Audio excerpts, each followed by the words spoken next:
may be eligible to claim the Employee Retention Tax Credit, a payroll tax refund from the United States Treasury Department, applicable to businesses who kept employees on payroll during the pandemic. The window is closing to claim your refund. Contact Paychex to see if you qualify. Visit paychex.com/ERTC to find out how Paychex can help you get additional cash into your business. Paychex.com/ERTC. Paychex.com/ERTC. Are you ready to boost your game at work, explode with energy at the gym, and really hit one out of the park in the bedroom? Balanced Medical Solutions has your back with the best solutions for ED, PE, weight gain, and chronic fatigue. Join thousands of Bay Area men who have said goodbye to low testosterone, low energy, and low libido who now feel like world champs. Mention this station until the end of the month to get a medical evaluation with labs, including hormone tests, for only $69. Call today and get a win. 510-679-3300 or visit balancedmedicalsolutions.com. Without the ones like you, who work tirelessly to keep things running, everything would suddenly stop. Hospitals, factories, schools, and power plants, they all depend on you. No matter the weather, emergency, or time of day, you're the ones who get it done. At Grainger, we're here for you with professional-grade industrial supplies. Count on real-time product availability and fast delivery. Call, click Grainger.com, or just stop by. Grainger, for the ones who get it done. For adults with moderate to severe plaque psoriasis who are candidates for systemic or phototherapy, now there's Skyrizi, Risankizumab Riza, a prescription-only 150 milligram injection. With Skyrizi, 3 out of 4 people achieve 90% clear skin at 4 months, and Skyrizi is just 4 doses a year after 2 starter doses. Nothing in me go hand in hand. Nothing on my skin, that's my new place. Nothing is everyday. Don't use if allergic to Skyrizi. Serious allergic reactions and an increased risk of infections or a lower ability to fight them may occur. Before treatment, your doctor should check for infection and tuberculosis. Tell your doctor if you have an infection or symptoms, such as fever, sweats, chills, muscle aches, or cough, or if you plan to or recently received a vaccine. With Skyrizi, you could achieve 90% clearer skin. Ask your doctor about the #1 dermatologist-prescribed biologic in psoriasis and visit Skyrizi.com or call 1-866-SKYRIZI to learn more. Looking for a partly cloudy day in Pinole with highs near 58. Weather brought to you by Pfizer and BioNTech. This winter, there are new COVID-19 booster shots designed to help protect against recent Omicron variants. Schedule your updated COVID-19 booster dose at vaccines.gov. It's time to wake up with a nice cup of morning roast. Featuring with Fillmore's finest, Monte Hill, the pride of the Excelsior, Joe Butcher Boy Shasky. You're listening to 95.7 The Game, the morning roast.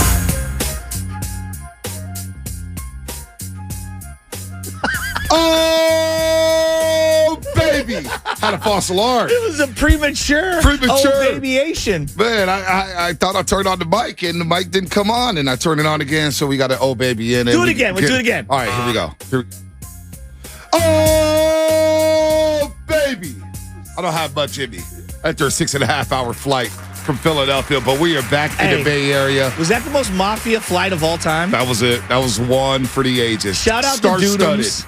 The Dudums. George Borges. Yes. Who's my guy who owns Bus Stop? I forget his name now. Owns Bus Stop. Yeah. We had Ryan from KTVU. Yes. We had Big Sam, who's a big-time roaster. Had the John Taylor jersey on Sunday. Great guy. Great guy. Great group. Who's our guys who owns the liquor store on Jones Street? I don't know their name, but that guy talks more.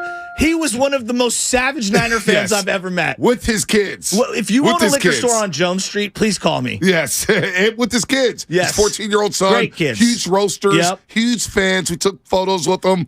We had the guys who broadcast the Niners game in Spanish. Oh, yeah. Who's our guys? Carlos. Enrique, Carlos. So they were on that flight. Kawakabe. Yes. I sat next to Matt Barrows, who didn't say one word to me other than when I showed him the Brock Purdy news on the flight. Oh, that's interesting. So we got that. We had Cam Emmett, David Lombardi, Tanika Smothers on that flight. Yeah, that's right. Who else was on that? Kate Rooney. Yes. And our guy from Philadelphia who does the camera. What a really nice guy. Really nice guy. He told me about chicken pizza, the fries, the crab fries. I ended up buying some for the flight. I'm going to tell you right now, we ended that flight perfectly because that Reading terminal my gosh. goes off. And that's the irony of the whole thing, even though the fans are the worst people of all time. Right. I love the town. Like, I legitimately was intoxicated by the town. I love the town. Food was so great, Kyle. As we say, good morning to Kyle. I had Gator gumbo. Yeah, Gator gumbo was on fire. Incredible. The Oyster po' boy sandwich, po' boy sandwich was unbelievable. I ate the other half on the airplane, and the lady next to me was not happy. She's not happy. I'm like, you smell, so just stop it. Oh, War Y Hef and Ivan on that flight in the back chilling. Ivan looked like he just got back from war. He was hugging his significant other, and he had his hands out the window. Like, you know those World War II photos where guys come home and they kiss some random woman on the street? That was Ivan. He was so happy to be home. We get off the flight. We run into Ryan Crowley. Oh, yeah, the Crow. He got stuck. He was supposed to go to Vegas. Who's the kid we met? Campbell? Oh, yeah. And living in Marin? Yeah, I think he was a Modesto boy. Yeah, we met another kid. He had all Warriors gear with his father. Yeah. I forget their names, but, you know, it was star-studded on that flight. And we looked like we all got our ass kicked, which we did. We did. We did. And the way people were exchanging their stories about marching in, I mean, it legitimately felt like we were storming Normandy. Right. Everyone had their own unique perspective, and everybody said the same thing to a man. I've never seen anything like that. Never seen anything like it. And look, we're on some website right now. This is so great. My cousin, who's the Philly sports guy, Chris, he sends me this thing. Read out the post. Savage Philly Sports Media. And so it's a picture of Shasky and I. I'll send it to Matt. At the game. These two clowns went on radio Friday in Philly and said they were taking over the link. Told everyone where they were sitting. Also encouraged fans to disrespect our statues, which is not true. Which is not true. We never told any fan to disrespect your statues. That is a bold-faced lie. Find me the audio or video. We talking to the mic, and everything's on. We said we were going to go to Rocky. We said we were going to go to Rocky and put a jersey on. Sure, why not? It's a Rocky jersey. Every fan base does that anyway. Now they're on the radio bashing us saying we are the worst fan base alive. Well, you are the worst fan base alive. I don't give a damn what anybody says. I watch Niner fans against the Cowboy fans. As we say, good morning to everybody out there getting off their graveyard shift. Strippers, baby mamas, baby daddies. Stay-at-home moms. Matson, stay-at-home moms. Stay-at-home dads, teachers, students, USPS. cops. You know, California Highway Patrol. FedEx, UPS, Recology. DHL, Recology, garbage men, you name it. Technical producers. AC transit drivers, Muni drivers. Liquor train store operators, liquor store owners, all you guys. Good morning. Don't tell me that every fan base does what Philly fan base does. Our fan base is not telling, because I walked out of there at the end of the Cowboy game, and I walked by. I was next to John Wall, for crying out loud. We were all bottlenecked walking out. Hey, good season. Yeah. Not goodbye. But there is no F you in your face. You're up a JJ. Yes. I'm gonna stick the birds in your face. MFer. A-hole, go back to Castro. That's not creative. You're super aggressive and super hyped up. So it is what it is. I don't care about the fans anymore. I know what we experience. Yeah. And it's not just us posting videos.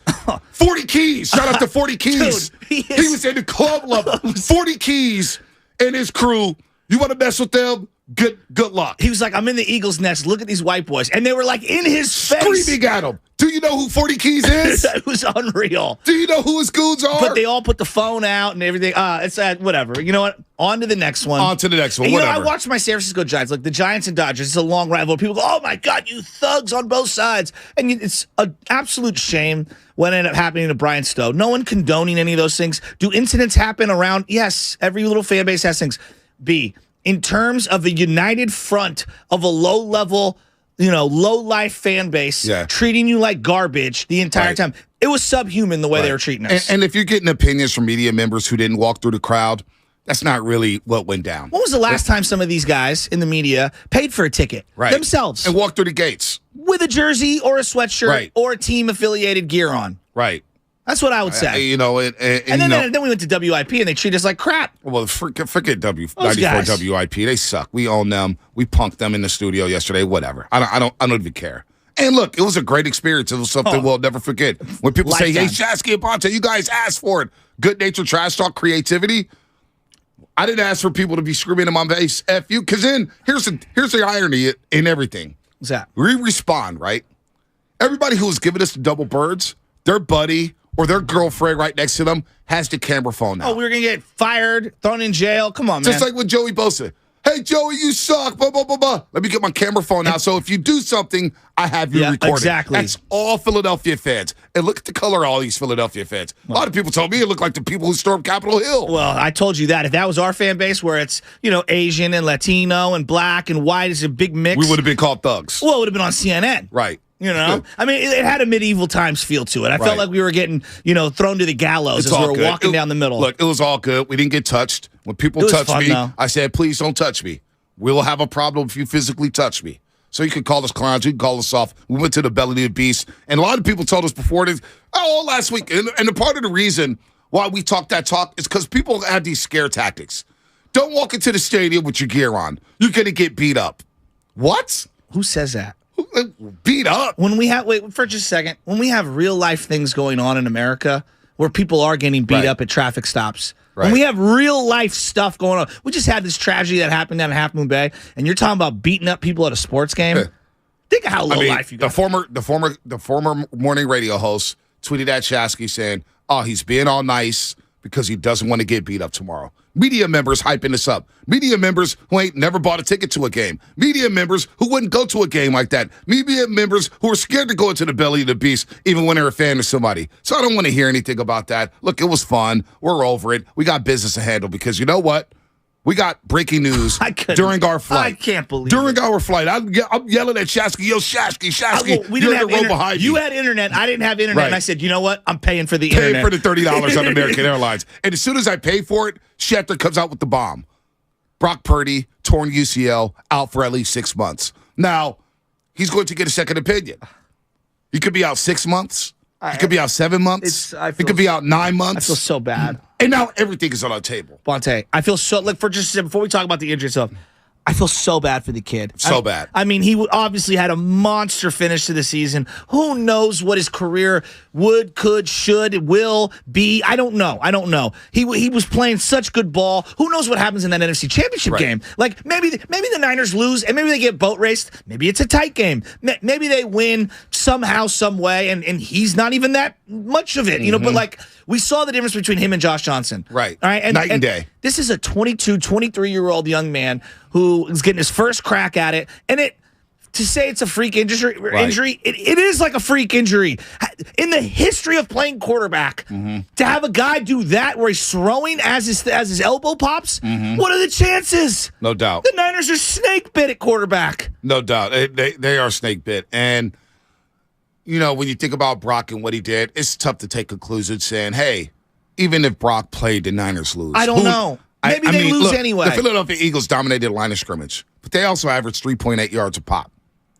3.8 yards per play. I think the game's closer. That's what I think. It's a lot closer. That's what I think. It's a lot closer. And I think that's fair and reasonable to say out loud. I don't think Brock Purdy's dropping snaps. No. You know what I'm saying? No. So Brock Purdy would be able to move the ball better. And look, they were moving the ball on that possession. It was 2nd and 6 in midfield. With Ayuk breaking wide open. Now, we'll break down the play with Brian Baldinger, whether or not Brock should have stepped up. Why did Tyler Croft block Hassan Reddick? I thought he should have thrown it right when because the cornerback, was coming at us. Cornerback's back was turned, and Ayuk was just about to break. We're like, he's open. I knew the break was coming, and it just sucks for the kid. And then the injury itself, B. The injury itself. So Brock Purdy, who's not even making $1 million next season, he's the last pick of the draft. The way he played, he was putting himself in line for some serious money in the next couple years. And think of how advantageous it would have been for the 49ers if they did have him on $1 million, essentially, $1 million and then Trey on a salary cap. Yeah, and then you got Trey for $10 million. Now you can build everything around these guys. You got $11 million in the quarterback room. Now you're talking about getting a guy from outside the locker room who may cost 20 to 25. But look, you're going to hear every name on the table all season. Tom Brady, Aaron Rodgers, Kirk Cousins, Derek Carr, maybe even Jimmy Garoppolo being back. Lamar Jackson, maybe. His name's going to be in the mix somewhere. I don't know. People are going to clamor for it. But here's why I'm at. Yeah. I don't give a damn where the Niners go at quarterback at this point. Why? I just want to win a Super Bowl. The move, whoever you bring in at quarterback, it has to be you have to identify the guy and say, this guy can lead me to a Super Bowl. Now, I may have doubts about which guy it is who can lead you to the Super Bowl, but I'm trusting Shanahan. So that's your setting. I'm trusting Shanahan. That's my setting. Your setting is Super Bowl or bust. Super Bowl or bust. Wow. I think I'm with you on this because Trent Williams is up there in age. McCaffrey, I was just thinking about McCaffrey, like that run. That's one run, but I was thinking about it when I'm like, dude, how many more years are we going to have McCaffrey? Like, I know we want to say he's still young, but like the running back position is so quick. You don't know about Trent. You don't know how long Debo? George Kittle's going to be here. You don't know how long Debo's going to be here. I actually, look, the Mike Evans thing, I heard you on the pregame show. This is something we talked about last year. They need a possession receiver. This is something we talked about last year. Monitor the Tampa Bay situation. Yes. If Mike Evans wants out, that's the type of guy you need. Yes. A big, fast, physical wide receiver who can go down the field and you throw it up to him like T. Higgins. We need our own version of T. Higgins. Straight up. I know. So then you go. You're 100% correct. I'm just hypothetical because it may not happen. Hypotheticals. Hypotheticals. Mike Evans, Debo in the slot, Brandon Ayuk on the other side with George Kittle at tight end. Now you got your 3-by-1 with Christian McCaffrey in the backfield. Keep me that all day long. So I don't care what. I mean, like, you got some needs here. I need a center. Watching Jason Kelsey dominate that football game, you need a center to be a stabilizer on that offensive line. And they're so hard to come by. They're so hard to come by. Jake Brindle, the game was too physical for him. I know. Well, it felt like the game was too physical for a variety for a of lot of players. I had read somewhere, and someone could correct me, Jake Brunskill had a 0 on PFF's ratings. Is that factually correct? Wow. I saw that floating around the internet. Brunskill or Brendel? No, Brunskill. He's going to look it up. He's going to look it up. I know Javon Kinlaw did not play well, and I'm being kind. He did not play well. Greenlaw didn't play well. Right. He did not play well. Greenlaw did not play well. It's bad. Now, back to the Brock thing for just a second. 6 months. Everyone's like 6 months. That's the thing I keep seeing right now. Maybe I'm being too pessimistic. Have you seen how 49ers handle injuries?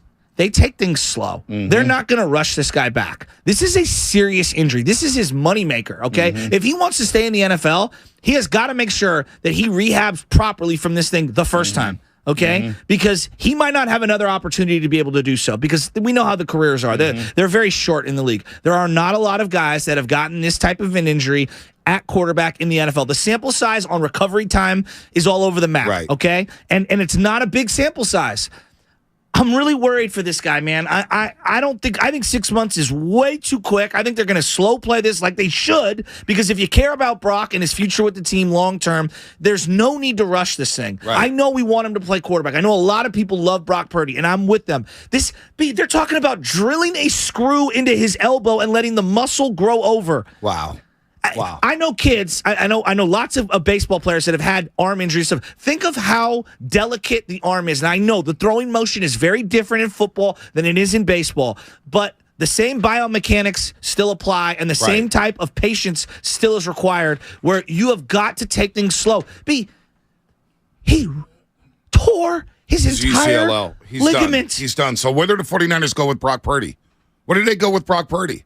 Is it trade time? I feel so bad for him. Because it feels like, here's the thing, as you know, the segment is brought to you by Go to State Lumber, serving the Bay Area for 3 generations. When you succeed, we succeed. Visit GoToStateLumber.com. And all guests appear on the Bud Light guest line. Bud Light, easy to drink, easy to enjoy. Brian Baldinger will join us at 7:30. 7:30 a.m. Brian Baldinger, Appointment Radio. Where do the 49ers go with Brock Purdy? Where do they go with Trey Lance?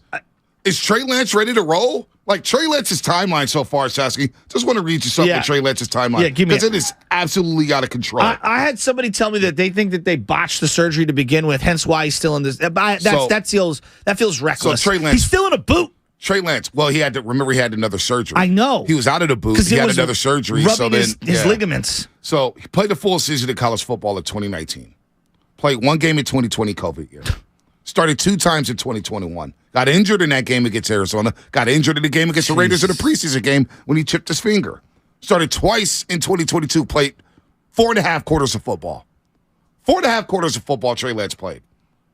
That is a wild timeline. This guy's played in 5 times.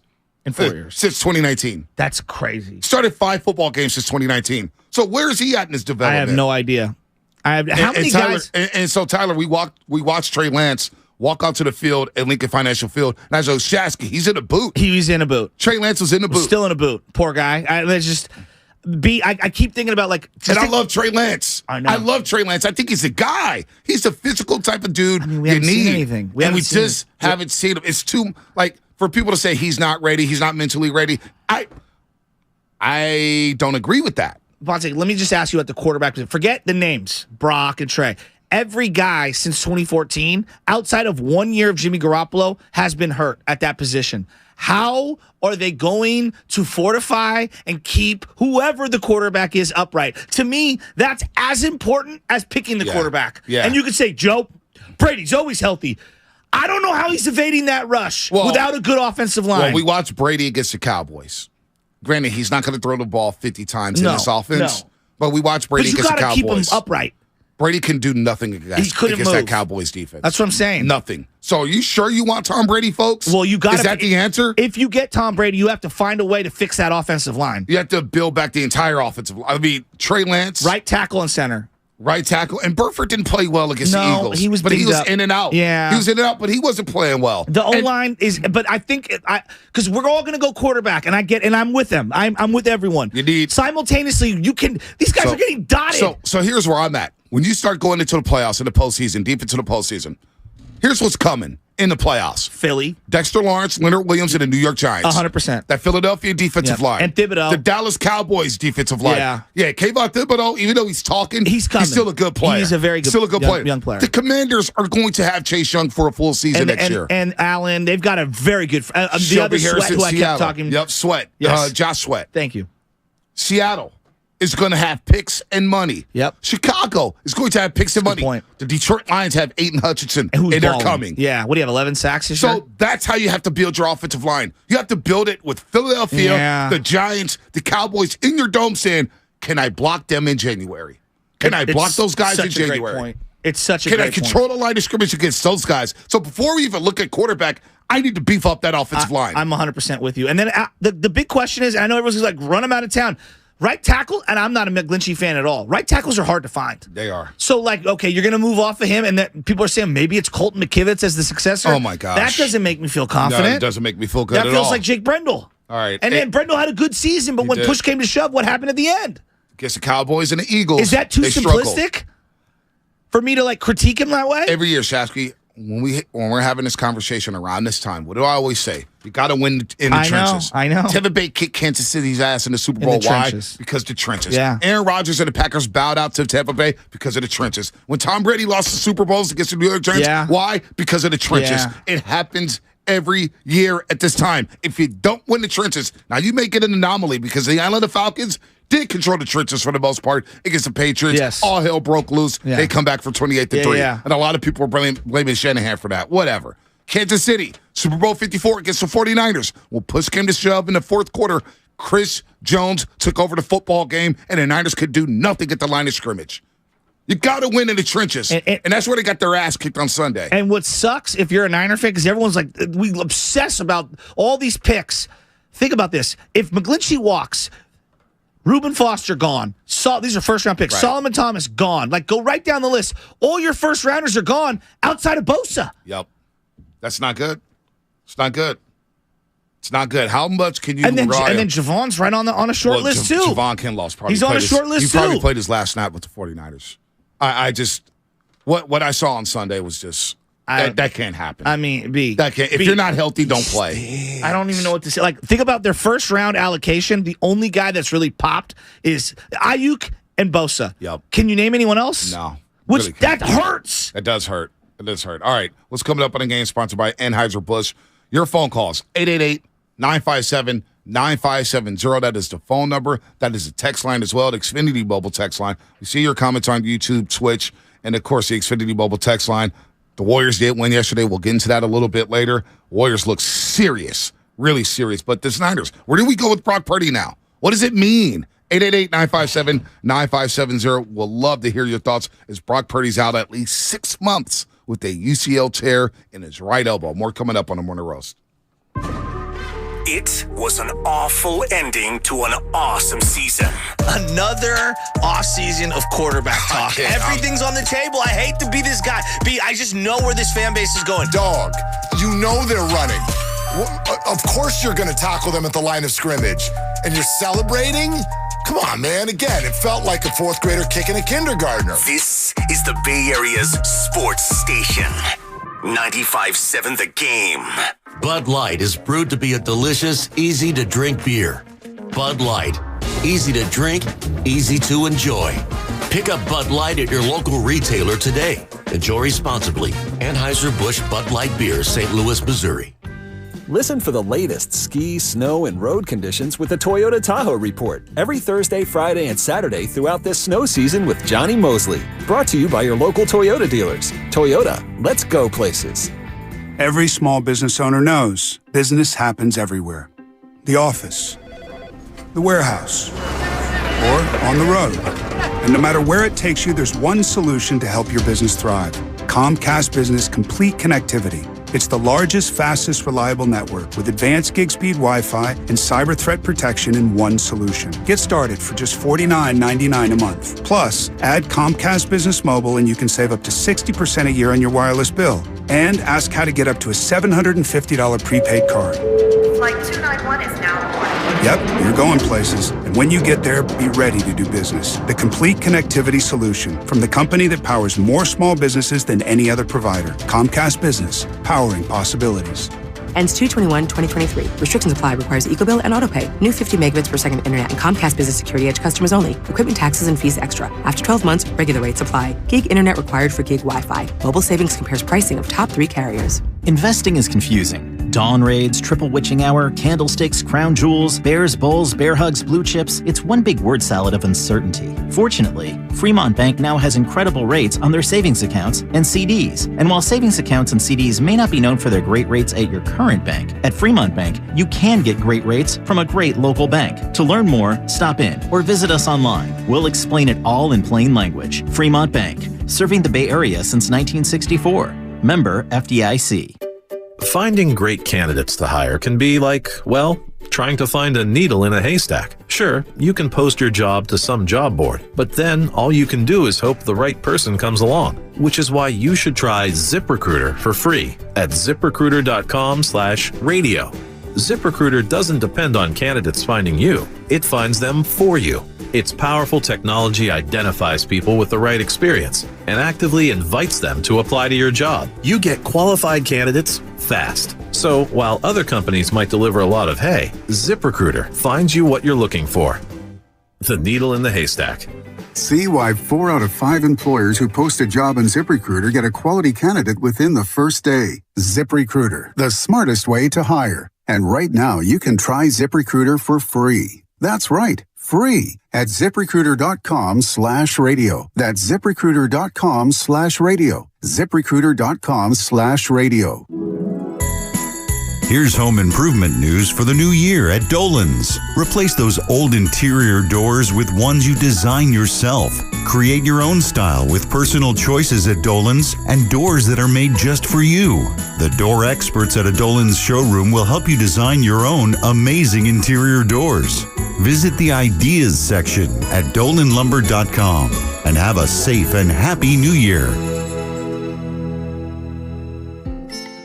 I studied Spanish in college and never got fluent. But then I tried Babbel. Want the most effective way to learn another language?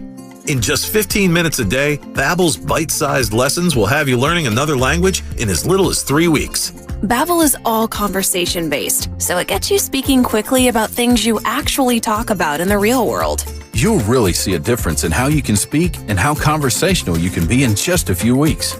Babbel isn't just lessons. You can listen to podcasts, play games, watch videos. You can even take live online classes with a language teacher.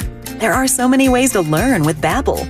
The lessons online and in the app make it easy to learn from pretty much anywhere. University studies have shown that using Babbel for 15 hours is equivalent to a semester of college Spanish. If you want to learn a new language, there's no better way than Babbel. Go to Babbel.com to try for free. That's Babbel.com. Babbel.com. For the ones finding new ways to ensure the job always gets done. For the ones wearing many hats. For the ones who are hands-on, even from far away. And the ones keeping business moving forward. We are Grainger, offering professional-grade industrial supplies, plus real-time product availability and access to experts ready to answer your toughest questions. Call, click Grainger.com, or just stop by. Grainger, for the ones who get it done. This week, Staples has deals so good, you're going to want to sit down. Are you sitting? I'll wait. Great.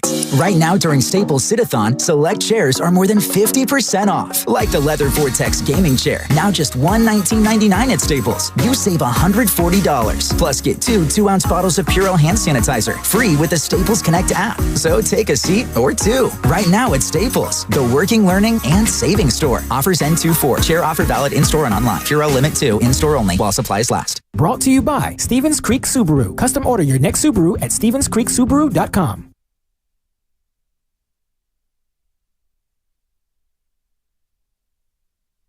Ooh. Oh. Okay. This is Steve Kerr, and you're listening to the Morning Roast on 95.7 The Game. That's how we doing it, Kyle Matson? Damn. Okay. I see you. Spadoni out. He'll be back later in the week. We love Spadoni, but we also love Kyle Matson. And whenever we need a nuggy nug on the 49ers, we go to Mr. Matson, whether it's text, or if we're like, yo, Matt, how many yards per play did Niners have? He'd be like, 3.6. 3.6. How many plays did they run? 45. How much time did they have the ball? 22 minutes and, what was it, like 37 seconds or something like that? What a disaster in Philadelphia, man. The Josh Johnson game. What, was it uglier on television than it was in person, Kyle? I'm just curious. How was it on TV? Because me and Bonte watched the game back twice in the hotel room. We literally were rewinding every single play. Yeah. The game was only like, I don't know, what do you think, 15 minutes? Yeah, on the condensed version. The condensed version. Yeah. We didn't even have to watch it all the way through. Yeah, it was the weirdest viewing experience of my life. Because it was like they're technically in the game still, but there's no confidence that they're going to like do anything. So it was just waiting for a weird play to happen, like, hey, maybe a pick six, and then they're right back in. It just, once Josh Johnson fumbled, it was like, all right, get me to the end of this. 100% agree. The one thing that I will pause on today, and I don't think we spent enough time on it, that drop by Devontae, the league should be embarrassed. Now, that's not why they lost. I'm not here to tell you that they lost because of that play. No, that's loser talk. But here's what I will say. We got to get these calls right. That's early in the game, all right? And they've got to find a way to get it. Literally bounced onto the ground, and he trapped it after it hit the ground. It was very obvious. That's a big 4th down. And his reaction should have paused the referees. I know they want to speed things up. Get it right. Shasky, was I not yelling? Was I not yelling? I was like, look at him, hurry. I was like, challenge. Throw the flag. Screaming at him. Screaming. It broke my heart. And then the defense was already tired, and then they did the hurry up. They went out there, and boom, boom, they give up the little rushing touchdown right away. You throw the flag out there. Just to slow it down. Yes. You get the turnover on downs. You're getting the ball at the 35-yard line with a 0-0 game. I know. Midway through the first quarter. It shuts down everything, and all of a sudden Philadelphia's like, damn, we didn't score on the opening possession. And now you got the ball. Yes. And it wasn't like Brock wasn't moving it. People say, well, Brock looked terrible in 6 plays. Actually, they got a couple first downs. They were at midfield. Yes. Literally at midfield with a 2nd and 6. You hear with Ayuk breaking open on the route. You hear this a lot from people like, what happens in the first quarter, for example? You know, you've got all game to overcome it. People always say that. Yet no one's saying that that's the most, that was the spot where they lost the game. Yeah, you have all this. You shouldn't have to overcome these things. Get it right in real time. Get it right in real time. But also, you don't want to have a 7th-round pick, who was the last pick of the NFL draft, have to play come-from-behind football. No, I agree. That's the whole point of this whole process. I agree with that. Brock Purdy has played with the lead. Why? For the most part. Arizona, I know they went up 7-0. The Niners responded right back, and they blow them out. Cowboys went up 6-3. You were able to get a field goal, tie the game up. But you don't need him playing from behind on the road in that hostile environment. That's the whole point. I know. Of having a running game, having McCaffrey, having Debo. And you could have stopped right there. It's 0-0, and now Shanahan's saying, now we got control of the game again with us receiving the football at the beginning of the third quarter. So anyway, we got some things to do here. We'll get right back into the 49ers.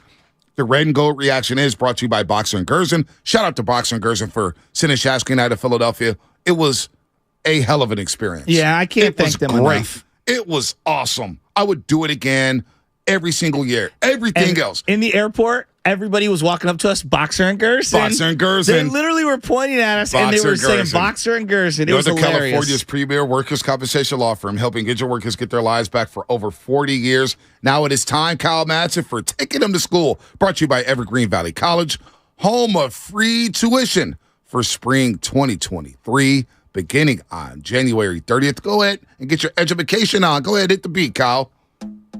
Yeah, today's play. How about them Warriors? They're up 20. I'm on the plane going 3. And then they blow the lead. OKC cuts it all the way down to 2. However, in that third quarter, Curry was cooking. Wait till you see the stats on Stephen Curry. Here's a play in the third quarter to make it a 19-point lead. Curry catches, pump fake, puts it on the deck, driving in, scoop to the hoop. It's up and good. And another unassailable record goes to number 30 as he passes Wilt Chamberlain and becomes the all-time leader in field goals in Warriors history. And with 8:46 to go here in the third quarter, Stephen Curry has put his name into the Warrior record book yet again. Well, when you go past Wilt Chamberlain, that's saying something. Absolutely. I'm going to tell you. For years, I tell people this all the time, it's honest truth. I didn't look up scoring records for years because every record in the Warrior book is Wilt yeah. or Rick Barry. But now, Stephen Curry's got his own chapter. That is, of course, Tim Roy and Jim Barnett on the call. Curry became the Warriors' franchise all-time leader in field goals made, passing Wilt Chamberlain. Whenever you pass Wilt Chamberlain, I mean, just doing something right. That's incredible, right? I'm blown away. I didn't think he'd even come close. I didn't think anyone could come close to that. And by the way, Tim Roy's usage of the word unassailable. That's why he's the best. Some guys have the Batman tool belt and some don't. And he's got the Batman tool belt. That's why he's the best, man. I mean, my God. He really is. Curry last night, 38 points, 12 assists, 8 rebounds, his second straight double-double, 8 threes in OKC, 8 of 14, 12 of 20 in 36 minutes and 37 seconds. And you heard him after the game saying, I've been positioning to play on back-to-backs. I'm ready to roll. The Warriors look like they're ready to roll. That is 3 straight victories for the Dubs. They win back-to-back road games for the first time all season.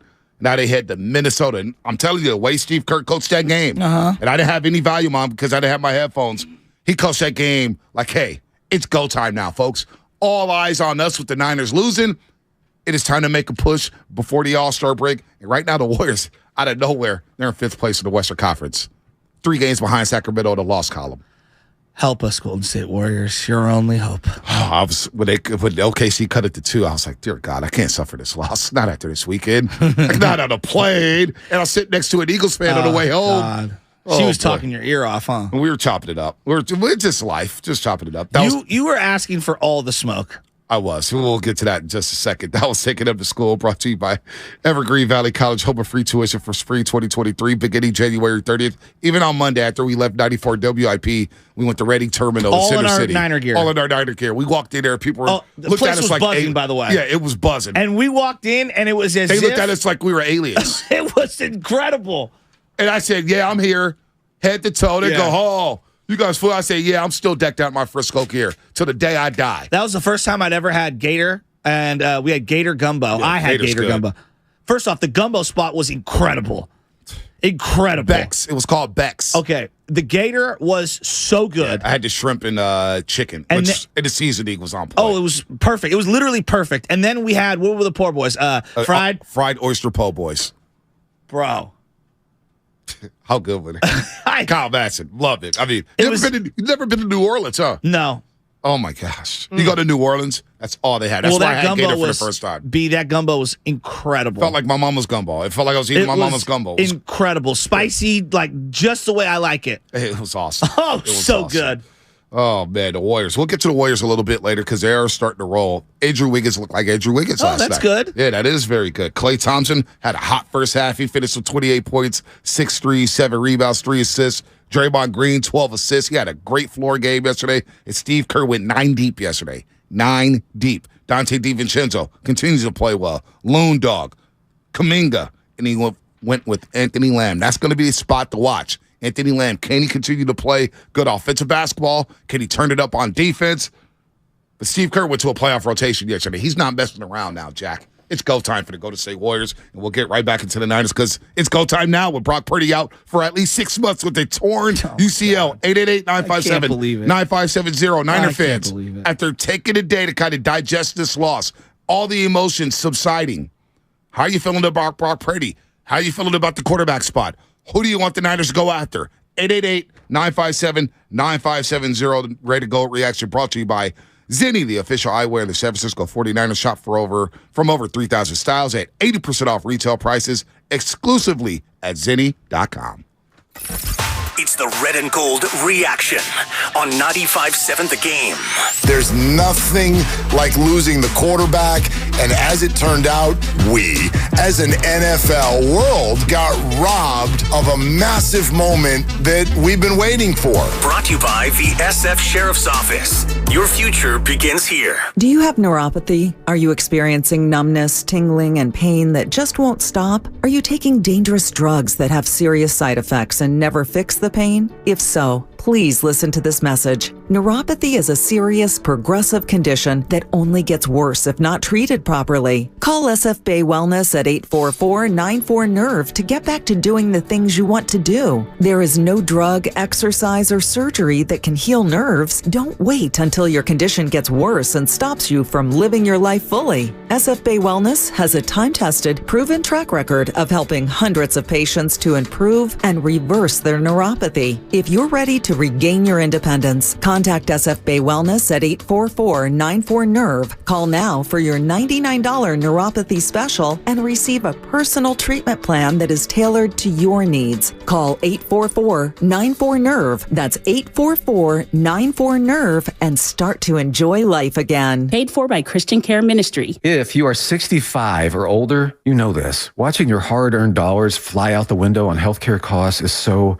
frustrating, but here's some great news. If you missed the December 7th deadline for open enrollment, it's not too late. Here's something that can really help. It's MediShare 65 Plus. MediShare is a community of Christians who share each other's healthcare bills. It's people who encourage and pray for each other too. MediShare 65 Plus is a low-cost option for those with Medicare Parts A and B, and it fills in the gaps where Medicare stops. It's a great way to fight inflation, too. You can lock in one low monthly price for up to 10 years. Plus, it's easy. You can use any Medicare-approved doctor or get 24/7 telehealth access from the comfort of your home. So worth looking into. MediShare 65 Plus is open for enrollment, and if you join right now, before January 31st, your second month will be free. So don't miss this chance. Call 844-SHARE-65. That's 844-SHARE-65. 844-SHARE-65. Diabetes, high blood pressure, anxiety meds, everyone's on them. If you're a 50-year-old male, maybe a bit porky, and you may even have type 2 diabetes, $1 million of term insurance may only cost you about $200 a month. Call Term Provider. Speak with Big Lou at 800-200-1966. Big Lou will find a term life policy for you even if you have type 2 diabetes, are overweight, or have high blood pressure. Term Provider has helped thousands of people like you who think they can't afford term life insurance. To buy $1 million of affordable term life for you, all you need to do is call Big Lou at 800-200-1966. Lou will make sure the scales are tipped in your favor. Call 800-200-1966. Big Lou will answer your call and work to fit you into a term life policy that you can afford. Remember, Big Lou's like you. He's on meds too. Call 800-200-1966. 800-200-1966. If your resolutions include more energy, stamina, fire in the bedroom, or losing weight once and for all, listen up.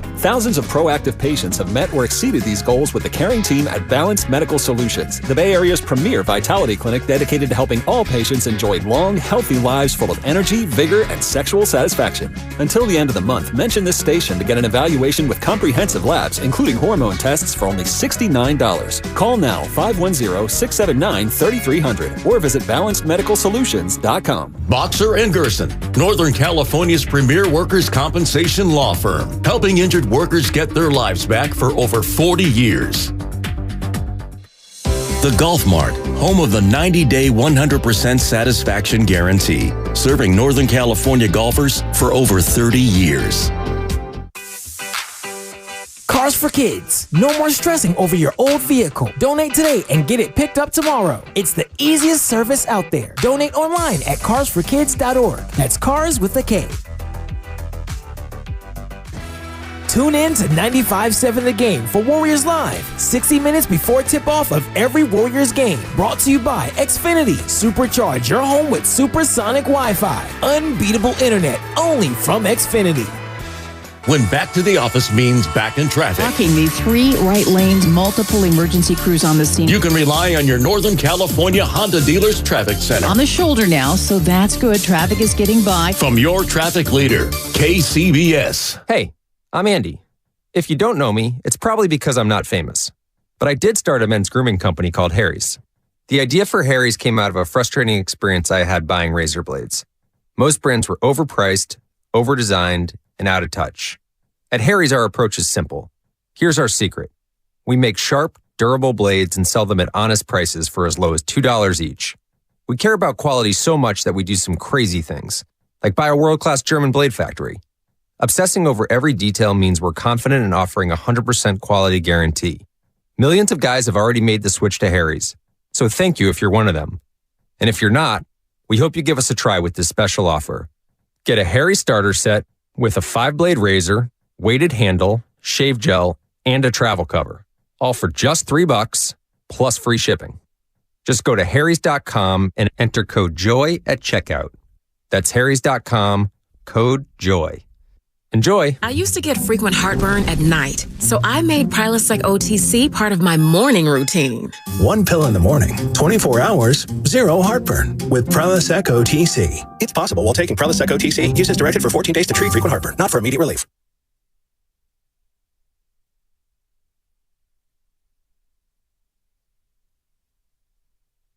It's JP with the Golden State Warriors. Now back to the morning roast with Bonte Hill and Joe Shasky. What up, JP? A little funky. 15 points yesterday, 4 assists, and some big-time threes in the fourth quarter. Huge. But did you see the screenshot? What screenshot? He didn't look at Steph Curry when they were coming back from the huddle. The screenshots. Jimmy Garoppolo's smiling. Why is he smiling? Why are Trey and Jimmy smiling? Dude, stop. I mean, is that what we're going to do? Yeah, that's what we're going to do. I think it's so JP unfair. leaving Stephen Curry hanging. What? Dude, relax. Relax. It's all good. JP. Right, yeah. Man, that is... I love you, Sam. I missed you, by the way. Yeah, I did. I needed a couple days off. I miss Sam. I miss Sam until he hit me on a flight. Hey, buddy, you want to talk right now? I was like 2 hours away from landing. It's like, Sam, I'll call you when I get home. And actually, we did text. Oh no, I bought the $30 Wi-Fi. Did you? I was itching. I needed some content. On your cell phone. I was waiting for the Warriors game. I was like, man, the Warriors game started at 5:00. I'll be able to watch it. I was able to watch the entire Warriors game on the flight, which is incredible. We both watched it as the Warriors beat the OKC Thunder 128-120. I'm not sure what the spread was, but hey, a win is a win. By the way, this segment is sponsored by Go to State Lumber, serving the Bay Area for 3 generations. When you succeed, we succeed. Visit GoToStateLumber.com. Let's get to Jacob in Sacramento. Jacob, what's happening? You're on the morning roast. Hi, how you doing? Can you guys hear me? Oh, yep, yeah. we got you. We can hear you now. I wanted to talk about Brock Purdy by chance. Yeah. Just get into it. To be honest, man, I feel bad for the kid and all, but I sadly, you just, with this type of energy, you might have to move on. Like, you might have to take some risks. I mean, you saw what the Eagles did. They got away from Doug Peterson, and now they're in the Super Bowl with a new head coach. Maybe we got to take a risk. Maybe trade one of our linebackers. Maybe trade Greenlaw to the Packers and get Aaron Rodgers. Nobody trades for linebackers that aren't pass rushers. I hear you, though, but the way I think that where you're going, and I agree with this sentiment, you cannot operate like Brock's going to be ready to go. No. Like, you've got to be hyper-aggressive. Now, if Brock comes back, great. If there's one thing that the Niners quarterback situation has taught us, you're going to need multiple bodies at that position. So I'm sticking with Brock. I'm not moving off him or anything. But I can't operate today like he's going to be available for the full season next year. I think that's foolish. And say if he is out Poor the guy. 6 months and he's back August 1st. Well, you're not going to just have him out there throwing 50-yard bombs right away. There's a ramp up. He's got to process. ramp it up. He's got to throw from 10 yards, then 15 yards, then 20 yards. He's got to get the arm stronger. And all of a sudden, he misses 2 weeks. Then he misses 3 weeks. Now, what Brock has proven, that he's going to stay ready. Of that he course. knows the offense and he course. can operate at a high level. But the warning signs, if we just look at his play, there are some warning signs there about his limitations. Turning his entire back on the line of scrimmage. Yeah. Look, he's a fun player. Yeah. But we saw when the defenses got faster, like the Cowboys and the Eagles, there was going to be some problems there. And who knows what happens in that Philadelphia Eagles game? I have no idea. No clue. I think it's a closer game, no doubt. I do, I too. think they're going to manage the offense really, really well. But that front was tough and ferocious. They might have suffocated him and he had his worst game. They might have suffocated him and he rose to the occasion and had his best game. Right. Something in between. Like, who knows? But you know, when you look at Brock and you look at some of the limitations of interceptable passes that we didn't harp on, we would have done it if it was Jimmy. The Jimmy O-No throws, well, Brock threw a lot of those, especially in the last 3 games. They also scored a lot of points. They scored a lot of points. You can't take that away. They converted in the red zone. He looked like an NFL quarterback. However, you cannot go into next season thinking that Brock's going to be ready to play by week 1. Is he the guy? I don't think the Niners have a guy right now. I really don't. I want it to be Trey Lance. But I don't know if Trey Lance is ready because he's played 5 full football games. Not even 5 full football games since 2019. Bonte, David Lombardi and I were talking at the airport, and we're just talking about the injuries. I'm like, they cannot stay healthy. So he tweets out on the plane, while we're all on the plane, and I screen capped it because I want to give him his love. 49er quarterback injuries, 2017. This is just during the Shanahan. Beathard beat up, and obviously Jimmy Garoppolo was forced to come in them to trade because for C.J. Beathard was hurt. 2018, Jimmy Garoppolo tears his... Pause just a second, really, 2017. Hoyer gets hurt. I know. Or he stinks. They go to Beathard. Beathard gets beat up. Yes. Philadelphia, I don't know how he survived that game. And they're like, you know what? We need to go get a quarterback. Yeah. After passing up Deshaun Watson and Patrick Mahomes. But go ahead. Continue. 2018, Garoppolo tears his ACL. Okay. 2019, fully healthy. The only fully healthy season for the quarterback position for the Niners. 2020, Mullins, UCL tear. And we know Jimmy Garoppolo had the high ankle sprain pretty much throughout the whole year. And it hurt his shoulder, I believe, too. 2021, Lance, finger, Garoppolo, calf strain, Garoppolo, torn thumb and shoulder. Lance also got beat up in another game. 2022, Lance, broken ankle, Garoppolo, broken foot, Purdy, torn UCL. What do you make of that? Is that just bad luck, or is that not protecting the quarterback? Like, what is that? Quarterbacks not protecting themselves. Offensive line not protecting quarterbacks. Look, the Jimmy Garoppolo injury in Kansas City was kind of a fluke. Him cutting back into the field trying to make a play. It was fluky, yeah. To me, that was fluky. I agree. The ankle injury, look, he got beat up in 2020. He got beat up a lot. Trey Lance, to me, a fluky injury. But we were screaming after the Chicago game, can you play him like a quarterback and not a fullback? How many times I counted how many times he got hit in that game? And I said, there's no way. I don't care who you are. It's the same thing I said about Jalen. Like remove my 49er bias, which I admit I'm fully biased. Right. B, what did I say to you when Jalen was running with 3 minutes to go? Stupid. I go, he got cracked by Gibson. I said, dumb. What is Sirianni doing? Well, even my girlfriend, I'll bring this up all the time. Soldier Field, week number 1, which feels like it was 3 years ago. Trey Lance started at quarterback. Feels like multiple lifetimes a very long time ago. We met a guy named Jordan at the tailgate. Yes. He was like, man, I met you in Chicago. I was like, man, I felt like it was 15 years ago. Anyway, and it goes, man, quarterbacks taking a lot of hits. Do quarterbacks usually take hits like this? Roquan Swift was beelining to Trey Lance and popping this dude. So we saw that coming. We all said we didn't like the game plan, and then boom, Trey Lance gets hurt against Seattle. Doesn't even last 5 quarters this season. So it's a little bit of everything, Shasky, to answer your question. It's offensive line play. It's quarterbacks not protecting themselves. It's Kyle not protecting quarterbacks. It's Kyle leaving these quarterbacks in the pocket with long developing plays getting popped. I don't know what to make of it. Well, here's another. I want to throw some more stuff at you, and this is our guy Jay Rich on Twitter. Just 11 NFL quarterbacks played all their team's scheduled games this year. 9 of those 11 were on playoff teams. 5 playoff teams saw significant snaps from their backups due to injury. 3 started the playoffs with backups as their starters. 1 made the conference championship. Who was the 3? The Niners? The Baltimore Ravens, and the Miami Dolphins. And the Miami Dolphins of Skylar Thompson, Tyler Huntley. So just let's boil it down. Wow. 11 quarterbacks in the NFL made every game. That's wild. 9 were on the playoff teams. So basically, now you need 2 quarterbacks. You do need 2 quarterbacks. So I know everyone wants to run Shanahan out of town. I'm saying guys, come on, let's take a deep breath. Let's take a deep breath. Can we slow down there?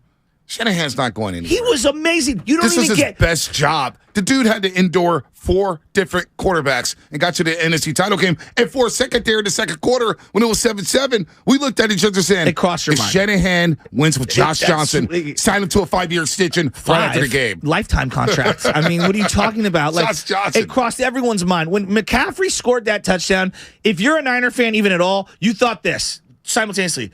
Shanahan is unbelievable. McCaffrey, oh my God, what a Hall of Famer. Hey. And then, who starts the Super Bowl? Jimmy or Josh Johnson? # running backs matter. Oh, well, that's... but that's another element of this, and I want to be very... Everyone's going to bring up Trent and the defense and how defenses age and stuff.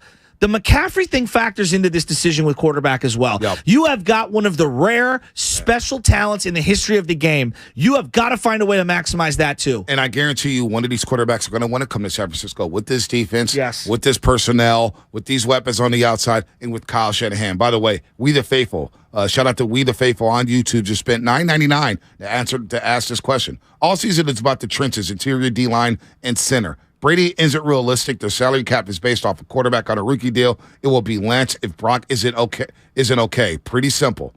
I want it to be Lance. I haven't sold my Trey Lance stock, but he hasn't played a lot of football. And when I'm thinking about the quarterback moving forward, is that quarterback ready to take this team to a Super Bowl? That's what it's about. Well, you just lost back-to-back NFC title games. I know. You went deep into the playoffs 3 of the last 4 years, and you came up with no ring. Well, that's the part that's going to suck. Like, we're going to look back at this the same way we look back at the Harbaugh era if we can't cash one in. You got to cash it in. Is Trey Lance ready to take this team to the Super Bowl? If you ask me today, Monte, you know I'm you love Trey Lance just like me. I love him. If you're asking me, the answer is no today. Yep. And that's being fair. You have to be realistic here. He hasn't shown enough at all. Unless you're blindly faithful and you're his father, like you can't give him the benefit of the doubt. You just can't. He just has to play a lot of football. I know. Well, here's the other part, the money part, which is very important. And I'm going to say this until I'm blue in the face all offseason. I don't care about how much people cost. Parag, you've been here a long time. You know how to massage the cap. Figure it out. I don't think that's your job. I also don't think the Niners care. They just traded for Christian McCaffrey, and everybody said, well, that move, you're going to have to endure. I don't think the Niners care. No, they're going to figure it out. You know what they care about? Is hoisting that Lombardi. They've gotten too close and failed. Ask Fred Warner, who's writhing in pain in the first quarter and comes back into that game. Right. Fred, you want to shave a little off this year and move money down or whatever? Like, these guys will renegotiate. They'll find a way to make it work. That's what your job is. Or if you have to, and Bonte, I know people want to pay everyone the bag, get this guy the bag, get this guy. The franchise tag is there in your back pocket. No doubt. Use it. Just because you and Bosa don't come to an agreement, we all want Bosa to be a Niner for life. You can franchise tag him. You know what? Maybe later in the week we ask this question. I don't know if today's the day. Today's not the day. But Bosa, are you comfortable paying him $30 million a year? What if you switch schemes and go to a 3-4? How does that play out? Is he a stand-up guy? Bosa had no sacks during the playoffs. I think he was hurt. It wasn't enough. It was a groin. I'm not trying to scapegoat him. But it wasn't enough. No, I agree. It wasn't. You saw Hassan Reddick. He was healthy. He dominated in the playoffs. They had help, though. Like, that's the one thing I'm looking at Aaron Donald last year. He had Von Miller on that side. Help. You know who might get a cap casualty cut? Eric Armstead? Khalil Mack. He'd look nice. Is he? I got to ask Charger fans. He's better than Ibukam. Yeah, he is, but I haven't seen enough from him lately. It does feel like more name production than actual production. Exactly. Do you know what I mean? Yep. You're listening to 95.7 The Game, KGMZ FM and HC1 San Francisco, always live on the Odyssey app. Download the Odyssey app and favorite 95.7 The Game for the best and most up-to-date sports coverage. And do not forget that you can also watch us every single day on our YouTube and Twitch streams. Just log out and search 95.7 The Game. Be sure to like and subscribe to the channel while you are there. Brian Baldinger will join us at 7:30. All guests appear on the Bud Light guest line. Bud Light, easy to drink, easy to enjoy. Let's go ahead and open up these phone lines again, Shasky. Nate in Denver, all the way in Denver, Colorado. What's up, Nate? You're on the roast. Hey, can you hear me? Yep, we got you. We can hear. Hey, from here on out, we can hear everybody. Everybody's good to go. Don't Nate, go ask ahead. us, can you hear us? It's all good, man. All what good. You got? I had a really hot take. Probably not a lot of fans are going to agree with me, but I really think they should put all the chips in, just like the Rams did, and really go for the Super Bowl. I think they need to sign a quality tackle like Brown, Orlando Brown from the Chiefs, or McGarry from Atlanta. Okay. We really need to improve this right tackle. We should definitely get a great starter at quarterback, either like Rodgers or Brady. I feel like they need to go all in. That's my hot take. I don't think it's that hot. I think a lot of 49er fans feel the same way. No, we all do. You know what most fans' settings were at the airport yesterday as we're all sitting there depressed? What's that? Do whatever it takes to win the Super Bowl. Do whatever it takes to win the ball. That's where I'm at. I don't care what name. Yeah. If it's Kirk Cousins, if Shanahan... If that's who he wants, then that's who he wants. If Shanahan believes Kirk Cousins get him to the Super Bowl, will Shanahan go make the move? As much as I'll be frustrated. You're right. I'm with you. And I can't believe we're here again, 7 years into the Shanahan era now. We're about to enter year 7, and we're still looking for that guy at quarterback. We don't know who that guy is. Bonte, if you put a wheel of quarterbacks, we should put all the quarterbacks on that wheel and just spin the wheel every day. Put Trey face, Brady face. That's actually a great idea. You know what? Kirk Cousins face. Let's do that. You got, who else? You want to put Joe Flacco's face on there? Why not? Andy Dalton. Go ahead and throw every quarterback on there. Every quarterback. Go ahead, Matson. Get in here. Taylor Heineke, free agent, yay or nay? He seems like a shithead guy. I do wonder, though. Like you say, we're 7 years in. They don't have Kyle Shanahan hasn't found his guy at quarterback. And let me clarify, we're about to be successful. Yeah, we're about to be 7 years in. This was year 6 that just got completed. Going into year 7, they don't have their guy at quarterback. How many starting quarterbacks right now in the league would be known as their guy for that team? Ooh, that's a great question. I don't think there's more than 5. Okay, let's go. Mahomes. Let's just go right off the top. Mahomes, Burrow, Allen, Burrow, probably Herbert. Jalen Hurts. 5. Yes, I will give Hurts that. Yes, that's 5. Although Mark Willard will disagree. Is Jared Goff the guy in Detroit? No. I like Jared Goff, but I would say there. No. I like Jared Goff a lot. Is Ritter the guy in Atlanta? I don't know. So we're at 5. All right. Tannehill. Trevor Lawrence. 6. Are you putting Russell Wilson there? No chance. Really? Even I know it's one bad year. You put him on this team, you still don't think so? Really? I'm asking sincerely. I'm going off like surefire, like you feel great about this guy going into next Isn't year. It crazy? What 12 months? Yeah. 6 guys. Crazy. 6 guys. Oh, I think that's the. Oh, we got to hit. That was God calling in. My bad. 6 guys. 6 guys There's in the got to league. be more. Who are we dismissing? Lamar Jackson. We don't know. 7. Baltimore didn't pay him. I know, but I would Lamar Jackson. Deshaun Watson, Cleveland. We got to see, but they gave him he 230. Played really bad this year. But you had to expect that after missing a year and a half. It's less than 10. It's less than 10 is the point. It's really hard that's to really find interesting. Your guy at quarterback. And the fact they've managed to have success without that guy is wildly unbelievable. Almost impossible. It really is. It goes to, and which as bad as he's been at quarterback, that's how amazing he's been at everything else. Let's go. I know everyone's like, he's a failure. No, he's not. No. Again, in all 9 and Madsen, after this call, I want you to answer this. That was a great question. I've asked this to Shasky. God, you should maybe produce this show. No, don't do that to Lovin. I'm teasing. Lovin's going to kill me. Honestly, I asked Shasky this question yesterday, last week, and I'll ask Madsen after this phone call. In 9 playoff games that Shanahan has coached, it's possible that he's had the inferior quarterback in all 9 games. I'm with you on this. Which is wild, right? Name the time they've had the better quarterback. Is it the Jimmy over Kirk Cousins in that one game? Is it Brock over Geno Smith? Oh, It's definitely not Jimmy over Dak. It's not Jimmy over Aaron Rodgers. I think the fact that we're cringing on this is shows how realistic this question is. It might be 2. And the 2 are Kirk Cousins and Geno Smith. Like, that tells you what you need. And it might be. And right? Geno had a better season statistically. Geno was good this year. Statistically than anything Jimmy's ever done. And I don't even know if I believe what I saw because of but look at the raw data, and I think a lot of Niner fans are like, no way. But it's like, dude, Geno had a great year. Shanahan, he deserves props. He's maybe not had the better quarterback in all 9 playoff games. What about Matt Stafford right now? Would you put him in that list of surefire, he's your dudes? I think no, you would. I don't think the Rams believe it. He just won the Super Bowl. Yeah, but he was hurt all last year. Wow. Again, 12 months. I don't know. 12 months. Let's go to This Kayvon in league Brooklyn. is insane. Let's go to Kayvon in Brooklyn. Kayvon in Brooklyn, what's happening? Hey, guys. How you guys doing? What up? Hey, first of all, I just wanted to really just shout you guys out, first off. I mean, you guys just represent the Bay Area sports fans so well. Thank you. Thank you. In Philly this past weekend, I feel like you guys just kind of exemplify what we are as Bay Area sports fans. We're just, we're passionate, we have a good time, but we also don't take it too seriously. And it's, it's just sports at the end of the day. And I feel like that you guys represent us so well, and I was really proud to Thank you. You guys show out for us. Second thing is, I was also at the game. I'm in New York, so I just took a bus over with my friend. And man, I've heard all about their fans, but I was unprepared for that. Wasn't that, honestly? So what was it like? What did you hear? You tell us, be real. What did you tell your parents or your family members? Right. Because I was like, Dad, I'm not even trying to I'm dead serious. Some of the most low-lifey scumbag people I've not all of them. Not all of them. But not only but that, a big Kayvon, chunk.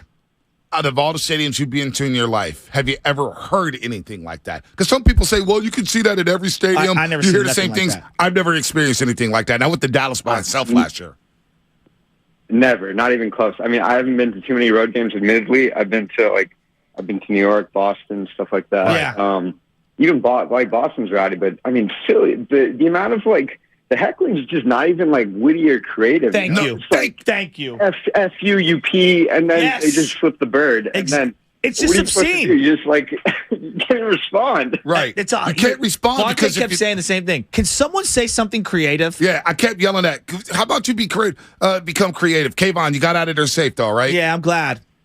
Yeah, thankfully. I mean, we left before the Trent Williams brawl. I mean, and I'm thankful for that because I feel like we could have gotten some. It could have got ugly. You could have got ugly. And I mean, and I want to give them some credit. The people around us were awesome. Mm-hmm. Like, that was great. But pretty much everybody else is awful. Hey, man, call it anytime. And on the Trent Williams Good call, thing, Kayvon. I watched the video back, right? Mm-hmm. And the cut-up that's on the internet doesn't show what preceded it. Now, I'm not condoning what Trent Williams did, but 42 had Debo's face mask and was ripping his head, and Trent reacted to that. Now, I don't know what happened even before the Debo thing. I'm just going off the television feed and watching it back. And Trent was trying to have his guy back. Does it condone transactions? No. But there's always more to the story. But we walked into 94 WIP yesterday, and Angelo Cataldi was discussing Trent Williams. That idiot, that gangster, what a low life.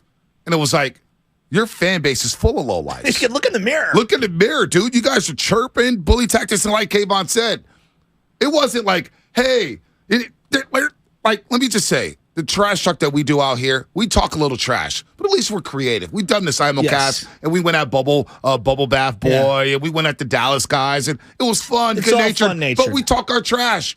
But people are telling us not to wear our gear. We're like, no, we're going to wear our gear. We ain't no punks. Nobody's going to touch us. But they were asking for it. And what happens if I react with all the camera phones out? Like Kayvon said, all you heard was F-U-P, F-U-F, MFer, you're gay. Like, that was their whole shtick. It was like, really? You're not even saying the Niners suck. You're coming at us personally, screaming, knowing that you may get knocked out. But if you get knocked out, you got fans around you that will help you out. Every phobia that you could have, they had it. It was cringeworthy. That's the only way I can describe it. Let's get Dustin out the way in Philadelphia. Dustin, what's happening? Here we go. You're on the roast. What up, Dustin? Fellas, what's going on? What's up? You tell me. I figured I'd give you guys a lesson. Listen, before anything, I'm born, raised, diehard Philadelphia Eagles fan. Love the Sixers, love the Flyers, love the Phillies. I figured I listen to Angelo all the time. I just got done listening to him.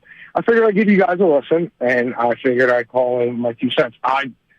Listen, I'm a diehard Philly. Just like Kayvon, your last caller, he's absolutely right. You guys are right. Like, if you go through the parking lot, you're going to get hassled. I completely understand where you're coming. Physical altercations, that's a completely different story. I hear you. But Dustin, have you ever been to Veterans Stadium? Dustin, it was way worse than Veterans Stadium. It ain't like that. That's fine. I don't care about Veterans Stadium, Dustin. But here's my thing. It wasn't just a parking lot where all that stuff was happening. And it wasn't just 10% of the fans, as some clowns were saying around these parts. It was multiple people. It was at least 50% of people doing that. Throwing in hot the bathrooms. Throwing hot dogs, spitting on me, throwing beers. Like, come on, man. Who throws a beer at another grown man? Guy asked me, what part of Camden are you from? Now, I didn't pick up on that because I didn't know about Camden, New Jersey. Now, you do the research, and from what Philly fans told me later on, was like, yeah, that's not something we rock with out here. And it wasn't just a parking lot. Wheels the stadium. Go use the bathrooms. Oh, dude, the entire bathroom was screaming, go back to cash. And it was all the suck my bleep. And it was like, wait a minute. What? All right. We got a break here. What's coming up on the game? Brought to you by Pfizer. More of your phone calls. Dave will get to you. The rest of you, 888-957-9570. Brock Purdy suffered a complete tear of the UCL in his throwing elbow. The hope is Purdy can avoid full reconstructive surgery on his elbow, a.k.a. Tommy John surgery. He's getting second opinions. More of your phone calls, plus Brian Baldinger in 17 minutes. 17 minutes, Brian Baldinger here on The Roast. Niners Nation, tell us how you feel about the NFC Championship game. Shanahan did a great job for what he had. My only gripe with him is not throwing that flag, man. That flag was big. And let me tell you something, man. Eagle fans are a bunch of slobs anyways, man. We ain't even tripping off them. It's Cali, baby. It's the Bay. As a Niners fan, I'm not discouraged. I don't feel like the Eagles got the hand over us and I'd love to see them again. This is the Bay Area's sports station. They're public enemy number one from here on out. 95.7 The Game. When temperatures drop, COVID-19 cases may rise. So, if you test positive and are at high risk, act fast. Even if your symptoms feel mild, ask your provider if an authorized oral treatment could be right for you. Visit treatcovid19.com. Sponsored by Pfizer. Ladies and gentlemen, it's official. Fast just got a whole lot faster. Xfinity has the fastest internet with up to 6 gig speed. Plus, Xfinity Mobile is the fastest mobile service with 5G and millions of Wi-Fi hotspots. You heard that right. Xfinity just increased internet speeds again. And Xfinity Mobile gives you can't catch me speeds. The fastest internet, the fastest mobile service, and major savings? Can't argue with the facts. Now through March 21st, new customers can get started with 1.2 gig internet with unlimited data included. It's all just $50 a month for 2 full years with no annual contract when you add Xfinity Mobile with unlimited data at regular rates. Go to Xfinity.com/faster. Call 1-800-XFINITY or visit a store today. Requires paperless billing and autopay with stored bank account. Restrictions apply. Taxes and fees extra. Xfinity Mobile requires Xfinity Internet. After 24 months, regular internet rates apply. Actual speeds vary. Hi, I'm Brian Bakhtiari, Executive Manager of Stevens Creek Subaru. With all the recent storms in California, it's a reminder of the power and unpredictability of Mother Nature. At Stevens Creek Subaru, we understand the importance of all-wheel drive, whether it's getting you to the slopes or coast, but more importantly, getting you back home safely.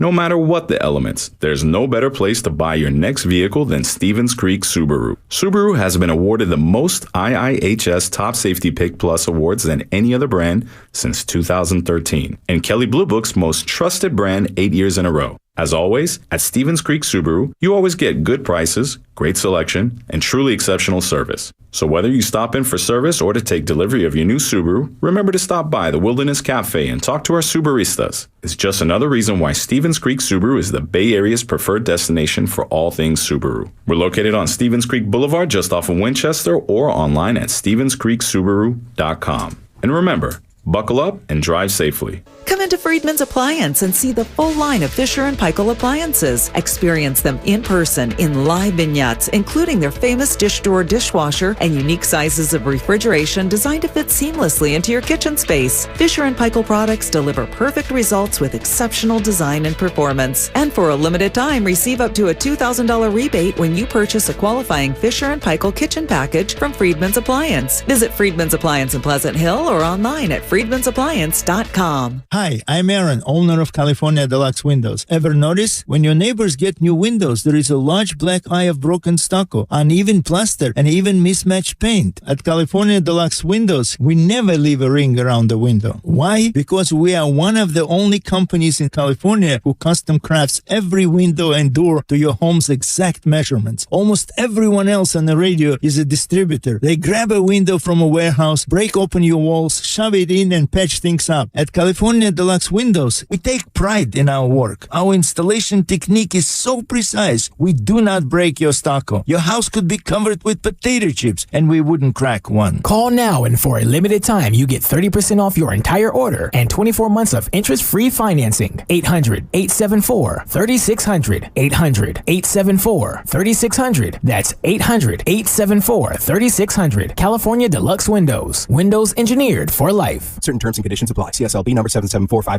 Business owners, you may be eligible to claim the Employee Retention Tax Credit, a payroll tax refund from the United States Treasury, applicable to businesses who kept employees on payroll during the pandemic. Contact Paychex to see if you qualify at paychex.com/ERTC. Paychex is proud to have helped more than 45,000 businesses secure over $9.2 billion in ERTC claims, an average of $190,000 per business. Paychex.com/ERTC. Are you ready? Every pro is an MVP to us. As a Lowe's MVP's Rewards member, you can earn bonus points when you shop select products and brands. Then redeem them for exciting rewards like tools, sports memorabilia, e-gift cards, and more. Join today to become a member and start earning. Bonus points calculated before taxes and fees after applicable discounts, if any, subject to program terms while supplies last. Points expire at end of calendar year. Visit Lowe's.com/MVP's bonus points for details.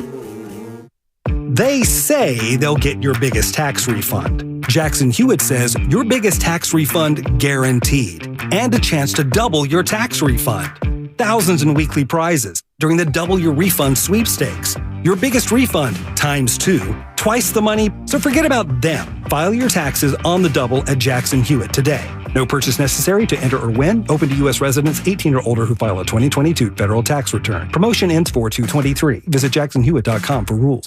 Kentucky Fried Chicken's pot pies are just $5? That's a comforting thought, especially after a holiday season when you had to panic wrap gifts at 2 a.m. Come on. Watch the same kids movie 11 times.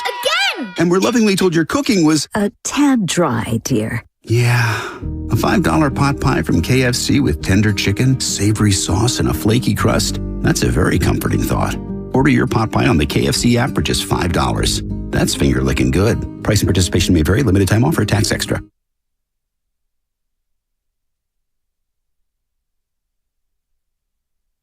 you hand me a piece of paper and a pen? Sam,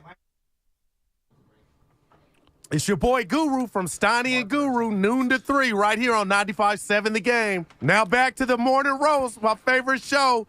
Just leave me alone, please. Guru might be a free agent soon.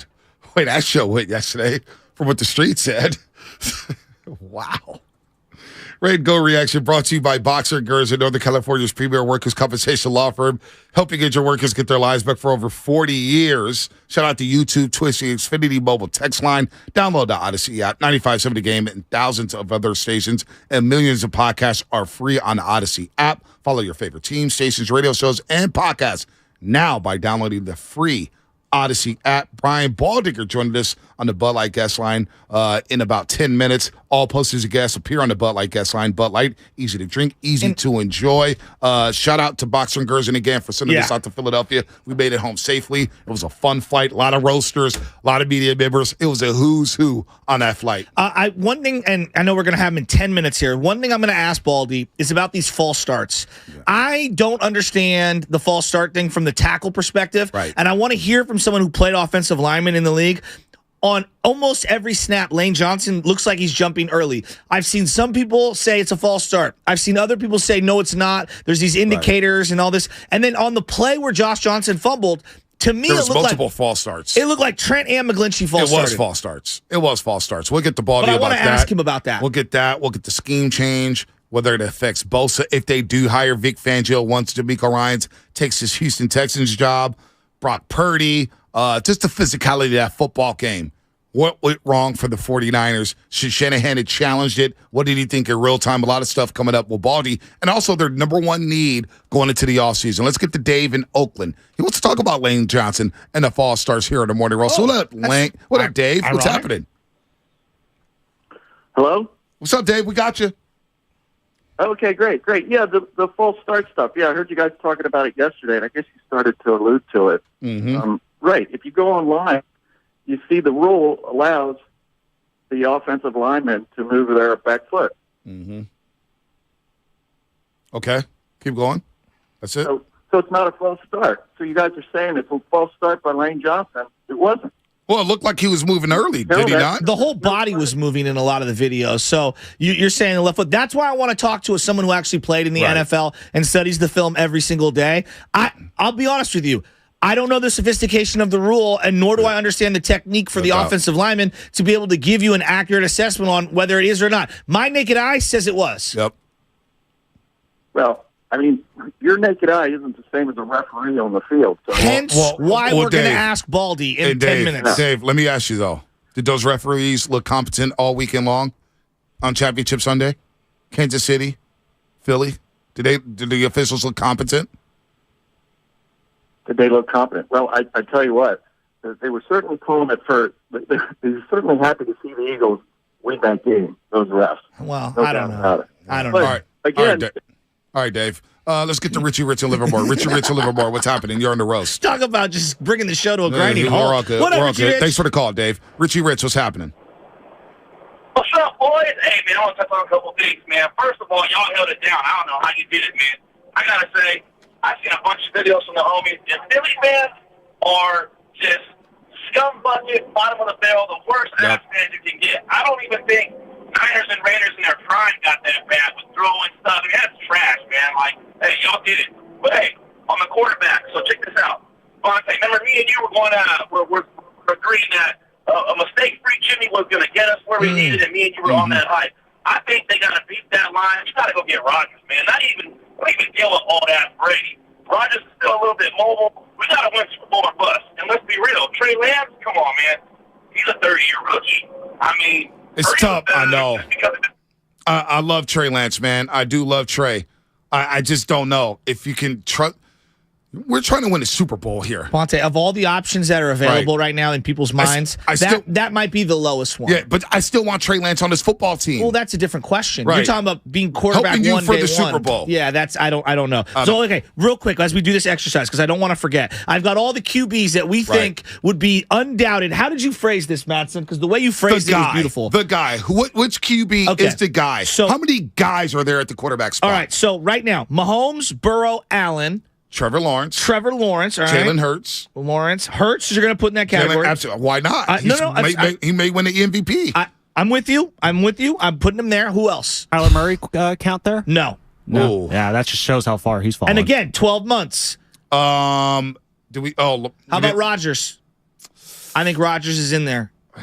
Can we get he didn't have one 300-yard game this season. Well, Aaron Rodgers. I mean, if you got Aaron Rodgers right now, you don't feel better if you're the 49ers? I probably feel a little better. Are you serious? Aaron Rodgers? Dude, did you hear the rookie Dobbs for Green Bay? He goes, I never spent a second with him outside the facility. He didn't even try. Well, you're bringing that guy to your locker room. I know, but the talent, unquestionably. Talent's good. Mattson, why don't you be the decider on this? Are we putting him on this list or not? Yeah, Aaron Rodgers. He's still a dude. Back-to-back MVPs. All right. What Rodgers, about Deshaun Watson? What about Brady? Trevor Lawrence, we said? Yes. So right now it's Mahomes, Burrow, Allen, Lawrence, Hurts, Rodgers. 7 is Brady? I would put Watson ahead of Brady at this point. And I know Watson looked terrible in a little small sample size. There's still a lot of talent there. Still a lot of talent in Deshaun Watson's right arm. In fact, you know what? Let's go back to Aaron Rodgers real quick. Here's how I think Rodgers, Watson, and Brady all fall into this bucket of definite maybe. You feel better about him than not. Mm-hmm. But are you certain 46-year-old Tom Brady's going to be awesome championship caliber quarterback next year? No. I'm telling you this right now. Tom Brady is better than anyone that the 49ers have had at the quarterback at 46 years old. Did you watch Tom Brady in that Dallas Cowboys game? Yeah, I don't. He looked cooked. It's Tom Brady. That defense suffocated him. He couldn't even throw a pass over the middle. He was skipping passes. The game we just went to, NFC Championship game. It's Josh Johnson. Yeah, no, I'm saying you put Tom Brady in that game. You don't feel better than Brock? I don't know if he survives that pass rush. Really? Brock's more mobile than Tom Brady. I can't believe you're there. Brock Purdy. Tom Brady. I'm not saying Tom Brady's worse than Brock Purdy. I know. Listen to me. I'm not talking about Did you resumes. not watch the wild card game against I know, but Dallas his Cowboys? brain, he's going to run different sets and formations to where he can get rid of the ball. It's Tom Brady. Tom Brady was skipping quick slants. The only reason they made the playoffs was because of Tom Brady. Dude, the only reason why they made the playoffs was because of NFC South was ass. They sucked. That's baked into the it's Tom Brady. They won 8 games. All right, they won 8 games. Tampa Bay was terrible. Even his worst season is better than any great 49er season in the last 22 years. I don't know, man. I don't know. Tom Brady looked awful in that Cowboys game. Just 888-957-9570. Tom Brady, he comes here. Do you win the Super Bowl? Can he help you win the Super Bowl? I think most fans think that he does. That doesn't guarantee anything. I don't know if he holds up against that Philadelphia rush. I saw him. He can hold up against the Dallas Cowboys rush. That's not the only move. No matter who the quarterback is, we agree. He couldn't hold up against that Cowboys rush. We agree. No matter who the quarterback is, protecting that person is the most paramount thing that they can do, whether it's the bottom choice of Trey Lance, Brock Purdy, all the way up to Aaron Rodgers, Tom Brady. Can you agree? Yep. And everything in between. Yep. You have to protect them. Stuart in Delaware. Stuart, what's happening? You're on the roast. What's going on, guys? Hey, I was at the Philly takeover, and it was off. It was away from the parking lot. So we marched. Everything you guys said was true. Thank you. We marched. We walked to the stadium. Thank you. We had guys throwing cans at people ahead of us. I had to stop, and I pointed out 8 of them. And I told them I stood there with my hands by my side and said, now throw a can at me. Everybody went silent. We continued to walk in. We had girls, boys, women, men cussing us out. All they said, saying N-words. Yep. F you this, F you that. On the left side. Send us to Matt Steinmetz. Send us to Matt Steinmetz since he wanted to talk tough yesterday on the airwaves. People don't understand. I'm not even trying to hype it up. It was bad, dude. It was. I tried to send it to Matt because I got really mad when he was talking that mess because he's from Philly. Then once we got to the stadium, we going back. A dude hit my dude. I had to jack the dude up against the fence and tell him, "Don't put your hands on my man." And his friends gonna come out. Well, let him down. Like, make me let him down. Thank you. I said that's what I thought, and then I let him down. Yep. I said, you can go now. Yep. But they are nasty, vile. They are. And it was true. It was on throughout. I counted on our way back to our Philly takeover. I counted 20-1 versus bad versus good fans. There were some good fans there. And there was some good fans. There were some good fans. There was. Don't. But don't ever say that. What's your People act name? like that at Levi's. Stuart in Delaware. Stuart in thank you for Delaware. hitting us up, man. I appreciate Good that. call, Stuart. Good Thank call. you. Real quick. Let's get to Mark before we get to Baldy. Yep. Thank you, Stuart. Yeah. Let's get to Mark before Mark hung up. That's my bad. No, it's all good. Mark, call back. Mark in Oakland, call back. We accidentally hung you up because he had something about maybe the issues are not the quarterback spot. What is maybe it? the issues are, I don't know what it was. Maybe it's offensive line. Well, I agree. Maybe Our it's offensive head line is coach. baked into the issues. I think that's number one. You need a center. Well, you need a new center. You need a right tackle. Yeah. All right? Yeah. And you need Javon Kinlaw, man. You need some beef up front. Well, you need some athleticism you on need the a third edge. wide receiver. You do. You need a legitimate, either a chain-moving, big-bodied guy who can play on the in and outside, on the outside of the numbers, and then you need a slot working guy, even though CMC's that guy. Here's now. what I will say about Brady. Huh. That if he does come here, he's probably not throwing the ball 50 times a game. No, he's going to run the ball. It's more balanced. You got Christian McCaffrey, Yes. the ultimate check down. All right. Can you get a package deal with Tom Brady and Mike Evans? So now all of a sudden you got Mike Evans because you need a big boy wide receiver. Yes. You need Ayuk on the other side. And you can put Deebo Samuel on the slot. Look, I like Jawan Jennings, and I'm not trying to pick on him, right? But if Debo's going to be football player and not route runner type dude, like, you need another wide receiver. You I don't think Jawan, he missed some blocks in this game because he's not, I don't even know what they were trying to accomplish with him, and he doesn't, he had moments this year. He really did. I'm not trying to rip him. Right. We need to upgrade that position, which is crazy because they've got talent everywhere. Let's go to, do we have Baldy ready? Baldy not ready? Okay, let's go to Jacob in Alabama. Jacob, what's happening? You're on the morning roast. Hey, fellas, I just wanted to expand on that Brady thing, and I wanted to get your take on it real quick. I know the quarterback is going to be talked about a lot, but do you guys think Brady still has the gravitas to bring players with him? Like you said, like Gronk? What's to stop him from calling Gronk and say, hey, come to my hometown for a hometown discount. Let's go get one more ring. I mean, if Ryan Jensen would all of a sudden, like opt out of his contract or whatever, or became a free, I mean, that's when you get someone like him, kind of like LeBron. LeBron brings his friends where he goes. Right. Which Tom is part Brady of, does have which that is part pull. of the equity that you've established when you become that. When you're Brady does bring guys with him. And Aaron Rodgers, does he bring guys with him? I don't think anybody likes Aaron Rodgers anymore. I don't think he's a very likable dude. Well, that's where you've got to talk to the team leaders and say, guys, is this a guy you want in? I know. All right, let's get to our main man. Let's get to our main man, Brian Baldy. Go ahead and hit the intro, Kyle. You love everybody. I don't like down plays better than anyone. I mean, this is like Shark Week now. And you know what Baker Mayfield is? He's chum. Look at these sharks. You think you're getting away from those four angry sharks? It's Shark Week. It's time to eat. Make the read. Urgency. That's the name of the game right here. Urgency. Now. On it. He's on it. Touchdown. Beautiful throw. He's our 95.7 The Game NFL insider, Brian Baldinger. The man, the myth, the legend, the smartest man in football. We love him on the morning roast at Baldy NFL. What's going on there? At Baldy NFL, Brian Baldinger joins the roast once again after championship weekend. And yes, Baldy, we are disappointed. We had one heck of an experience in Philadelphia. It was a really, really good time. Got called a lot of things, but it was a really good time at the link. Even though we wore our gear, it was a lot of fun, but the Niners do go down 31-7. It really didn't have a shot. Once Brock Purdy got hurt, Josh Johnson, it's a tough spot for him. Baldy, what's the number one takeaway from this football? You know what? Let's just start here. What's the number one need for the Niners this offseason after watching that game against Philadelphia? They need a healthy quarterback. No, whoever that is. I mean, I don't know. They're all hurt. But they need a healthy quarterback. That's where it starts. You saw the result, once Brock went down and how limited they were and how vulnerable they looked. And so I think that's where it starts with the 49ers this offseason. Whoever that is, whatever the scenarios, I heard you talking about, a bunch of other guys, but I don't know what the scenario is. Certainly salary cap and all that kind of stuff is factors into it, but that's where the offseason starts. Is who's your quarterback, how healthy is he, and what kind of an offseason can they have? Well, okay, let's start here then. obviously the injury is looming large for Brock Purdy. There's a lot of unknowns. We don't even know what the timetable is or what the exact surgery that is required of him. There's a lot of unknowns. Had he just finished this game out and they lose, you could pick however scenario you want. Would we be discussing upgrading at the quarterback position at all? I don't think so. Gotcha. I don't know how many guys played better than him, in 8 straight games.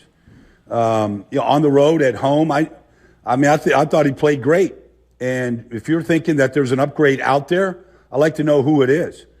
Available, that is. So let's say it's Tom Brady. And I like a young quarterback. I like a guy that you can grow with. Well, can it be Trey Lance, the age of most of the guys in there. Can it be Trey Lance, in your locker room? Can it be Trey Lance at all? It can be, but we've seen. I mean, look, it's like back in school when you got that incomplete. Mm-hmm. You're like, well, what is an incomplete? It's just, you didn't learn anything, but you were there. Like it's just a complete incomplete. Yeah. Like I don't know how much you can actually learn or glean by standing on the sideline and watching these games. Yeah. I mean, there's Brock Purdy hit the field running and never looked back. And he was as good as anybody could have ever hoped for. I don't know that Trey can do that. I don't know that he can't do that. He might do it differently. I mean, if you look at the Super Bowl, Jalen Hurts plays completely different than Patrick Mahomes. Yet here they are, both in a championship game, in a Super Bowl game. Totally different styles. So it kind of depends on how your team responds to the quarterback is more important sometimes than how he actually plays. Interesting. So the last couple of years where they've had deep runs, Chris Jones dominated them in the trenches, and that forced them to lose in the fourth quarter. Aaron Donald and Von Miller dominated them in the trenches last year, and that forced them to lose. And even though it was only 6 snaps with Brock, and it felt like the Eagles were dominating them in the trenches, when you look at the 49er offensive line, why is it that they're getting dominated at the end of the season? It's it's sort of their style. They don't run a lot of power plays the way, say, the Eagles do, where they're really moving the line of scrimmage and taking bodies off the line of scrimmage. They kind of trap them. They kind of, it's not as finesse, but it's a finesse game. And so if you have a 5-man defensive line like the Eagles do, it's hard to find running lanes in there. Now, if you can get a split, you might go a long ways. You might have a lot of negative runs or short runs before you hit one against them. But that's kind of the rage. That's what the Bengals are playing right now. It's what the Eagles are playing. It's kind of the rage to play a 5-man defensive front and cover up everybody, stop the run, and then if you got good pass rushers in there, like the Eagles do, you can also effectively rush the passer. Brian Baldinger joining us on the Bud Light guest line here on the Morning Roast.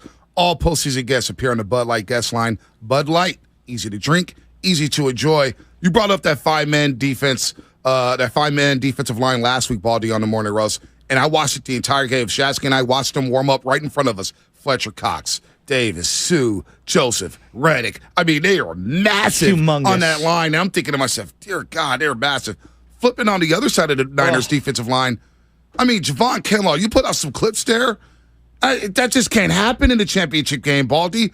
The trenches got dominated. Now I'm thinking, man, maybe the Niners need to beef up the defensive line even more. It felt like Philadelphia's offensive line had their way all game long. I agree. I mean, I didn't think that they, we start this, our show every week on Tuesday, with the shark feeding, but I haven't seen that for a long time. They brought Kerry Hyder back. I haven't seen Kerry Hyder make a play. I'm a big Kevin Givens fan, but Kevin Givens got hurt and kind of faded down, down the stretch. Kinlaw was disappointing when he was in there. I showed one play where, all right, maybe, Kelsey hit him just right, but I could have put 4 or 5 plays up there where he just got rolled right off the line of scrimmage. That's a mid-first round pick right there. It's 325 pounds. You can't have Landon Dickerson and Jordan Mailata rolling you up. I mean, you can't do it. And think that you're elite. Now, the good thing is the linebackers cover for all of it. Yeah. They're just phenomenal, and they were again. But for the most part, I think they need upgrades on the defensive line. Well, that stinks. I mean, because they've invested, it feels like every single year. Drake Jackson couldn't even, suit up in the playoffs, active, which made no sense to me at all. What happened to Nick Bosa? Like, Lane Johnson's got the groin injury. We find out Sunday morning. I'm thinking, ooh, this is feasty for Nick Bosa. And I don't know. What happened with Bosa? In the playoffs, Baldy, he didn't have a sack. Yeah, what happened? I saw a guy that looked like I remember, I saw him before Tampa that was like week 14. And, I making a joke that week. I wasn't making a joke. I was saying Max Crosby was the defensive player of the year, and it bothered Nick. And he just like kind of bumped me and goes, so you think Max is the defensive player of the year?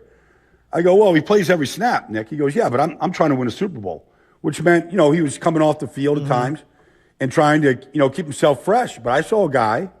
And if Nick was like, he lives right down the street from me in Fort Lauderdale here, but if I ran into Nick over at Materano's tonight here in Fort Lauderdale, I'd go, man, did you run out of juice or what? Because that's what it looks like. Yeah. Like, he wasn't running anybody over. I mean, he's got a great, powerful move, but he wasn't beating anybody quick. Not the way Hassan Reddick was beating people quick. He wasn't beating people with power. And so, it's not like people have figured him out, but Lane Johnson didn't have any problems with him. Jordan Mailata didn't have any problems with him. He wasn't a problem on Sunday. And that really stinks. Just as we zoom out just for a second on Bosa, because I think this is very important. He wants to get paid coming up. We all agree he's a stud. You got to pay him, all that. We were talking about Vic Fangio maybe coming in and replacing DeMeco Ryans. Is Bosa scheme dependent? Like, can he fit in any kind of scheme? Can you stand him up? Can he play in a 3-4? I know you're in the base a lot in the nickel. Like, I'm getting real nerdy here, but would that give you any hesitation at all if you were changing up your scheme with Nick Bosa? Nah, I mean, he's a 4-3 defensive end. That's what he was at Ohio State. That's what he was at high school in Fort Lauderdale. I mean, I think he's a 4-3 defensive end. I wouldn't stand him up. I don't understand pass rushers that stand up. I don't think that you get the same takeoff. But look, I think he needs a dominant defensive tackle inside next to him that he can run stunts with. They tried some different things this year. I mean, they ran a stunt with him and Eric Armstead. And I'm watching Isaac Seumalo and Lane Johnson pass it off like it was me and you running the stunt. Like they didn't want an ounce of penetration between any of them. So, But I mean, every defensive end. I mean, if you look at Hassan Reddick, I mean, he's got Fletcher Cox and he's got Javon Hargrave inside. Wow. I mean, those guys push the pocket almost every single play. Hassan Reddick really benefits from that. But he's also, he's 240 pounds. You can run at Hassan Reddick. There's limitations to him. But the Eagles figured out that if we play him in a 5-man defensive line and he just has to play off the edge, we could drop him a little bit because he's 240, play linebacker, tempo, all that stuff. We could kind of cover up some of his weaknesses, but I don't see teams just lining up like the 49ers. I thought they were going to run right at Hassan Reddick. Like I didn't really see anybody doing that. Why didn't they? I don't know. Like, I mean, if I'm looking at the Eagles defense, I'm like, I love Hassan. He's a friend of mine. I've known him since his sophomore year at Temple, but I know how big he is too. Like I'd run right at that guy. Kittle's a great blocking tight end. You put him with, whether it's Trent or with McGlinchey, and I'd go pound him, make him pay for being 240. Brian Baldinger here on the Morning Roast, courtesy of the Bud Light guest line. Bud Light, easy to drink, easy to enjoy. All right, a couple plays that happened in this game I want to follow up with Baldy.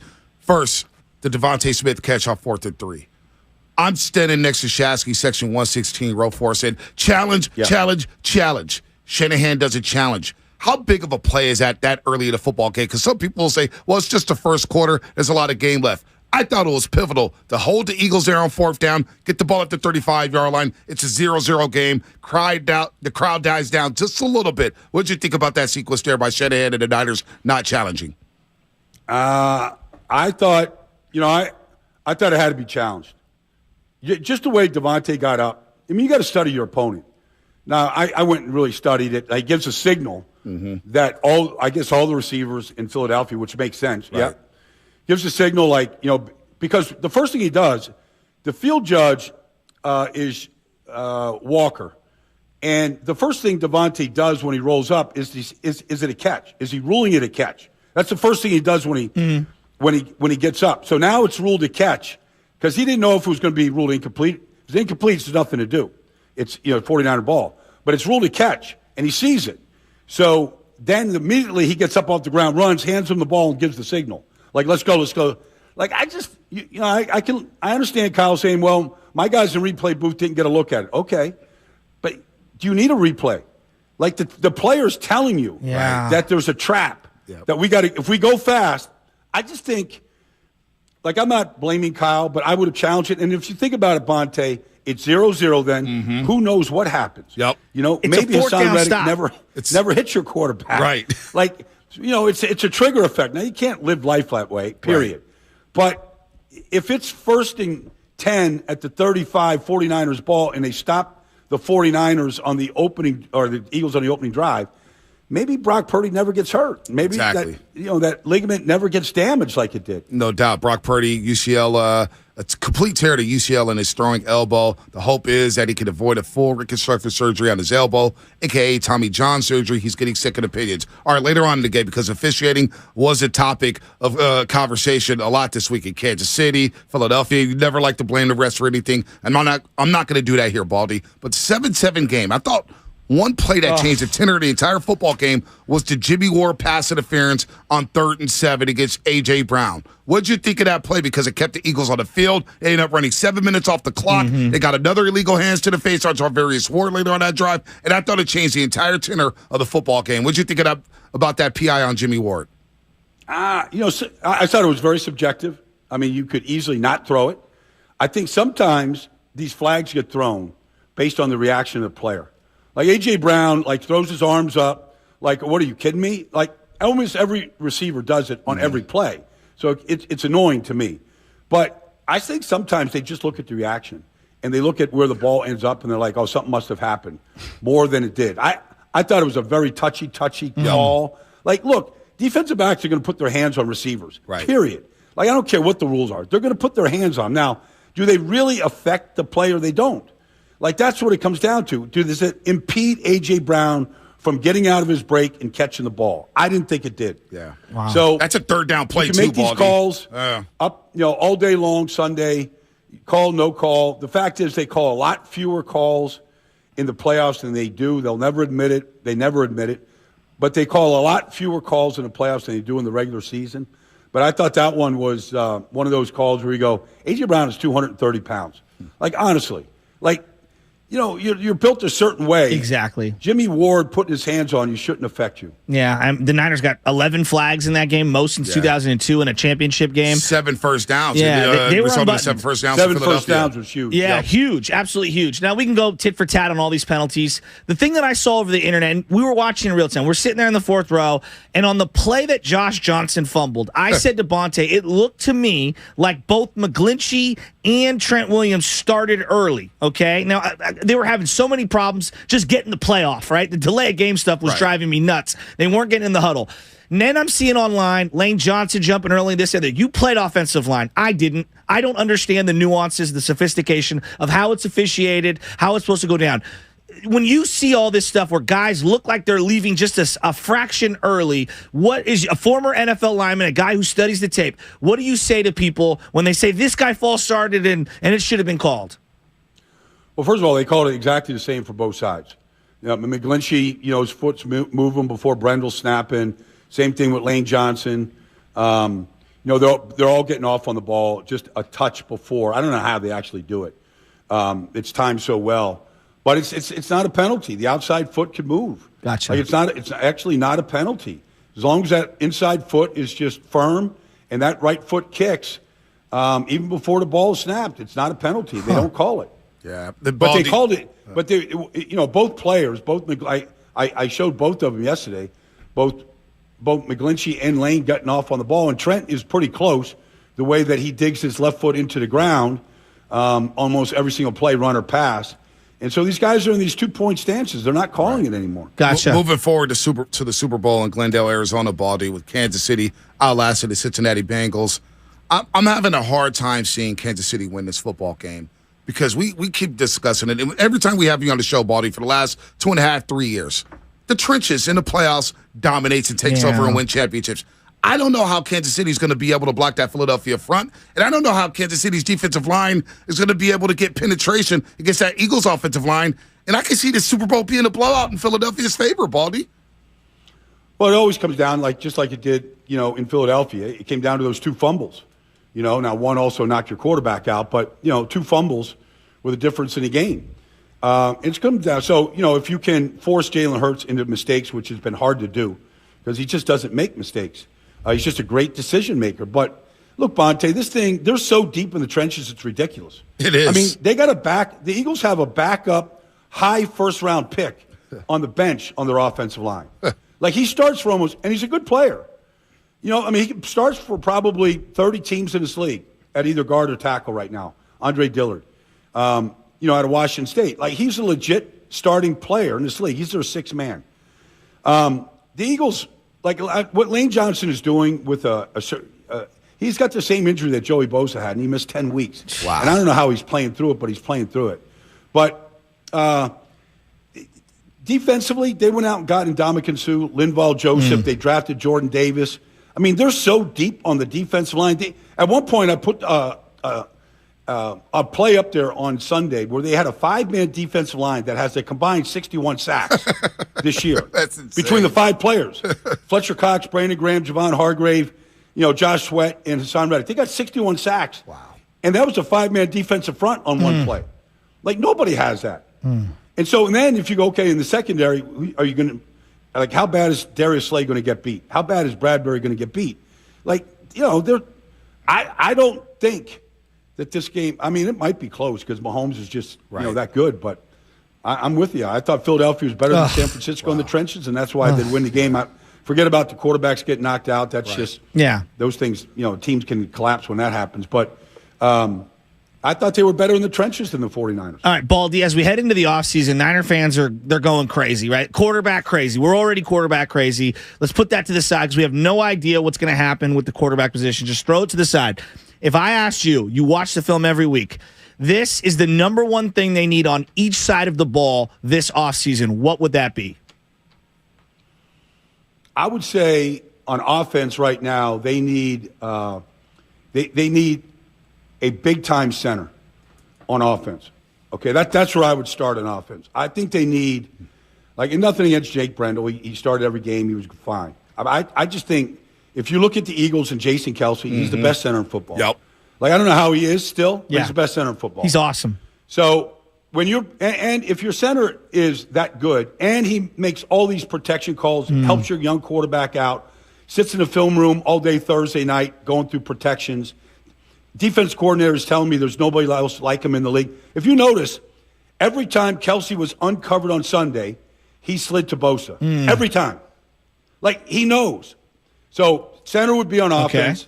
And I would say defense, you could either give me a dominant interior defensive lineman. Okay. Or a dominant defensive lineman, or give me a big-time corner. Big-time corner. Okay. I like that. Well, but Baldy, I had wrote down a bunch, right tackle, center, third wide receiver, D tackle, D end, and big time. I mean, you're hitting it on the head. Baldy, I'm with you with the center. We were just discussing this, and I'm saying, Weston Richburg getting hurt late in 2019 killed the Niners in the Super Bowl when Chris Jones started dominating his Super Bowl 54 in the fourth quarter. Backup center couldn't handle it. Who was it? Brunskill, I think, playing center in that game. I mean, big time center. You're right. You're spot on. Great minds think alike here, Baldy, as we move forward here with the 49ers. Look, it's doom and gloom out here right now. We're already talking about quarterbacks. Going to the year 7 of Shanahan, and we still don't know who the quarterback is. It's kind of wild. It really is wild, man. Baldy, before you get in there, my wife's going to have me going back to church very shortly here on Sunday, so I'm sad. I'm very sad. Because of Sundays, no football. No football. I've got the Warriors, Baldy. I got built-in excuses. I got basketball. I mean, well, you got the Senior Bowl on Saturday, Joe. I would say, in some years, the Pro Bowl, but they've just done away with that. So you're going to have to go to church and pray, Joe. I mean, do we pray for Tom Brady? Everybody else's sins. I know that you don't commit any, Joe, but pray for everybody else's. Well, do you pray for Tom Brady? Yeah, what would you do? Does Tom Brady make the Niners the NFC favorites once again? I don't know if Tom Brady can evade that Philadelphia rush behind that offensive line, so I don't know. I would beef up the O-line first, but should the Niners go all in on Tom Brady for next season? Well, when there was just 8 teams standing going into the divisional round, the oldest quarterback of the 8 teams was Dak Prescott at 29. It's a young man's game. And I'm not here to knock Aaron Rodgers or Tom Brady. If they want to keep playing. But I just don't want to build my team with a 40 or a 46-year-old quarterback. Like, I just don't. I don't care if it's a one-year rental. Like, I want to sustain excellence. You know, they got Joe Montana, you know, at Notre Dame in 79. They got Steve Young. Like, they built it the right way with those teams, with a young quarterback. Like, whether it's Trey Lance or whether it's Brock Purdy or it's somebody else, like, give me a younger quarterback that I know I'm going to have him for the next 5 years. Yeah, I'm with you, Baldy. Baldy, I think we'll talk to you during Super Bowl week. Maybe we'll do it again next week and a week after Pro Bowl games. I don't know if are you going to be in Vegas for the Pro Bowl games? No, that's not. That's not Baldy. That's not how you roll, right? No, I'm going to be. I'll be doing some stuff for the Senior Bowl, so I'll be looking at the next crop. All right, good deal, Baldy. It's good to see your face. I miss you, buddy. Yeah, thanks, Joe. Hey, we had a hell of a. I know it's rough. You weren't lying about Philadelphia. That was some scene walking into that stadium. With our Niners they gear live on. for it, Monte. They live for it. Listen. When I got done playing with the Eagles, I decided to stay in Philly because there was no other fan base like that I'd been around, and I stayed there. I don't care if it was Sixers or Phillies or Eagles or Flyers. Like this fan base, I'm like, they love sports. I love sports. I'm just gonna stay home. But Baldy, do you know two other radio hosts in the entire country? Because you do hits all over. Who would do what we did? No, I warned you, and you still did it. So my hat's off to you. We're cut from a different cloth. That's behind enemy lines right there. You guys did. No, yeah, it was like Game of Thrones and the Walk of Shame, dude. Yeah, it was great. It was wild. Baldy, we'll talk to you next Miss week, you, bud. man. All right. See you guys. God, I love Baldy. here on the Morning Roast will react to what he had to say about the 49ers offseason needs. Kind of like no on Brady, so we'll get to that. 888-957-9570. Roasters out there listening to Brian Baldinger. Comes on every Tuesday. What did you think of what he had to say about the quarterback position, the offseason needs, defensive needs, all that stuff coming up on the Morning Roast. But first, it's time for a little injury report. And we'll get into just a second. And it's the injury report from Boxer and Gerson. Shout out to Boxer and Gerson, by the way, sending us to Philadelphia. What a trip. Injury, workers, comp. That expense report is going to be one heck of an expense I got to do that immediately. Yeah, all right, let's go, Kyle. It's time for the injury report. That really hurts. Brought to you by Boxer and Gerson, Northern California's premier workers' compensation law firm, helping injured workers get their lives back for over 40 years. All right, more bad news for the 49ers. We've been all over it all morning long. This news broke when we were on the flight yesterday, Shasky, on the way back to San Francisco. Brock Purdy has an MRI on Brock Purdy's right elbow confirmed he suffered a complete tear of his UCL in Sunday's loss to the Philadelphia Eagles. Purdy is seeking second opinions on the injury in hopes that he can avoid Tommy John surgery.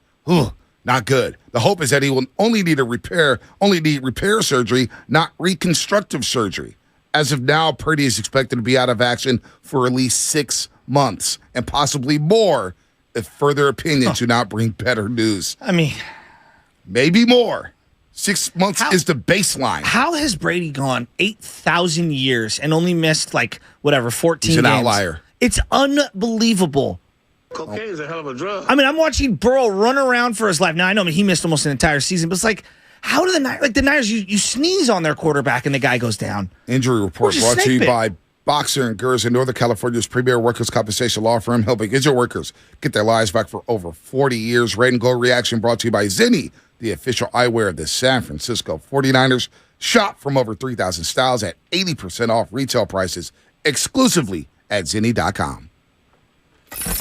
It's the Red and Gold Reaction on 95.7 The Game. It's a time to just appreciate what a fantastic season we had and what an amazing job we did on a third-string quarterback. And just huge props to Brock Purdy, man. Brought to you by the SF Sheriff's Office. Your future begins here. Every small business owner knows business happens everywhere. The office, the warehouse, or on the road. And no matter where it takes you, there's one solution to help your business thrive.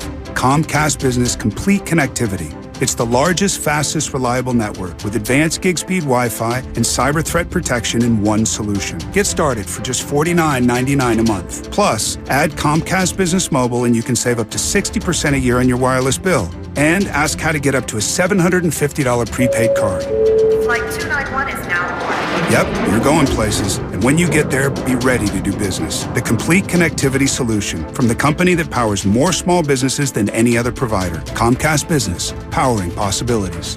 Ends 2/21/2023. Restrictions apply. Requires EcoBill and AutoPay. New 50 megabits per second internet and Comcast Business Security Edge customers only. Equipment taxes and fees extra. After 12 months, regular rates apply. Gig internet required for gig Wi-Fi. Mobile savings compares pricing of top 3 carriers.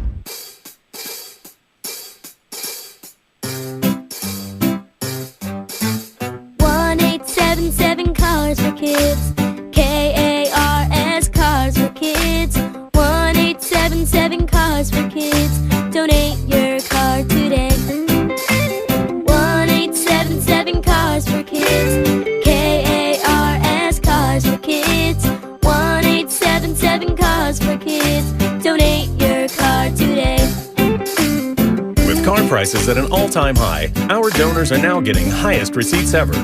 Donate at carsforkids.org, and your car can be picked up tomorrow. 1877 Cars for Kids. KARS Cars for Kids. 1877 Cars for Kids. Donate your car today. Now accepting donations of land, homes, buildings, or any kind of real estate. There's a reason Golden State has become the trusted partner for professional builders and contractors. The breadth of what they offer is remarkable. Their product knowledge can save you time. They're the largest distributor in NorCal of many of the brands they carry. Golden State's newly refreshed app offers installation guides, building codes, and much more. And the GSTV link on their homepage is a useful resource. Family owned for 3 generations. Golden State. When you succeed, we succeed. Boxer and Gerson, Northern California's premier workers' compensation law firm, helping injured workers get their lives back for over 40 years. Starting Stronger starts at AutoZone, where they've got battery solutions in the form of free battery testing, free battery charging, and replacement batteries that fit your needs. That's what makes them America's #1 battery destination. Get in the zone. AutoZone. When people have a craving to explore new and traditional Asian cuisines, they head to P.F. Chang's, where scratch-made dishes come from the 2,000-year-old tradition of wok cooking. P.F. Chang's wanted to explore new possibilities for their website. They turned to AmericanEagle.com. AmericanEagle.com re-architected P.F. Chang's website, integrating multiple third-party systems to create a unified digital experience. The results? Improved page speed and performance, personalized content based on users' location, intuitive online ordering, an increase in organic search visibility, and a 40% increase in new users. For scratch-made Asian cuisine, visit your local P.F. Chang's or go to pfchangs.com for website design, development, digital marketing, and hosting that produce efficiency, revenue, and results. Visit AmericanEagle.com. P.F. Chang's and AmericanEagle.com. Another example of the best businesses in the world, turning to the best in the business for websites. Go to AmericanEagle.com or call 877-WEB-NOW1. That's 877-WEB-NOW1. What's it like to go to the South Pole? How do some animals change color? Can you catch a liar? That's dangerous territory. Can you trust a gut feeling? What about yawns? Yes, yawning is contagious. Mike Simpson here, and on my podcast, I've Got Questions. We go through all these things we're curious about and some stuff you probably don't expect. Yo, strawberries are not even fruits at all. So what are they? I've Got Questions. New episodes Thursdays on the free Odyssey app or wherever you get your podcasts. It's the final days to save big store-wide at the Truckload event at Lowe's. Right now, get limited-time deals on your favorite tools and accessories. Plus, get 10% off in-stock kitchen cabinets with a $1,000 minimum purchase. And save even more on clearance cabinets in-store. Hurry and shop the Truckload event in-store or online while you can.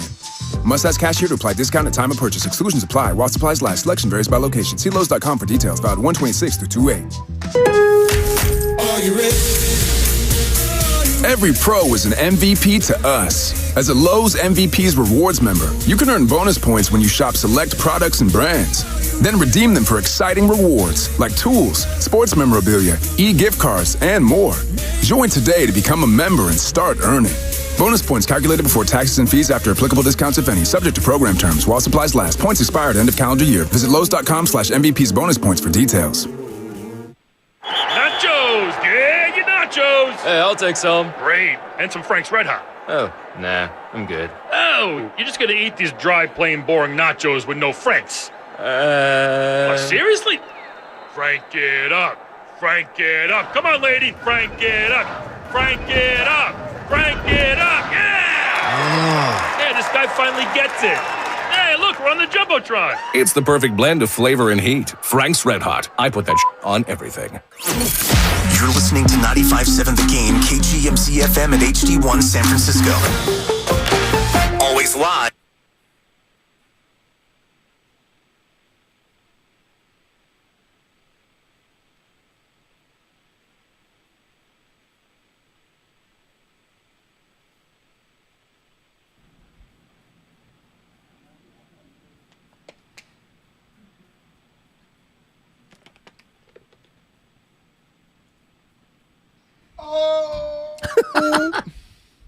Full start. Oh, baby. Second time it happened Full this start. morning.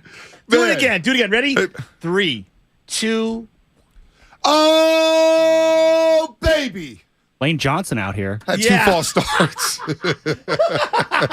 Sam, you're the best. I'm telling you, you're the best straight man in all of radio right now. I don't even know what that means. It means like everybody's like goofing around, and he just comes in just straightforward. All right, gotcha. Just in and out. By the way, Dr. Nirav Pandya joining Willard and Dibs at 9:30. 9:30. Dr. Nirav Pandya to talk about the torn UCL in Brock Purdy's right elbow. By the way, good morning to everybody out there. Shasky and I back in the Bay Area after a great weekend in Philadelphia up until the game. I mean, between. What'd you have to eat last night for that first meal? Back home? Yeah. I didn't eat anything. Oh, Michelle got me a nice Mexican dish. No, I delicious. was full from the Chicky and Pete's crab fries with the cheese. Oh, you ate got on the that? plane. Yeah, I did. Oh. I did get that to go right before the flight. And so I gotta ate those say, I on the met my flight. match on eating. Dude, I'm still full from these cheesesteaks. You crushed the gumbo. Crushed the poor boy. Well, no, I still have half of the po' boy. It's in the fridge right now. I looked over. His plate was done. Done. It was so good. But by the way, good morning, everybody out here in the Bay Area. It's good to be back. 888-957-9570. All the graveyard shift workers. We met a lot of people at the 49ers tailgate. I think it was on St. Lawrence or South Lawrence or whatnot. It was 2131 South Lawrence. There you go. That was incredible. And we met a lot of roasters out there, so shout out to everybody we met. Great conversations, great dialogue, a great march to the stadium. Niner fans, I've never been so proud to be a Niner fan 100%. in my life. It was really, really cool to be out there in Philadelphia with our Niners gear on. Shout out to everybody getting off of work. If you're at work, what is up? If you're getting ready for work, what is up? Teachers, stay-at-home moms, stay-at-home dads, students, cops, CHP officers, firefighters, you name it. Good morning to everybody out there. Let's get these phone lines cracking because Baldy dropped some things here, and we're going to get the Baldy sound in just a second on what he said about the Niners' offseason needs, whether or not they should go after Tom Brady, because obviously with Brock Purdy out for at least 6 months, what do the Niners do at quarterback? And to me, everything's on the table. Get me a quarterback. If it's Trey Lance, if it's Jimmy, I don't give a damn who it is at this point. Can you get a quarterback to get you over the top? But first, you got to build the line up front. Got to get a center. You got to get a right tackle. So even if you're the most optimistic Brock Purdy fan, let's have a realistic Brock Purdy conversation for just a second. Let's say you're the most optimistic. You think he's QB1. He's established himself. I don't. No. All right, go ahead. Finish. Let's operate like you do think that, okay? You know, it wasn't just 7 games. It's everything that you've seen. He's their guy moving forward. Even if you believe that, for next year, you have to grant me this. Him being ready for even all of the season or a portion of the season feels very optimistic. Yes. Okay? Very optimistic.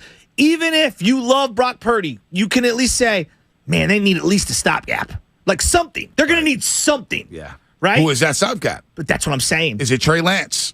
Because if you make a Tom Brady type of a move, Trey Lance is out the window. He's out the picture. He's in the background somewhere. Maybe third string, huh? He's maybe Jordan Love. Wow. I mean, what? I think everything's on the table. I think Kirk Cousins, who you reference, is on the table. I think Aaron Rodgers is on the table.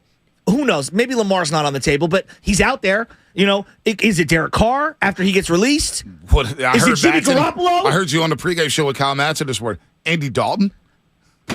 You think I want Andy Dalton? I know you don't want Andy but I'm Dalton. saying, like, okay, stopgap. Like, if you're the most optimistic Brock fan and you think he's the guy and they love him and everything, like, okay, Andy Dalton for 5 or 6 games. What? But as we learned this year, Bonte, and you pointed it out, with the one bye, you lose a couple games early. You're not getting home field advantage. And you saw how difficult that third game is in that championship game.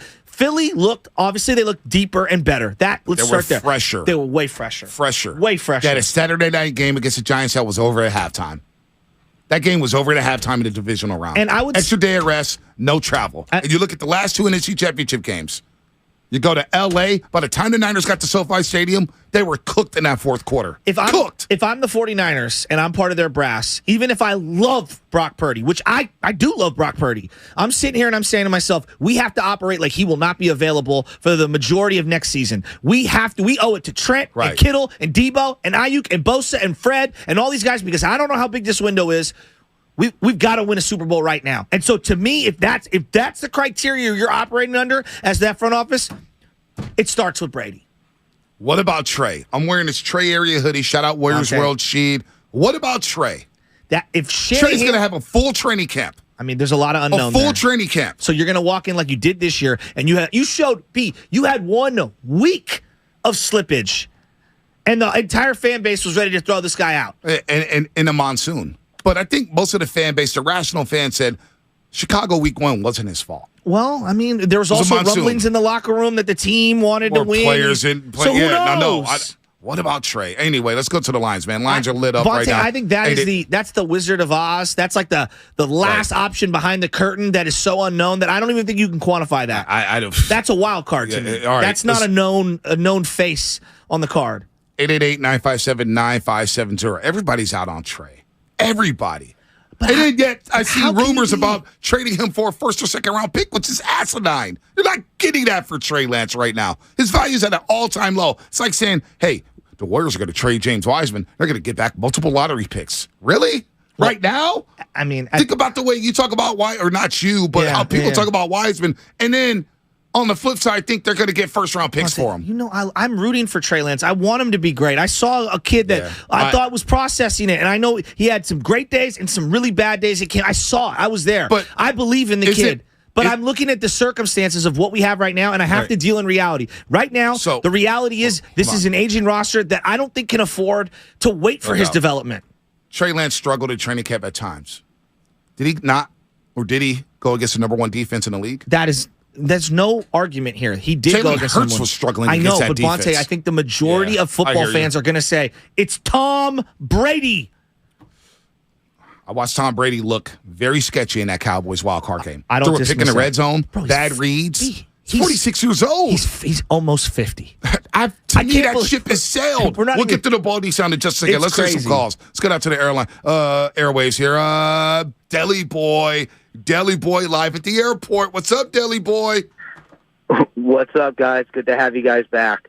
You know what? It doesn't really matter who's going to be our QB1 next year. I think the top 2 priorities going into this offseason right now is going to be strengthening up that O-line and re-signing Nick Bosa. I don't think it really matters who's going to be our QB1. I mean, I like to see Trey Lance get a shot. I think he didn't really get a fair shot going into the season. I think he deserves to get a look. I really liked how Purdy played by the end. I just don't know if he's going to be physically ready at the start of the season. And you guys are talking about Brady. And I mean, like, listen, we all love Brady, local kid. I mean, it'd be a great story for him to come back and lead us to a Lombardi, but he's 46 years old. And Vontae, you're right. He didn't really look very good and crisp against the Cowboys. So I really don't know. It's a terrible way for the season to end. I mean, let's just be real. It was a hell of a run. It was a great year. Run. I mean, it was a great run. I mean, you had our third-string Purdy coming in and leading us in here. And, I mean, who knows where we would be with Josh Johnson leading us if we didn't have someone named Brock Purdy. Could you imagine? I don't think they win a game. Ended. And Pat, I don't even think. Who knows? I don't think they win a game with Josh Johnson. Deli boy, whatever. Hold on. You know what? Let me just say this. I was going to give Josh Johnson a chance. I said, you know what? With this offense, who knows what can happen? And he had that little implant with Ayuk, and I said, okay, we got something. And then all of a sudden, he drops the ball, and I said, oh, that's it. It was game. That was good. That's what B said. It was just such. It was such and just a heartbreaking way to lose, because I feel like we never really had a fair chance in that fight. No doubt. And I know that Philly would have won that game. They're an incredible team. You got to give them their flowers. Good team, but they're making it seem like this was some Herculean Rocky Balboa win. It's like, bro, we had no QB, and to say, oh, we put up 31 against the top team. Our defense was gassed. They didn't put up 30. They had a short field. Let me just say this.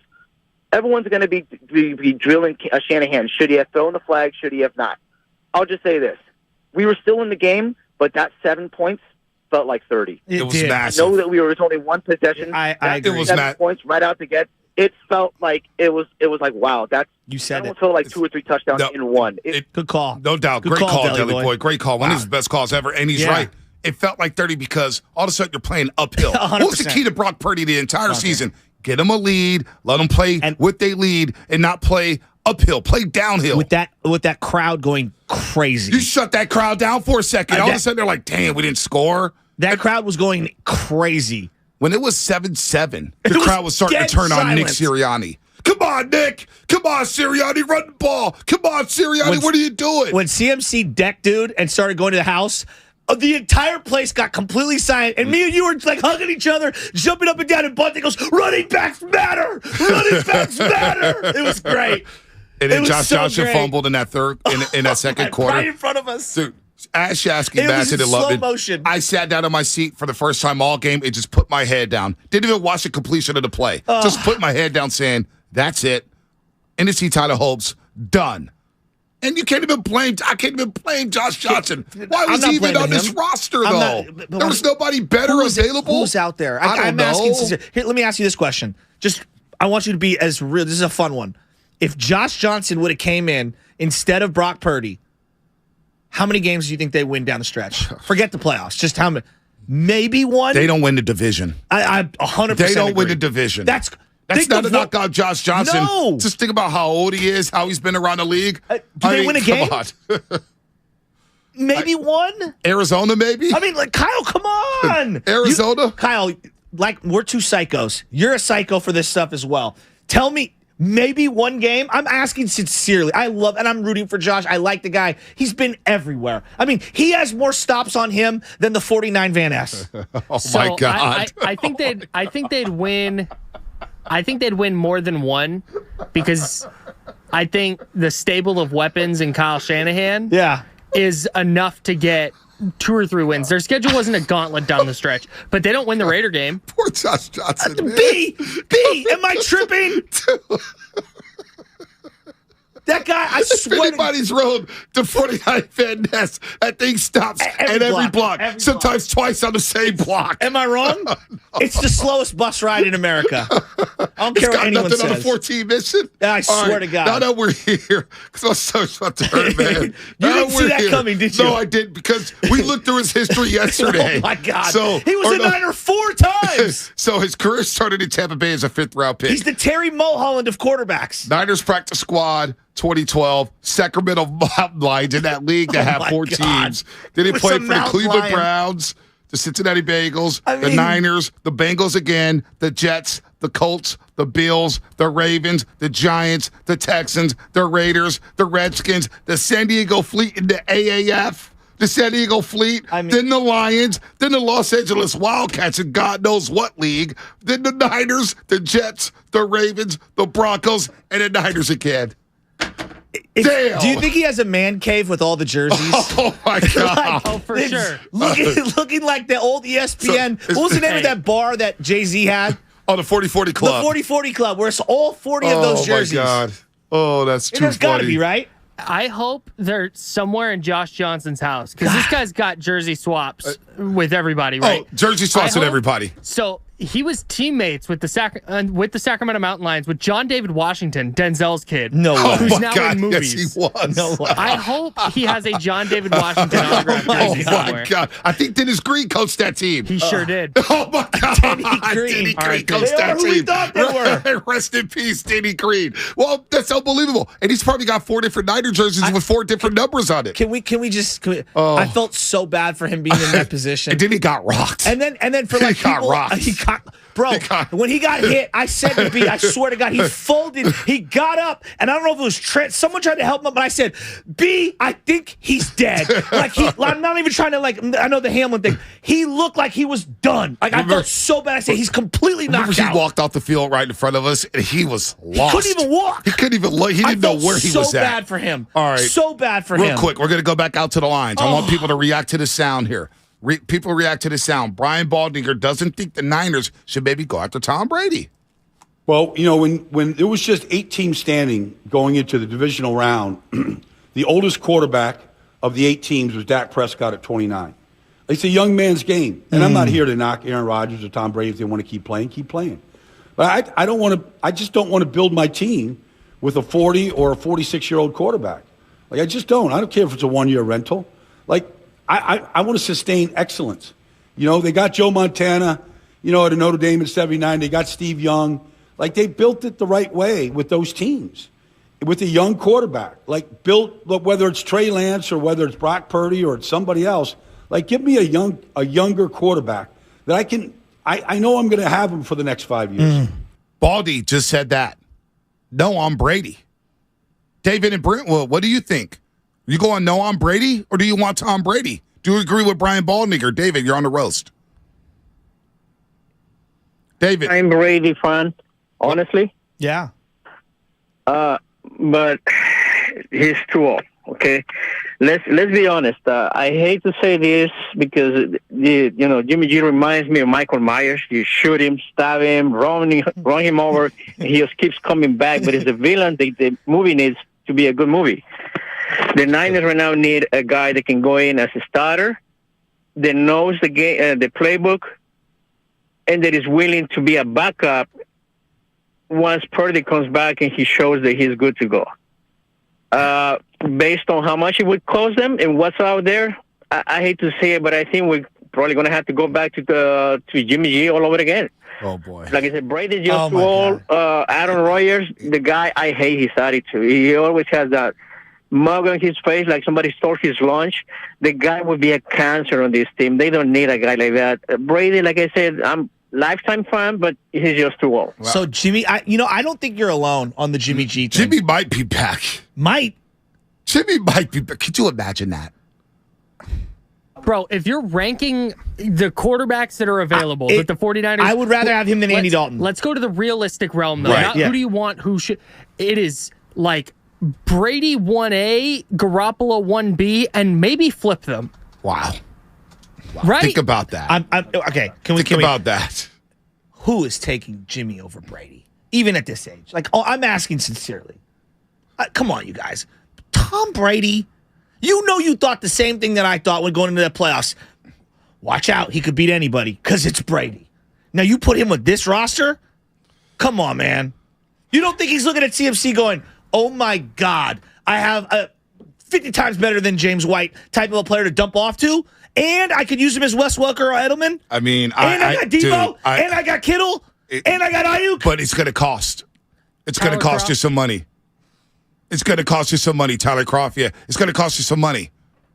Jimmy's going to come a little cheaper, unless Don Yee sticks it to the Niners. But by the way, Don Yee is both. He's Tom Brady and Jimmy Garoppolo's agent. So now you still got to deal with Don Yee. You ready to do that, Chasky? When it comes to Brady, Don Yee, you want him back in your life? It's Jimmy or Tom. Don Yee's here. Don Yee's here. Can we? I'm operating. Don Yee will be a part of the Niners forever. Let's go to Waterman and Corner Mandera. He might. I don't know. Waterman, what's happening? You're on the roast. What's up, fellas? I got to be honest with you. I think I'm sicker today than I was after the game. And the reason being is I know we got robbed as far as what could have been. And look, if the Niners get beat with Purdy healthy, that's a different. Totally agree.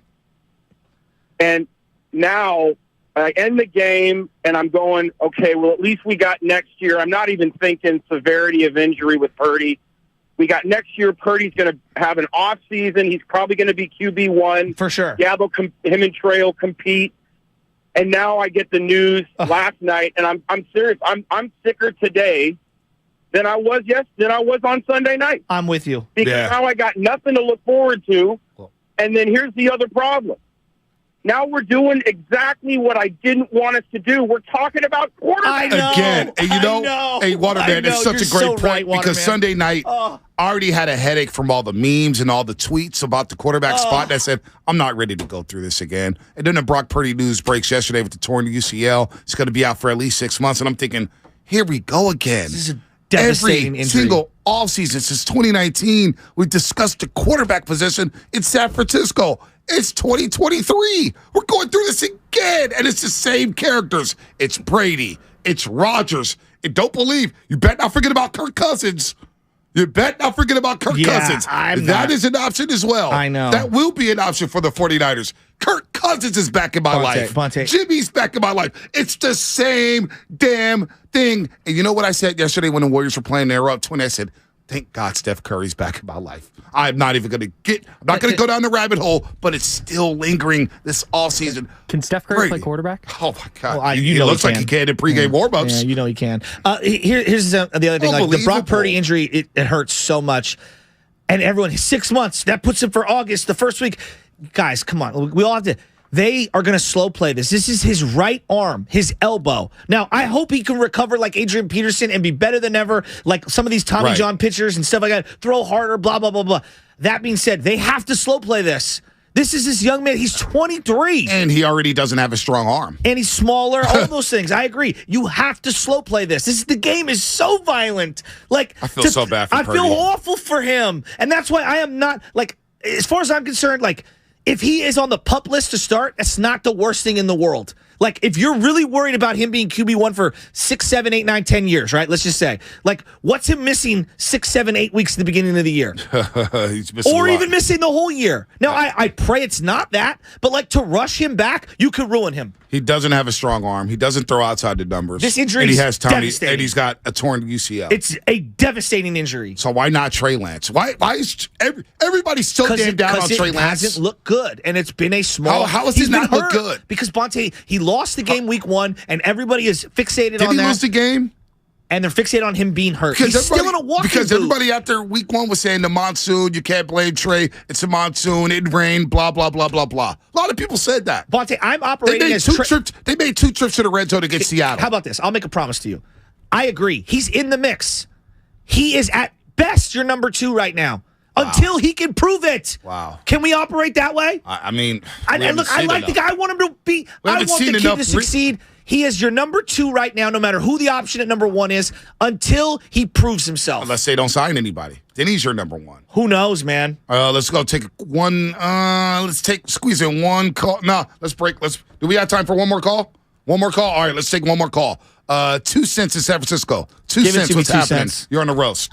Yo, thanks for taking my call. I think Baldinger was right. You can't build a franchise on a 46-year-old quarterback, but he can come in and be a stopgap until your 2 injured young guys come off the list. And he said, go out and get a young quarterback to build on. Who are we going to get? You just said there's maybe 10 teams who's got a guy they like. Exactly. I'd like to know who do you think we can get, and why wouldn't Brady work? It seems like it'd be a perfect fit. Yeah, for to 1 me, year? it's a great rental. Yeah, it's possible. And it's possible. Unlike all those other teams of years past, you want to grow with the quarterback. This team's grown. We're talking about one position. I mean, I know there's a center and there's other spots on the field. Clock.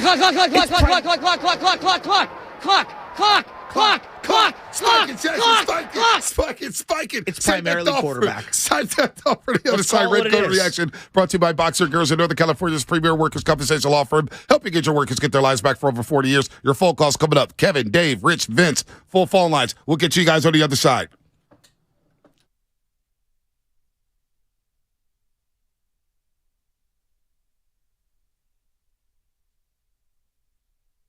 Table. I hate to be this guy. I just know where this fan base is going. Dog, you know they're running. Of course you're going to tackle them at the line of scrimmage. And you're celebrating? Come on, man. Again, it felt like a 4th grader kicking a kindergartner. This is the Bay Area's sports station. 95.7 The Game.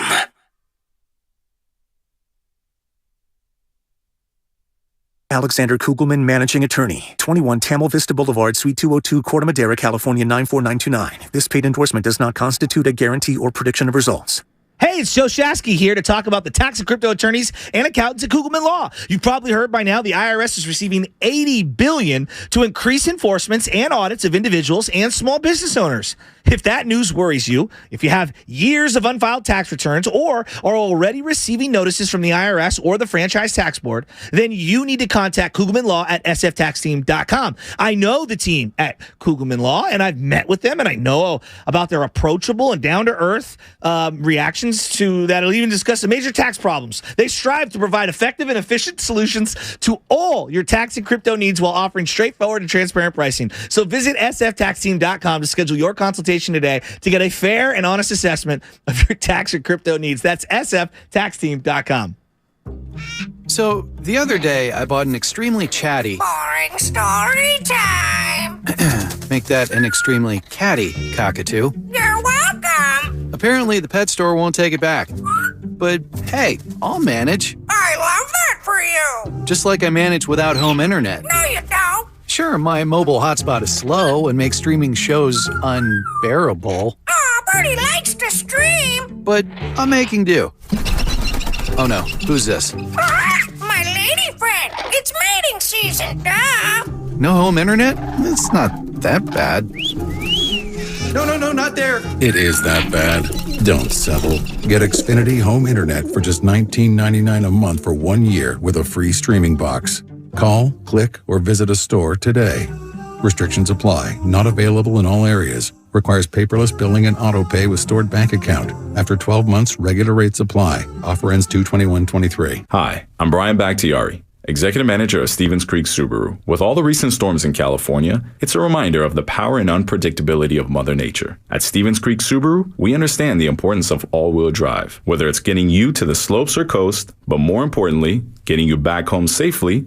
No matter what the elements, there's no better place to buy your next vehicle than Stevens Creek Subaru. Subaru has been awarded the most IIHS Top Safety Pick Plus awards than any other brand since 2013, and Kelley Blue Book's most trusted brand 8 years in a row. As always, at Stevens Creek Subaru, you always get good prices, great selection, and truly exceptional service. So whether you stop in for service or to take delivery of your new Subaru, remember to stop by the Wilderness Cafe and talk to our Subaristas. It's just another reason why Stevens Creek Subaru is the Bay Area's preferred destination for all things Subaru. We're located on Stevens Creek Boulevard just off of Winchester or online at StevensCreekSubaru.com. And remember, buckle up and drive safely. If you own a business, this has been a bumpy ride. From pandemic to inflation, I'm sure you could use a break. If your business has 5 or more employees and survived COVID, you might be eligible to receive a payroll tax refund of up to $26,000 per employee. The challenge is getting your hands on it. Hi, I'm Howard Mackler, and that's why I founded GetRefunds.com to cut through the red tape and get you that money. The team of tax attorneys we have put together are highly trained in this little-known payroll tax refund program. We do all the work, charge not a dime up front, and simply share a percentage of the cash that we get for you. Businesses of all types qualify, including those who took PPP, nonprofits, and even those that had increases in sales. We have helped return over $1 billion to businesses, and we can help your business too. Just go to GetRefunds.com and answer a few questions. This payroll tax refund is only available for a limited period of time. Don't lose out on up to $26,000 per employee. Go to GetRefunds.com. That's GetRefunds.com. It's not easy being the one everyone counts on to keep your operation running, no matter the weather or supply chain hiccup. But we get you, Raymond in Buffalo, Maria in Miami, and Jules in Troy, taking control of everything that's under your control. At Grainger, we're here for you with high-quality supplies for every industry, plus real-time product availability and access to experts ready to help. Call, click Grainger.com, or just stop by. Grainger, for the ones who get it done. When temperatures drop, COVID-19 cases may rise. So, if you test positive and are at high risk, act fast. Even if your symptoms feel mild, ask your provider if an authorized oral treatment could be right for you. Visit treatcovid19.com. Sponsored by Pfizer. Looking for a partly cloudy day in Pinole with highs near 58. Weather brought to you by Auto Trader. Shop millions of new cars, used cars, and electric cars on Auto Trader and find your 1 in a million car. Finally, it's easy. Auto Trader. The other day, I bought a cockatoo. Hello! He's a handful, but I'll manage. Just like I manage without home internet. Sure, my mobile hotspot is slow and makes streaming shows unbearable, but I'm making do. Oh no, who's this? It's mating season, duh! No home internet? It's not that bad! Don't settle. Get Xfinity Home Internet for just $19.99 a month for 1 year with a free streaming box. Call, click, or visit a store today. Restrictions apply. Not available in all areas. Requires paperless billing and auto pay with stored bank account. After 12 months, regular rates apply. Offer ends 2/21/23.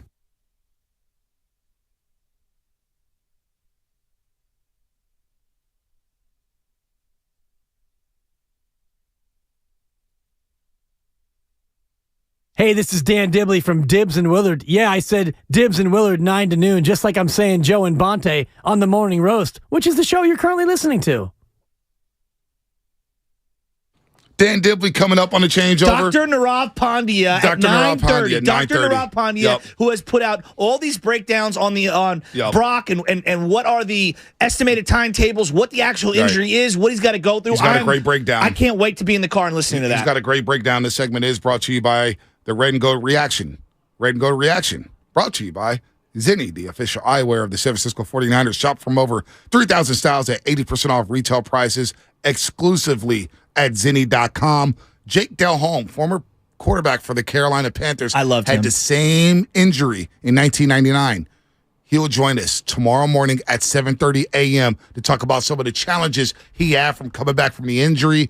Did he have the same throwing power? Was his arm stronger? Was it weaker? How did it affect him long term? Jake Delhomme, former quarterback of the Carolina Panthers, joining us at 7:30 tomorrow morning to talk about Brock Purdy's torn UCL. Actually, he injured it, not 1999.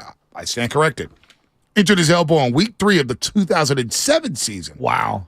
Missed the rest of the 2007 season, but then played in 16 games in 2008.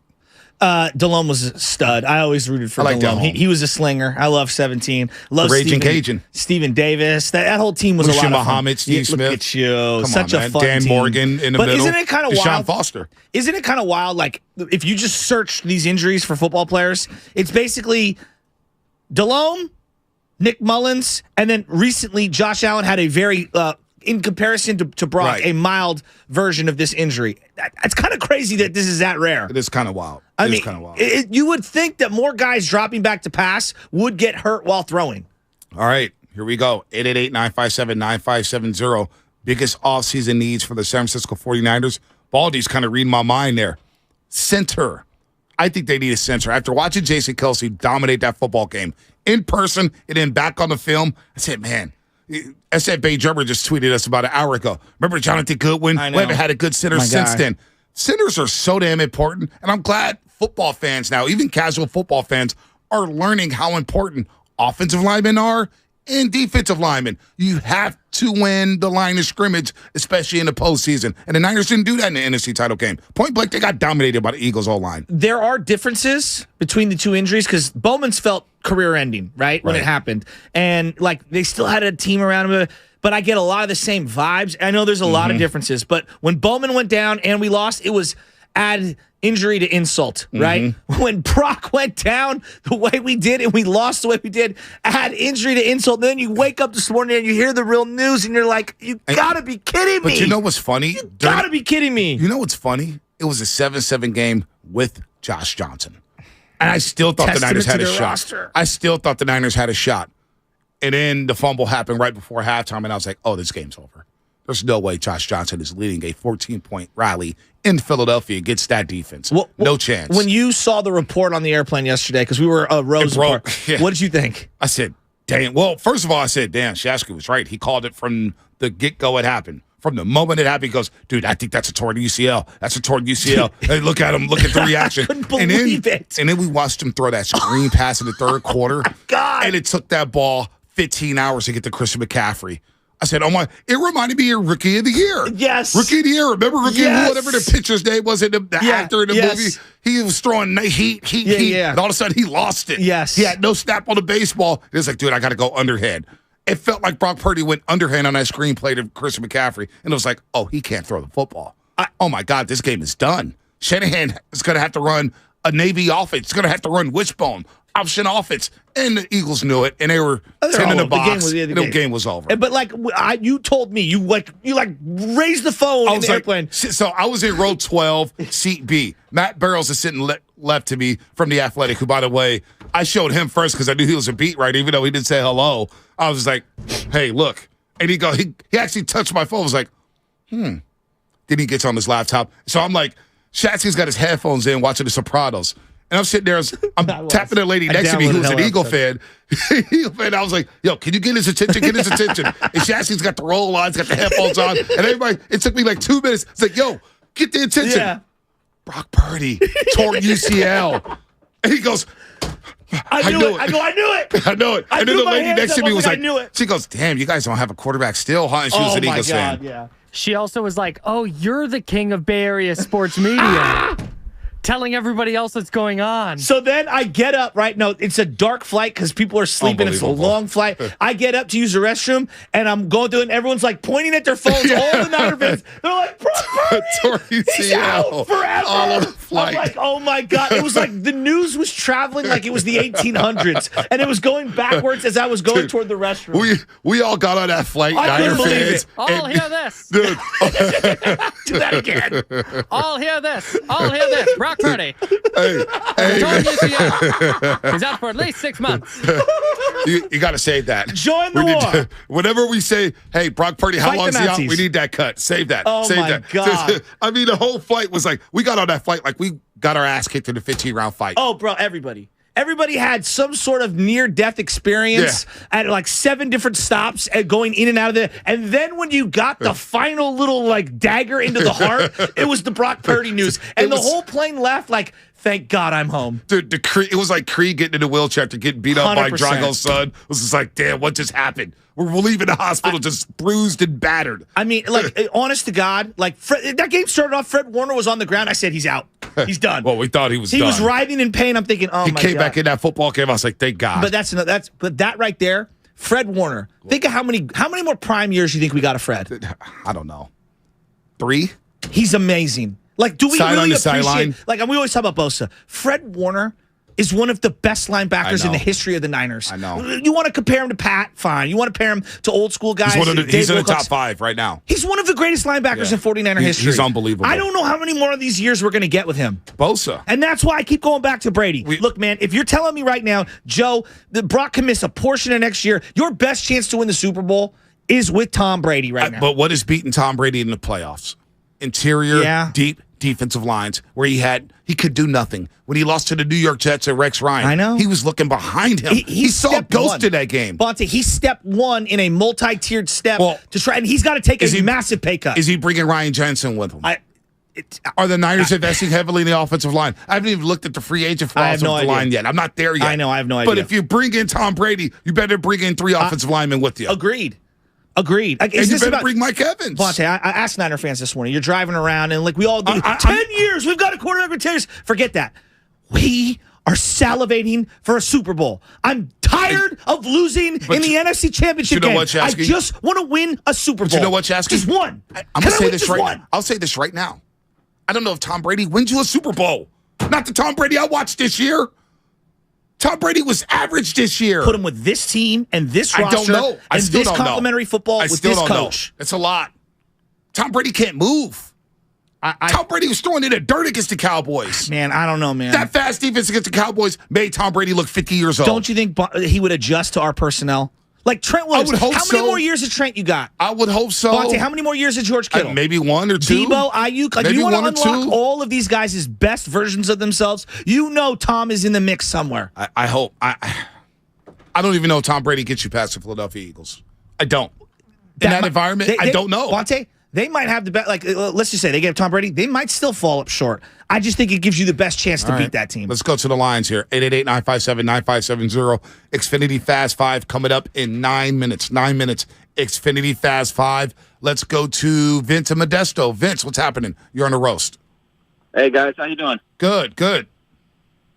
So, kind of the little bit of this Tom Brady thing, and I feel like, it's like wishful thinking for us because I feel like Tom Brady 3 years ago when that talk with the Niners was there, I feel like definitely within the last 3 years, maybe he leads us to a Super Bowl victory. But I think now, with the way that he needs so much protection around him and his weapons, because he can't really carry that team like he used to back in New England, I feel like we need to put so much around him. And I think these guys are on the right spot with, if McGlinchey's gone at right tackle, like, who do we put in place to protect Brady? He can't really get out of the pocket and pick up those 10, 12 yards on those play breakdowns like a Jalen Hurts does. Right. That's where I think Trey Lance coming back into the equation is we can't give up too early because look at Jalen Hurts. He's only on year 3, and yet he's going to the Super Bowl because they got the pieces like that D-line, that O-line, and a couple of weapons. We got the weapons. We just need to shore up the D-line, get some of those big guys in there to get Bosa a little bit of assistance, somebody on the other side who can just get to the quarterback and get those teams. Because our defense is right there, but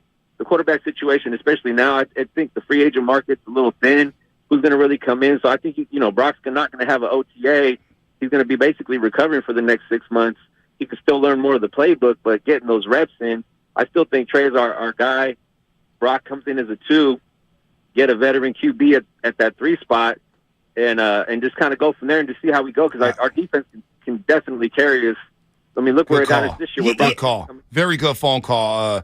Who was that? I forget the name. That was a very good phone call. Tom needs the run game. We all agree, right? He does. Well, Niners have a run game. Really good There's only a couple of teams that run the ball better than them. Secondarily, I look at the personnel around him. If you were just going to say, Tom, the best spot with the most weapons where there's an open quarterback spot, you would say it's San Francisco. I got so much Brady fatigue. We all do. But if he came here and won a Super Bowl to end his career. It'd be great. It'd be awesome. It'd just be awesome to win a Super Bowl. So, honestly, I don't care who it is. Tom, Kirk Cousins came here. Sure, I'll bash it. But if Kyle Shanahan, because it's all about Kyle Shanahan. Kirk does stay healthy. This is a Kyle Shanahan decision. If Kyle Shanahan decides, hey, Kirk Cousins gives me the best chance to win a Super Bowl, then you know what, Kyle? I'm going to ride with you on this one because Kyle Shanahan has earned my trust with this play calling. Now, can he keep a quarterback healthy for once? Why do quarterbacks keep getting hurt in San Francisco? Why? I have no idea. It's a nightmare. If there's a pie chart of culpability, I'd say football is a big slice. Like the game's violent. The game is violent. Okay. But why is it just San Francisco? I know. Offensive line, quarterback play calls, like it's everything. It's not one reason. Look, if Shanahan says bad luck. Like I know people don't want to hear that. Sometimes you just get bad luck. That was bad luck. Croft trying to block Hassan Reddick. That's not bad luck. All right. You're asking for somebody to get hurt. I'm not saying that. I'm just saying that sometimes, yes. Like with the Trey Lance thing, for example. Running Trey Lance, what did we say after the Chicago game? Fate. And I would say, and the way I would say, the same thing with the Brock play with Tyler Croft. You're tempting fate when you're trying to have him block that guy. But I don't think that's the sole reason why someone got hurt. But we need to go. I think that's too simplistic. We need to find the sound that Shanahan just had on Barstool Sports about running quarterbacks and why he didn't run Johnny Manziel the way, or why he didn't. Some quarterbacks, I forget the clip, but he was basically talking about running quarterbacks and why you can't run between the tackles. And yet he did that with Trey Lance, not once against Chicago, not twice against Seattle, but 3 times against Arizona. Remember the Arizona game? His first start, he ran the ball 16 times and got cracked at the goal line by 2 Arizona Cardinals, and then had a banged up knee. He was in line to start the rest of the season and tore his knee up that game. Why? Because Shanahan kept running him. So. Can you run the game plan? Can you run the playbook like you do with Brock Purdy? Because you can't tell me that Trey Lance and Brock Purdy was running the same game plan, running the same playbook. No, they probably weren't, but that's also the confidence level of the coach and the player and what the guys showed. You drafted them. You got to make them better. I don't dismiss you. Now, I'm seeing a lot of this on our text line and just out there in general. What about Carr? What about Carr? I'm not trading for $40 million Derek Carr. Well, he's gonna be waived. Okay, if he gets waived, I'll think about it. I'm good off Derek Carr. But if Shanahan believes he gives you the best chance to win, then go get him. I'm not trading for him. I don't care who's playing quarterback. Can you get a quarterback who's healthy? Can you get a quarterback who puts you over the top? That's what we're talking about here. 3 of the last 4 years, you've played deep into January. I know. Can you get the Lombardi? Or if not, what you said a couple weeks ago, if the Niners don't win the championship game, are they the Andy Reid Eagles? Are you the Buffalo Bills? Because all of a sudden, that's coming into the Cleveland Indians of the 90s. The Orioles. The Utah Jazz of the 90s. What about the Baltimore Orioles of the 90s? I mean, there's so many teams we could point to. The Niners of the Harbaugh era. The Tampa Bay Rays. You're repeating that's the thing. I'm like, we got to get Kittle and Debo and Bosa and Warren. We got to get these guys a ring. I can't do another open and shut window with my team. We got to find a way to win a Super Bowl. David Frisno. Dave, what's happening? You're on the roast. Until they figure out this QB situation, you named all the names who it could be. It don't matter until this coaching staff and coach can prove they could keep a quarterback healthy for the full season. It's not going to matter. And the reason I would say Brady, it's not even the ability. It's just the fact that he knows how to play a whole season, stay healthy. Yeah. It's about getting rid of the ball quick and knowing your protection schemes, know where your weakness is, know where that first read is, and I don't know if it's all Shanahan, but damn, how the hell is every quarterback it's hurt? But only 11 quarterbacks. Who was he supposed to be there? Right. Got hurt. But only 11, only 11 quarterbacks, which only is 11 wild. quarterbacks in the NFL this year of the 32 teams played every game. Yep. That's crazy. Yep. Let me see. Let's see. And look, I see this text Xfinity Mobile text line. Xfinity Mobile text line. How to say this? But blaming Shanahan for running Trey Lance and him getting hurt is hack radio. How many runs did Jalen Hurts have on Sunday? Are you yelling at the coach for running Jalen Hurts? Yes, got hurt? I did. What did I say in the stands? No, hold on. Go back to the Chicago game. They kept running Jalen Hurts. Why is Jalen Hurts rusty right now? Because you kept running him, and he got popped in that shoulder. Yes. And he got popped against the Niners, and he got popped, and that shoulder's not right. And it is part of what makes him good, but you have to pick and choose your spots. And in that game, in the third quarter, with 3 minutes to go, they had the game in hand, and they're running him, and he's running. He doesn't get down, and he took an unnecessary shot and was rattled. Yep. Let's go to Miley Philly in Walnut fans Creek. were furious. Miley in Walnut Creek. What's happening, Miley?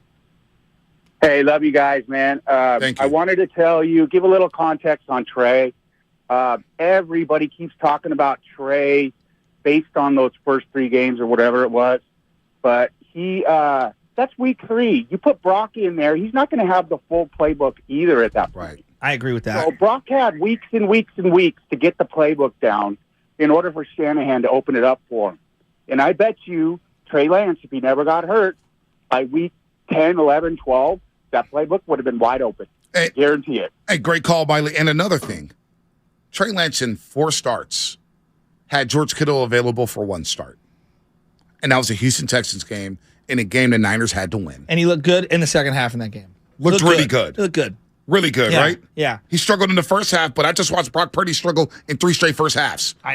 Arizona, Seattle, and Dallas. Yeah, I would agree that those looked more like that Texans game for Trey than people want to admit. Right. And he had George Kittle for one of those starts. Didn't have CMC. No. I mean, CMC's a game changer. CMC is and don't ever tell me running backs don't matter. CMC's an absolute game changer. And having him under contract for the price point over the next couple of years, I know people are going, the draft, we have no picks. I don't care. CMC is better than almost everyone coming out of this draft. Did you watch him in that NFC Championship game? And not only that, Kenneth Gainwell on the other side flipped the game for the Philadelphia Eagles. A running back who has speed. Yeah, he was the X factor. Let's go to Kevin in Philly before we get to the Xfinity Fast 5. Kevin in Philly, up, Kevin? Eagle fan, what's happening? What's going on, fellas? What's up, man? I got much respect for y'all, man. I'm going to just let y'all know that. Thank you. To do what y'all did, I mean, y'all got a great show, but to go out there and take that walk like that, man, much respect. Thank you. I appreciate that. Yeah. But I just wanted to defend my fan base for a little bit, man, because y'all had a bad experience. And it's like, you know how you got that little cousin that's a punk and you got to, like, apologize for him sometimes? Like, that's exactly what it is, man, because people from Philly, born in the city, living in the city, the experience you got when you was in South Street and at the game, you know, where it's mutual respect, that's what we normally are. You got those guys from Reading and Montgomery, PA, and Delaware, and those are the punks that you got that was saying the crazy stuff and was all the curse words and throwing stuff, man. We don't get into that for real. I can tell. Hey, before you go, when me and B went downtown on Saturday night, we had a great time. Oh yeah, Philly fans nothing were great. but great people. And Kevin, I've been to Philadelphia 3 times now. I love that city. It's so sick. I love it. The food, the culture, the music. I love everything about it. Right. So at the game, listen, don't worry about that. It hurt my heart when you said we was worse than Cowboys fans because it ain't nothing worse than Cowboys fans. Well, and you're good people, though. The world ain't nothing worse than a Cowboys fan. You're good people. Before we get to the Xfinity, thanks for calling. Before we get to the Xfinity Fast 5, you can't tell me that other fan, because I went down to Dallas last year by myself. I felt very safe in Jerry's World. There was no Cowboy fans flipping me off in my face saying, "Oh, F you this and that." I mean, every name in the book. Homophobic slurs left and right. Suck my you-know-what all night long in Philadelphia. I didn't get that in Dallas, Texas. No. I didn't get that in L.A. with Ram fans. Our video, which we said was on a scale of what we endured, I'd say it was like a 5 or 6 on a scale of 1 to 10. What do you think? I thought it was a 4 compared to what we endured the next 15 minutes. And then it was like a bottlenecked. It was crazy. How many views does it have on Facebook right now? 3.4 million views. Damn! Or it's reached 3.4 million people. There's over 100,000 views. I think on Twitter over 300,000 views. Whatever. I mean, get those engagements, baby. But also Shout out to 40 Keys. He posted a video. He was in the club level. I couldn't believe that. And you had guys yelling at him. Now, I know 40 Keys, and I know the crew that he's run with in the past. He's a good dude. Does a lot for his community. Man, they were coming at him. And I'm like, these dudes don't even know who they're barking at. Now, I'm thankful that a lot of my friends didn't come to this game because it would have been a brawl. It would have been a brawl. Not a lot of people can endure what we endured. That kind of stuff. I don't want to condone that. And I don't. But I'm telling you, you cross the wrong person, something's going to happen. That stuff, with the way they acted, that doesn't happen at normal stadiums. No. I don't care what anybody says. It was very low-lifey. Very low life. You want to bring up an incident that happened at Levi's 10 years ago or that Candlestick? 13 years ago. There's isolated incidents in every damn Niners stadium. just played the Raiders. Did you see anything coming out of that didn't see game in anything. Vegas? I didn't see Which anything. everybody said was going to be crazy. I didn't see anything. Thank you. Nothing.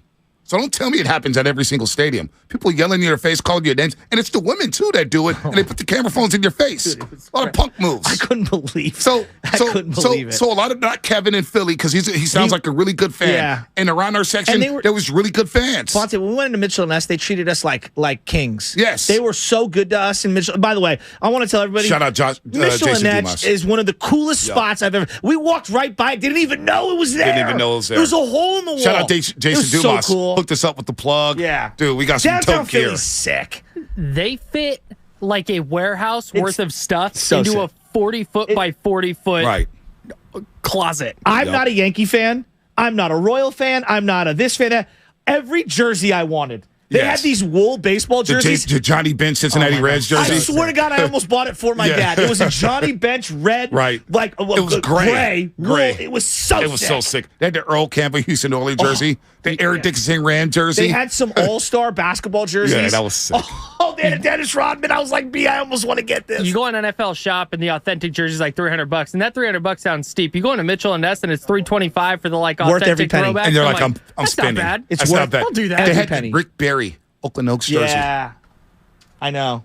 I almost wanted that. Rick My Barry. wife You cut get me off. 20% off if you use promo code RB24.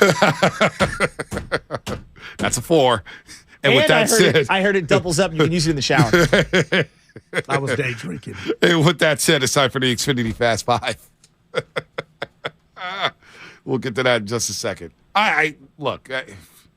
I'm seeing the text line. I know what happened. I know what happened with the other shows. Who cares what that guy said? Xfinity Fast 5.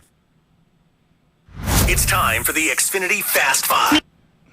Your last chance to get in on the morning roast. Brought to you by Xfinity. Supercharge your home with supersonic Wi-Fi. Unbeatable internet. Only from Xfinity. You know, we went out to Philadelphia in our gear. We talked that we was going to wear that gear, and we wore our gear all weekend long. So we backed up our talk. Now, we never said we wanted to physically fight somebody. It's a football game. That's the other one. It's a football game. But what I did, what happened over the weekend revealed a lot of fake tough guys that we know.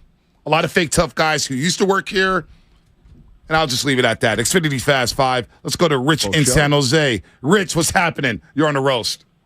Gentlemen, I'll be quick here on the Xfinity Fast 5. I got a bone to pick with Kyle Shanahan, how apparently in this game, he didn't want to waste the timeout on a challenge that he wasn't sure about. But the dude ran a 7-minute drill earlier in the year when he had 9 minutes left in the game. I told you guys about that. Yeah, I forgot about that. And he will waste a timeout with 2 minutes gone in the first quarter, but yet a 43-yard play on a 4th and 3, and you don't use your challenge just in case. It's the NFC Championship game, Kyle. Bring in Mike to time management right there next to you. Literally put a leash on each of your belts. I agree. Good call, Rich. Good call. Xfinity Fast 5, 30 seconds or less. Aaron in San Jose. Aaron, what's happening? You're on the roast. Aaron, you there? Going once? Going twice? He gone. Slet Rock, Cemetery. Slet Rock. What's up, Slet Rock? What's going on, you two? Hey, real quick. Purdy's all right in the South Bay. They don't got as many buses down there, but don't let him go to the city with all them buses there. He's a target. Fan base throwing him underneath the bus. Can I drop one more? Go ahead. Man, Fortenbaugh is a facade. Change his name from Joe Fortenbaugh to Joe Facade. All right, Slet Rock. Nito Fairfield, what's happening? You're on the roast. Wow. Nito. Hey, what's going on, fellas? What's up, Nito? Good morning. Good morning. How you doing? Good. Fast five, baby. Let's go. Hey, I have the same injury. I'm actually going through the same injury as Purdy, so I know what he's feeling. Your elbow and your wrist, from elbow down to wrist, is unstable. There's no strength in it. I suggest he has the surgery because I did it, and my forearm is weak, and I'm actually going to have surgery pretty soon. Oh, I'm sorry. I'm sorry about that, Edo. Get well, man. Get well, buddy. Steven SF, finish off Xfinity Fast Five strong. What's up, Steve? What's going on, man? I'm slowly but surely climbing out of my foxhole this morning, man. Feel me? I'm looking forward to next year now. And I don't want Brady for sure, but I would like to kick the tires on Derek Carr. I think that he might be the one for us, at least for next year. You know what? Hey, everything's on the table. Get me a quarterback who can help you win the Super Bowl. Brady, Cousins. What does Shanahan want? What does Shanahan want? We're here again. Yeah, we're here again. We're here again. I feel like we've been in reruns. Like, I feel like growing pains on Nick at Night. We have been in reruns for. What's happening now?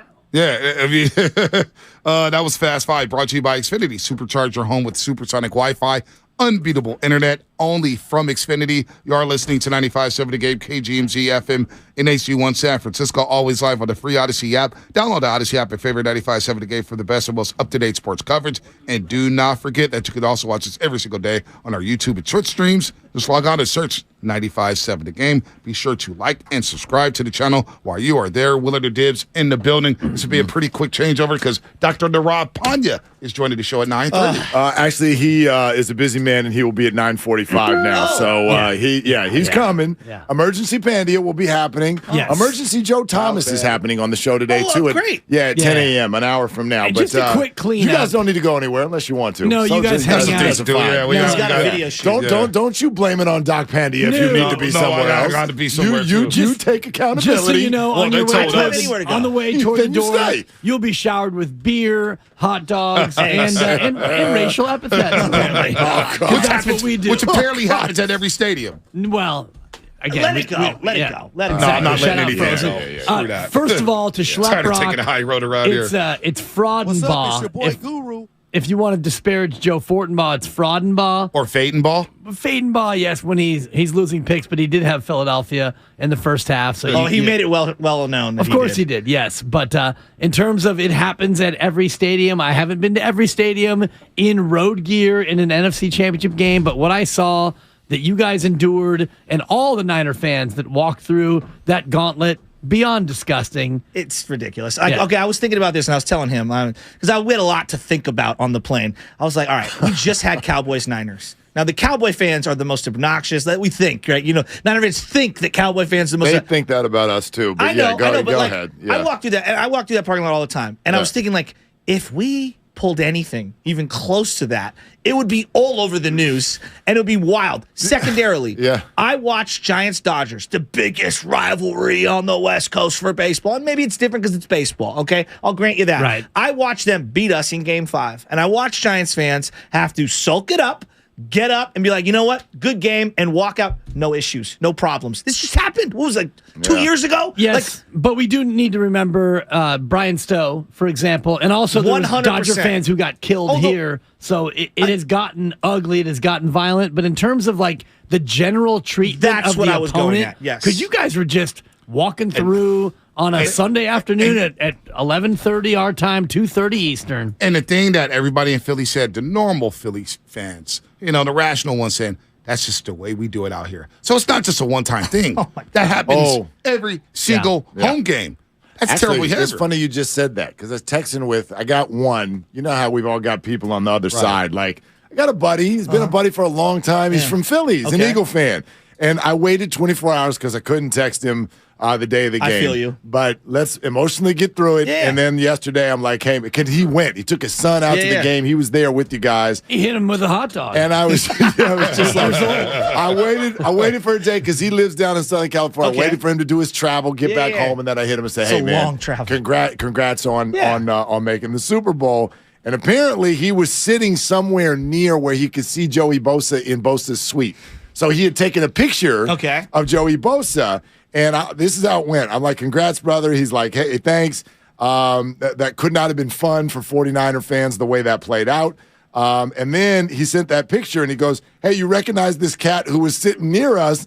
And I go, yeah, he got into it with some fans outside. Did you see the video? His response, I did not, but it's hard to blame him. Philly fans were feeling ourselves yesterday, and when you get 50,000 of us, definitely many that are asking to get their teeth knocked out. So this is like rational Philadelphia fan who's speaking to what you just said. Like, this is just how it is. Mark, that's Joey Joey Bosa. Bosa. Big Joey Bosa. He's humongous. He's also Joey Bosa. That's what I'm saying. Hugh Douglas, who is Douglas 94 so cool. WIP, So former cool. Eagle, he said, guys, that's just, he goes, you can't engage. They're looking for a reaction to put on video and post on the internet. Right. And there was a lot of fakes. There was a lot of suckers there. So Yeah. it's all Regardless, good, whatever. okay. They're probably going to be number one, though, from here on out in my lifetime. I know we're going to get straight up. Let's move on to the quarterback thing because that hit us. We were on the plane. It hit us like a ton of bricks when it happened because like we're praying it's not going to be any kind of surgery. Right. And Dibbs, you had a different because I think this is a very serious injury. That doesn't mean that he can't come back.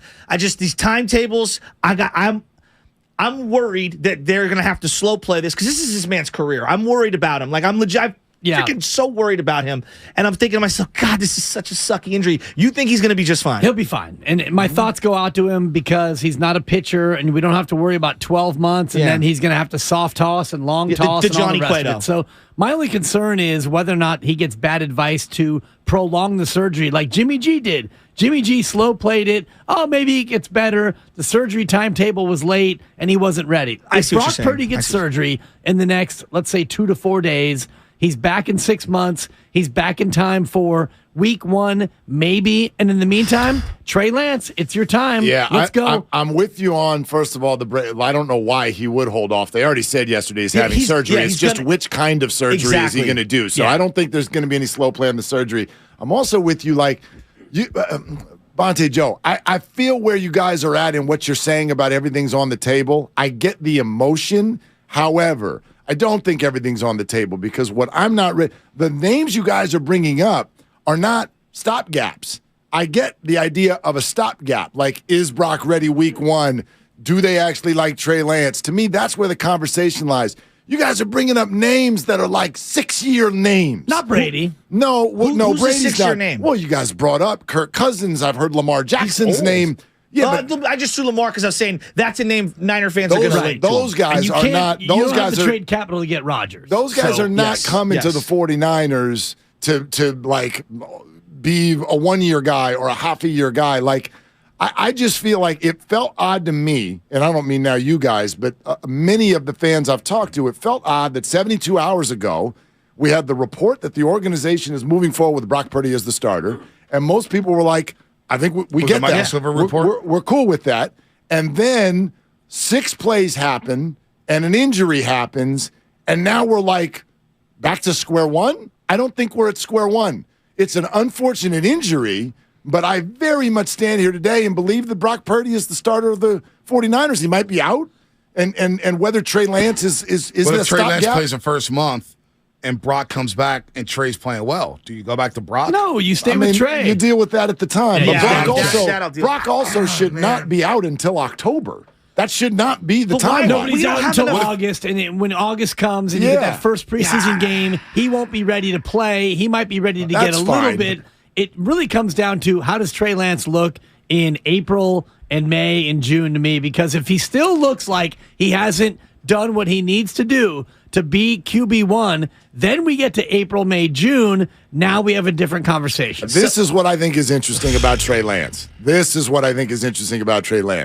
We've been waiting and talking about what we think the organization truly inside actually thinks about Trey Lance, right? I think now, because of this Brock Purdy injury, we might find out. If they did go sign someone else, yes, they are telling you. I agree with that. They do not believe I agree in with Trey that. Lance. And if that's the case, I would trade Trey Lance right now. You can't afford to trade him with the cap hit. Well, no. Again, depending on who else depending on what else you're going to do. I don't want the guy traded. My point is this. If you could go back a year and a half ago, 2 years ago, and trade James Wiseman, would you have? For what? Doesn't matter. No, Point but is, it does matter. If you don't believe that it's going to get better, then it's going to get worse. I still look the at value's going to go down. I still keep Wiseman because I won a championship without him contributing zero. Oh, so that's now fine. to me, it's like, And plus, it's a he wild comes card. back. It's a wild card, and he's got vertical space. It's like a roll of the something dice. he offers that nobody else can do on this roster. I'm with I'll you. keep him. I'm with you. Because I know you're not going to do about James Wiseman. I want Trey Lance to stay too, but I don't know what they know. I haven't. Right? I don't see him in practice every day. My point is, if you have assessed, if you're the 49ers and you've decided Trey's not the guy, well, then his value's only going to get worse over the next 3 years. Right, but to trade him now, you take a $20 million cap hit. Right now, so it's still why a would you mystery. do that? Why not just keep him? Just keep him like I Jordan Love in Green Bay. I agree. So here's well, what no, but not in New Orleans. not to make him QB3. Not to make him QB3. I Mark, we need 7 quarterbacks. I don't know if you know this. We need to suit they're up just down to their 4th quarterback. Here's what I will say to you guys, both you guys, and I pray to you. I'm saying this on the front. I'm not trying to be a hater. I pray that I am way wrong on this. I do not think 6 months. Boom. I would be shocked if Brock Purdy doesn't start the season on the PUP list, which means he would miss the first 6 games. Why do you feel that way? This is your bread and butter, your arm. And they have slow played every single injury for the last 10 years in this organization. And they are very, very cautious, whether that's the player, the team, somewhere in between. I think there's so much unknown. The sample size of the amount of people that have had this injury in this sport is very unknown. I think you got to take this very touch and go. And if I'm part of the organization, I have to operate thinking he will start the season on the PUP list. That's the way. Oh. And I'm Mark, I'm not trying to be a hater. I'm fearful of this. Doc Pandia in 37 minutes. We'll ask him that question. Because I've been doing the research and I'm just looking, I'm saying the amount of guys that have done this in the NFL, it is so, we're talking like 3 guys. Right. Over 30 years. I'm with you, Joe. I don't see how he starts week 1 next year. We got more to talk about. Willard Dibbs coming up. Dr. Rob Pandya, 9:45 here on 95.7 The Game.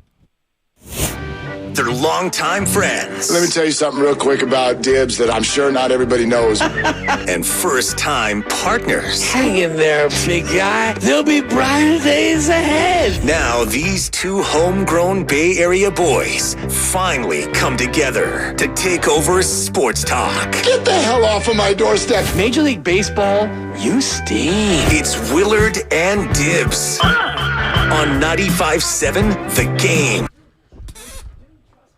All right, that's the thing to me. And I can't wait to hear from a bunch of you today. Willard and Dibbs, Twitch, YouTube, Xfinity Mobile text line, and 888-957-9570. That's the way you can get in touch, and we hope that you do. It's like something, and maybe Doc Pandia will change the way I feel about this in 35 minutes.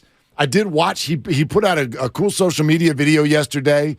And so you watch those things, and it's kind of like staying at a Holiday Inn Express. You suddenly feel like you're a doctor. I know you're Dibbs, so you always feel like you're a doctor. I've been a doctor, Mark. Since before the doctor was an actual doctor, I've been a radio doctor. Okay, so Dr. Dibley, Brock Purdy, playing week 1 or no? He's playing week 1. Okay, see, so he's playing week 1. If you talk about 6 months, and here we are, we're not even to February yet. So he gets the surgery February 3rd. He's out 6 months. August 3rd. The season doesn't start until around Labor Day. That's a whole month for him to get better. And by the way, you don't sit out for 6 months never doing anything and then, okay, now I'm ready. Right. Where's the football? Part of the rehab is a slow ramp up. So by the time we get to week 1, which I don't have the schedule in front of me, and the schedule's not out yet. They are at Philadelphia next year. I hope they open up at Philadelphia. They are. I mean, not the opener, but they do play on the road at Philadelphia next year. That's Let's a fact. get Boxer and Gerson to get Butcher and Bonte back in their jerseys. Maybe we should go this time. No, anyway, you and I both would be wearing muted. Exactly. I'd be wearing Why'd gray. you wear a white T-shirt, Dude, Willard? seriously. So it was the top of the drawer. I swear to God, Dibbs is wearing lime green. What the hell's wrong with you?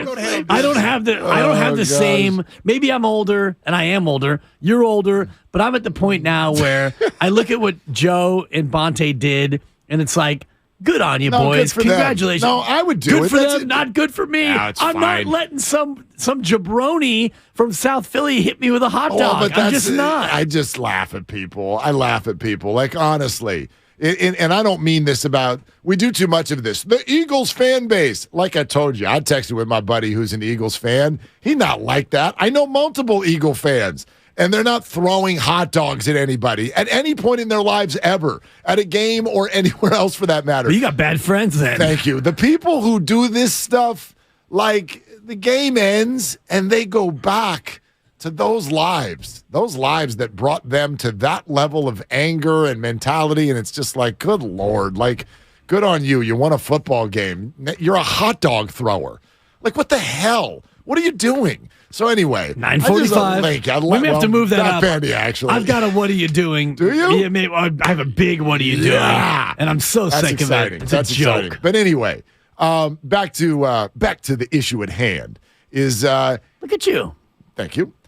Little Dr. Dre for you. I found myself a little surprised that we're here. And Bonte and Joe kept saying it all morning. They're like, can't believe we're here, but we're here. And I'm like, are we here? Really?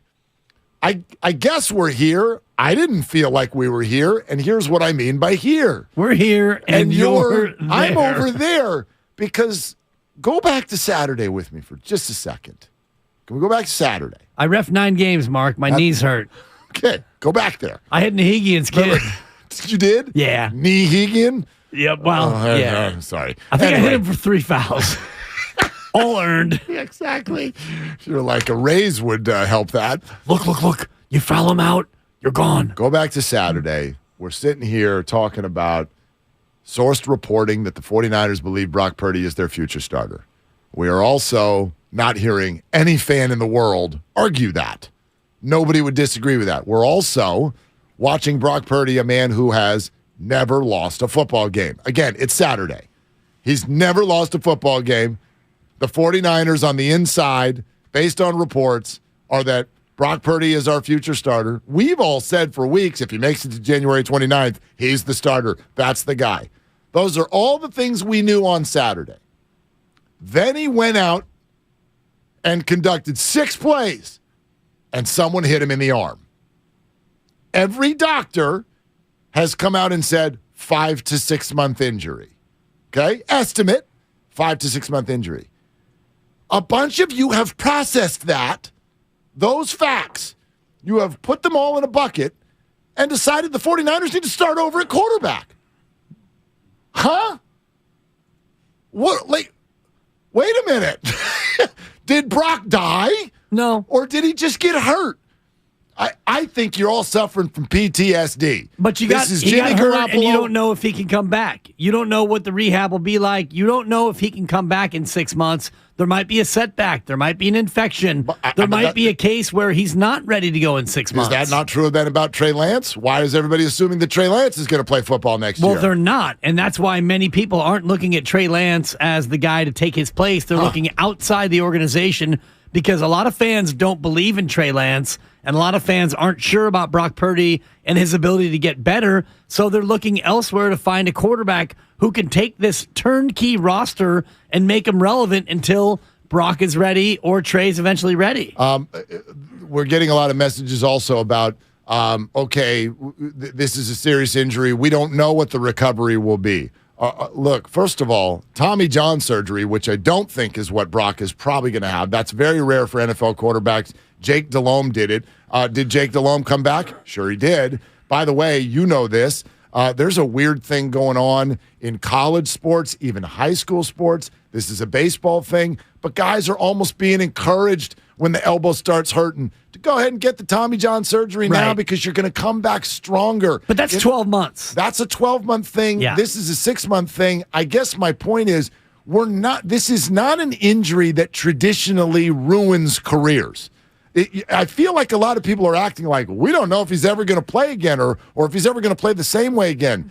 There's zero evidence that that's on the table. I don't think any fans are wondering about that, Mark. I'm seeing it. Well, what I'm seeing is that right now. Week 1 concern. People are concerned about Week 1. People are concerned about this roster and where you are because right now, if we get past the Super Bowl and the day the Super Bowl ends, the minute the Super Bowl ends, you will see those future odds for Super Bowl champion the next year. And whoever wins the Super Bowl this year will likely be the favorite. Kansas City or perhaps Philly will be the number 2 choice, but I bet you the Niners are the 3rd or 4th choice on the board for Super Bowl odds next year. And so Niner fans are all geeked up about next year already because we're getting past Sunday's disappointment and we're looking at the most important position in all of sports. And you look at Brock Purdy. If he's out 6 months and he has surgery tomorrow, that's August 1st. And that means, okay, you're back August 1st. Can you be ready in 5 weeks to start the opener? Or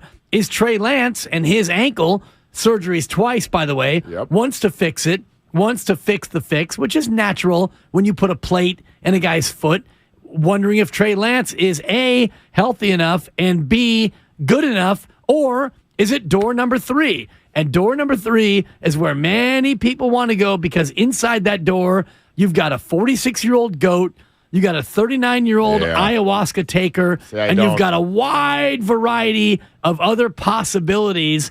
But, Mark, that's where most fans are. I know, and I don't think they door should number be. 3. I don't think they should, for multiple reasons. Everything you said in that setup, I agree with it. It's true. But nothing in there says to me door number 3 needs to have that kind of a presence or be that kind of a name. Door number 3 is Nate Sudfelds of the world. Derek Carr. No, Derek Jimmy Carr. Garoppolo. Those people are going to want a deal. Tom Brady. They are going to want. Now, Tom is 40. Aaron Rodgers. No, Aaron, same thing. Aaron's still in the middle of a deal. Those are people who want $40 million, security, a clear QB1 job, and 4 to 5 years. But these are all quarterbacks inside that door where, and this is where fans start to. I don't agree. I just like, how is that an option for the Niners? You're essentially telling It's Brock, all an option. If you go sign one of those guys, you're telling Brock Purdy, that's it. We don't want you You're telling either. Brock Purdy, you're back to being what you were, which is our backup. And if you sign Tom Brady, then Brock Purdy, slow play your rehab. You're going to be here. You're our backup, and, you know, if something should happen to Tom Brady, and by the way, only 11 quarterbacks started all 17 games last year, so you need more than one quarterback.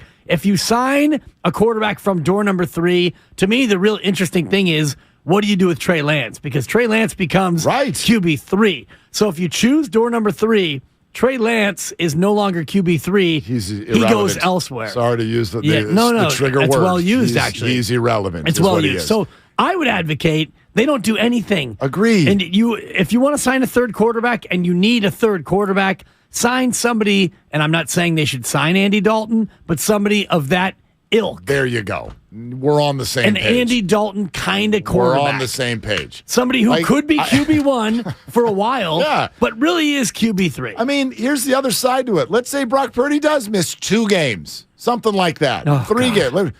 Does this fan base need a reminder of what can happen in a season? I don't know.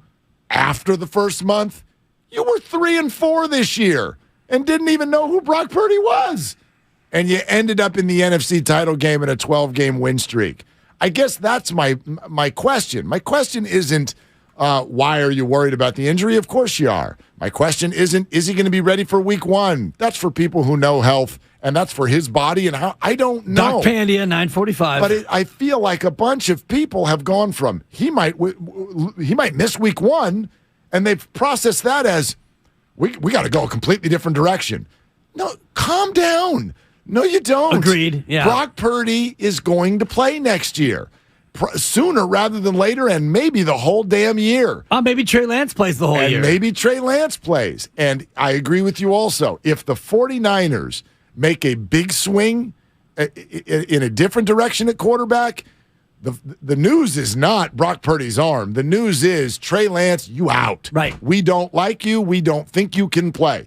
That to me is what I'm watching this offseason with what the 49ers choose to do. Because Trey Lance will be healthy in, a month or 6 weeks? Or OTA's easy. Sooner rather than later, Trey Lance will be healthy. And going into the offseason, if Trey Lance is here, Trey Lance is QB1. Trey Lance gets the QB1 treatment. He gets to go to fill-in-the-blank city, Nashville or Memphis, wherever they want to meet up and play catch, him and the fellas.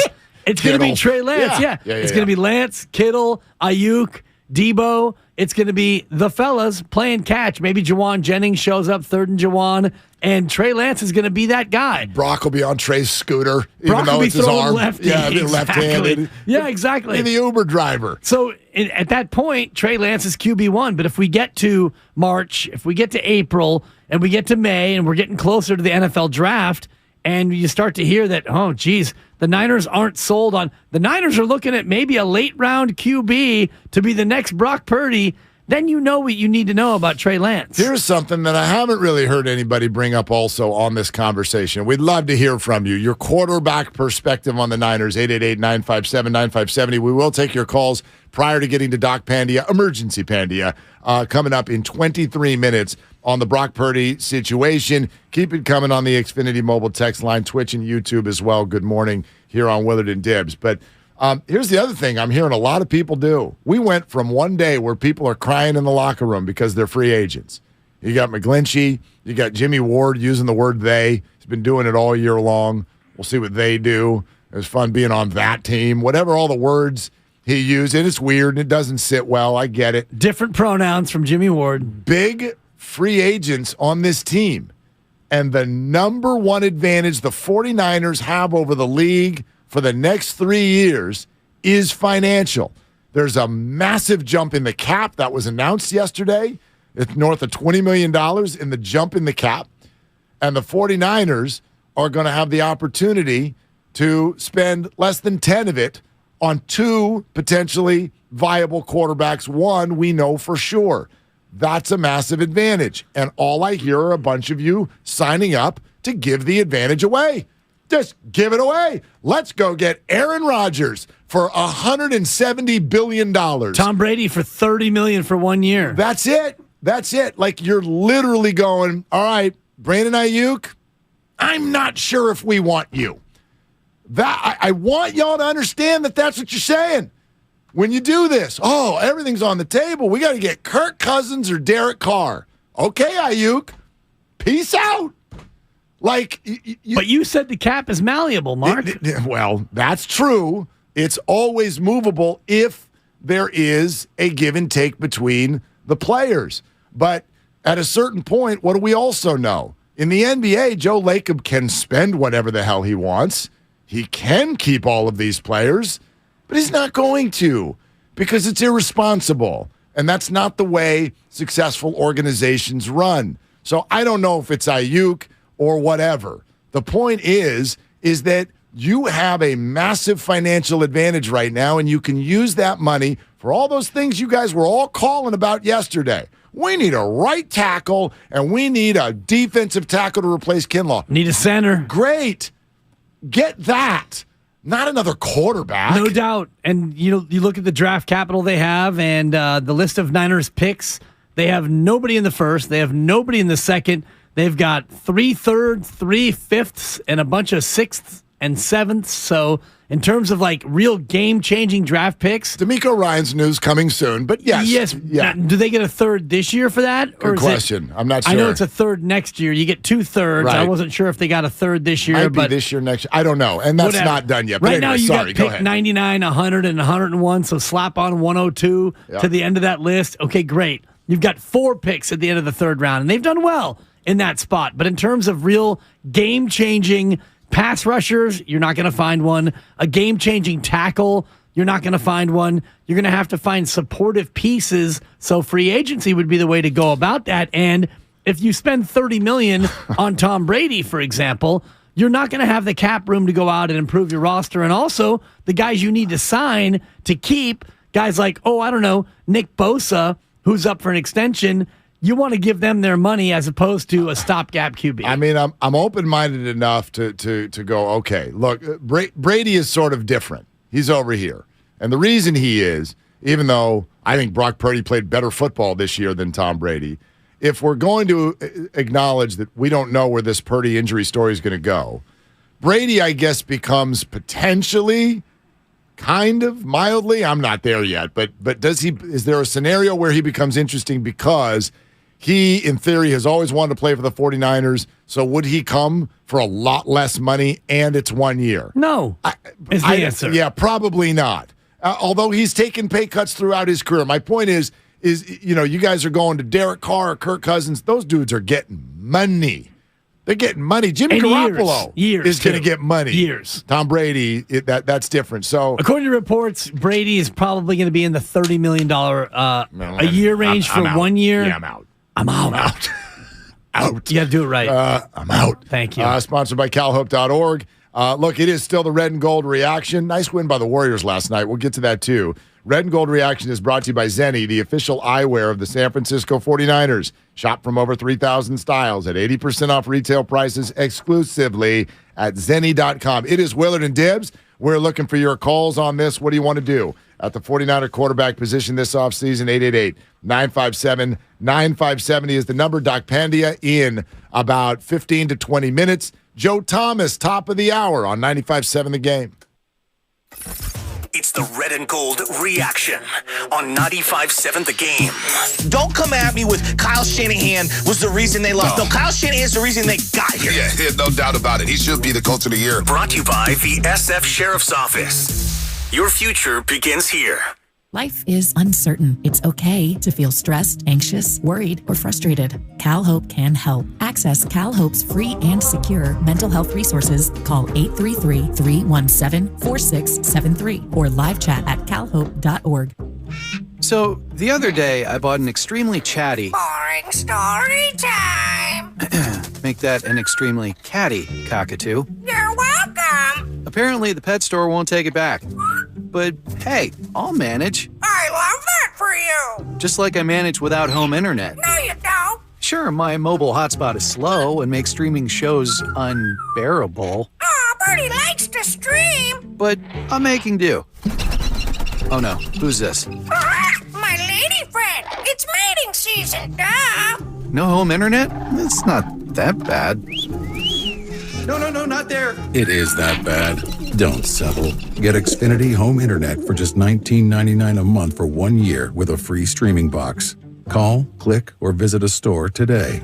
Restrictions apply. Not available in all areas. Requires paperless billing and auto pay with stored bank account. After 12 months, regular rates apply. Offer ends 2/21/23. Hey, what's going on? It's Mark Willard for the Game Time app, the fastest growing ticketing app in the U.S. I've been telling you all about the Game Time app, how easy it is to use, and how they have the most amazing last-minute deals on tickets. You know all of that. But now, for all users, by the way, not just new users of the app, any of you, here comes an offer for $100 off a ticket to the big game in Arizona that's coming up. So use the code RADIO100 and you can get $100 off a ticket to the big game. Again, you know what to do. Download the Game Time app, enter your email address, and then all of the tickets, all of the concerts, events, theater, everything is right there for you. And in there as well, the big game. Use the code RADIO100 for $100 off the purchase of a big game ticket. The Game Time app. Last minute tickets, lowest price, guaranteed. Have you considered walking through another door? I don't mean to pursue another opportunity, but upgrading a door in your home. Now, if you are in fact looking for another opportunity, Golden State Window and Door can provide you with plenty.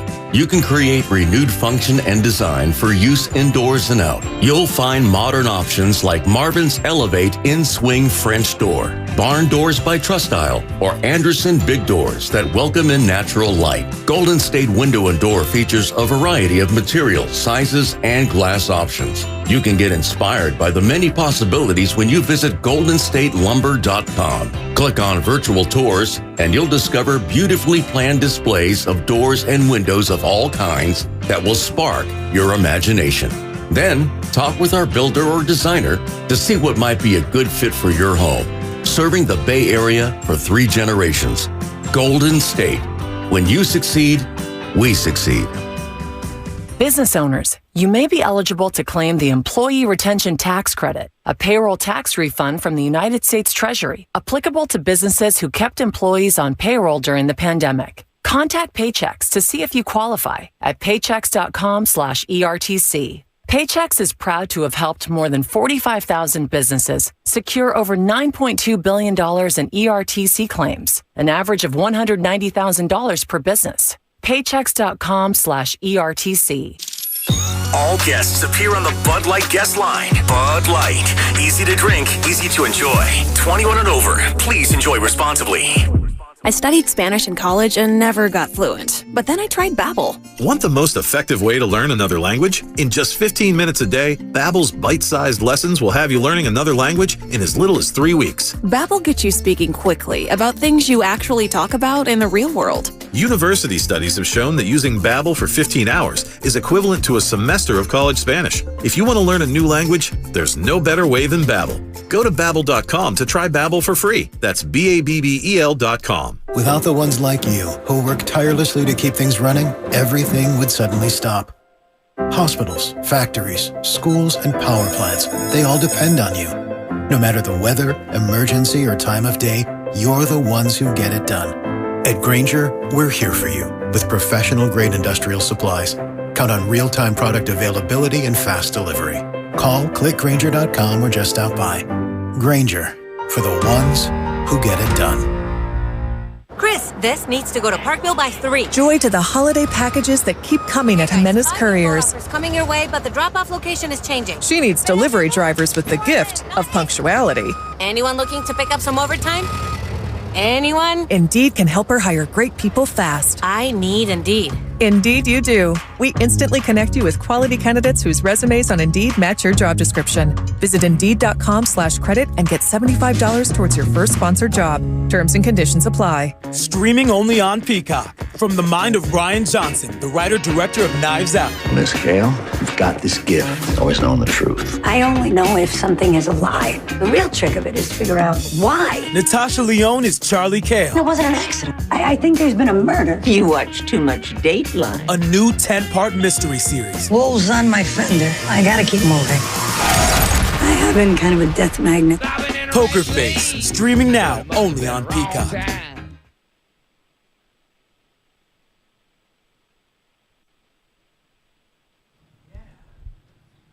Are you guys that clueless? Now, back to Willard and Dibbs on 95.7 The Game. It's possible. It's definitely possible. I'm not going to be delusional like you guys. Well, join the fun. Come on. Come on. Come on. Come on. Hey. Come on, people. I wonder how you translate this. Doc Pandy in 10 minutes.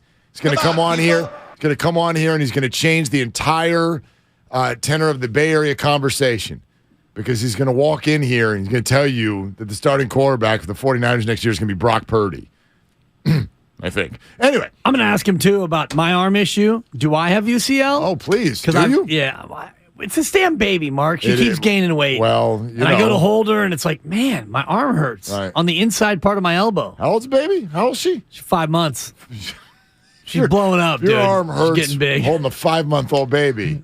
SOFT. Yeah, my exactly. Arm hurts. Totally, dude. Yeah, I got issues. I tell you what. But this is a little bit. My butt hurts.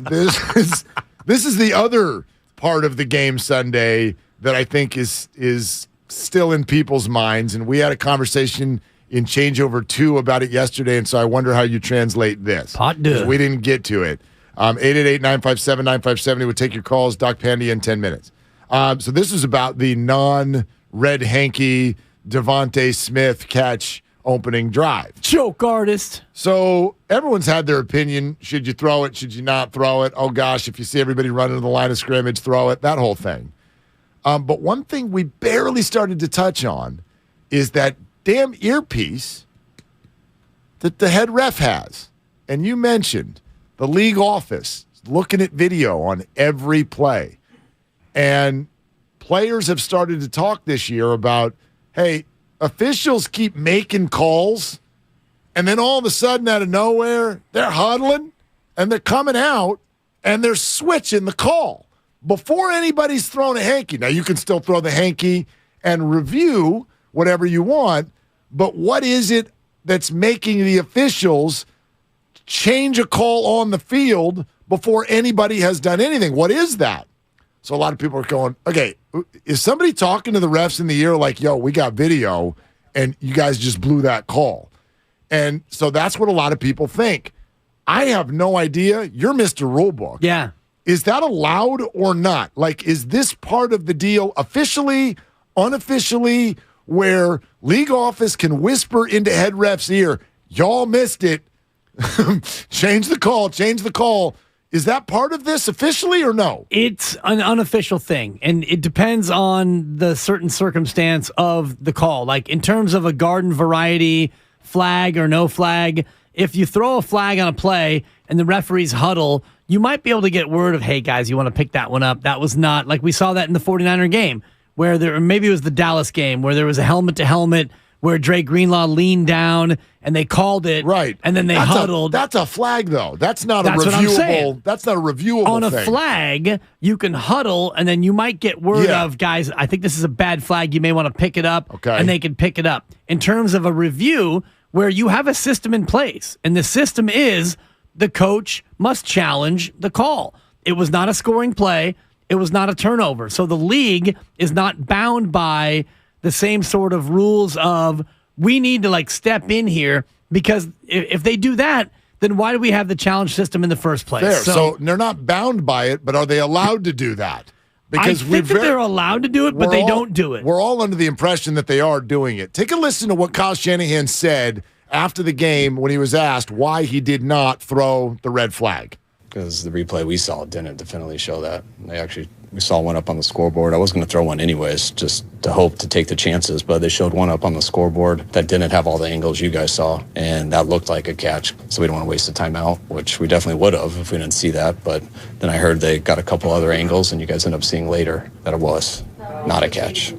Okay, so listen to what happens next. I'll read it to you. But we definitely would have. We would have, didn't. but we didn't. Yeah. We could have, but we didn't. And you took 3 timeouts to the locker room, which, by the way, they actually, when he goes to the locker room, you don't see it on camera, but they have an official go there, and he has to physically hand over 3 timeouts before he goes to the locker room. He thought that he got a point for each one, but he doesn't. Wouldn't that be cool? That would be great. So they asked him about it again in sort of a follow-up way, and I want you to listen to this quote and see if the same thing stands out to you that stood out to me.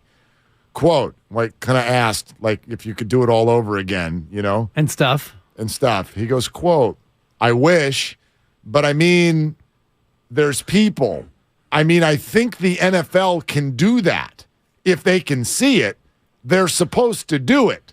But I mean, we didn't see it. That's the quote. Right. And I'm very fascinated and would like some definition going forward from the league on this sentence. I mean, there's people. I think the NFL can do that. If they can see it, they're supposed to do it. Kyle Shanahan right there is saying that if the league sees that replay prior to the Eagles snapping the ball, I read that as they are supposed to. He uses the words supposed to. Yeah.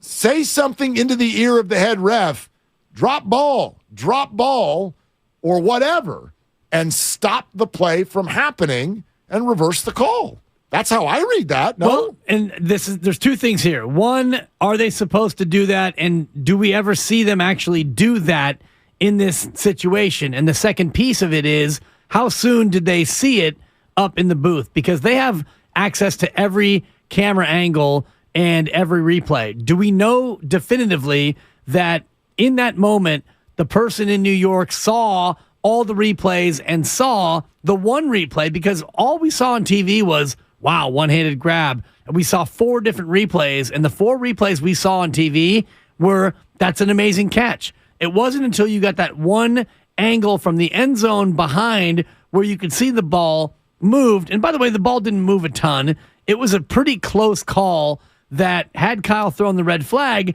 they would have eventually overturned it because it was definitive. It took some. Yes. It was definitive once you saw the one singular replay. So there's 2 things here. One is, does the league do this very often? I don't recall a lot of times where the league will stop a play without a red hanky and allow the New York to review it on a non-scoring play. No, it's not allowing them to review it. What he's saying is, this is why I think this is happening more than we, the fans, realize. What he's saying is they're supposed to just say it to the ref. And the ref, essentially, it's not send it to New York. It's not stop the game. It's not go review it on their own. It's huddle and then come out, and I've watched the refs do this a number of times this year, come out and say, the ruling on the field is incomplete pass, even though in real time it was ruled complete.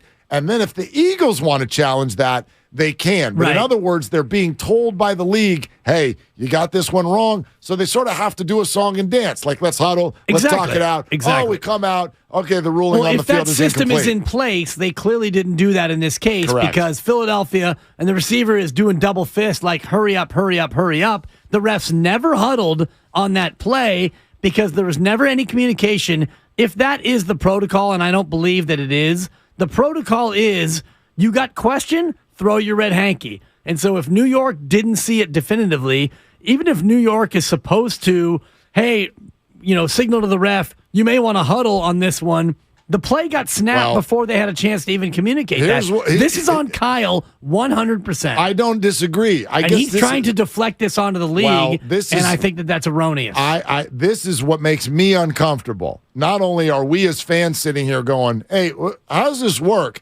It sounds to me like a coach is. Listen to the way he says this. I mean, there's people. I mean, I think the NFL can do that.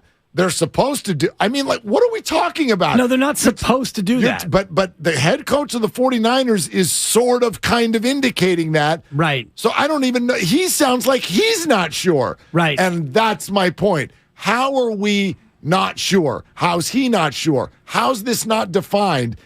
Either you do this, NFL, or you don't do this. Stop doing this under the radar so that we don't know if you're supposed to do it or not supposed to do it. Yeah. Totally. The bottom line is there's a system in place for a coach who doesn't think that a call was correct. And that is you reach into your pocket and you pull out a red hanky with a slightly weighted ball on it and you loft it onto the playing field. That's the system that's in place. But if you want to rely on the NFL to radio to a ref to bring about a huddle to then discuss something that you think is wrong, you're putting your faith in the wrong hands, Kyle. No doubt. All you got to do is pull out the hanky, dog.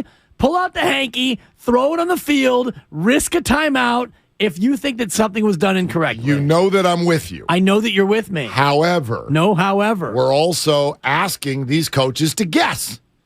Like, that all happened with the angle we got and the speed of it all. And he's on the opposite side of the field. He can't, right. There's no way he can see that. Now, are we just going to trust Hufanga? You can. But how many times you've seen play? Everybody stands up and always they, I didn't commit a penalty. Draymond Green is a great example. Exactly. Let's review it. Yeah, review it. Draymond, you fouled him actually 3 times. You didn't foul him once. You fouled him 3 times. Draymond, though, is pretty good at his let's review it. But bottom line is, if you're relying on an under-the-radar, nefarious system of communication between the league office and the referee on the field in real time, when in doubt, pull it out. Pull it out. Yeah. Well. Exactly. Exactly. I'm talking about. All right. Don't talk about that. Doc Fandia here in a second. Let's go to Angry Black in Sunnyvale first. Angry Black, what are you doing? What do you got? I am driving 237 towards Milpitas with about 17 tons on the back. But hey, here's the thing. I think that scenario is already happening with the officials and the refs on the field, because we've watched football enough the last 2 or 3 seasons, and we've all seen it. A flag comes coming 5 seconds, 6, 7 seconds after the play is over, and it's like, where'd that flag come from? You can't tell me you haven't thought that maybe, just maybe, somebody in New York got in the ear of one of these guys, or maybe they're all eared up, mic'd up, and said, throw the flag, we just saw this. There's no doubt. You're absolutely right, and it's why Kyle said it. I've heard multiple people in the NFL talk about this. What's interesting is no one will talk about it with like a big voice. Everyone's just kind of like Kyle was there. Like, yeah, there's this thing. They can do it. They're kind of supposed to do it. I think they're supposed to do it. This is how everyone's talking about it. And the reason I believe that people aren't a little bit more forthright about it is there's this hang up on them, guys. There's this mystery about whether or not this is legal. There's a mystery here. And players have noticed this, but the league is not telling them, oh, yeah, Like because wouldn't a coach be like, well, wait a minute, if you can review it, why do I have to risk a timeout? The system is broken, bottom line. If you really want... You either got to do this all the way or not at all. If you really want to get the calls right, then there's no more throw the red hanky. Everything gets reviewed by the eye in the sky, and it's going to lead to stilted and staggered games, but at least we'll get the calls right. All right, let's get this call right because this is the one so many have been waiting for. It is not Doc Pandia. It's emergency Doc Pandia. We broke glass. Right? Okay. All right, Doc. So this is big. All right? Okay. Got it. Okay. No. Listen, I saw your video last night. Super, super helpful. Very educational. I suggest everybody go check it out. But I think the spot to start is to get your reaction to the fact that many people think that Brock Purdy will not be ready week 1. What do you think of that? So I think that for most NFL quarterbacks, I mean, there's a minimum of them. Most of them don't get surgery, but obviously he potentially may go down the surgery route. But I think that if he's going to get something done, most likely it would be a repair, which is similar to what Nick Mullins had. And the general timeline for that is 5 to 6 months in terms of getting back to play. Most people who get that done are throwing at 3 months. So assuming he gets it done relatively soon, you'd have him throwing May or June, and then he'd pretty much be ready to go at the beginning of the training camp. The only kind of wrench in that would be if he undergoes a full reconstruction, which would be rare for someone his age, and that would be a 9 to 12-month recovery. So my gut feeling, obviously things can change based on what they see on the MRI and what they see during surgery, but that he'd get the repair and be back for training camp unless there's some major damage to the ligament, which you really only see in pitchers because they have so much degeneration in that ligament. Usually for a one-time event, you wouldn't expect that much kind of damage to the ligament from one traumatic injury. So is it safe to say that the full repair is what we describe as the Tommy John surgery, and what Brock Purdy might be facing is something short of that? It's more of just not a full reconstruction, but just a repair of some sort. Yeah, exactly. So what typically they do in a repair is that, the surgeon opens up the elbow and they're like, look, that ligament actually looks like good quality. We can sew it back together or kind of reattach it to the bone. And then you kind of, can make that a little bit stronger using various different devices. With a reconstruction, you go in there and the ligament is just like in pieces. It's shredded up. Then you take a piece of tissue from a cadaver or from somewhere else in the body and put a full new ligament in. So when you're just repairing stuff, quicker recovery, you can start moving it quicker and start throwing quicker. That's the 6 months. The big full one where you're putting something new in there, that would be the 9 to 12 months. Doc, is this ever the kind of injury that can be career-altering? Because we have such good data from pitchers who, obviously are straining their elbow a lot more, are getting the big reconstructions, and a lot of them come back. 85% of pitchers come back, and some of them even come back better. I think for a quarterback who has less stress across their elbow is probably going to get less of a surgery. I don't anticipate that there would be much impact on his performance unless something unexpected happens. So even though few NFL quarterbacks go down this route, I think we have all this pitching data to suggest that he'll probably have a good chance of coming back and playing very well.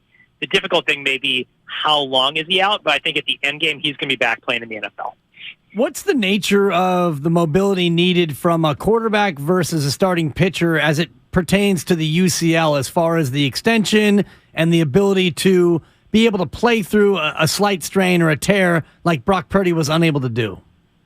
Yeah, so I think for a pitcher, like you basically have a UCL injury, it's just impossible to get velocity. I mean, you can get out there and throw 60, 70 miles an hour, but you just can't compete at the major league level.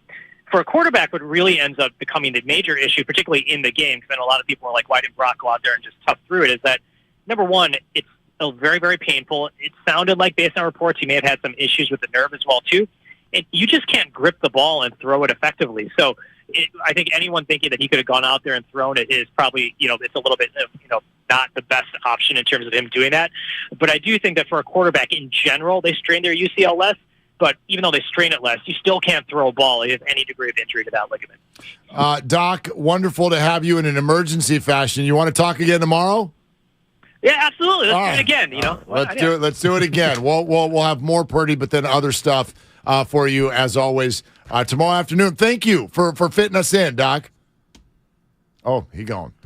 He knew it was an emergency. He's a busy man. He's yeah. already operating on somebody else. He may have an actual emergency other than talking to these two jabronis. There's but no bigger emergency than this. No doubt. Brock Purdy's career is at stake. Yes, and the Niners' future lays in the balance because is Brock Purdy going to be able to come back in time for August? And Doc Pandia seems to think that yes. And again, he isn't the surgeon, and until they open up his arm, we don't know how badly torn the ligament is, because what he said, I think, is very interesting in terms of the various levels of injury and the levels of surgery. So if it's completely shredded, a shredded ligament, well, then now you're talking about Tommy John, because you can't repair a shredded ligament. You cut the ligament out, you go to a cadaver, you put a cadaver ligament in, which is what they did when they did my ACL repair. My ACL was shredded, so I had a cadaver.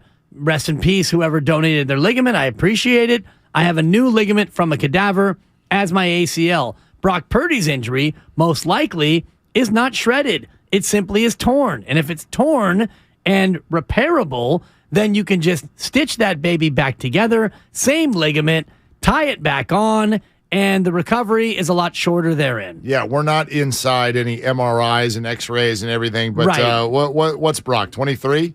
Yeah. Yes. Okay. 23 years old, and he's not a baseball pitcher. So, huge. Again, That's huge. Like, in order for Brock Purdy to not be ready, this is what I got. If you just want to take this to work with you today, or take this to the dinner table with you tonight, for Brock Purdy. Or the operating table. Wherever you're on your way to right Whatever now. table.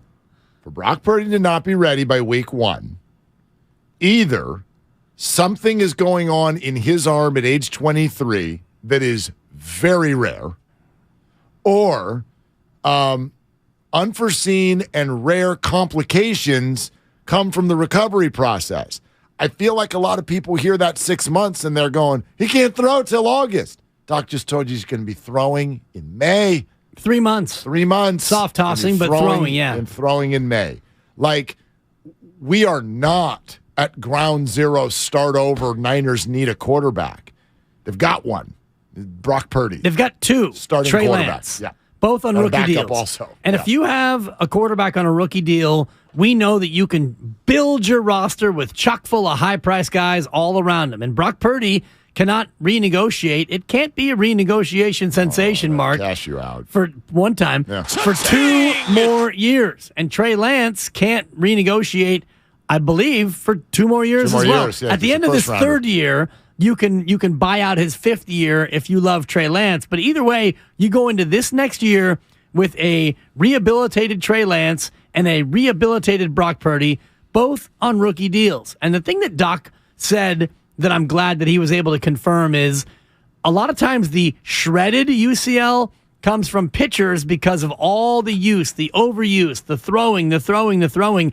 Brock Purdy's injury was a catastrophic incident where he got his arm hit as he was going forward. That was a rip. So I don't believe, and again, I haven't seen the MRI, but I would imagine based on the reports we've heard that his ligament is not shredded, but simply torn. And if it's torn, it can be repaired and not replaced. The replacement is 12 months. The repair is 6. Red and Gold Reaction is brought to you by the SF Sheriff's Office. Your future begins here. Visit sfsheriff.com and apply today. All right. Really good stuff there. Hope that calms some fears. More to say on that coming up throughout the rest of the show for sure. And your reaction on the 49ers quarterback situation at 888-957-9570. Coming up next, all-time great offensive tackle Joe Thomas. You're going to want to hear what he has to say about Kyle Shanahan. He joins us around the corner on Willard and Dibbs. Niners Nation, tell us how you feel about the NFC Championship game. Shanahan did a great job for what he had. My only gripe with him is not throwing that flag, man. That flag was big. Hey, let me tell you something, man. Eagle fans are a bunch of slobs anyways, man. We ain't even tripping off there. It's Cali, baby. It's the Bay. As an Niners fan, I'm not discouraged. I don't feel like the Eagles got the hand over us, and I'd love to see them again. This is the Bay Area's sports station. They're public enemy number 1 from here on out. 95.7 The Game. Every small business owner knows business happens everywhere. The office, the warehouse, or on the road. And no matter where it takes you, there's one solution to help your business thrive. Comcast Business Complete Connectivity. It's the largest, fastest, reliable network with advanced gig speed Wi-Fi and cyber threat protection in one solution. Get started for just $49.99 a month. Plus, add Comcast Business Mobile and you can save up to 60% a year on your wireless bill. And ask how to get up to a $750 prepaid card. Flight 291 is now aboard. Yep, you're going places. And when you get there, be ready to do business. The complete connectivity solution from the company that powers more small businesses than any other provider. Comcast Business, powering possibilities.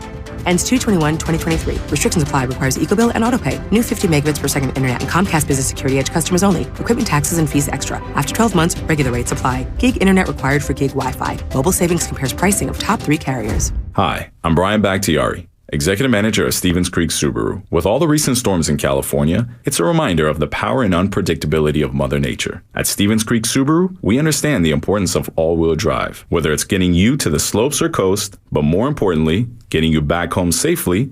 No matter what the elements, there's no better place to buy your next vehicle than Stevens Creek Subaru. Subaru has been awarded the most IIHS Top Safety Pick Plus awards than any other brand since 2013, and Kelley Blue Book's most trusted brand 8 years in a row. As always, at Stevens Creek Subaru, you always get good prices, great selection, and truly exceptional service. So whether you stop in for service or to take delivery of your new Subaru, remember to stop by the Wilderness Cafe and talk to our Subaristas. It's just another reason why Stevens Creek Subaru is the Bay Area's preferred destination for all things Subaru. We're located on Stevens Creek Boulevard just off of Winchester or online at StevensCreekSubaru.com. And remember, buckle up and drive safely. Bear Robotics makes robots for restaurants. Automated servers to do the heavy lifting. But get this, our office, it wasn't automated. Paper invoices going in and out, getting lost. We don't do that anymore. Now we've got Bill. It automates our finances the way we automate restaurants. With Bill tracking our invoices and planning payments, we can focus on growing. The old way, not going back there. Automate your finances with Bill. Learn more at Bill.com. I studied Spanish in college and never got fluent. But then I tried Babbel. Want the most effective way to learn another language? In just 15 minutes a day, Babbel's bite-sized lessons will have you learning another language in as little as 3 weeks. Babbel is all conversation-based, so it gets you speaking quickly about things you actually talk about in the real world. You'll really see a difference in how you can speak and how conversational you can be in just a few weeks. Babbel isn't just lessons. You can listen to podcasts, play games, watch videos. You can even take live online classes with a language teacher. There are so many ways to learn with Babbel. The lessons online and in the app make it easy to learn from pretty much anywhere. University studies have shown that using Babbel for 15 hours is equivalent to a semester of college Spanish. If you want to learn a new language, there's no better way than Babbel. Go to Babbel.com to try for free. That's Babbel.com. Babbel.com. Secrets, cover-ups, and strange phenomena. UFOs and ideas that challenge reality itself. My name is George Knapp. I dig into news stories that others can't or won't. I'm Jeremy Corbell, and for some reason, people tell me things they probably shouldn't. And this is Weaponized. Follow and listen to Weaponized, the presentation of Jeremy Corbell, George Knapp, Dark Horse Entertainment, and Cadence 13 Studios. Available now for free on the Odyssey app or wherever you get your shows. Kansas City Steak Company, another AmericanEagle.com success story. Started in 1932 as a family-owned butcher shop, today they're a leading distributor of superior all-American steaks delivered right to your door, ready for the grill and your taste buds. When it came to their website, an average site wouldn't do. They chose AmericanEagle.com to take their website to the next level. With a dramatic increase in competition and a softening market demand, they had two challenges: improve their brand presence and message and produce a positive return. AmericanEagle.com got to work and executed usability studies and detailed audits of site experience, digital assets, and marketing. The result? An integrated digital marketing and customer experience plan, organic traffic increase of 20%, and a long-term roadmap for success. If you love great steaks, go to kansascitysteaks.com for website design, development, and online solutions that bring efficiency and results. Visit AmericanEagle.com. If you need a results-driven website, call the team at AmericanEagle.com at 877-WebNow1. That's 877-WebNow1. I had a nighttime routine for my frequent heartburn. I would drink milk. I would sleep upright with more pillows. But that painful burning stayed. So I made Prilosec OTC part of my morning routine. With just one pill each morning, Prilosec OTC prevents excess acid production, blocking heartburn day and night. Now I have a new nighttime routine. I call it sleeping. 1 pill a day, 24 hours, 0 heartburn. With Prilosec OTC. It's possible while taking Prilosec OTC. Use as directed for 14 days to treat frequent heartburn, not for immediate relief. When you can't stop, there's Vicks VapoRub. Vicks VapoRub sends powerful medicated Vicks vapors right to the source of your... so you can experience cough relief and breathe easier. Generations of families have trusted Vicks VapoRub to help relieve the worst cold symptoms. So next time you have a cough, reach for the Vicks VapoRub. Vicks VapoRub. Cough relieving is believing. You're listening to 95.7 The Game, KGMC FM at HD1 San Francisco. Always live on the free Odyssey app.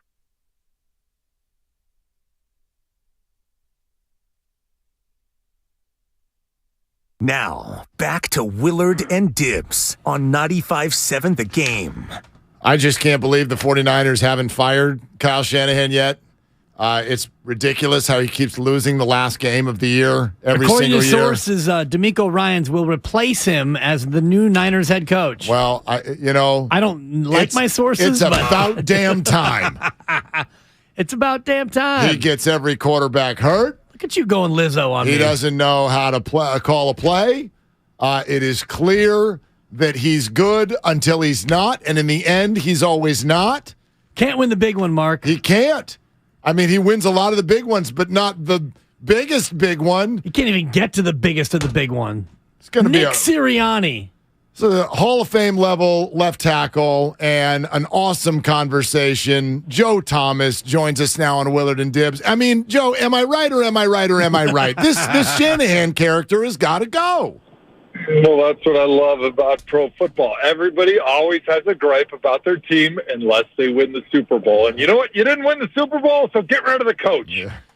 It's long overdue, Joe, that we run this guy out of town. Yeah. Yeah, I'm sick of him winning playoff games with a third stringer, Joe. I've had enough. I love it. I mean, Joe, will you share with our audience a little bit about your reaction to the reaction of Tyler Kroft ending up on Hassan Reddick and that leading to an injury to Brock Purdy? Yeah, well, basically, if you like Kyle Shanahan's offense, which I think most people in the NFL have a high level of respect, it's basically every offensive coordinator that is being hired in the NFL to be a head coach is running his offense because it puts the most pressure on a defense. It forces defenses to defend every blade of grass. It marries what their rushing concepts are with their play-action concepts, so they look similar. They put the secondary and the linebackers in conflict. That's why it's so hard to defend. But when you're going to do that, occasionally you're going to have your tight ends and your fullbacks blocking pass rushers. And, that's the risk you have to take. And sometimes it doesn't always pay off. We saw that in the game this past weekend. But on top of that, we'll say the quarterback with experience is going to understand where his protections are strong, where they're a little bit weaker, and understand that, hey, if we're running play action and my tight end is blocking a good pass rusher on the edge of the line of scrimmage, he's being told, because Kyle does a great job of coaching everybody on that offense and letting them understand the nuance and the detail of every protection that, hey, if that tight end loses, he's going to lose late into the outside. So as a quarterback, if I'm trying to push the ball down the field, I need to hitch up in the pocket because the strength is in front of me with my offensive line, and the problems are going to be coming from the edge and from behind me. And so you put all those things together, you look at a great coach who had an unfortunate situation, unfortunately, that caused their starting quarterback, who was already their third quarterback, to get injured in the beginning of that game and lead to a disappointing outcome. Bit of a perfect storm when you've got a rookie tight end and a rookie quarterback who don't understand maybe in that moment the concepts that you're talking about, Joe. One thing I want to ask you as a elite offensive lineman, gold jacket in waiting, it's the nature of that five-man front against more of a zone-running, finesse-style offensive line. Is that the elixir for the zone offense when you have five defensive linemen who are that physical? Oh, I wouldn't say it's the elixir. I mean, if you want to stop somebody's run game, it's nice having 5 good defensive linemen. I mean, that's your best bet. From a scheme standpoint, I don't know how that really plays into it as much, because even though, yes, the outside zone, a lot of people want to talk about it being more finesse because it's not as like bludgeon you with a sledgehammer in your face as maybe like a downhill, old school type inside zone offense. But Kyle would take offense to that. I remember him taking offense to it when I was in meetings with him, because he was like, yeah, because we're running on an angle doesn't make it soft. Like, we're running violently on an angle on a track and blowing people off the ball, but it's not straight off the ball. It's on an angle, but angles are better because it creates more gaps and more spaces and more different areas where the running back can cut, which makes it harder for those second-level linebackers and those safeties to know where they have to fill. And that's why it's a better offense. Like, yeah, do you get more concussions from your fullback when you just run lead draws and inside zones? Yeah, of course, because those 9 guys on defense that are in charge of run defense, they know exactly where to run to, so they're going to run at it full speed, and you're going to get the full head of steam, and there's no confusion or no conflict for those guys, right? But that's why you see these teams that do run the outside zone racking up so many huge yard gains, because you got linebackers that, I don't know, is he going to be on the front side on this play? Is he going to be in the back side? The line blocking is the same, but I have no idea where the ball is going to get cut.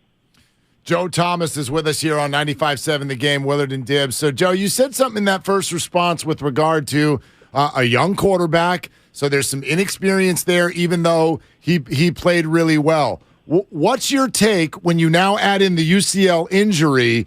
Are the 49ers all solidified with a young quarterback, or would they be better off with veterans on the rest of the roster to do something else? Well, I think anybody that's watched the 49ers understands that they have a team that can win right now. I mean, they took Brock Purdy, and I've got a lot of respect for what he did, but I don't think anybody after what they saw so far are going to say he's a top 10 or top 15 quarterback right now. And so with that being said, he's going to be on the roster. Why don't you go out and get a guy like maybe a Tom Brady, who's going to be a little bit more experienced, going to bring a little bit better level of play, a little bit more consistency on the injury front, because really Jimmy Garoppolo has played great when he's been out there for the Niners, but the reason they wanted to move on from him in the first place is because he gets injured a lot. So bring in a guy like Tom Brady, who rarely ever gets injured, who can play really, really good football. And, unfortunately he does get banged up for whatever reason, then you do have a guy like Brock Purdy who's learning from Brady, and he's starting to learn the nuances of the game that do take time, so that if he is in that situation like he was last weekend again, he would know, hey, just hitch up a little bit in the pocket. Now I'm completing the pass rather than tearing my elbow up. Let's expound on that a little bit in terms of what you talked about with the outside zone and a lot of these long, slow fakes and the boot action we've seen from Brock Purdy and more. Can Tom Brady still execute the sort of play fakes and the sort of subtle mobility needed in the Shanahan offense? Yeah, well, Tom's always been really good with the subtle mobility within the pocket. That's not a question to me. The question I think that is good to ask is, can he get outside the pocket with the bootlegs, with some of the half rolls, some of those deeper play actions? And I would say absolutely, because, he's not a fast guy. You're not going to watch him win any foot races with any fat offensive lineman, that's for sure. But when I was with Kyle in Cleveland, we had Brian Hoyer. He was our quarterback. He was not fleet of foot. He was not fast. He was a lot like Tom Brady does right now as far as his ability to scramble, but he was fast enough to be able to carry out those play fakes, to be able to move and protect himself. But as you get older, you start protecting yourself with your brain more than your feet. Like, you're seeing things that are happening before everybody else on the field, so you're playing faster.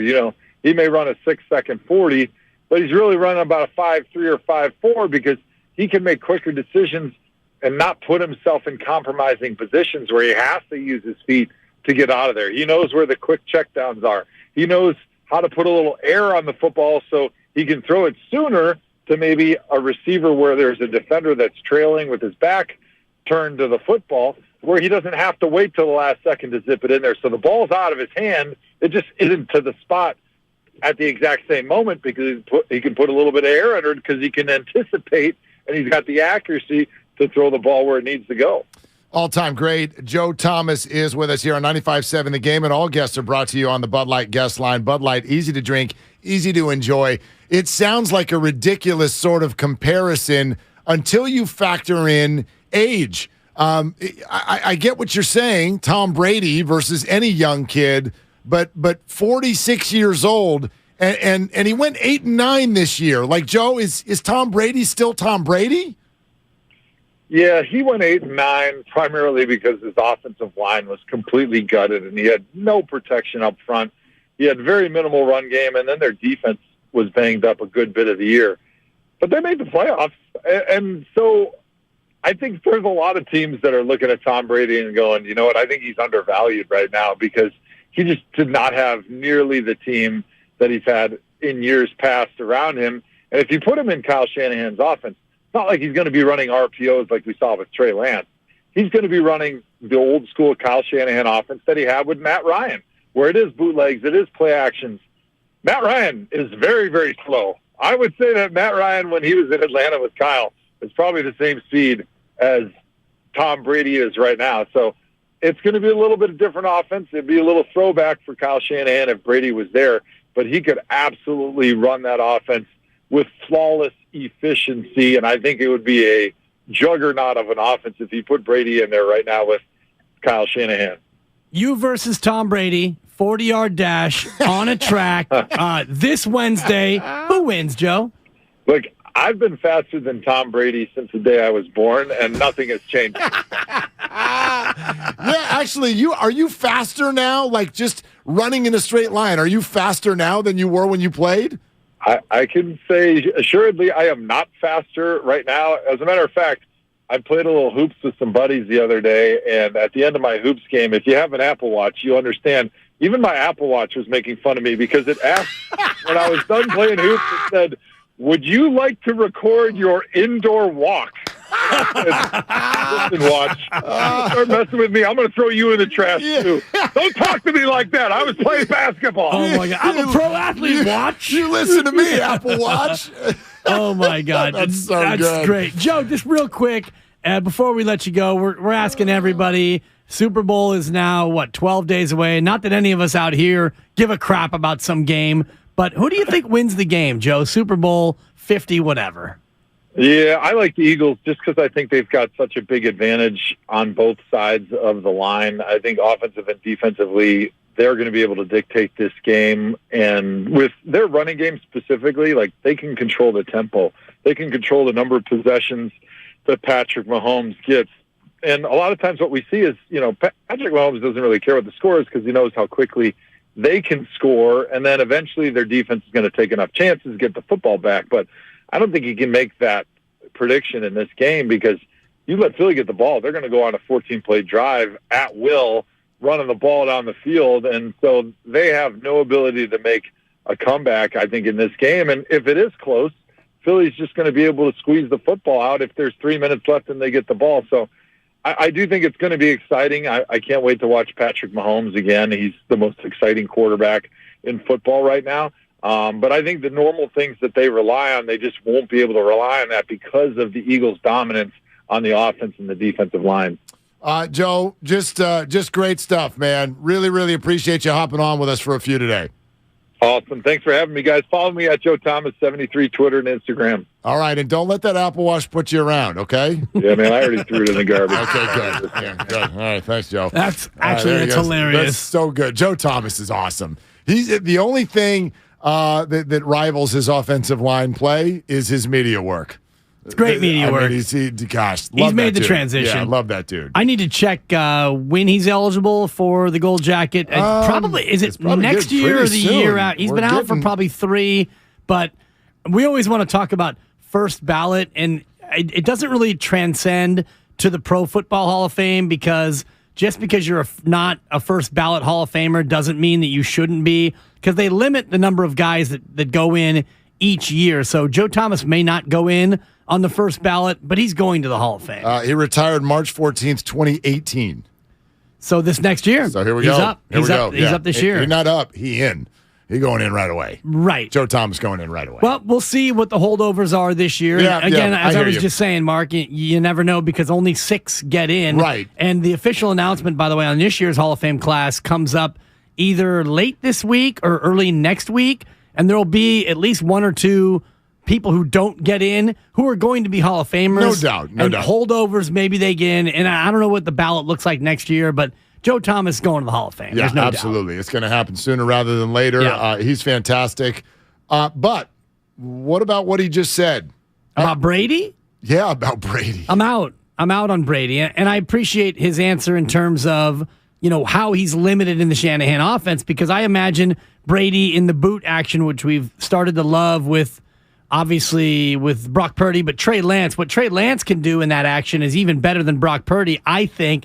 Now, he can't throw it like Brock Purdy can, but the whole idea of we're going to fake it right, we're going to pull it, we're going to reverse and go all the way around the formation the other way.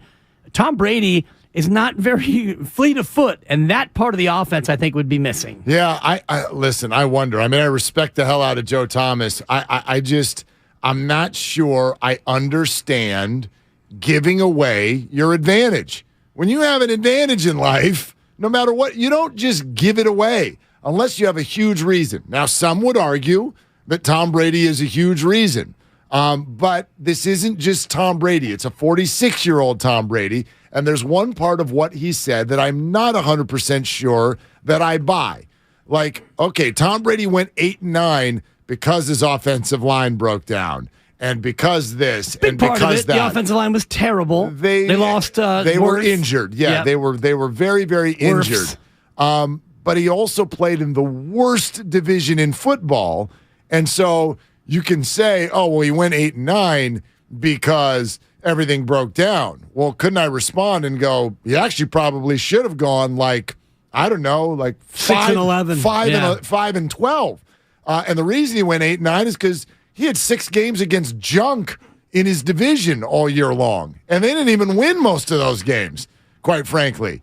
So I just, when you watch Tom Brady go against an elite, or at least, let's just call him good, a good, fast defense in the Dallas Cowboys, it wasn't even a matchup. It wasn't even a matchup. Well, think about him against the Niners. A good, fast defense. It wasn't even a matchup. Not even a matchup. I know he had a touchdown and it got called back and all of that stuff. But the bottom line is I know we've been waiting for 5 years for Tom Brady's career to fall off the track, and it just never does. No. I'm not saying he can't play, but I think it's a legitimate conversation. A, can he still play at the level we think that we attach to his name? And B, if you bring him in, what else are you giving up? Because you're giving your financial advantage away, and that's something I don't want to give away this year. Absolutely. When you talk about Tom Brady and the reports are that he's going to command $30 million a year, let's even say it's 25. You get him in a bargain for $25 million. Well, you've given away that huge advantage, which is having a quarterback on a rookie deal, and you actually have 2 quarterbacks on a rookie deal. So you've got a QB on a rookie deal, a guy who led you to the conference championship game, and you've got an insurance policy who, by the way, you traded 3 first-round picks in order to acquire. So the only reason why you would make this move to get Tom Brady, and you said it earlier, and I totally agree with you, if you believe internally Trey Lance is not the guy. Yep. If he's not the guy. Here's what you do. You trade Trey Lance to fill-in-the-blank team, and by the way, it's a huge cap hit, so you lose that cap number, and then you take the number that you do have, and you turn around and you give it to Tom Brady.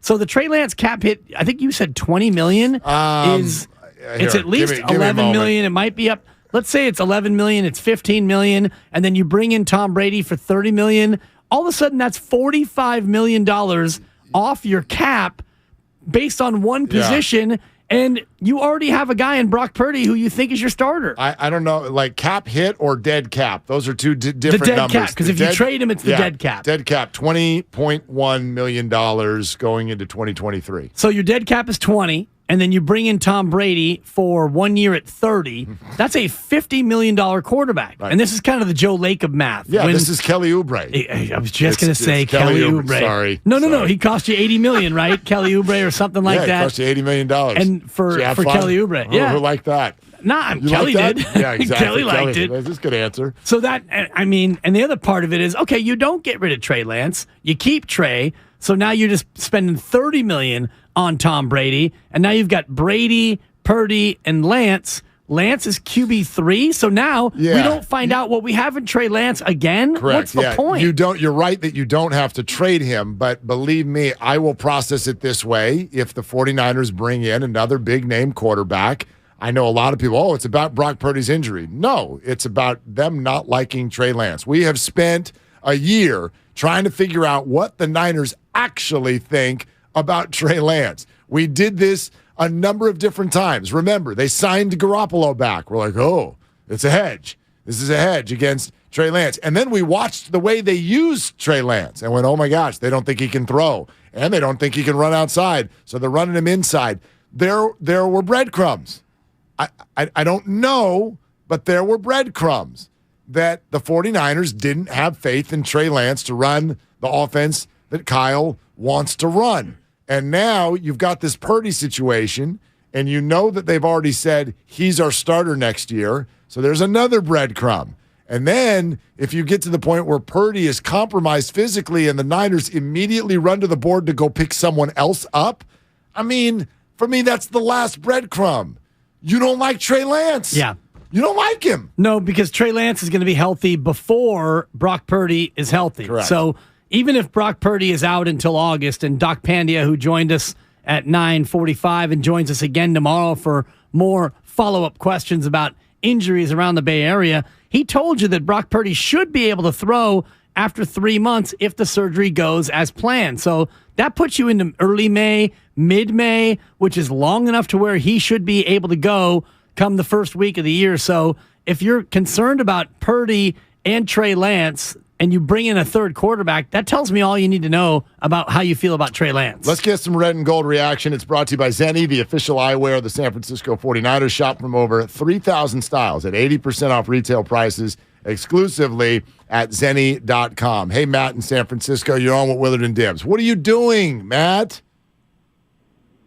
Hey, guys, I'm just driving across the bridge right now. I was listening to all the Brady talk, and first off, I think you guys are dead on. You've got Trey Lance. We kept it on the tracks with Jimmy. Obviously, Brock comes in and does what he did. I think if Brock, for whatever reason, wasn't ready week one, you've got enough other weapons to keep the train on the tracks with Trey. And in terms of the Brady stuff, Brady has badmouthed Shanahan after the Falcons game. Whatever their interviewer talks were when Brady was a free agent before going to Tampa, we heard that there was some rubbing the wrong way that went there. Shanahan's not known for being the most secure guy, and Brady's going to be like LeBron. He's a player coach. Shanny's not going to want to share that. So I think they roll with Trey, or maybe the same money deal you guys just described could work with Rodgers. And Rodgers, by all accounts, seems to be a little bit more of a partnership with LaFleur versus Brady, who will just call his own game, which I think would just drive Shanahan crazy. So I think you roll with Trey. Fingers crossed Brock's just ready and none of this matters at the end. But hopefully Brock's good to go. All right. Matt, thanks. Thank you, Matt. I thought a lot of that was interesting until the very end when he said, Aaron Rodgers seems like someone who's more of a partner with his head coach. What? Like, I don't know. Ask Matt LaFleur I don't know how that partnership worked out. I don't know anybody in the NFL who's put himself on more of an island than Aaron Rodgers. Ask Mike McCarthy how that partnership felt. And I want people to know this. I feel like people don't know this. Aaron Rodgers is not a free agent. Aaron Rodgers. Talk to me about his contract, Mark, because I got it up. It's almost Steph Curry-in. Okay. With how much money he's making. Yeah, so the way they've done this deal, it was a 3-year, $150.8 million deal. Hold on. Yeah. Say that again. Now it's a 3-year, $150.8 million deal with a $40.8 million signing bonus. Average salary $50.2 per year. Sally. That is spread out over signing bonuses, roster bonuses. There's options in there. There's a potential out in 2024. But that's still 2 more years. That's still 2 more seasons away. Like the base salary for next year is $1.1 million.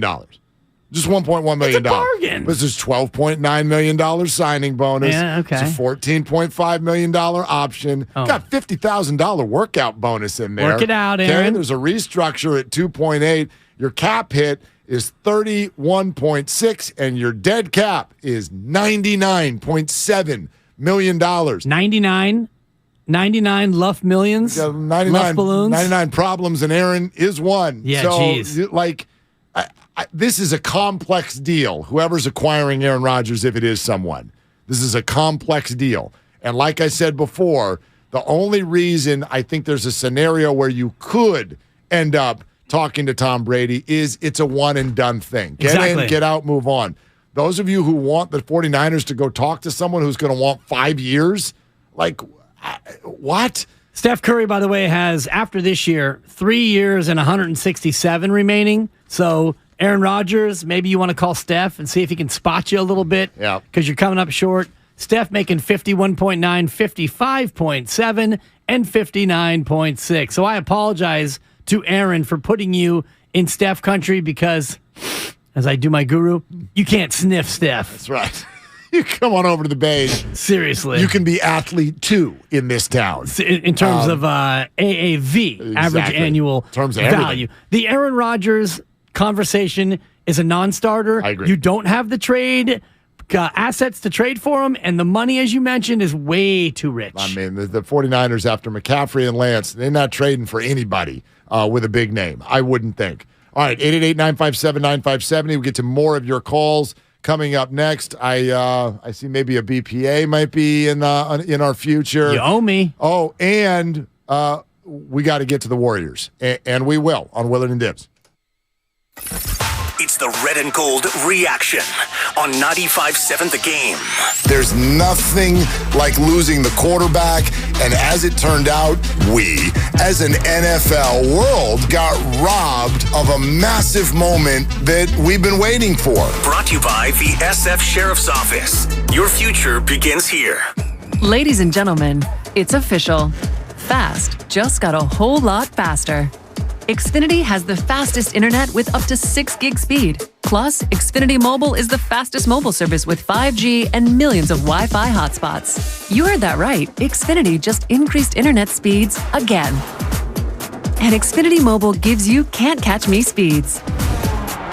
The fastest internet, the fastest mobile service, and major savings?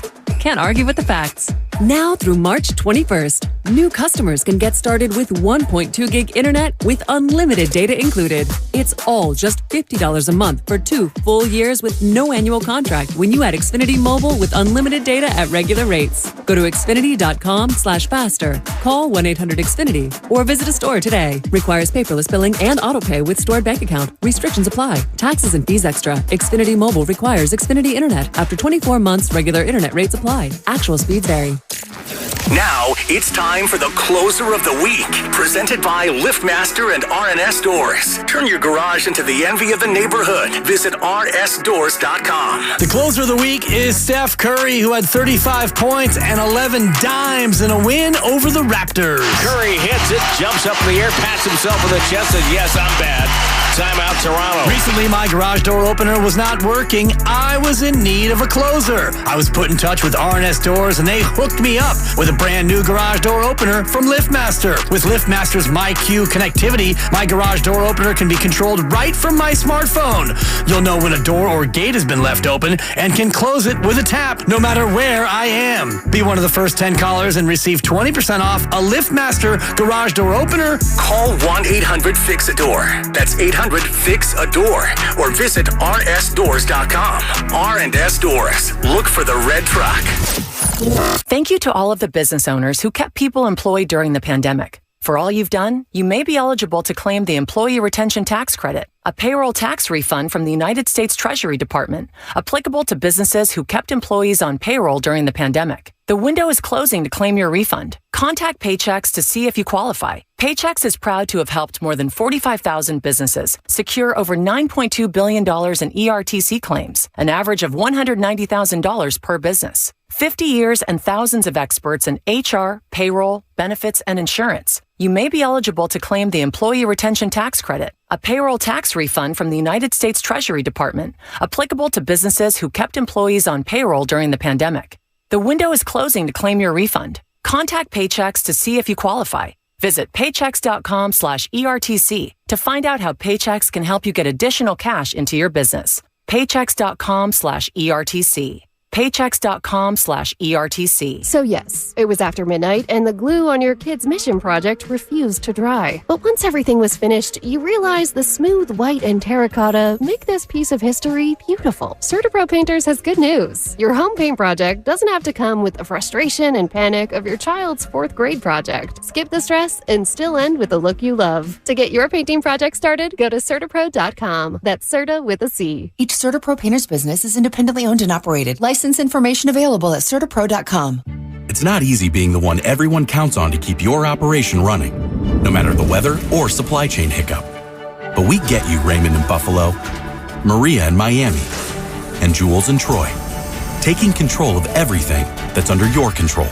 At Grainger, we're here for you with high-quality supplies for every industry, plus real-time product availability and access to experts ready to help. Call, click Grainger.com, or just stop by. Grainger, for the ones who get it done. You've got advanced prostate cancer, but you're not waiting around. You want straight talk, the facts about Orgovix. Orgovix Relagolix 120 milligram prescription tablets is a treatment for adults with advanced prostate cancer. Fact, Orgovix is a different kind of androgen deprivation therapy treatment, a pill, not an injection. Orgovix may cause serious side effects, including a heart condition called QT prolongation. Tell your doctor right away if you feel dizzy, faint, have a racing or pounding heart, or chest pain. Orgovix can cause harm to an unborn baby or miscarriage. Use birth control during treatment and for 2 weeks after Orgovix treatment. The most common side effects include hot flushes, increased blood sugar and blood fat levels, muscle and joint pain, decreased blood hemoglobin levels, increased liver enzymes, tiredness, constipation, and diarrhea. Other side effects include weight gain, decreased sex drive, and erectile function problems. Orgovix may cause infertility. Talk to your doctor if infertility is a concern for you. Go with Orgovix. Ask your doctor. For more facts, visit gowiththefacts.com. Are you ready? Every pro is an MVP to us. As a Lowe's MVP's Rewards member, you can earn bonus points when you shop select products and brands. Then redeem them for exciting rewards like tools, sports memorabilia, e-gift cards, and more. Join today to become a member and start earning. Bonus points calculated before taxes and fees after applicable discounts, if any, subject to program terms. While supplies last. Points expired end of calendar year. Visit Lowe's.com/MVP's bonus points for details.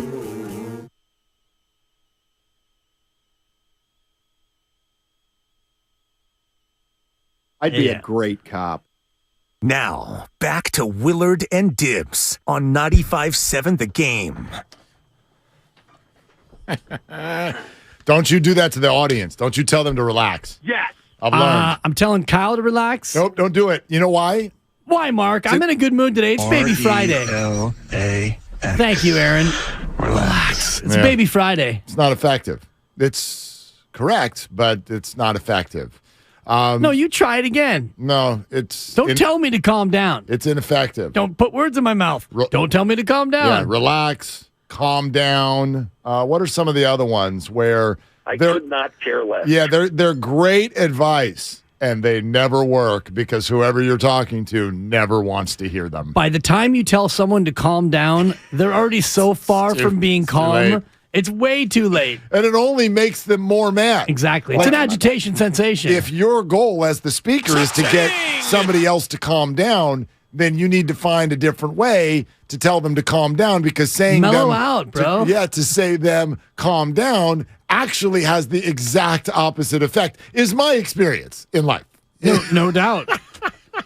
I've said it to my dog. You don't know calming down. That doesn't work either, by the way. Yeah. Calm down, Penny. It's just a person. It's just the Amazon guy. Calm down. He's here 6 days a week. Seriously. He's been here for an hour. Right. Just putting stuff on the doorstep. And the FedEx guy's coming and the UPS driver's right behind him. And then they're also just, people out there. Isn't that great about dogs? They'll freak out at something that is literally omnipresent. It's like, oh my gosh, they run to the door and they're flying up against the window. What do you see, girl? Oh, it's a a human being. Right. It's just there's a person out But there. it's not her human. It's a foreign human, and you want your dog on that edge. You need your dog on that edge. You got problems with foreign humans? What are you saying right now? Somebody foreign who's not you, Mark. It has nothing to do with nationality. All right. Tremendous. Let's go to Tony in Alameda on Willard and Dibs. Hey, Tony, what are you doing? Hey, how's it going, guys? Just upgrading my internet, so I may lose you pretty soon. Oh, boy. Yeah. The word upgrade is one of my least favorites. It usually turns into 3 weeks of not working. Yeah, that's. I think that's where we're at. Yeah. All right. Well, sorry to hear it. What do you think of Derek Carr? I mean, your producer didn't seem to be all that crazy about him, but Derek's done a lot with the Raiders. I just think he's had a lot of bad coaches. Tony, I heard booze in the background, exactly. Tony. I think we know. That was Jarrett Stidham joining the show. Or it was, maybe it was Josh Jacobs or it was Darren Devontae Waller. Adams. Or Devontae went to Las Vegas to play with DC. So we're told. Well, and that's, I think, that's what Devontae Adams basically said. So, people say nice things about it. You want to know one of my favorite wide receiver quarterback get-together combos was? Actually involved Derek Carr. Did you ever see the video that they put out on social media when Antonio Brown signed with and he burned his feet, right? No, Antonio joins the Raiders, and Derek Carr and Antonio Brown, and I think we all know this now, are there two human beings on planet Earth who are more different and probably cannot connect on anything other than throwing and catching a ball than Derek Carr and Antonio Brown? And they tried to do this social media thing when Brown joined the Raiders, and Carr, I think Brown shows up at Carr's house, knocks on the door, and Derek opens it. Hey, what's going on, man? Not much, man. What's going on with you? You good? Yeah, I'm good. How are you? I'm good, man. Yeah, so what's going on, man? Not much. I'm good. Are you good? Yeah, man. You good? Good, man. It's good. It's good to have you here. Yeah, man. It's good. It's like, oh my God, shut up. Awkward. I'm like, it was the weirdest thing. And then it played out the way it played out. And I was like, oh. Well, Antonio Brown played out that way that we thought that would play out. Derek Carr won that breakup, if there is such a thing. But as far as the callers' quest for Derek Carr is looking for a multi-year deal. Derek Carr is a quarterback who likely will get a multi-year deal. Sure he will. He's not coming in for a one-year stopgap sort of arrangement. If you're looking for a new quarterback for the Niners, you're looking for somebody who is either at the end of their career, Tom Brady, or not very good and looking to compete for a spot. Andy Dalton, Mitch Trubisky, maybe Matt Ryan is that guy. I don't know what his deal's like in Indianapolis, but you're looking for a quarterback who is near the end and probably not very good anymore. Do you know what's weird? Do you know what this injury is making me realize? And I hate this. This injury is making me realize you all actually didn't believe in Brock Purdy. You just wanted to. You got caught up in a win streak, and your true colors are now being shown. Joe Thomas even said it.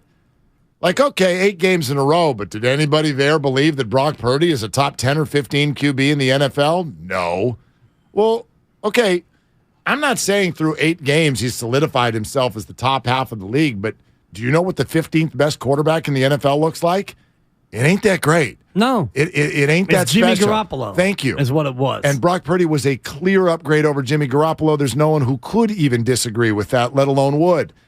But what I'm learning is this injury has opened the door to, for many of you, your actual feelings about Brock Purdy, which is you still thought it was circumstantial or Jeremy Lin or just some sort of cosmic thing that was going on, and you don't actually think it is sustainable because so many of Derek Carr, this has nothing to do with Brock Purdy's UCL. If you come at me with Derek Carr or Kirk Cousins, Tom Brady, forget that. If you come at me with anything like that, you are firmly putting a Sharpie on paper that says, I don't think Brock's the guy. And by the way, if that's your take, fine, but say it, because no one was saying that last week. No, before the UCL injury. Nobody said that. But let's just say And Brock Purdy likely will be good enough to come back in May and start throwing, and by August, maybe he's ready to play football again. But let's just say that you as an organization feel like you need another quarterback in the room, whether it's because you don't believe in Trey Lance, you're not sure about Trey Lance, but you want another quarterback. Matt Ryan is under contract for one more year with Indianapolis, and the Colts are undergoing another regime change, and they're likely going to be looking for a new quarterback anyway. How would you feel about Matt Ryan for 1 year at $15 million as he wraps up his career? I would like to vomit in my mouth. That's how I feel about Matt Ryan, who was Is it awful, good vomit or bad this vomit? year. He was terrible. No. A reunion with Kyle Shanahan? Yeah, Kyle, what's up? I think the bigger thing for me personally with Brock and the idea that they would bring somebody else in, like a Derek Carr, one of those kind of mid-tier Jimmy Garoppolo tier quarterbacks, to me, that's more about like uncertainty about Brock's health. And like if he gets no off season, and then you drop him in the second week of camp, let's just say, it's like, how much better is he?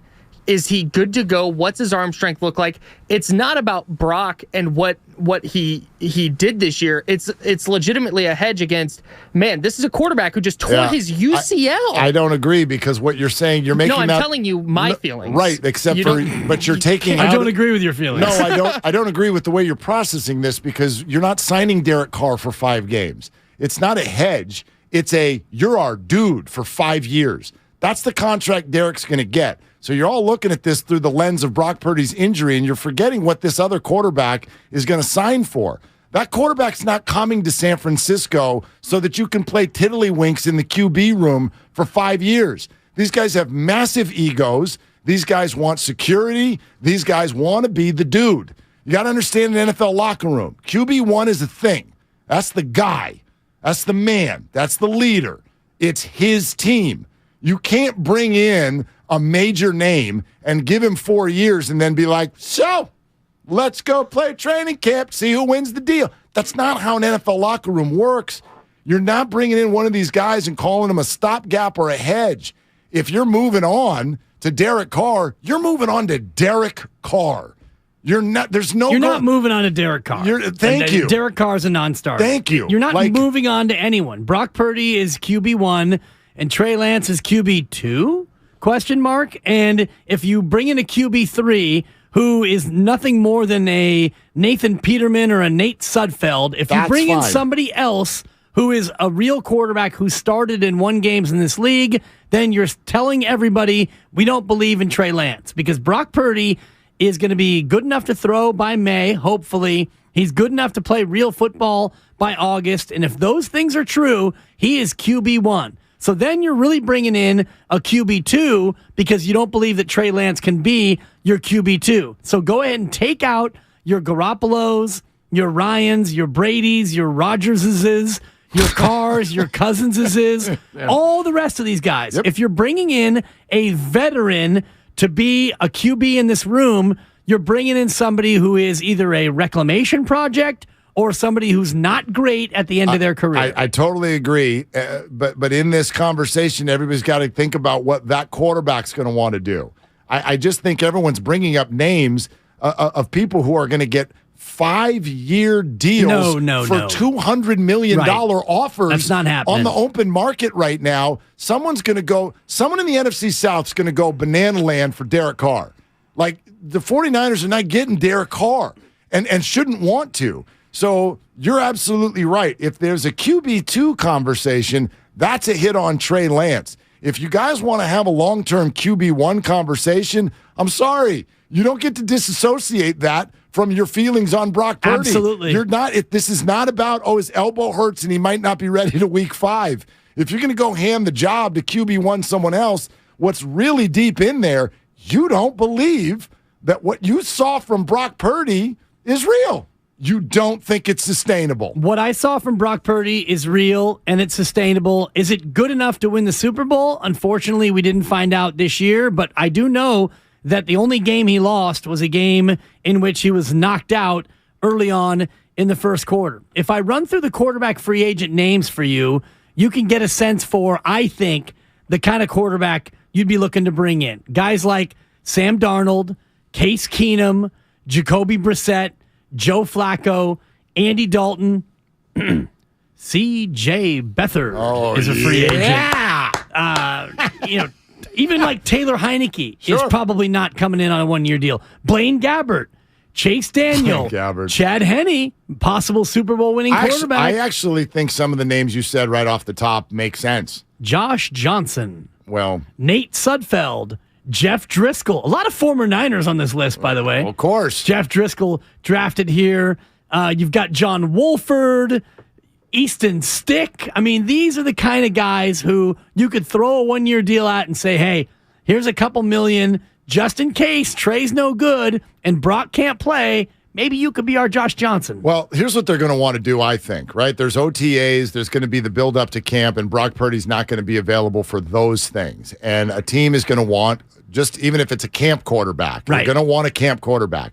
You're going to know, I think, early if the 49ers believe that even a temporary QB1 tag can go to Trey Lance's helmet or not. Right. Right? Based on who that QB is. If it is Jeff Driscoll, then the answer is yeah. I forgot a big name on the list, by the way. Who is it? Well, I should cue up the "What are you doing" sound for this because it is my "What are you doing" because the name on the list. Cue it up. Yeah. I mean, I'm angry.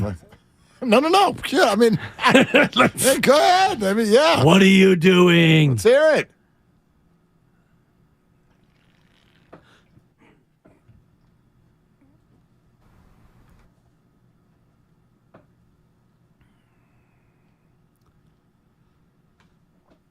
Hey, NFL, what the blank are you doing? And this is what it's come to, Mark, with the Pro Bowl. We've got a quarterback going to the Pro Bowl who threw for 685 yards in 6 games. He threw 2 touchdowns, and he threw 3 interceptions. Does that sound like a Pro Bowl resume? It wouldn't even be good enough to be Player of the Month, and God forbid, he wouldn't be Player of the Week. This is not to disparage Tyler Huntley, but Tyler Huntley, Mark, is a Pro Bowl quarterback. He's been named to the AFC's dodgeball flag football roster, and Tyler Huntley is, in fact, going to be a free agent. So, NFL, what are you doing? Can we take a pillow and walk up to the Pro Bowl while the Pro Bowl sleeps and just suffocate this baby once and for all? It's an absolute embarrassment. If I'm Tyler Huntley, I'm embarrassed that I've been named to the Pro Bowl. Well, I don't mind if they want to go have a fun weekend in Vegas in a skills competition. I could give a rip, but I'm with you from this perspective. Great writer Jason Cole, he's come on the show before. I love what he just said on Twitter about this. He wrote, no offense to Tyler Huntley, but this is why the Pro Bowl is no longer meaningful as a measure of greatness. Right. When I vote for the Hall of Fame, saying a guy made the Pro Bowl just doesn't mean anything anymore. So, facts. Like when we get into that whole thing about, he's a 3-time Pro Bowler. Great. It's the least meaningful, the most meaningless accolade in all of sports. Yep. The idea that you are a, quote, Pro Bowler. So Tyler Huntley, at the end of his career, hey, he's a one-time Pro Bowler. Dude, he threw for 658. I had it wrong. Not 685. 658 yards passing, Mark. And because he's a guy with a pulse in the AFC, he goes. How did we even get to him? I know Josh Allen begged out. He's out with an injury. Mahomes is playing. Burrow's playing. But, and I imagine, is Herbert already in? Okay. Yeah. Is Trevor Lawrence in? Yeah, he just got named. Okay, Trevor Lawrence is already in. Lamar Jackson is obviously hurt. Okay, Tua is hurt. I mean, Mac Jones deserves it more than Tyler Huntley. Mike White deserves it more than Tyler Huntley. Pickett deserves it more than Wilson Tyler Huntley. And Kenny. Jarrett Stidham, based on 1 week against the Niners, really does. He does. He does. Deserves it more than... That's weird. Brock Osweiler deserves it more than Tyler Huntley. Did they just Russell Wilson draw names out of a hat? Like, genuinely, this doesn't make any sense. There's not even a track of they won this game and he had this really, he was just, Well, and even he came in and got hurt, right? Yes. Anthony Brown, isn't that the guy who came in? Yeah. Also and then a free agent. Huntley played in the playoff game, and then fumbled the game away. Yeah. Okay. All right. I think they needed a Tyler, and so they're like, damn, we need a Tyler we're bad. out of Tylers. Yeah, we're fresh out of Tylers. We got to have a Tyler. Do you know what we do have? We have a Rodney. How about Rodney in Virginia on Willard and Dibbs? Hi, Rodney. What are you doing? Hey, what's going on? I'm calling in. Got a question. A lot of the national media, they like to tear down Trey Lance, and I want to know why the 49ers as an organization does not come out to protect him, because we have seen teams like the Jets come out and protect Zach Wilson, even though he's not been great, but they still come out and protect him. The 49ers allow Trey Lance to get bashed by national media and fans, and I don't think it's fair because we have seen bad quarterbacks, and they do not come out and protect this guy for some reason. I wonder why. It's interesting, Rodney. Thanks, Rodney. Yeah, here's what I would say about that. First of all, these are very different situations. The Jets come out to protect Zach Wilson because they feel like they have to, because Zach is really, really getting attacked because he actually stinks. And he's under contract for 2 more years. Right, and he's also and he's in New York, and that's a part of it. The 49ers may not feel like they need to protect Trey Lance because I don't think there's one-fourth of the talk about Trey Lance that there is about Zach Wilson. He played 5 quarters. They're really just, I think you're hearing more talk than what there is. The talk I hear about Trey Lance is not so much disparaging as it is, we have no idea. We never got a chance to even see the guy. And then I'd also say this, you ever want to compare anything the Jets are doing to what the 49ers are doing, just go with this rule. What the 49ers are doing is right, and what the Jets are doing is wrong. Like, you don't engage with the media. The 49ers are above that. Good organizations above it. There's a different media see Bill market Belichick out here. come out and be like, "Oh, now I don't address what you said about my cornerback." No, never. That's Jet stuff, man. But it's also the New York media, the sensationalized media, and the fact that, and Zach Wilson, by the way, has put himself out there in ways that Trey Lance has not. So because of that, people are coming at him more than they are Trey Lance. Trey Lance is an overdrafted, underexperienced quarterback who got hurt before he could really do anything. And beyond that, he hasn't, he had the one incident, the photo of him being in the club. We don't know if that was from before he was a player or after, but even that, big deal. Trey Lance has done nothing but work hard and try to get healthy. And until he becomes QB1, out here, we don't focus on things like that like they do in New York. Well, Robert Saleh, who I really like, I mean, they're forced to address this because you got a media out there that's looking to poke and prod and clickbait and all of that. Like, what about this about Zach Wilson? What about that about Zach Wilson? Nobody spent any time with Kyle Shanahan this year in press conferences going, what about Trey Lance? He couldn't make that throw. Like, no one's trying to approach it that way, and it wouldn't have been appropriate anyway. Like I said, A, he played 5 quarters, and B, the 49ers were winning every week. Why would anybody even... Wouldn't it have been weird if the 49ers came out somewhere along the line in week 12 and started talking about Trey Lance?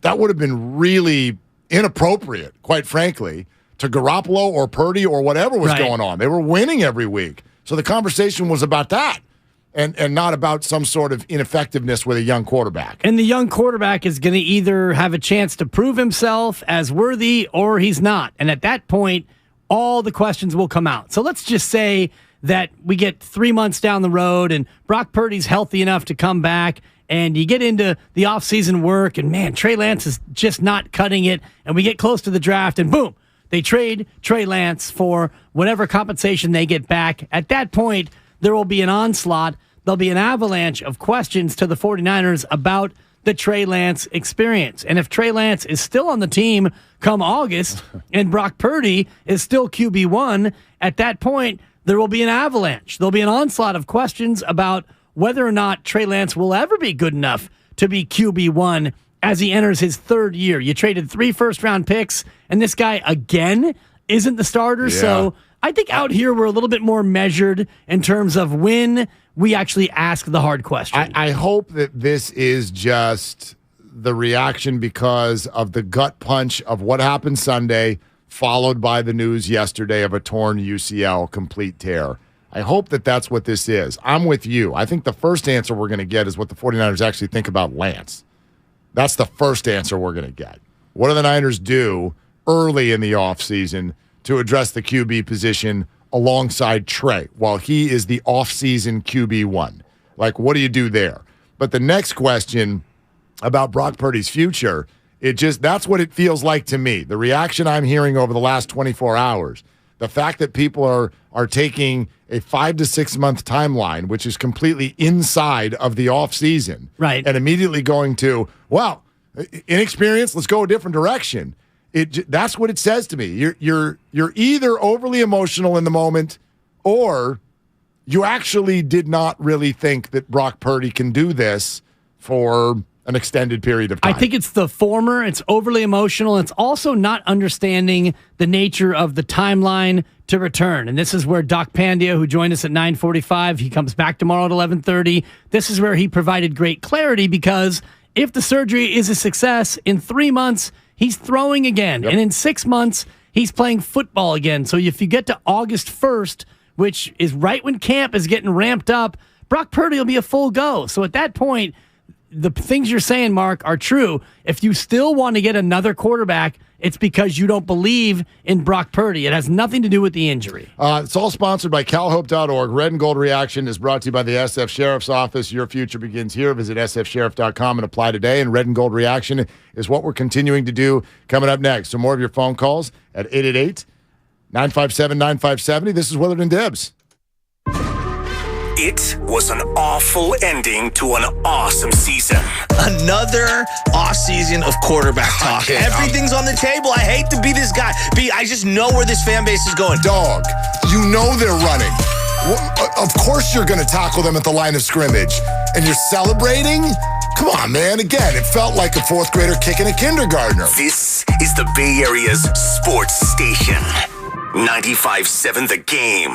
Life is uncertain. It's okay to feel stressed, anxious, worried, or frustrated. CalHope can help. Access CalHope's free and secure mental health resources. Call 833-317-4673 or live chat at calhope.org.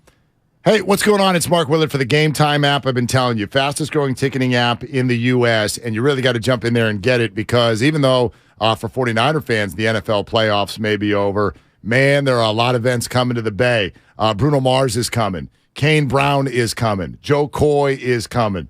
Giants season is coming. The home opener against the Royals, by the way, price went down another $10 just yesterday. I'm looking at the app right now, and it's down to $116 as the get-in price for good seats for that Giants game. And that's how it works on the Game Time app. Great last-minute deals on tickets, and that's sports, concerts, theater, events, everything. I've been using this since last year. Went to a bunch of Giants games both in the Bay and outside the Bay, and the last-minute deal is great. And one of the best parts about it is when you go into the app, super easy to use. You click on a set of tickets that you may want to buy. It's going to let you look at the exact view from those seats, which is very helpful, especially if you're going to a place you haven't been before. So, Game Time app, download it, put in your email address, use the redeem code, THEGAME, and we'll give you $20 off your first purchase. Download the app,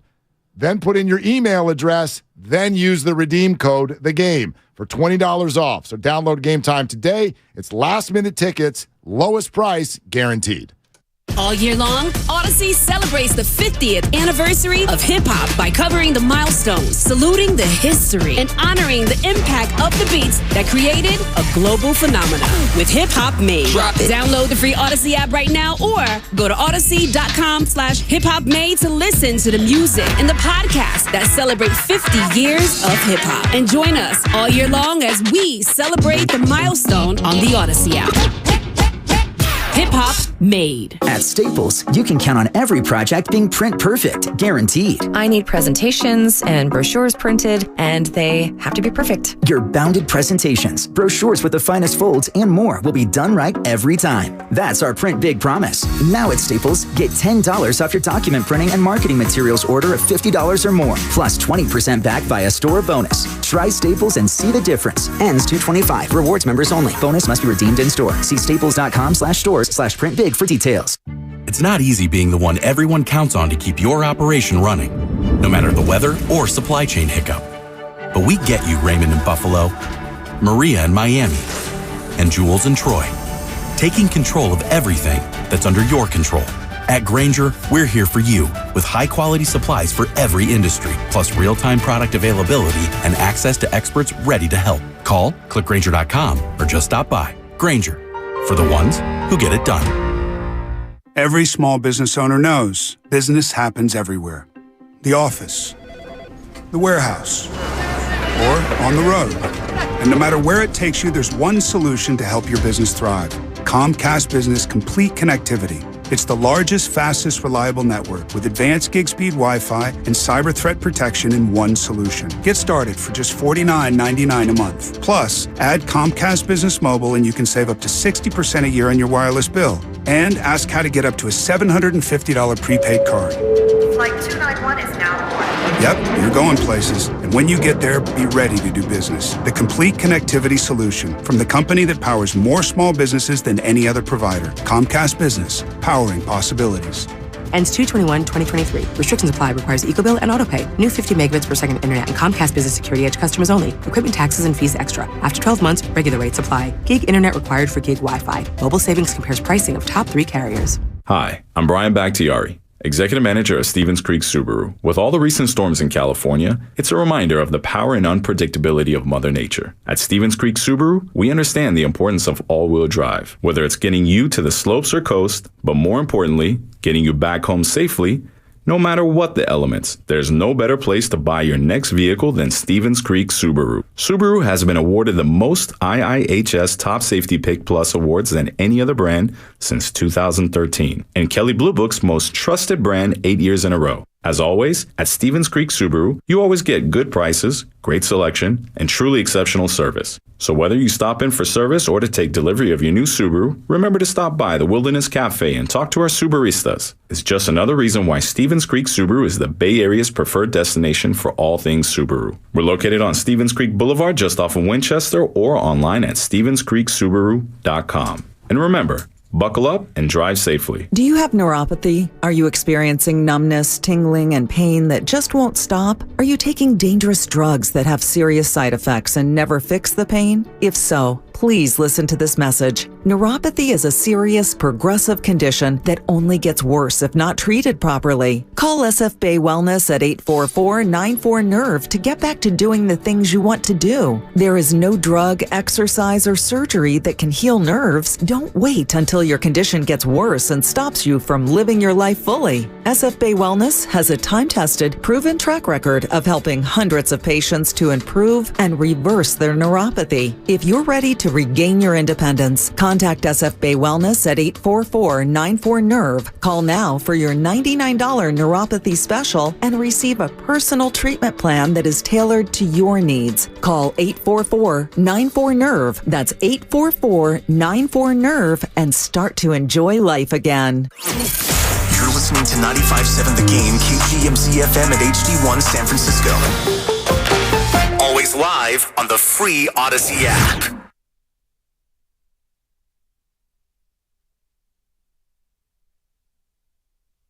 Now, back to Willard and Dibs on 95.7 The Game. I tell you what. Yeah. OKC Thunder had won 6 of 8 games. They were hot, Mark. They'd won 8 of 11. Scalding. And I would like you to take your panic meter and throw it in the garbage can. Not happening, Mark. Not happening. I'd like you to take your panic meter and throw it in the trash. Won't do it, Mark. And you can't make me. You can't tell me how to fan, and when I fan, and don't tell me to calm down, and don't put words in my mouth either. I won't, but I'm going to hold up 5 fingers. Because you got 5 on it? Because the Warriors are the 5 seed. 1 for the thumb? It doesn't mean they're going to stay the 5 seed. They could fall out of the 5 seed tonight. I get that. Not tonight. They might have already fallen out of the 5 seed. This thing's so close. just by breathing. They didn't play, and they went from 10 to 6. Right. Which is a message. They're right there. It's all fine. You win 2 games, and you go from the 11 to the 5. And if they win tomorrow night, I don't know. Maybe they'll be the 1. Probably not. You know what I'm saying? They could get up to the 4. Right now, they're a half game out of the 4. They're tied for the 6 and the 7. They're a half game ahead of 8 and 9, and they're a game ahead of 10. 2 up on 11 and 12. So you lose to Minnesota. The Denver game the next night is a scheduled loss. It's an SL. Not that they will lose, but Clay's not going to play. Yeah. And you would imagine, well, we know Iguodala won't play. Iguodala's out. He was in his streets again last night. I think he's still getting $600,000 a game so far that he's played. Has he played 2 games or 3 games? 3 games, I believe. Games. Okay. Yeah. All right. Maybe sweet. 4. I could be wrong, but I think it's 3. But if you don't beat Minnesota, hopefully you will, and you've looked better on the road. Granted, you lose to Minnesota, you lose to Denver, you're back to 500, and you're back down into the 10 seed. My point is that was a very, very satisfying road win last night. Like, you led throughout. It's a team that was, I know. You tell me it didn't get scary? Of course it got scary, but I think that sometimes we forget that that's largely the way NBA games go. Like, if you jump out to a 15-point lead early in a game, and yes, what did it get up to? What was the highest lead? I think 22. Okay, like, they're going to make a run, and then you hold them off, and you win. Like, that one got a little close for comfort. What they get to? They get to 1, they get 2, 2-point game. Yeah. Whatever it was. I thought they played really well. I thought they were the aggressor. I thought they were a better team against a team that's been playing really, really well. And I'm just not flicking road wins off my shoulder anymore. These they've not played well on the road, but they did last night. And I don't think it's a coincidence that they're doing it as they round into full health. Wiggins was better. They talked a lot about his aggressiveness. He still didn't get to the free throw stripe, but he went 7 of 13, attacked the basket a little bit, played really good defense.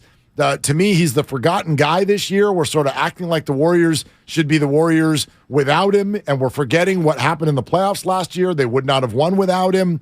So there's all these things that need to round into form, and somehow the Warriors always make them round into form at the right time, and that's all still on the table. They're the 5 seed, and as you said, could easily end up this thing as the 4 or the 3 if they do what they should do over the next 10-game stretch, which is largely winnable.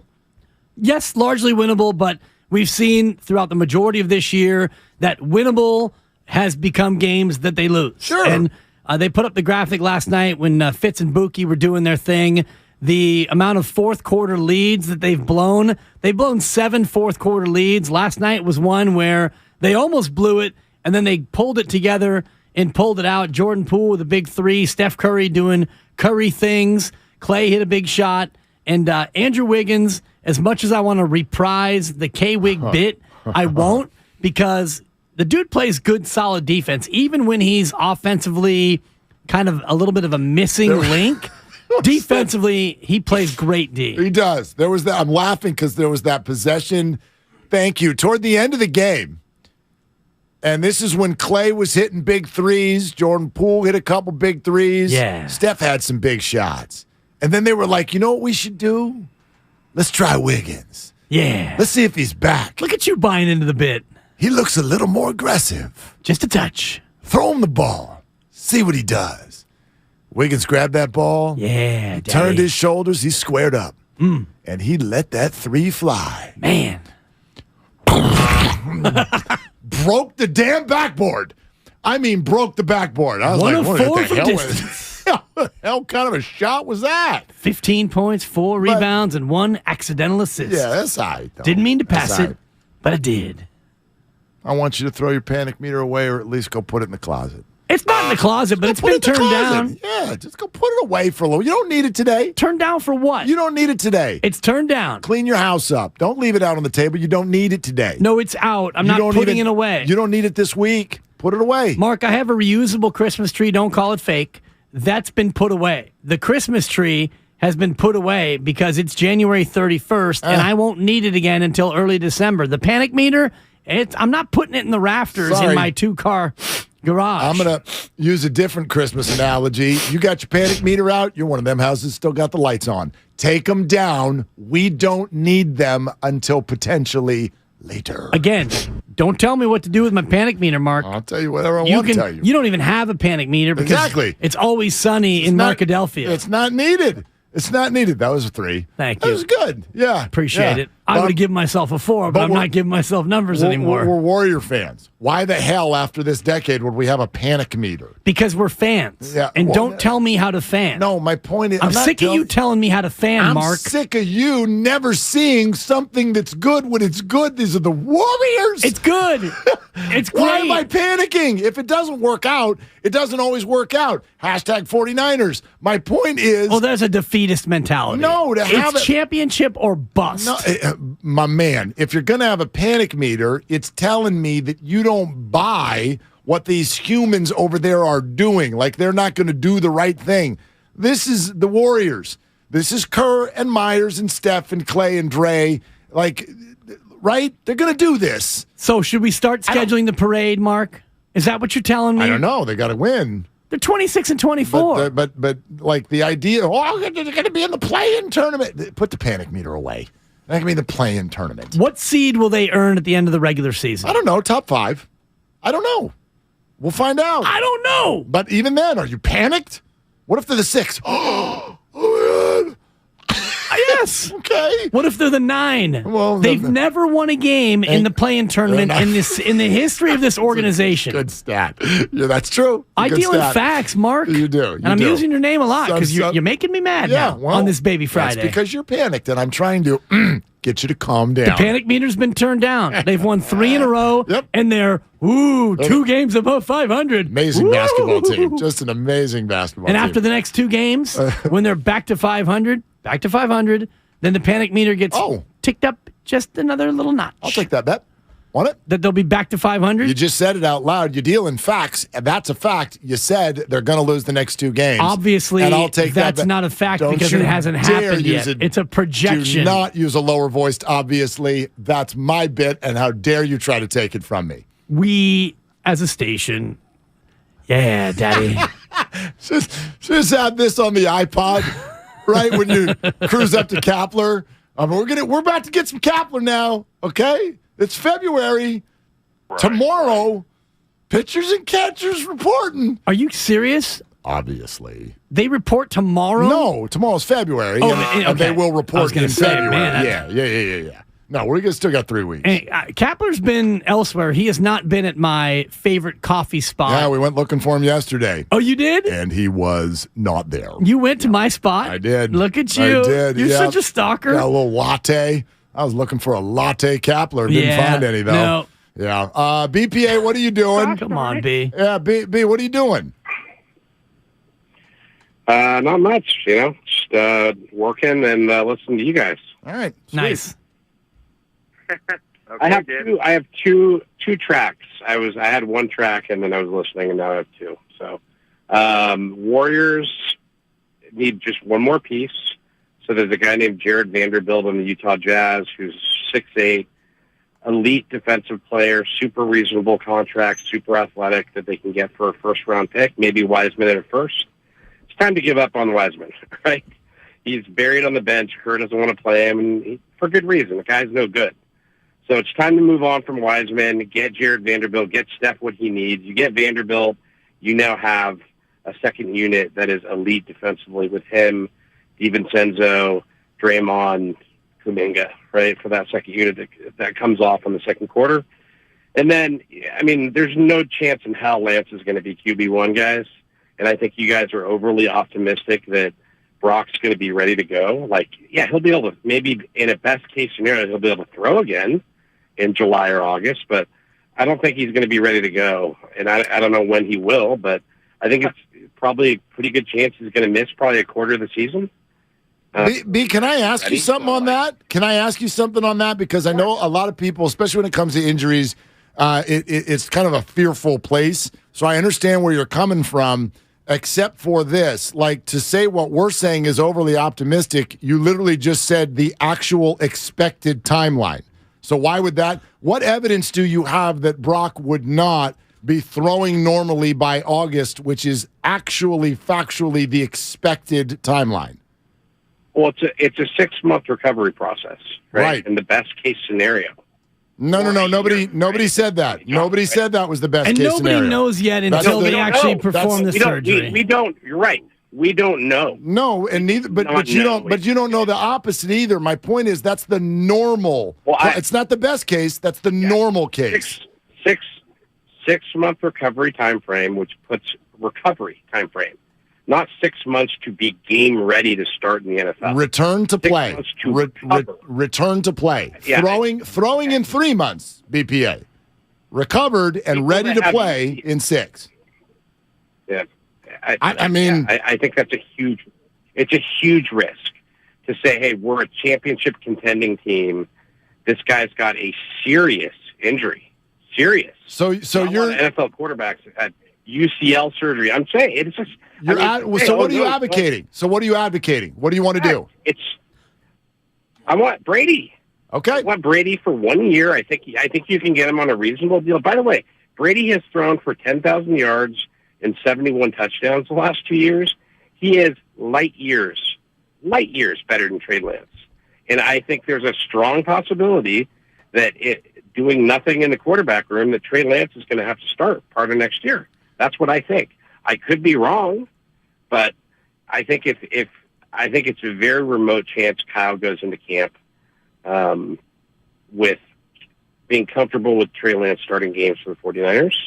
And you guys had mentioned, don't get Brady because he can't do bootlegs, I think was part of the logic earlier.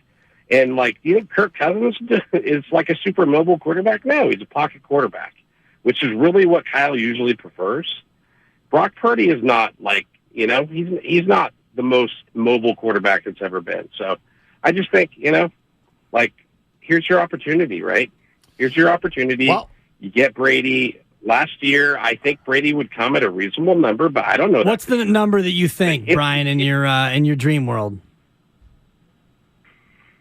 15. Okay. Thank you. Sources say those close to the situation. Doesn't matter what any of us Thank you, think BPA. on And I'll reach out to you, BPA, about that lunch you owe me.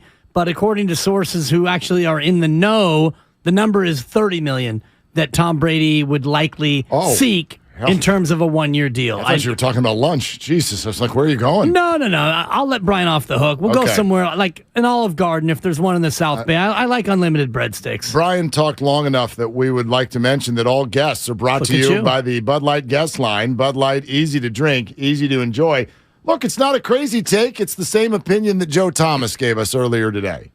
Why don't you go out and get a guy like maybe a Tom Brady who's going to be a little bit more experienced, going to bring a little bit better level of play, a little bit more consistency on an injury front, because really, Jimmy Garoppolo has played great when he's been out there for the Niners, but the reason they wanted to move on from him in the first place is because he gets injured a lot. So bring in a guy like Tom Brady, who rarely ever gets injured, who can play really, really good football, and, unfortunately he does get banged up for whatever reason, then you do have a guy like Brock Purdy who's learning from Brady, and he's starting to learn the nuances of the game that do take time, so that if he is in that situation like he was last weekend again, he would know, hey, just hitch up a little bit in the pocket. Now I'm completing the pass rather than tearing my elbow up. I mean, there's the opinion, and then there's the Fat Albert way that he started the comment. Look at you with the Fat Albert. Why don't you go get a Tom Brady? I was thinking more like Fozzie Bear, Waka Waka Waka. That's kind of what I was hearing from Joe Thomas. And I get that sense of it, but we all need to wait and see what happens with Brock Purdy's surgery, if and when he decides to have surgery. When that happens, if it's a successful operation, and we hope that it is, they aren't all successful operations. Ask Steve Kerr. Ask Steve Kerr if they're all successful operations. Right, except for, I bet the news report the next day was Steve Kerr underwent successful surgery. I doubt it. And then 5 months later, it's like, that was not successful surgery. Yeah, it was sooner than that he discovered that it was not successful. Was Trey Lance's first surgery successful? Yes. It's the way that surgery goes. You put a plate in, you take a plate out. There are two surgeries that take place because you don't want to live your NFL life with that much metal in your foot. So you put it in until it's stabilized and the bone comes back, and then you take the hardware out. That is what happens when you have that procedure. You would never want to leave a plate in your ankle because somebody might want to, run a physical on you someday. And, boy, who knows what would happen if they see a plate in your ankle. Yeah, I'm not sure if he has a plate or if it's just screws, two different sorts of operations. And I think the injuries that you're referring to with Carlos Correa, different than that with Trey Lance. I was just kidding. But in terms of Brock Purdy, until he undergoes surgery and we know what the surgery is and we know how severe the tear is and what the extent of the repair is and was, none of us know if it's 3 months, 6 months, 9 months, or a year. Well, actually, none of us. Here's the timeline from Doc Pandia, because actually there are some things that we know, which is the statement yesterday was that he's getting surgery. If he's getting surgery, I don't think there's a 3-month surgery. There's a surgery that is a total reconstruction. That's the Tommy John surgery. Yep. That's going to take at least 9. If it's not a total reconstruction, then the norm is 5 to 6. And the report yesterday said, A, he's getting surgery, and B, the hope is right now that that's the surgery. If this changes to Tommy John, then yes, now we have a brand new conversation, and that's when I would open my mind to Tom Brady, because now you're looking at something where a year is going to be needed to cover. But outside of that, even if it's total reconstruction, I still would like Brock Purdy to be the quarterback the following year after that, in theory. So in other words, I still don't want to go 5 years and $200 million for Derek Carr or Aaron Rodgers or any of that stuff. So that, to me, that's sort of the deal. And here's Doc Pandia earlier today on the right now expected timeline. For most NFL quarterbacks, I mean, there's a minimum of them. Most of them don't get surgery, but obviously he potentially may go down the surgery route. But I think that if he's going to get something done, most likely it would be a repair, which is similar to what Nick Mullins had. And the general timeline for that is 5 to 6 months in terms of getting back to play. Most people who get that done are throwing at 3 months. So assuming he gets it done relatively soon, he'd have him throwing May or June, and then he'd pretty much be ready to go at the beginning of the training camp. The only kind of wrench in that would be if he undergoes a full reconstruction, which would be rare for someone his age, and that would be a 9 to 12-month recovery. So my gut feeling, obviously things can change based on what they see on the MRI and what they see during surgery, but that he'd get the repair and be back for training camp unless there's some major damage to the ligament, which you really only see in pitchers because they have so much degeneration in that ligament. Usually for a one-time event, you wouldn't expect that much kind of damage to the ligament from one traumatic injury. Especially at 23 years old. And thank you, and I hope Brian in Palo Alto was listening to that, and all of the audience members who are curious about the idea of him returning in 6 months. It's a return to throwing in 3. It's a return to playing football, tackle football, actual football in 5 to 6. At the start of camp. Not the end. Right. Not the middle. At the start. Yes, this is an estimate. I don't know when this procedure is happening, but it is January 31st. And in theory, they said he's going to get a few other opinions. There's no reason that this can't happen next week. Exactly. There's no reason. And I don't think that that there's necessarily that much swelling that would prevent it. Like when you tear your ACL, a lot of times you need to wait for the swelling in the knee and the episode to go down before you get the surgery. I know Brock Purdy had some swelling in the elbow, which may affect the timeline for surgery. But even if it's a week, Mark, even if it's February 9th, still that puts you into mid-May for the ability to throw again, and mid-August to play football again. That still is plenty of time to be QB1 come September. Gordon in Pleasanton is next up on Willard and Dibs. What are you doing, Gordon? Hey, guys, just enjoying this nice day. But I got to tell you, man, these people got to stop calling in and asking for Tom Brady. We put 4 starting quarterbacks on the field this year, if you include Johnson. They all got hurt, man. We got to address the offensive line. There's no way you can tell me what we're putting on the field is going to protect Tom Brady. Gordon, thank you. You've got mail. Thank you for AOL Instant Messenger right there. You are needed elsewhere. By the way, one other thing I wanted to mention, because thanks, Gordon. So it kind of perked my ears up when BPA said Tom Brady had thrown for 10,000 yards the last 2 years. And I was like, boy, is that true? And so I got the stats up, and it is. This is an accurate statement. 5,300 yards last year. BPA don't lie, player. And 4,700 yards this year. However, I would like to pass out a caveat, because you notice this if you watched a lot of Bucs games this year. Brady would throw like 60 freaking times. A lot. And so these yardage totals are a little misleading, I believe, because in both of those years, Brady far and away led the NFL in attempts over 700 pass attempts both years.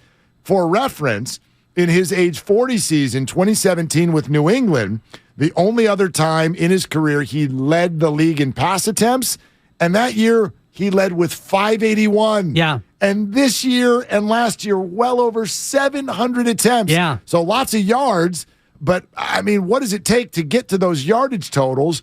Throwing 63 times a game. Record attempts. And falling behind by 2 touchdowns very often. Right, and it just is not the offense that Kyle Shanahan's going to run. You're not going to get Tom Brady in here, hypothetically, and suddenly think, all right, let's throw it 55 times a game. That's not what Kyle Shanahan prefers. You and I have had a little bit of a debate on what Kyle Shanahan prefers. I know this, with the roster they have, with an elite fullback, and one of the best tight ends in football, they're going to run a lot of 21 personnel and a lot of boot action, and I don't think that Tom Brady necessarily fits that mold at 46. Red and gold reaction, which is what we're doing, and still got plenty more time for it, at 888-957-9570. It is brought to you by Zenni, the official eyewear of the San Francisco 49ers. Shop from over 3,000 styles at 80% off retail prices exclusively at Zenni.com. More of your phone calls coming up. Steiny and Gouloum.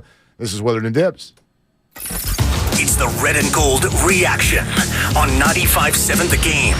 It's a time to just appreciate what a fantastic season we had and what an amazing job we did on a third-string quarterback. And just huge props to Brock Purdy, man. Brought to you by the SF Sheriff's Office. Your future begins here.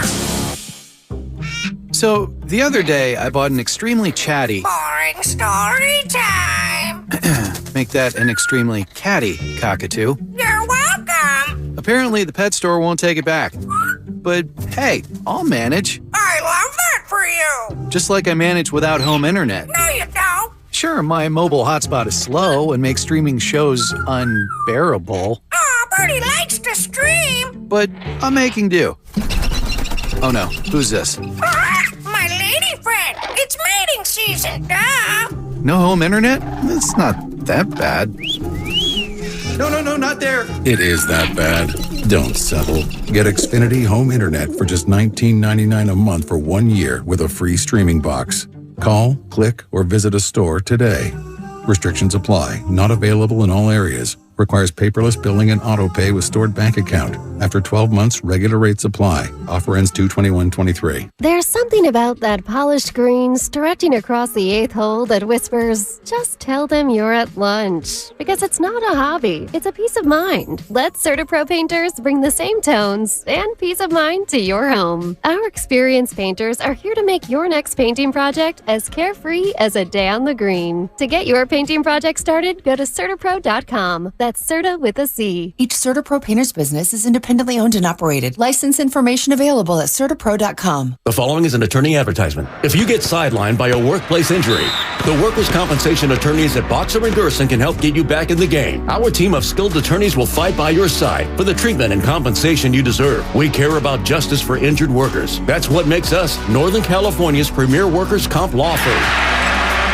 Call Boxer and Gerson at 510-345-2341 or visit BoxerLaw.com for a free consultation. Boxer and Gerson, your life is worth the fight. Are you interested in new career opportunities in the Bay Area and want to make a difference in your community? The San Francisco Sheriff's Office is looking for people considering a job in law enforcement right now. If you're at least 20 years or older with a high school diploma or equivalent, the San Francisco Sheriff's Office wants to hear from you. Enjoy full benefits, flexible schedules, and opportunities for growth and promotion. For employment announcements and more information, visit sfsheriff.com. That's sfsheriff.com to apply today.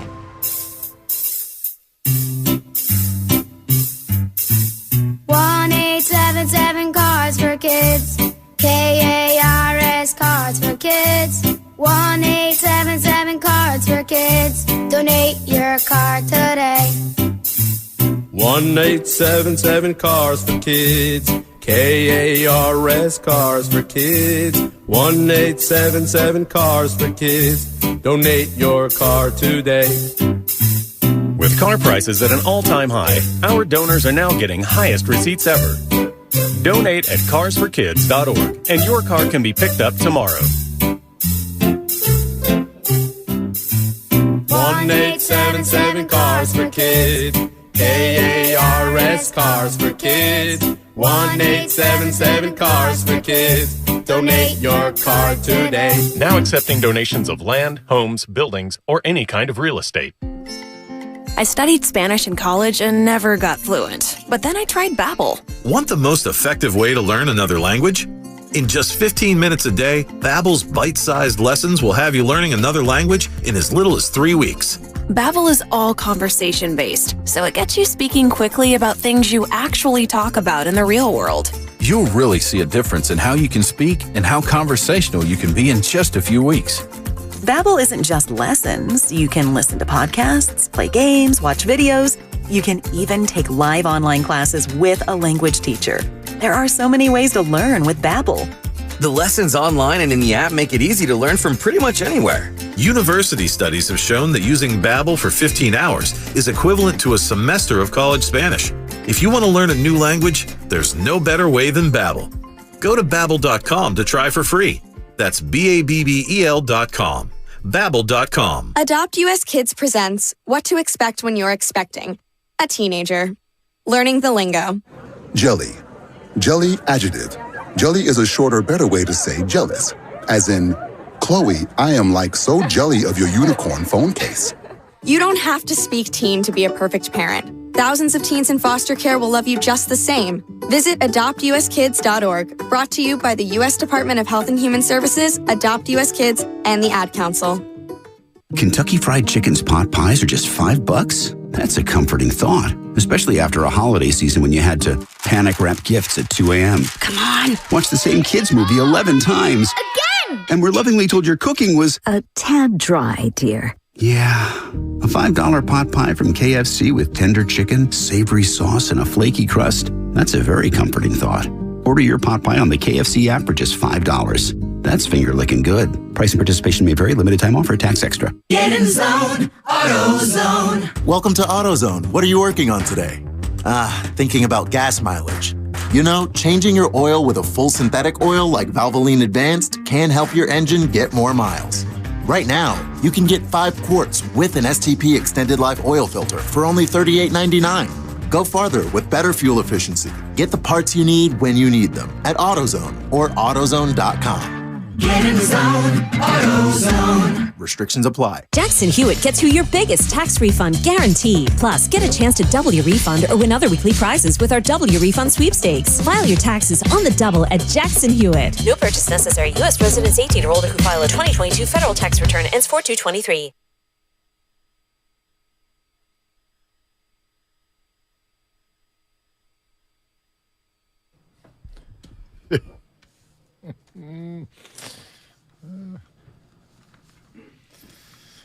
You are our guest today, and all guests are brought to you by the Bud Light guest line. Bud Light, easy to drink and easy to enjoy. And we're continuing with Red and Gold Reaction, brought to you by the SF Sheriff's Office. Your future begins here. Visit sfsheriff.com and apply today before we go back to the phones. Dibs, I'd just like to throw this out at you. I just saw this across my my timeline, and it sort of captures the way I view Warrior basketball.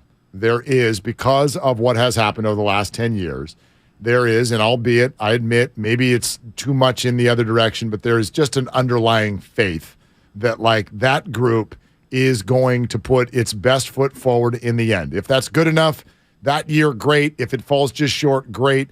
I don't know if I wouldn't actually favor the Warriors to win a championship this year, but holy hell, I certainly think they're going to be a factor and they're going to be relevant. If you were to take a bet, Warriors versus the field, but I would do that with every team because it's just a good bet. Like, nobody is better Well, if you had KD in the KD era, you would take the Warriors and not the field. That year. I'm talking this year. This year, I would take the field against any team.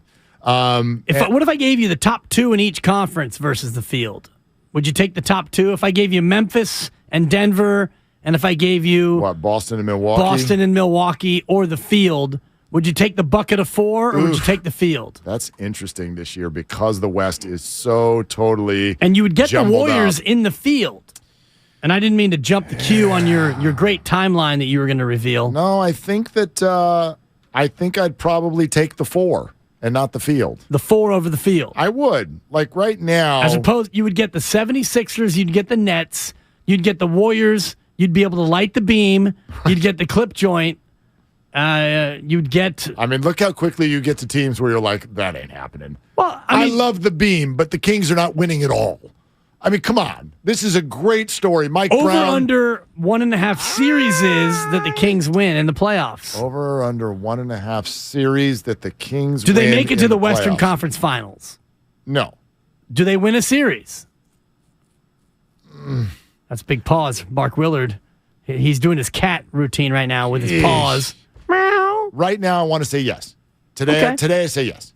But that's a debatable thing. Yeah, totally. And fair enough. So you get the 4 teams or you get the bucket, and in the bucket you get the 76ers, you get the Nets, you get the Warriors, you get the Clip. I mean, you get all the rest. You get Luka, you get Phoenix. Right. In other words, I'll take the top 4 because when you go to the bucket, there are only at most there are 4 other teams that you could even believe. Sixers, Nets, Warriors. So I'll take the 4 that are ahead of those 4. Okay. Do you know what I mean? Yeah. But the Warriors I like are the gonna way you rationalize that. The Warriors are going to be a factor, and this is just what I mean. Remember, we're still a couple of months away from this mattering.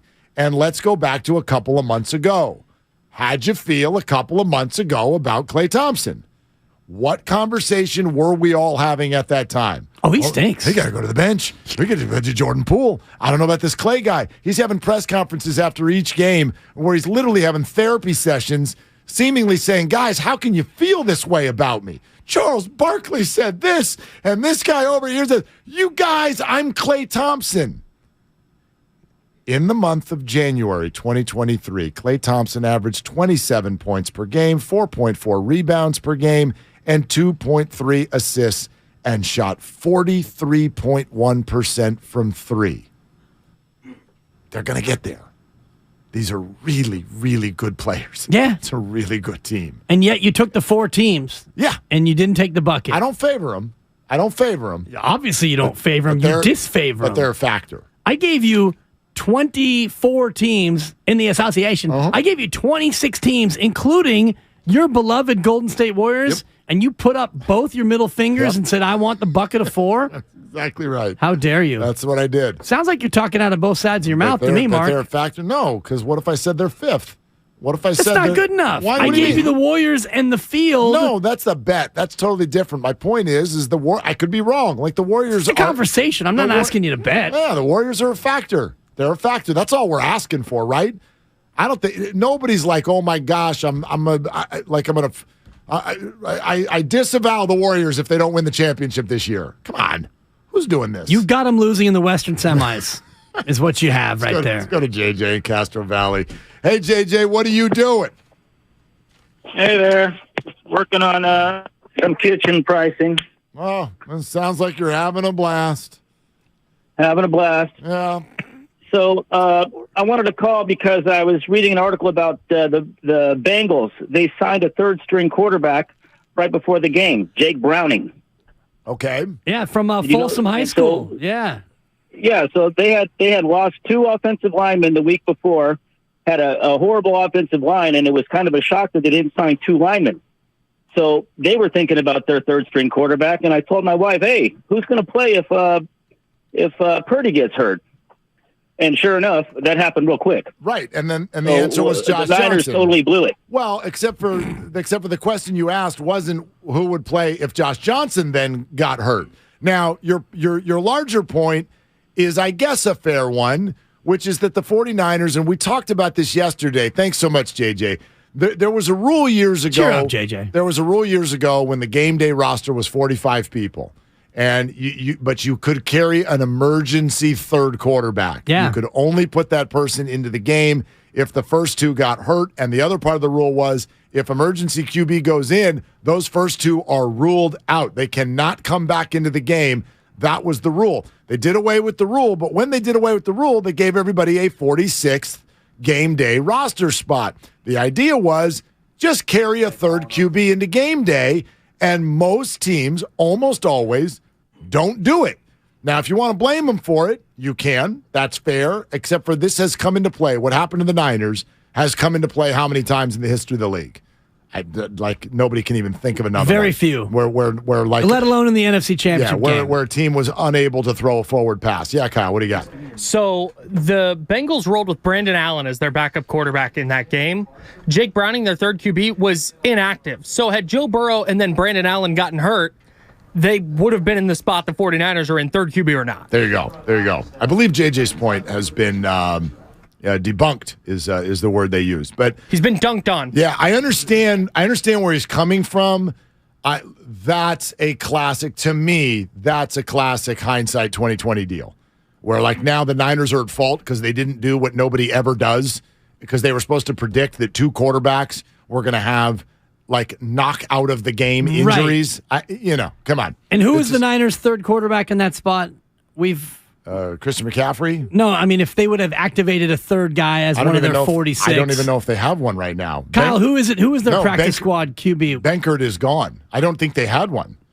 I don't believe they have one. Yeah, I don't think they had one. Well, then that's a fireable offense for start at the top down. Why? I mean, why? Seriously, I'm just joking, but to not have, well, let's just say that Garoppolo. Let's say you would have lost. Guy. Let's just say Brock Purdy got hurt as he did. Yeah. Josh Johnson got hurt as he did, but you found a way to win that game. Johnson's in the protocol. Purdy can't play. What would you have done going into the Super Bowl at quarterback? The first thing you do is call Jimmy and say, will you be ready? Yeah, I guess so. That's the first thing you would do. And Jimmy lamented that he couldn't get ready for the game. Yeah, and then which is pretty hilarious to me. You would probably go to Kurt Benkert, who was on the roster earlier this year, or something like that. Bottom line, to me, you need to bring back the emergency quarterback provision. And this is not a Niner fan whining about what happened, but in terms of the biggest of the big games, nobody wants to see it end in this fashion. I think they should bring back the old rule of the emergency third quarterback just in case. It doesn't harm anybody. No, but they were given an extra roster spot to do that, and teams choose not to. And so that would be, I think, the league's response, number one. And number two, here's the other. Like, I get where you're coming from. No team will ever choose a quarterback over a 46th guy. But you're always, if you're getting to QB3 in the game, like your win percentage is already south of 1%. But it's lower if you don't have a QB3. True. We can agree to that. True. It's like telling an 8-year-old, hey, there's extra veggies on the stove or this jar of cookies that I'm going to put right next to you, but I advise you to go get the veggies. But do what you want, kiddo. What? My 8-year-old loves carrots. Loves them. Over a chocolate chip cookie fresh out the oven? Mm-hmm. Yeah. No. Gone. No.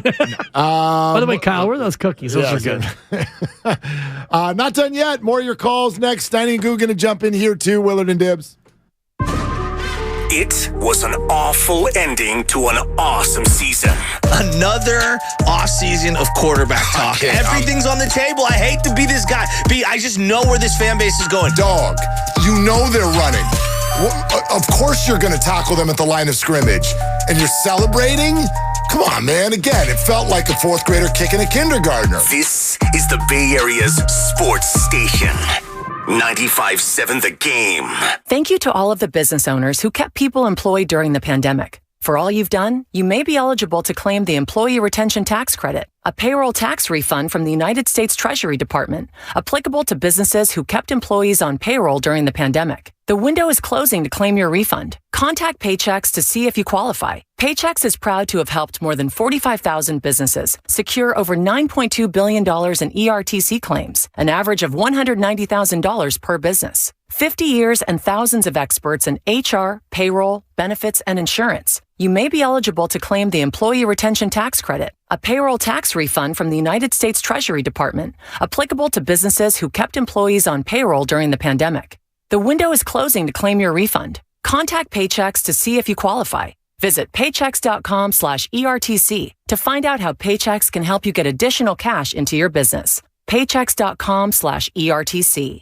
Paychex.com/ERTC. The other day, I bought a cockatoo. Hello! He's a handful, but I'll manage. Just like I manage without home internet. Sure, my mobile hotspot is slow and makes streaming shows unbearable, but I'm making do. Oh no, who's this? It's mating season, Dad. No home internet? It's not that bad. Don't settle. Get Xfinity Home Internet for just $19.99 a month for 1 year with a free streaming box. Call, click, or visit a store today. Restrictions apply. Not available in all areas. Requires paperless billing and auto pay with stored bank account. After 12 months, regular rates apply. Offer ends 2/21/23. Come into Friedman's Appliance and see the full line of Fisher & Paykel appliances. Experience them in person in live vignettes, including their famous dish drawer dishwasher and unique sizes of refrigeration designed to fit seamlessly into your kitchen space. Fisher & Paykel products deliver perfect results with exceptional design and performance. And for a limited time, receive up to a $2,000 rebate when you purchase a qualifying Fisher & Paykel kitchen package from Friedman's Appliance. Visit Friedman's Appliance in Pleasant Hill or online at friedmansappliance.com. Golfers, tee it up at the Golf Mart and go farther and faster with the new G430 woods and irons from Ping. The Ping G430 woods introduce the next generation of speed with new face technology for longer and more accurate shots. The new Ping G430 irons are designed with pure flex technology for faster ball speed and more distance. Swing into the Golf Mart and get custom fit on the new Ping G430 woods and irons today. The Golf Mart, home of the 90-day satisfaction guarantee. You have 3 ex-wives and your current trophy wife wants a life insurance policy 3 times the size of the policies you had to purchase for your previous mistakes? If so, you need to call Big Lou at Term Provider, 800-200-1966. Big Lou is intimately familiar with your problems, and if you're 50 or 60 years old and in reasonably good health, a $1 million policy should only cost about $100 to $200 per month. Big Lou may have a solution for your previous policies as well. You may even save enough money to lighten the load on your new $1 million policy. Remember, call Big Lou. He's like you, except he's only on number 2. Call Term Provider at 800-200-1966. That's 800-200-1966 for $1 million in term life insurance that you can live with. Call Big Lou at 800-200-1966. 800-200-1966. For the ones finding new ways to ensure the job always gets done. For the ones wearing many hats. For the ones who are hands-on, even from far away. And the ones keeping business moving forward. We are Grainger, offering professional-grade industrial supplies, plus real-time product availability and access to experts ready to answer your toughest questions. Call, click Grainger.com, or just stop by. Grainger, for the ones who get it done. Dancing crew, trip for 2, nailed the final interview. Game with Doug, brand new mug. Come here, kid. Give me a hug. The more you want to do, the more we want to do. New COVID-19 boosters designed for recent Omicron variants are now available. Learn about eligibility and schedule a free, updated booster today at vaccines.gov. Sponsored by Pfizer and BioNTech.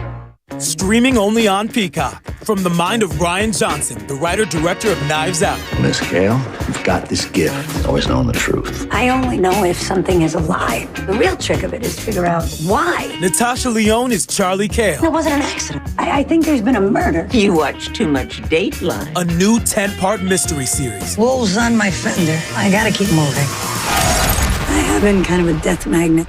Poker Face, streaming now only on Peacock. In Los Altos, sunny today, highs near 57. Weather brought to you by the Specialized Recruiting Group. The Specialized Recruiting Group takes an individual approach, placing people in contract and full-time roles. SRGExpress.com, now placing in accounting roles.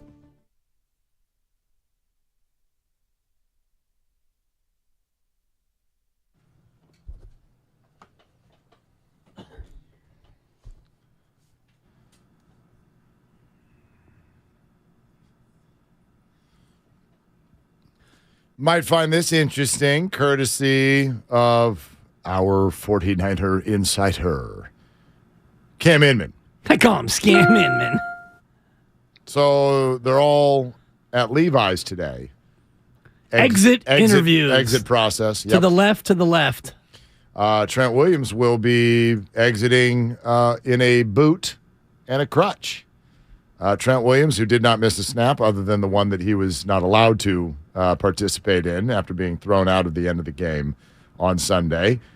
Cam said Trent Williams, is about 45 minutes ago, hobbled into the stadium using a crutch with his left foot and ankle and an orthopedic boot. I know going into the offseason, no one thinks much about that. But that's what happens when you get booted from a game, Mark. Thank you. I was going to say very good, but it's kind of sort of good. It's but average. Anyway. Mediocre. Point being is just, it's fascinating to me how we do this.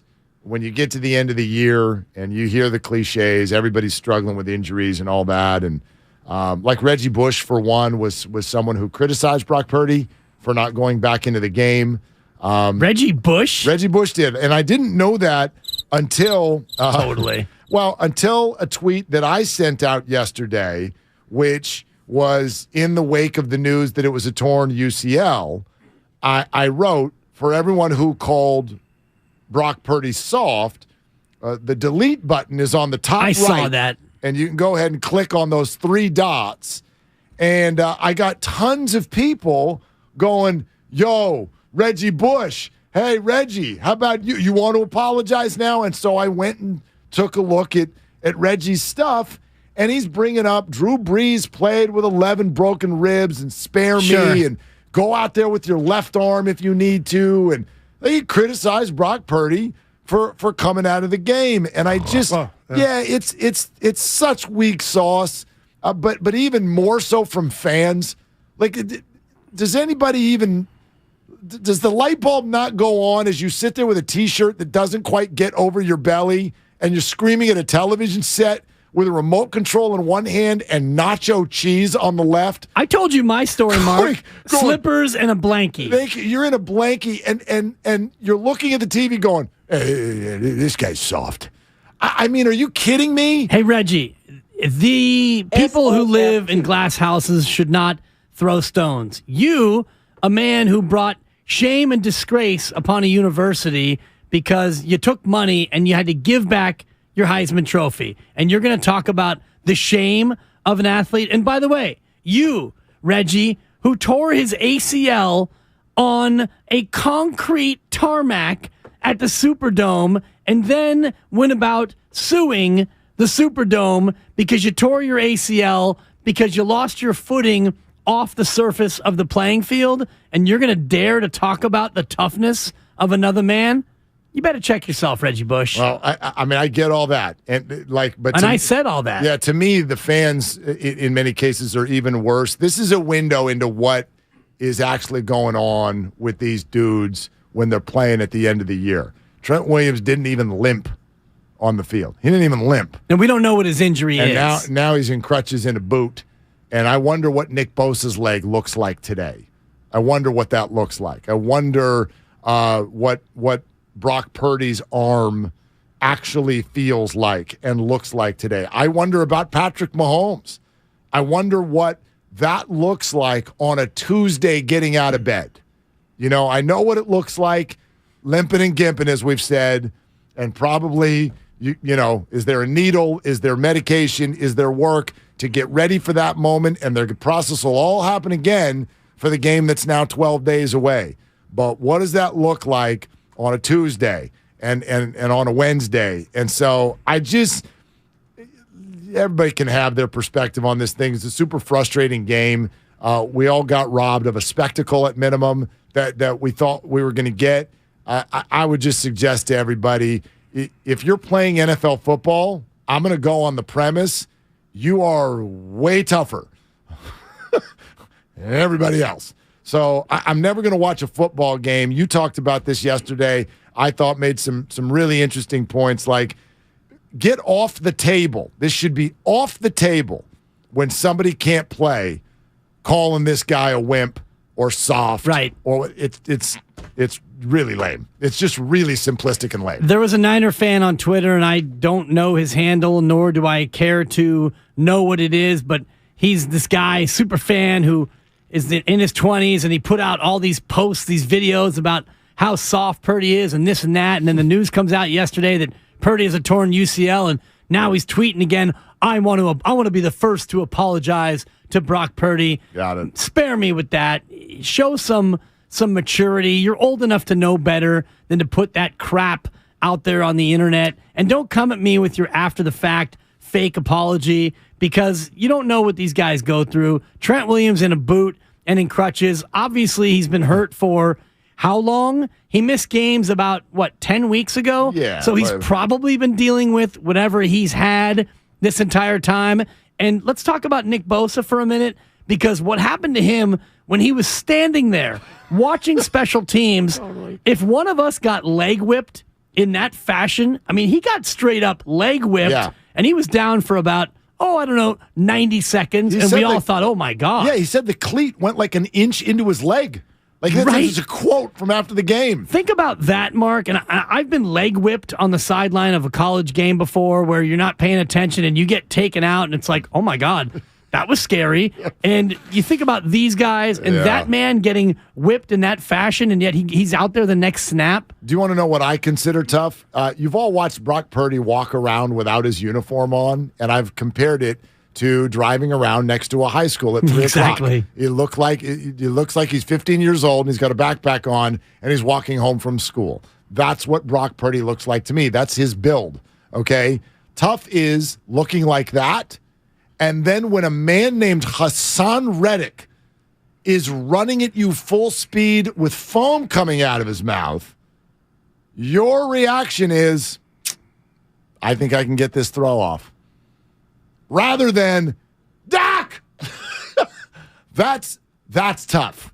And then that's mentally tough. And your reaction watching it is, you see him on the sideline with a helmet on and his uniform, and you think, oh, you're so soft. How can you not play through that? You're still out there. You can hold the football. Why can't you go out there and play through it? Well, his arm might fly off. His arm was not attached. Yes, he had a torn ligament in his arm. And I don't even know anybody who's ever experienced a torn UCL. The doctors I've listened to over the last 48 hours tell me this is incredibly painful to lift that arm and try to do a throwing motion. Well, imagine. And you can't even squeeze. Yeah, you can't squeeze the ball. Wherever you are right now, grab your nearest beverage container, hold on to it, and try to squeeze it. Okay, Let alone try to bring it back and try to throw it across the room, and you can feel the muscle engage in your forearm. Absolutely, right there. And on the inside of your elbow. Yeah. And imagine if you can't. That's not there. It's not there. It's not there. You can't even grab the damn thing, let alone try to throw it. And if you see the two throws that Brock Purdy made after the injury, they were shoulder-only pushes. They were basically shot puts. Again, I likened it yesterday to when your kid is learning to catch and you're throwing a Nerf ball at them and they're like 3. Like, you don't want to knock them over, so you're just boop. Like, that's all he could do. My favorite part of the fallout was when Brock Purdy goes to Kyle Shanahan and he says, Coach, I can't throw it more than 5 or 10 yards. I hope that's okay. It's like the young man he feels so bad about it. I hope that's okay. And what's Kyle supposed to say? Actually, no, Brock, it's not okay. Get in there. We're running the 9 route. Right. Well, the way Shanahan thinks, he's like, I got a play sheet for that. Yeah, let's go. Exactly. I think we could do it. All right, you hand the ball to Christian. Christian's going to hand it to Debo. Debo's going to fake a throw. Then he's going to do a circle and a pirouette. Turn back and look at Ayuk. And then 3rd and Juwan is going to come right down the right sideline. And if we could just block the Eagles for 14 seconds, then it'll work. Because we've done that all night. Right, exactly. I thought they could have at least tried a little of that razzle-dazzle earlier. I don't think it would have mattered. Knows? You're going to lose anyway, but they finally went to the Wildcat. I thought they could have done that earlier. Again, this is like, you're basically peeing in the wind at this point because you're not going to win no matter what you do. It just, it feels this drama, this uncertainty with quarterbacks, these unexpected gut punches. It feels unending. It just feels unending. It feels like we've been in this wash cycle, and we have for 2 years. From the moment that they drafted Trey Lance, it is just one unforeseen turn after another, and here we are again. So I'm sure more coming out as the surgery plans and whatnot start to unfold. Steiny and Goo going to jump in here. Goo will be here in a second. Here's Steiny. Hey, bud, what's going on? Not much. Just got the Brock Purdy news. Maybe end of the show yesterday. Yeah. Did you guys? Were you on air? Did you break it?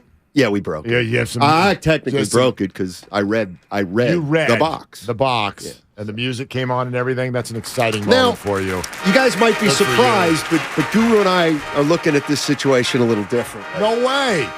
Different from each other or different from the masses? From each other. Okay, is that why you came in separately? Are you fighting? No, I It's bothering me. Like, Kyle, we wait for each other. Kyle, this is what I was afraid of. Look at me, Dibs. No, it's here. I'm fighting for my life. But There's I'm no here. Iron Guru, but there's a couple of them in Steen Mets. Wow, Steenie. Help me, Kyle. I told Steiny to go in because it was 58. Okay, I got you. And I said, dude, you go. It's not your fault the goo is late. Kyle, thank you for helping, but this is actually a question for both of you. What the hell y'all doing in the other room? I'm hemorrhaging for an endorsement, so they had me trying to read something. So I was like, if we are anything, we are inclusive. Just chew it and we are do the it. only show. What happened? We're the only show that does 2 changeovers a day. Just get in here Willard, and I let's love have you. a good time. Speaking of which, I heard you tell Biashasky this is changeover 2. Yes. Yeah, Changeover 2. 2 change, 2 over. Yeah. There you go, Kyle. Thank you. All right. You're listening to 95.7 The Game, KGMZ FM and HD1 San Francisco.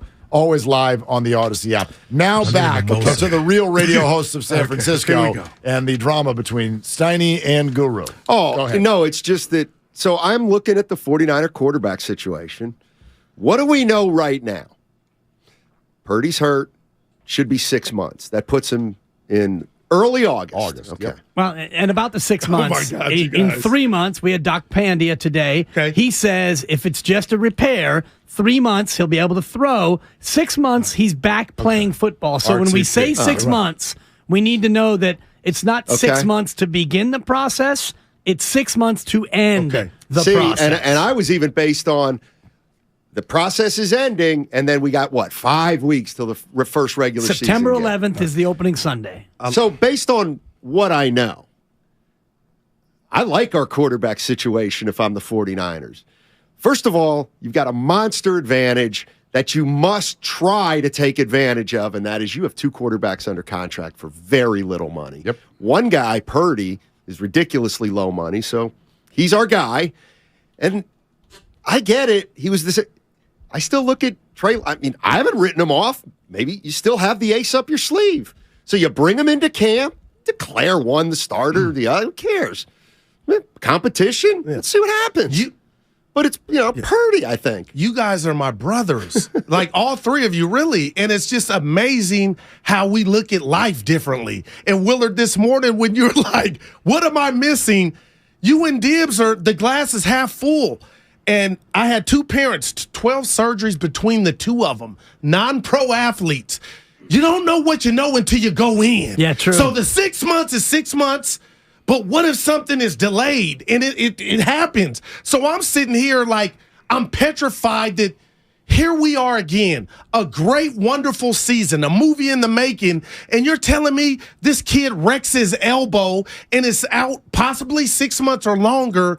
You can't make this up. I'm not blaming anybody, but I'm telling Steiny, like, this is not... I would have rather him tore his Achilles. I would have rather him broke his leg. This is a UCL. Your elbow and you're throwing. This not a death blow. I'm just looking at it like, oh my gosh, this is a real thing. And I love Doc Pandia.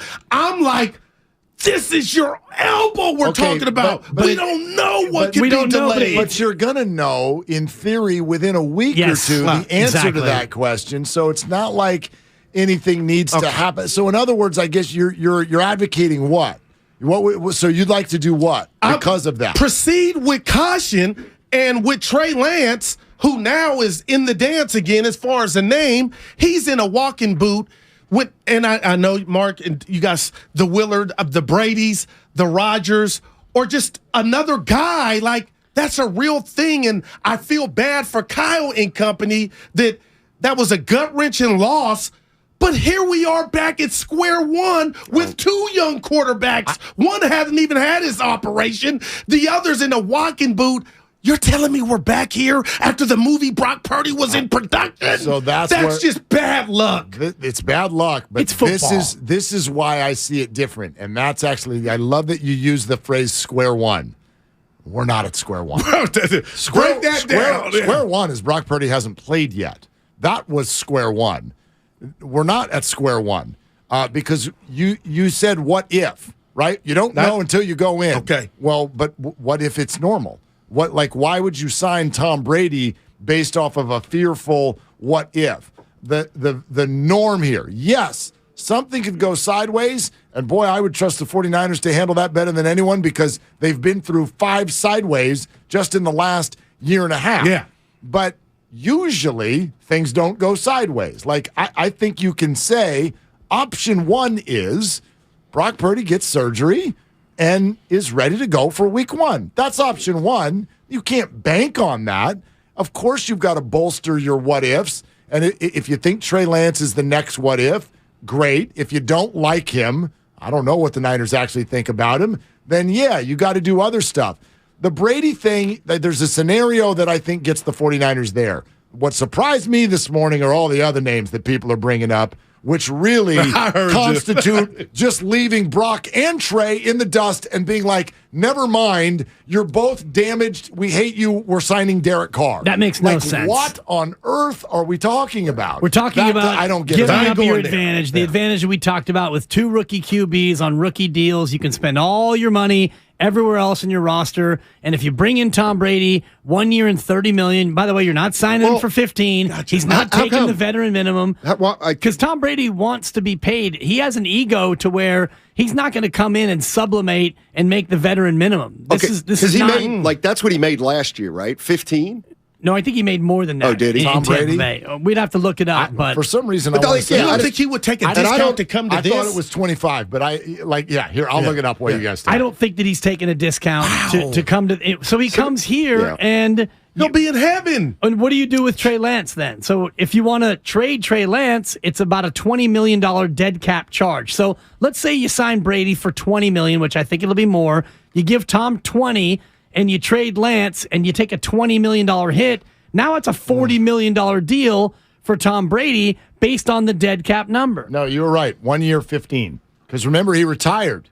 So this was not the original Tampa contract. Oh, right. Yeah. I think it was a 2-year 50 to go to Tampa, and then he retired, and then he came back, and it was a 1 year 15. So if you don't trade Trey Lance and you still have Brock Purdy, now Trey Lance is your QB3 and Brock Purdy's your QB2.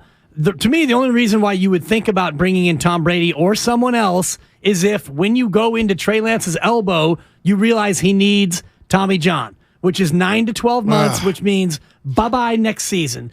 The estimation is that it's a partial tear of the ligament. You need Tommy John when your ligament is, quote, shredded, which happens over time. We're not there yet. It shouldn't be shredded based on a one-time episode. The episode that we all saw, his arm, his elbow jerked in such a fashion that his ligament most likely is torn, which means you stitch that baby right back in. I've had a torn labrum. My labrum wasn't shredded. They were able to reattach it, and you're on to Cincinnati. 6 months. Feel better? Yeah, well, we don't know until next week or whenever the surgery you guys happens. might be right. My whole thing is something Evan said yesterday. Producer Evan was like, oh, the Niners are in the mix next year. And I feel that. It's like Philly, Dallas, and barring any, miracle trade. But I'm like, I want to put my stamp of approval on the Niners, but these injuries and these what-ifs have me paused at the most important position again for the Niners. And I just, that's just not like that sucks. Yeah, and you came in here a month ago and Steiny checked me on, not trying to steal my thunder, but he was like, "Goo, things change every day. And Sunday, things change for Brock Purdy." Now, he may bounce back. But God darn it, when are they going to get some type of sustainability at the quarterback position? So now you got 2 youngsters, my neck and my back. Like that stinks for them. Yep. My neck and my back. Damn, I'm tired of that. On Sunday. And Elijah Mitchell, oh, by the way, Willard, he didn't go Sunday after having a great game. I feel bad for Niner fans. The whole thing stinks. And that's all. That's fair. And I think that's kind of the takeaway that as we get further away from the game, the emotion of the game happens, and we do Twitter and we do our friends, and everybody's trash talking, and, oh, you're a whiner if you look at it that way. It's not that. It's that, look, every fan base experience is winning and every fan base experience is losing. And then there's this. There's sort of a third bucket where it's like, give it to me. Well, this wasn't just losing. This was This was what you just described. This was like arc altering and feeling like it was unfair and all of that stuff, where it was like it's fine if you played football and lost, but this just brings everybody back not to square one, but back to yet another now few months of how's the quarterback thing going to play out. And it's all 49er fans have been doing for years, and we're not done yet. I don't choose to do this. Right. I mean, Brock Purdy, quarterback 10 games. He was terrific. He got hurt in the NFC Championship game. He's going to be back for next year. Okay, what are we talking about Most here? likely. Very likely. Most likely. And if and when it's not, we'll cross that bridge. Totally. Trey Lance, by the way, will be healthy for OTAs based on all the research I've done on the procedure. Okay. They removed the plate from his ankle because it was causing discomfort to the surrounding ligament. Went back in, right. They went back in to take the plate out, and the estimation is that he'll be all ready to go. He'll be all healed up and ready for OTAs. This isn't Klay Thompson and Durant going down where it's like, holy hell. They're going to miss, they're 32. They're going to miss all next year. They're 24 years old. And come on. It's muscle memory. Willard, I can remember your face on that microphone when we laughed about the possibility of Jimmy G staying in San Francisco. We knew he was gone. What happened? Trey gets hurt against Seattle. They got him on behind the practice facility in the parking lot. Hey, just stay away. And here he comes. Are we so sure his name is not in the mix for somehow with staying here? Like, are we so sure? I'm proceeding with super caution. Literally never. Like the last time when he came back again this year, I made a promise. I won't. Jimmy is not off the 49ers until I watch him take a snap. That's all I'm saying. In a different uniform. Until that woman stops drawing him. She's at 365. She's got a name, Steiny. Her name is Rita. I knew you. Rita Oak. We love you. Rita Oak. Yeah. Rita _Oak. And if you look at the list of free agent quarterbacks, there are 38 quarterbacks who are free agents, and Jimmy Garoppolo is one of them. But if you look at a lot of these names, a lot of them are going to be looking for multi-year deals. Like Derek Carr is looking for a deal. Jimmy Garoppolo's looking for a deal. If you're the Niners and you're not sure about Trey Lance and Brock Purdy is a maybe as far as being ready in 6 months and you need a 1-year stopgap, it's Tom Brady or it's a bunch of these like Jacoby Brissett. Well, pass. CJ Beathard. Pass. And I think there's a bunch of these names. A lot of passes. The one thing, if we could put truth serum into Kyle Shanahan and ask him about Trey Lance, and he says he's going to be fine. He's going to be fine. We don't have a problem. All right. But if in the building they, you know what, this guy might not be who we thought he was. Okay, well that's a different story. Now you got to think about another quarterback and what level you want him to be. But at this point, I'm operating as if Purdy's going to be the starter. And what if Trey Lance starts getting better? And I agree with you. Beats him I out. agree with you, and I also think it's 24 hours, not even after the news, so we're all focused on Brock Purdy. But the first answer we're going to get is going to be about Trey Lance. I heard you. That was phenomenal. That's it. The first news that you're going to get is what they really think about Trey Lance, and can they even go and have him be the offseason QB1? And because if you start hearing actual people named Rappaport and Schefter start poking around with Brady and the Niners, if you actually hear that, to me, that's the 49ers saying, like, Trey Lance is not, like, he can't do it. You can't do it because yes, even if Brock is ready, like, same thing you said about Lance when he originally got hurt. You can't go into next year and put all your chips into Lance. That probably feels that way now with Brock, too.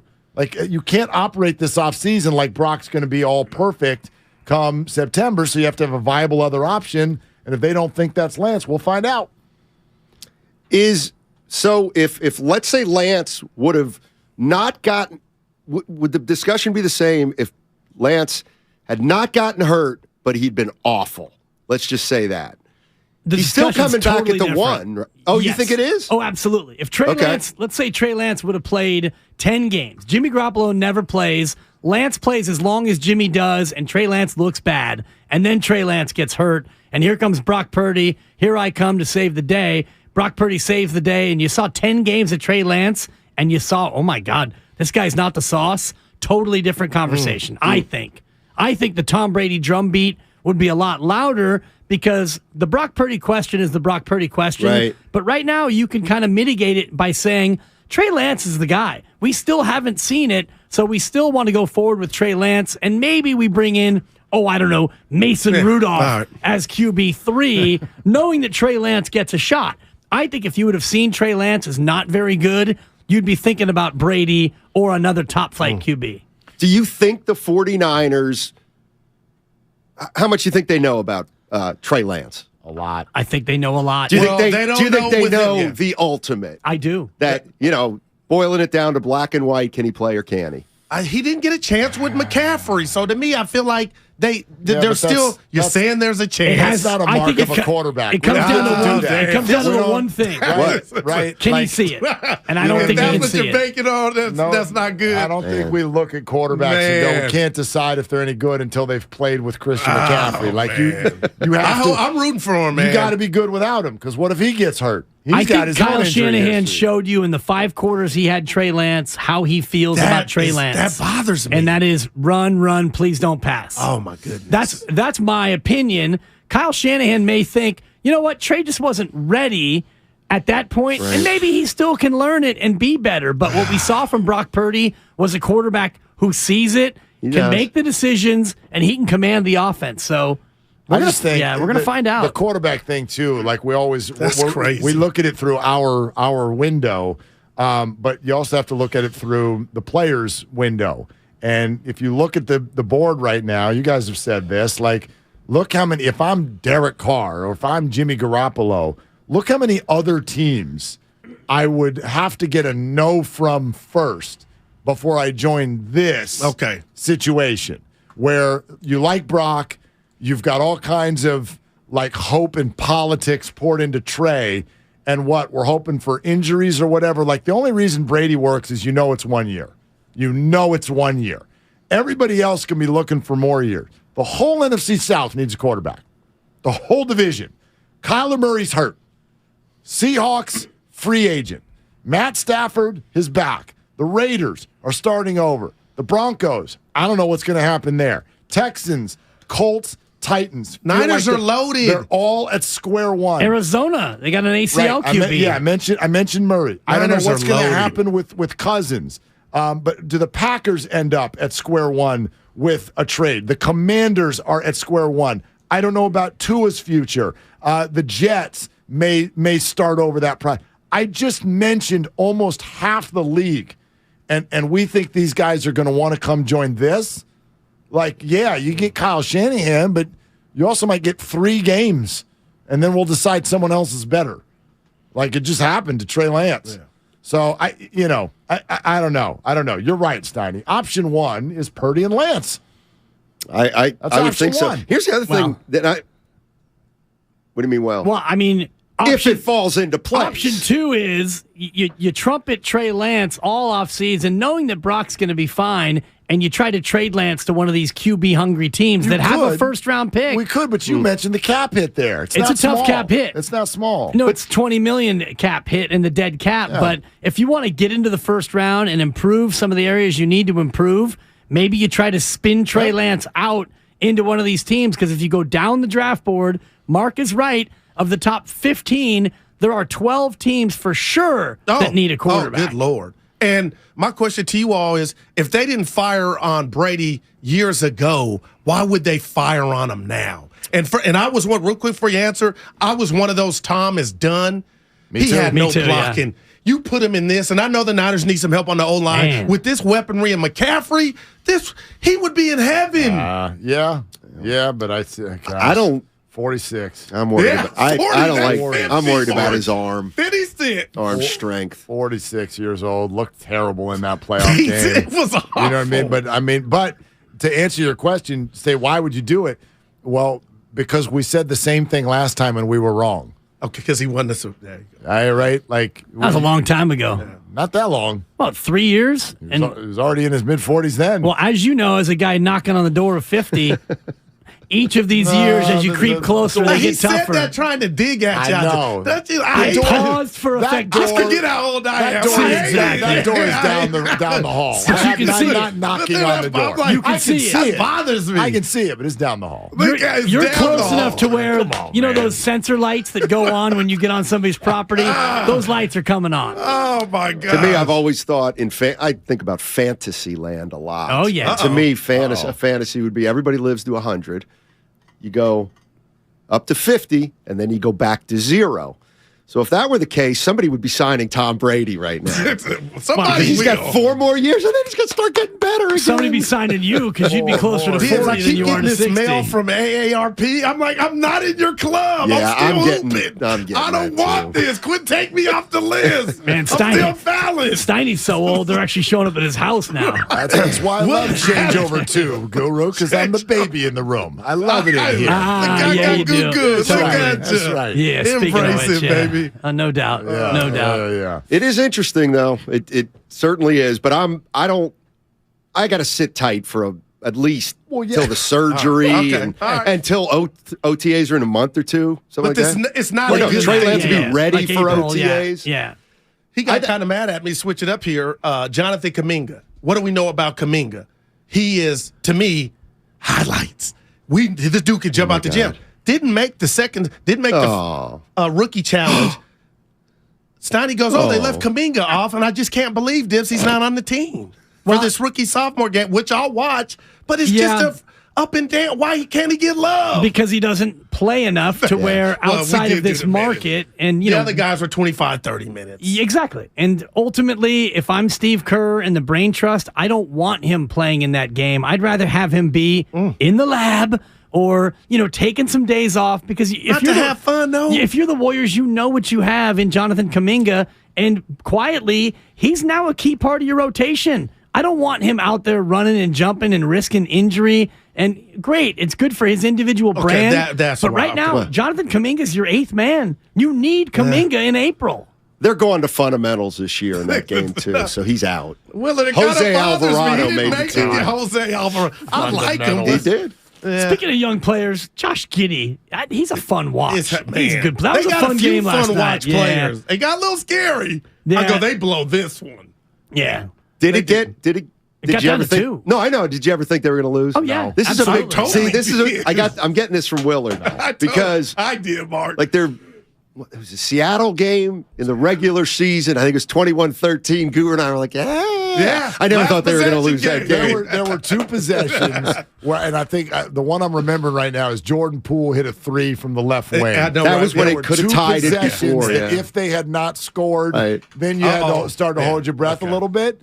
And Clay, I think, had the other one. They both hit 3s when the team was up 2, and they went back down and made it 5. Yeah, no, I never got to the edge of my seat. I'll say I this. was sitting up straight. I was like, get a damn stop. Seriously, I'm willing to. They're coming downhill.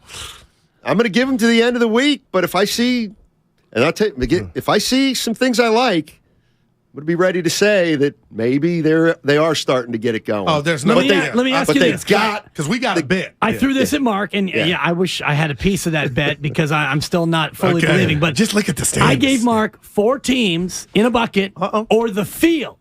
I gave him the Bucks, the Celtics, and I gave you the Nuggets and Grizzlies. Would you take those 4 teams or would you take the field? Steiny, I'm asking you because I know you'd take the field. I would take those 4 teams. You would take the 4 in the bucket? Would. Wow. Mark took the 4 in the bucket. Same. So you're turning your back on the Warriors is basically what you're doing. You're giving double birds. Well, shout out the Eagles. You're giving double guns to the Golden State Warriors because you get the Warriors and the field. There's a reason, though. If 4 of those teams were in the Western Conference, I wouldn't make the bet. But one of those teams I think's getting to the finals. Right. And if that team win it. But you get Brooklyn, you get the Sixers, you get the Warriors, you get the Light the Beam.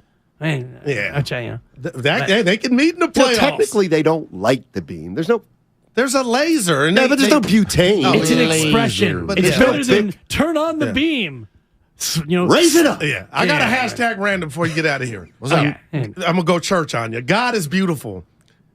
Did you see the Shout out picture Brock at Purdy. the Eagle game of little Kevin Hart next to Joel Embiid? No, I didn't. It's see like it. there shouldn't be a gap of those many inches, guy. You're like, those are both grown-ass men. It was incredible. It just reminds me of the old Manute and Muggsy when Manute Bowl Unbelievable. 7'6" Seven, and yeah. Muggsy Bogues was 5. He is 5'4", 5'5". I So remember the pic, but those two on the SI cover. different shapes and sizes. I'm not hating on Kevin Hart because at the NBA Finals last year, I got a chance to. I was next to Shaq. When? Shaq was going in the elevator. drop that. I was going to my media seat, and as he's waiting for the elevator with his 3 security guards. And by the way, if you're 7'1", 380, do you really need a security guard? 380. But I stood next to Shaq for a brief moment and thought, my God, respect, because I'm a smaller Did you guy. say something to him? Of course not. Oh, dear. Of course not. Why not? Tibbers. Shaq was talking to somebody Yes. else. I'm Oh, not okay. just You going to didn't come. say that. Hey, Okay, Shaq. okay, How you okay. doing? 9:45. Nicest- Willing to deal. Nicest dude ever. He totally would have talked. Yes, back. but he was gave his he was watch to doing his own somebody. thing. I'm not going to be like, I'm with hey, you. Shaq, how you doing? It's Dan Dibley here. I'm running material. Well, you could've Leave just- him alone. You could have just talked like a regular person instead I was of on the table impersonating him. thinking about regret. There's an in between there. You didn't have to Shaq, let me get a quick impersonate him pic. or stay Yeah. quiet. Hey, Shaq, do you really hate Charles or is it just a bit? I'll ask for a picture. Yeah, I left him alone. You know what? Sure. I thought the same thing. Shaq is probably sees me and he's like, you know what? I'd love to get a pic with Dibs, but I'm gonna leave him alone. There you Exactly go. what he was thinking. Yeah. And as long as we're doing, I'd like to thank all the people out there that have seen me in public and not said hello. Thank you very much. He means Appreciate that. that. I'm very approachable. Oh, the humility. Yeah. I'm approachable like Brock Purdy in the Well, pocket. After that, I have no idea why you wouldn't stay and listen, but the option is there. Here comes Steiny and Go. It's the red and gold reaction on 95.7 The Game. Don't come at me with Kyle Shanahan was the reason they lost. No, Kyle Shanahan is the reason they got here. Yeah, no doubt about it. He should be the coach of the year. Brought to you by the SF Sheriff's Office. Your future begins here. So, the other day, I bought an extremely chatty, Boring story time. make that an extremely catty cockatoo. You're welcome. Apparently, the pet store won't take it back. But hey, I'll manage. I love that for you. Just like I manage without home internet. No, you don't. Sure, my mobile hotspot is slow and makes streaming shows unbearable, Aw, Birdie likes to stream. but I'm making do. Oh no, who's this? My lady friend. It's mating season. Duh. No home internet? It's not that bad. No, not there. It is that bad. Don't settle. Get Xfinity Home Internet for just $19.99 a month for 1 year with a free streaming box. Call, click, or visit a store today. Restrictions apply. Not available in all areas. Requires paperless billing and auto pay with stored bank account. After 12 months, regular rates apply. Offer ends 2/21/23. Diabetes, high blood pressure, anxiety meds, everyone's on them. If you're a 50-year-old male, maybe a bit porky, and you may even have type 2 diabetes, $1 million of term insurance may only cost you about $200 a month. Call Term Provider. Speak with Big Lou at 800-200-1966. Big Lou will find a term life policy for you even if you have type 2 diabetes, are overweight, or have high blood pressure. Term Provider has helped thousands of people like you who think they can't afford term life insurance. To buy $1 million of affordable term life for you, all you need to do is call Big Lou at 800-200-1966. Lou will make sure the scales are tipped in your favor. Call 800-200-1966. Big Lou will answer your call and work to fit you into a term life policy that you can afford. Remember, Big Lou's like you. He's on meds, too. Call 800-200-1966. 800-200-1966. Bud Light was brewed to be a delicious and easy-to-drink beer, even when the little things in life are hard. Like when the game is going into overtime, but you have even more time to enjoy it, and a fresh Bud Light.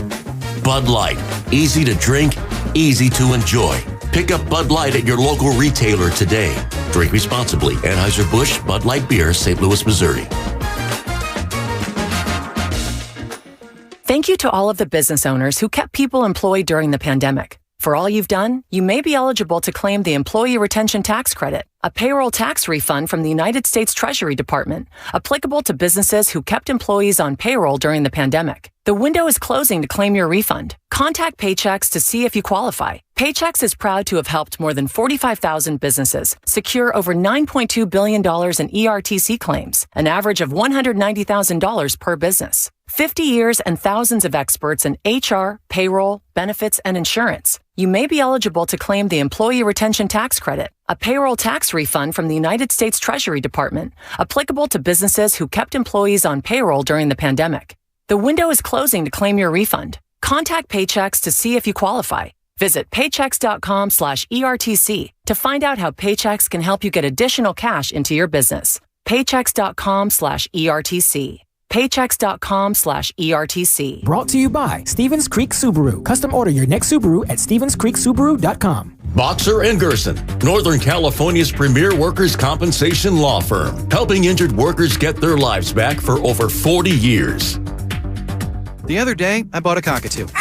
He's a handful, but I'll manage. Just like I manage without home internet. Sure, my mobile hotspot is slow and makes streaming shows unbearable, but I'm making do. Oh no, who's this? It's mating season, Dad! No home internet? It's not that bad! Don't settle. Get Xfinity Home Internet for just $19.99 a month for 1 year with a free streaming box. Call, click, or visit a store today. Restrictions apply. Not available in all areas. Requires paperless billing and autopay with stored bank account. After 12 months, regular rates apply. Offer ends 2/21/23. I'm Bob Burke, founder and chairman of Burke America Parts Group, a family of brands that includes RepairClinic.com, an appliance and HVAC parts solution company that's grown into an international brand. Before AmericanEagle.com, we partially launched a new technology platform developed by another firm. American Eagle helped take our technology to a whole new level with digital marketing, software development, and business insights into our key markets, appliances, HVAC, and outdoor power equipment, and did so both on time and on budget. AmericanEagle.com has the resources, experience, and talent needed to produce solutions.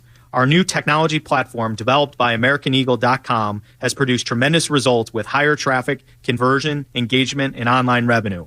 If you have any home repairs you need to take care of, check us out at RepairClinic.com.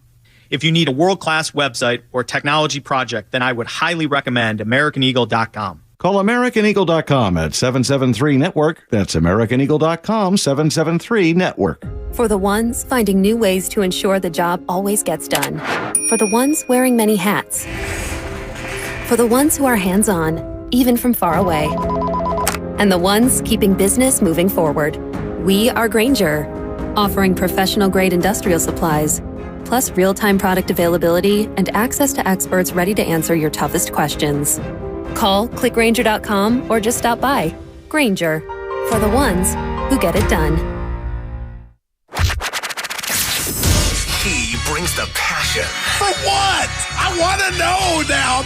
I'm mentally invested. Don't tell me to pray and you don't say what for. He brings the perspective. Yeah, I think they both have great points. Get off me, text line.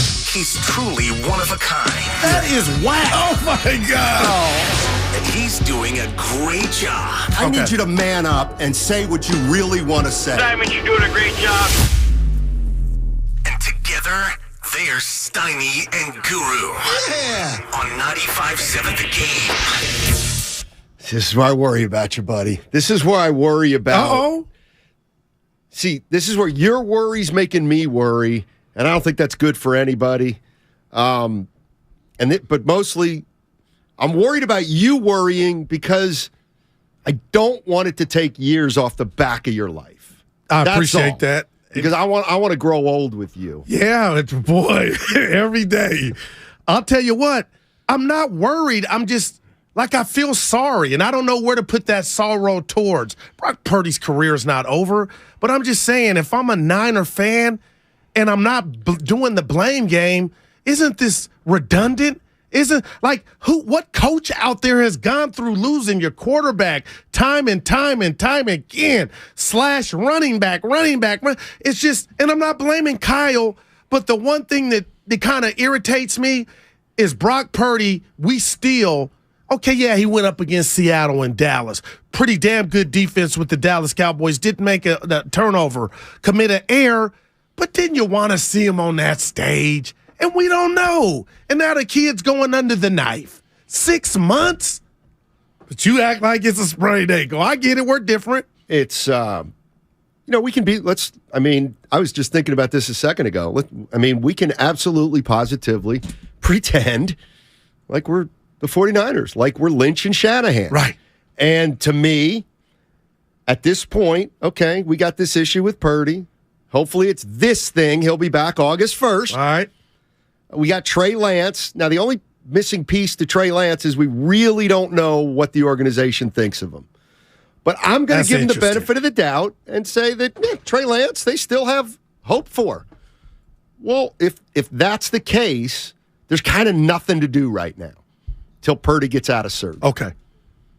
And then once he gets out of surgery, or maybe before surgery, they'll say, actually, it's going to be 9 months. Okay. Well, if it's 9 months, that means he's going to miss the first 2 months of the regular season.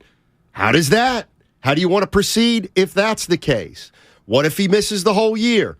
How do you want to proceed if that's the case? But as of right now, to me, Goo, until I hear differently, he's going to be the starter week 1. That's the way I'm looking at it. And at this point, I think Trey Lance is his backup. But if Trey Lance is better than Brock Purdy or beats him out in camp, then it's Lance's job. And let's look at a third quarterback, an emergency type guy. Since our 2 quarterbacks on the roster are pretty young, maybe we get a veteran guy. That's where I'm at. Okay, and I never steal takes, but I'll steal one from Willard in this sense. If something does jump off and Lynch and Shanahan start the courtship of a Tom Brady or another quarterback, that will give us, my friend, the answer of what they think of Trey Lance. And I'll say this, Lance make him dance. There's no way in hell you are rooting for anything like this to happen to Brock Purdy, but I got to believe you can see now when you do go back on that field, you will have at your disposal in the running back position Christian McCaffrey. And I got to believe whatever you show the world you can do as a quarterback, you will be greater than you were without having them. And now the steps that Ayuk and Kittle and Debo there, I mean, man, Stoney, he's got to make something happen, Trey Lance. But maybe they showed themselves because it was Purdy at quarterback. Maybe they won't be the same kind of weapons without That's fair. Without Purdy and with Lance. 888-957-9570 is the number. It's also the Xfinity mobile text line. 1:30, Ross Tucker. We'll talk to him about the game on Sunday and the 49ers' upcoming season. But I want to ask 49er fans this. Knowing what we know right now, Purdy's going under the knife. Supposed to be back in 6 months. Trey Lance is going to be ready for OTAs. You know the names of the quarterbacks out there. I'm interested to know what 49ers fans think. Because I do think, honestly, I don't think it's the craziest notion. Now I'm going to contradict myself here. I just told you what I would do, and that is play it out and see. And by and large, I think it's going to be Purdy and Lance. But if you were another person and said, you know what, I don't believe necessarily in Brock Purdy long term. I'm not going to rob him of that run. He had a great run, but I'm still not sold that he can be as good as he was for those 10 games for the next 10 years, okay? And I don't know about Trey Lance at all. Well, you know what? If that's your feeling, then you got to sniff for Tom Brady. We're assuming that Lynch and Shanahan really think the world of Brock Purdy, right? Because that's all we can really think. So if that's the case, you figure Purdy's going to be the starter next year. But here's the other thing, and I'm just throwing stuff out. We're going to year 7 with Kyle Shanahan. Man. We don't know who the quarterback is going into next year. Does this have anything to do with Kyle? How come we can't find our quarterback? Well, hold on. So he mortgaged the future to go get what he thought was his quarterback in Trey Lance. He did. And just another caveat. We look at what Brock Purdy has done. It's amazing from a Brock Purdy perspective and where he was drafted. But for the ones that don't care, like you talked about, Steiny, how do we not know, as great as he was, that Kyle knows something more than we know? Duh. How do we know he looks at Brock like there's limitations on the kid? He might. And the 19 points against Dallas, where he didn't make any mistakes, but he didn't look like Bart Starr.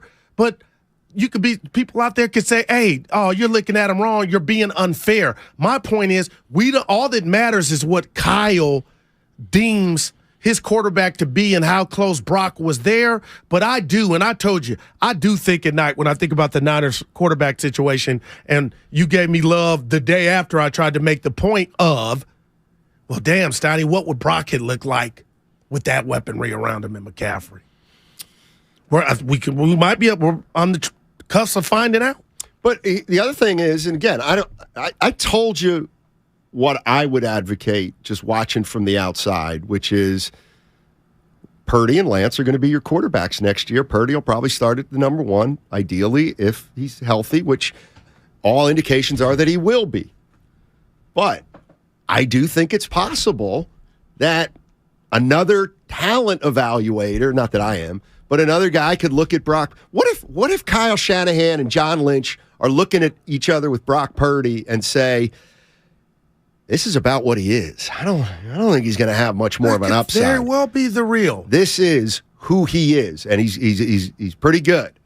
But we can't expect him to get better than this. But what if this is good enough? Had he not got hurt, he might be playing in 2 weeks in Glendale. Or they might have gotten beat. Oh, true.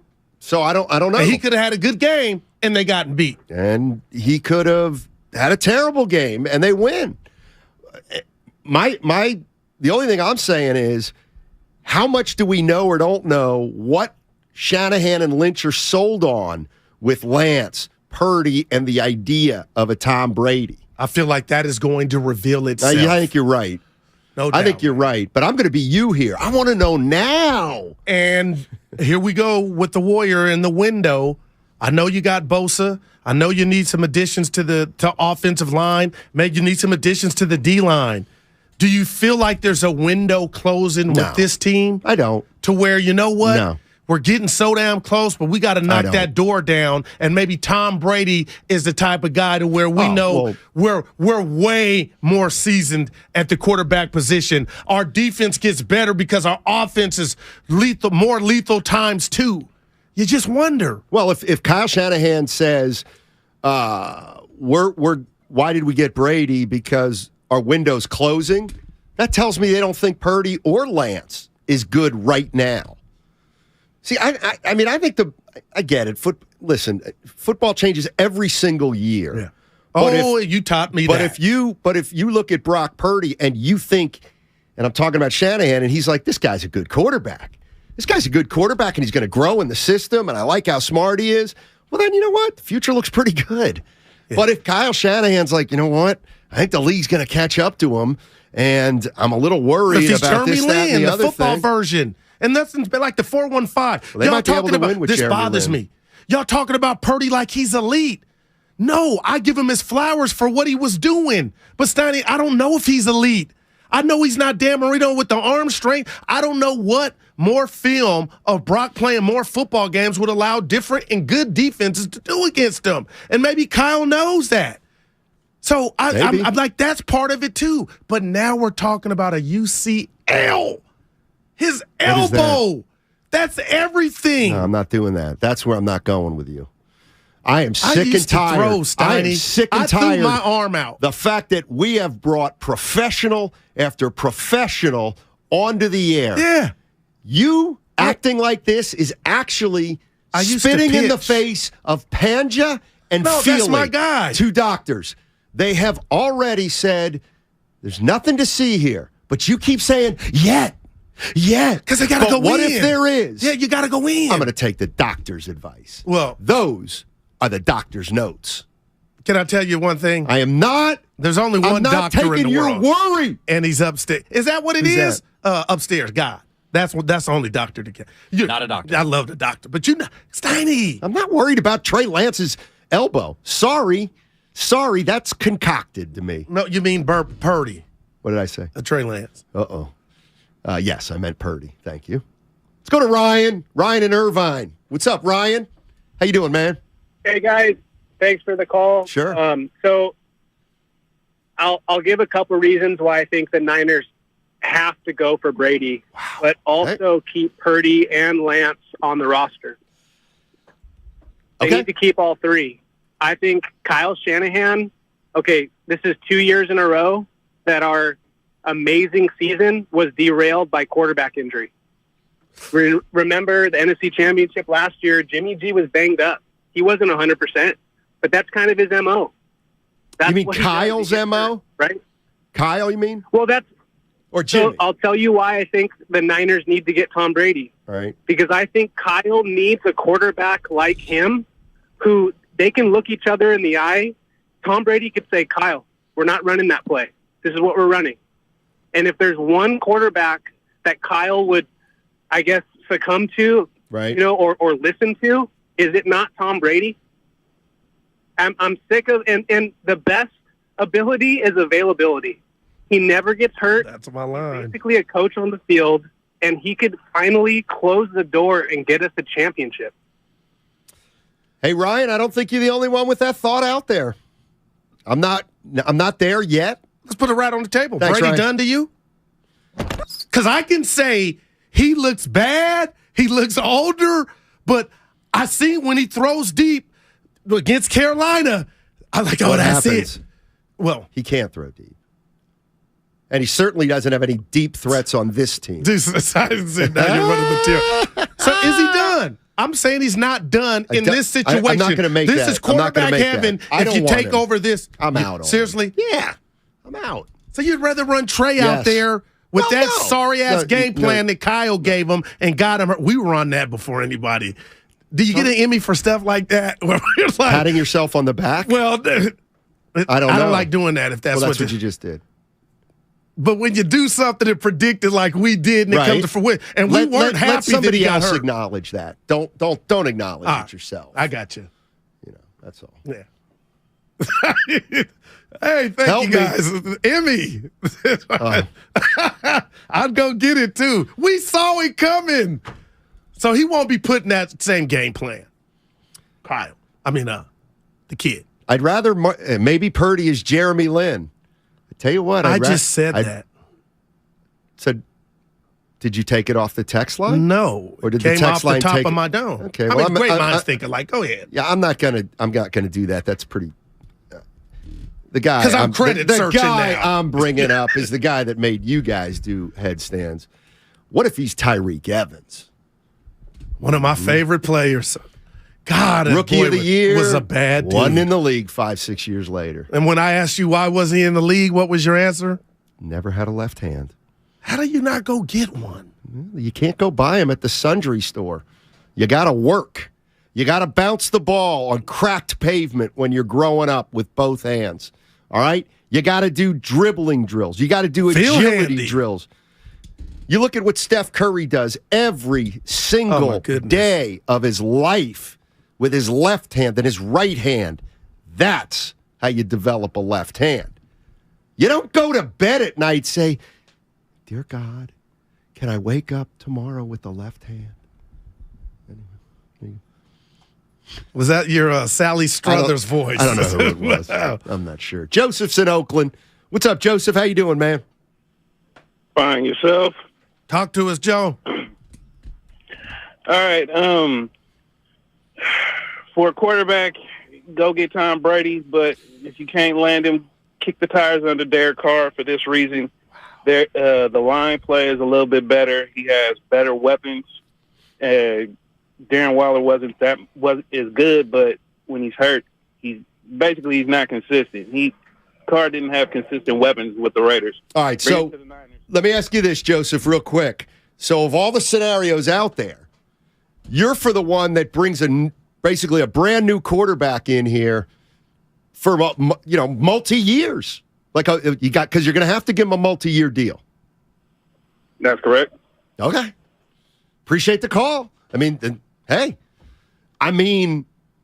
if things are dire enough that you're sniffing around for Brady, maybe at that because point you feel like you're damn close.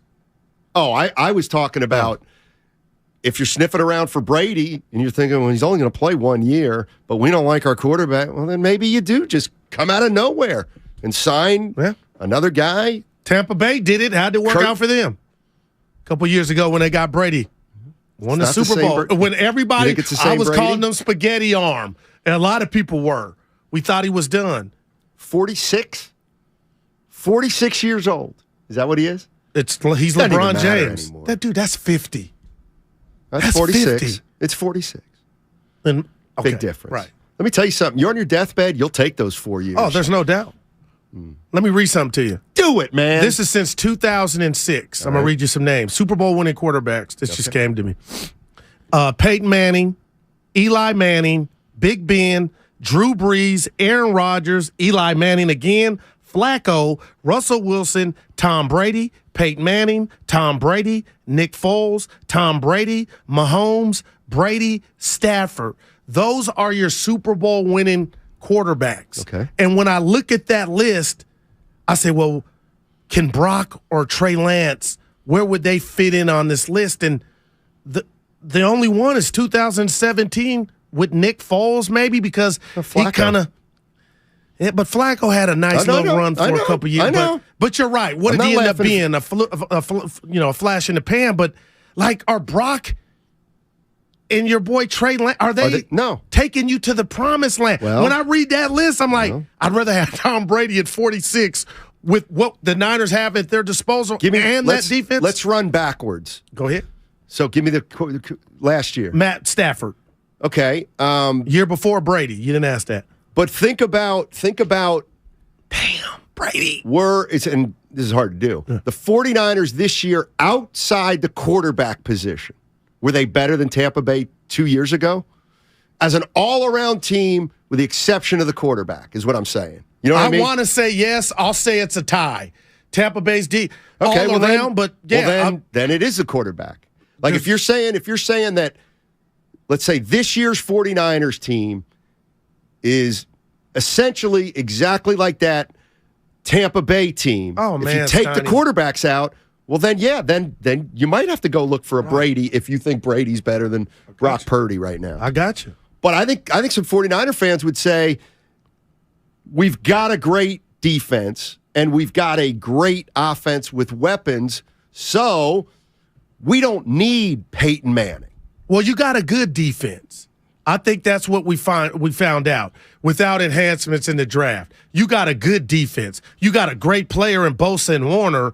But, Steiny, you got a good defense. And I know we talked about Philly didn't have their A game. I brought it up. I watched that thing again last night. And I got to tell you, I have no answers for the long drives by the Eagles, especially when it was 7-7. And I know a football game is 60 minutes. It's not condensed in one drive. But those are two long-ass drives that essentially won Philly the game before the injury.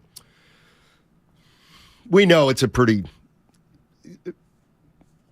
Okay, they got their, and that's fine. Yeah. That's fine. I think there are a lot of, 49er fans that think this team is basically more talented on both sides of the ball than most other teams.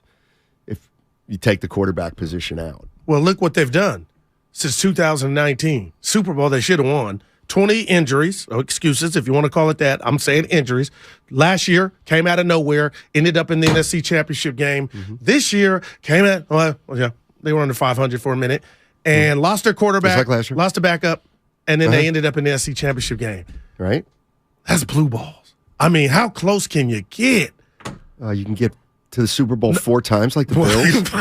But see, I don't consider it that. I'm being real. Yeah, would you want that or what the Niners have done? I don't want to lose on the biggest stage 4 times.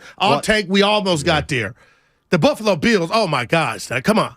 I don't believe, you're suggesting some kind of snake bit or some kind of lemon booty on the biggest stage. That lemon booty had nothing to do with yesterday, Sunday. Nothing. Well, no, nothing. Hey, I didn't say that. You're right. That game's got to be thrown out. But you still want to harp on it. Well, the defensive didn't lose it. Defensively, they didn't lose anybody. Oh, and Kinlaw, what they were doing to him, you didn't see the. Let me ask you this. So if you want to bring up Kyle Shanahan's Super Bowl loss in Atlanta, there's no and then slander here. and then the 2 losses here in San Francisco, you're not really. Come on, Goo. You're not really putting this game into that bucket, are you? Oh, no, not at all. Okay. But if the Martians come down, I got this from you, page 1, 5 years from now, and somebody just says, give me the score of the 2022 NFC Championship game. Okay. The tidbits aren't going to be there. It's going to read 31-7 Philly, and that person reading or persons will say, they weren't nearly as good as that other team. The Niners got took behind the shed. Exactly. So they clearly weren't the best team. No, my point is it goes in the bucket of the result. The result, but it doesn't go in the bucket of they should have won. Oh, my God, they blew a lead. But no, they didn't. They got hammered because the quarterback. It still counts as another. Of course it does. That's all. But intelligent fans and people that really follow the team will be able to make that discernment. We're talking about more aliens now, Snotty. Kyle Shanahan did not blow anything. Well, only thing I got with him, and I think the league should fix it when they're the playoffs. Because we're about to see the new overtime rules. I was getting kind of excited because I don't know what they are. Wait, overtime rules in what? The NFL. I didn't know if you know they were going to debut the new overtime rules in the playoffs. They weren't going to do it for the Eagles. Well, I was excited that they should have somebody they should have somebody in New York to say, hey, did Devontae Smith catch that ball? Forget all this. Oh, Kyle, you get what I'm saying? Get it right. That shouldn't be, Devontae Smith, and I love him, finesse the system. He did what I do at the hoop court, and you went crazy. I wouldn't have allowed it. Well, but I just wouldn't have allowed it. If we're playing pickup basketball and I was Hufanga, the game would not have continued. The game would not. I walk off the. I either walk off the. I either say, "Be honest, Daryl," or I'm walking off the court. I had a friend, O.J. Brooks. He climbed up on the hoop, Steiny, at American High School outside. They had the outside night courts. He climbed up on this, sat on the rim to prove his point about his call. The game is not going on. I'll never forget it. All right. 888-957-9570 is the number. Where are you on the 49er quarterback situation? You got Brock Purdy. He's going to get surgery on his elbow. Supposed to be back August 1st. Gives him 5 weeks before the start of the season. Trey Lance, going to be at OTAs. Maybe he's got something in the tank. We don't have an issue at quarterback, do we? Or do we? 888-957-9570. Red and Gold Reaction is brought to you by Zenni, the official eyewear of the San Francisco 49ers. Shop from over 3,000 styles at 80% off retail prices, exclusively at Zenni. Niners Nation, tell us how you feel about the NFC Championship game. Shanahan did a great job for what he had. My only gripe with him is not throwing that flag, man. That flag was big. And let me tell you something, man. Eagle fans are a bunch of slobs anyways, man. We ain't even tripping off them. It's Cali, baby. It's the Bay. As an understand, I'm not discouraged. I don't feel like the Eagles got the hand over us, and I'd love to see them again. This is the Bay Area's sports station. They're public enemy number one from here on out. 95.7 The Game. If you own a business, this has been a bumpy ride. From pandemic to inflation, I'm sure you could use a break. If your business has 5 or more employees and survived COVID, you might be eligible to receive a payroll tax refund of up to $26,000 per employee. The challenge is getting your hands on it. Hi, I'm Howard Mackler, and that's why I founded GetRefunds.com to cut through the red tape and get you that money. The team of tax attorneys we have put together are highly trained in this little-known payroll tax refund program. We do all the work, charge not a dime up front, and simply share a percentage of the cash that we get for you. Businesses of all types qualify, including those who took PPP, nonprofits, and even those that had increases in sales. We have helped return over $1 billion to businesses, and we can help your business too. Just go to GetRefunds.com and answer a few questions. This payroll tax refund is only available for a limited period of time.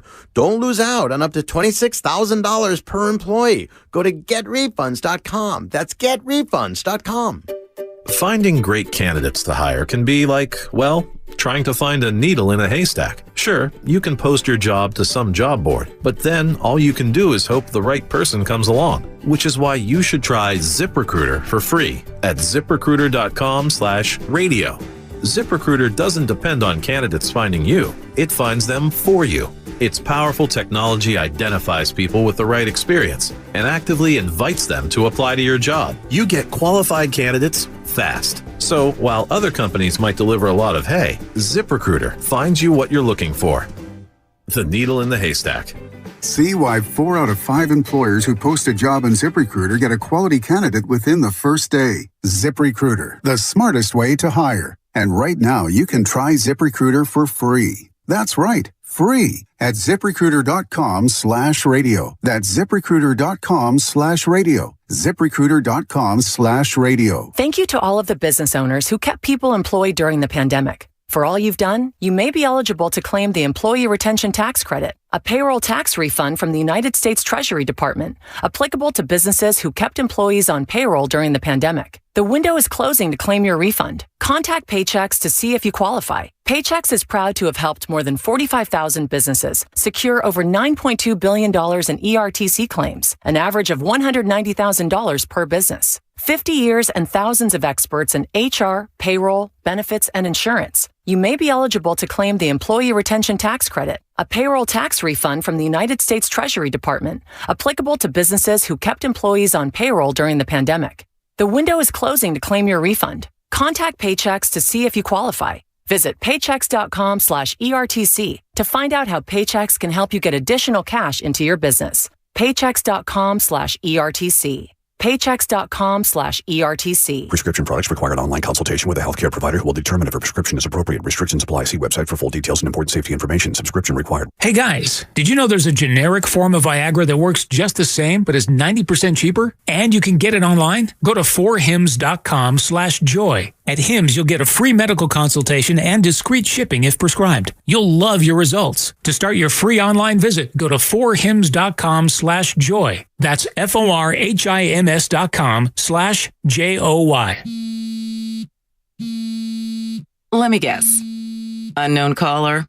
You could reduce the number of unwanted calls and emails with online privacy protection. The latest innovation from Discover will help regularly remove your personal info, like your name and address, from 10 popular people search websites that could sell your data. And we'll do it for free. Activate in the Discover app. See terms and learn more at discover.com/online privacy protection. You're going to feel a puff of air. Zhang's Optometry has set their sights on staffing up. Try the next line. Hey, Kim, can you tell our 2 o'clock we're running 15 behind? Sorry, we're a bit backed up today. He needs an optometric technician to keep an eye on it all. Where are the dilation drops? Indeed can help him hire great people fast. I need Indeed. Indeed you do. You can schedule and conduct virtual interviews all from your employer dashboard. Visit Indeed.com/credit and get $75 towards your first sponsored job. Terms and conditions apply. I studied Spanish in college and never got fluent. But then I tried Babbel. Want the most effective way to learn another language? In just 15 minutes a day, Babbel's bite-sized lessons will have you learning another language in as little as 3 weeks. Babbel is all conversation-based, so it gets you speaking quickly about things you actually talk about in the real world. You'll really see a difference in how you can speak and how conversational you can be in just a few weeks. Babbel isn't just lessons. You can listen to podcasts, play games, watch videos. You can even take live online classes with a language teacher. There are so many ways to learn with Babbel. The lessons online and in the app make it easy to learn from pretty much anywhere. University studies have shown that using Babbel for 15 hours is equivalent to a semester of college Spanish. If you want to learn a new language, there's no better way than Babbel. Go to Babbel.com to try for free. That's BABBEL.com. Babbel.com. You're listening to 95.7 The Game, KGMZ FM at HD1 San Francisco. Always live on the free Odyssey app.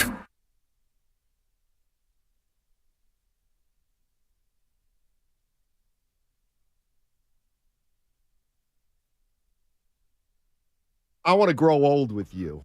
Now, back to Steiny and Guru on 95.7 The Game. I meant that. Did you? Yes. Well, we're 5 years in. So, no lie. I got my buddy Dana. We're pretty tight. Dana Alley. He's originally from Milwaukee. A brother. Which is one. Did that need to be stipulated? It's radio. People, no, you know me. I love the That's black guy. Your black friend. Your other black friend. Would you like to tell Guru What about Steiny Darryl about what he Davis? thought a brother was last week?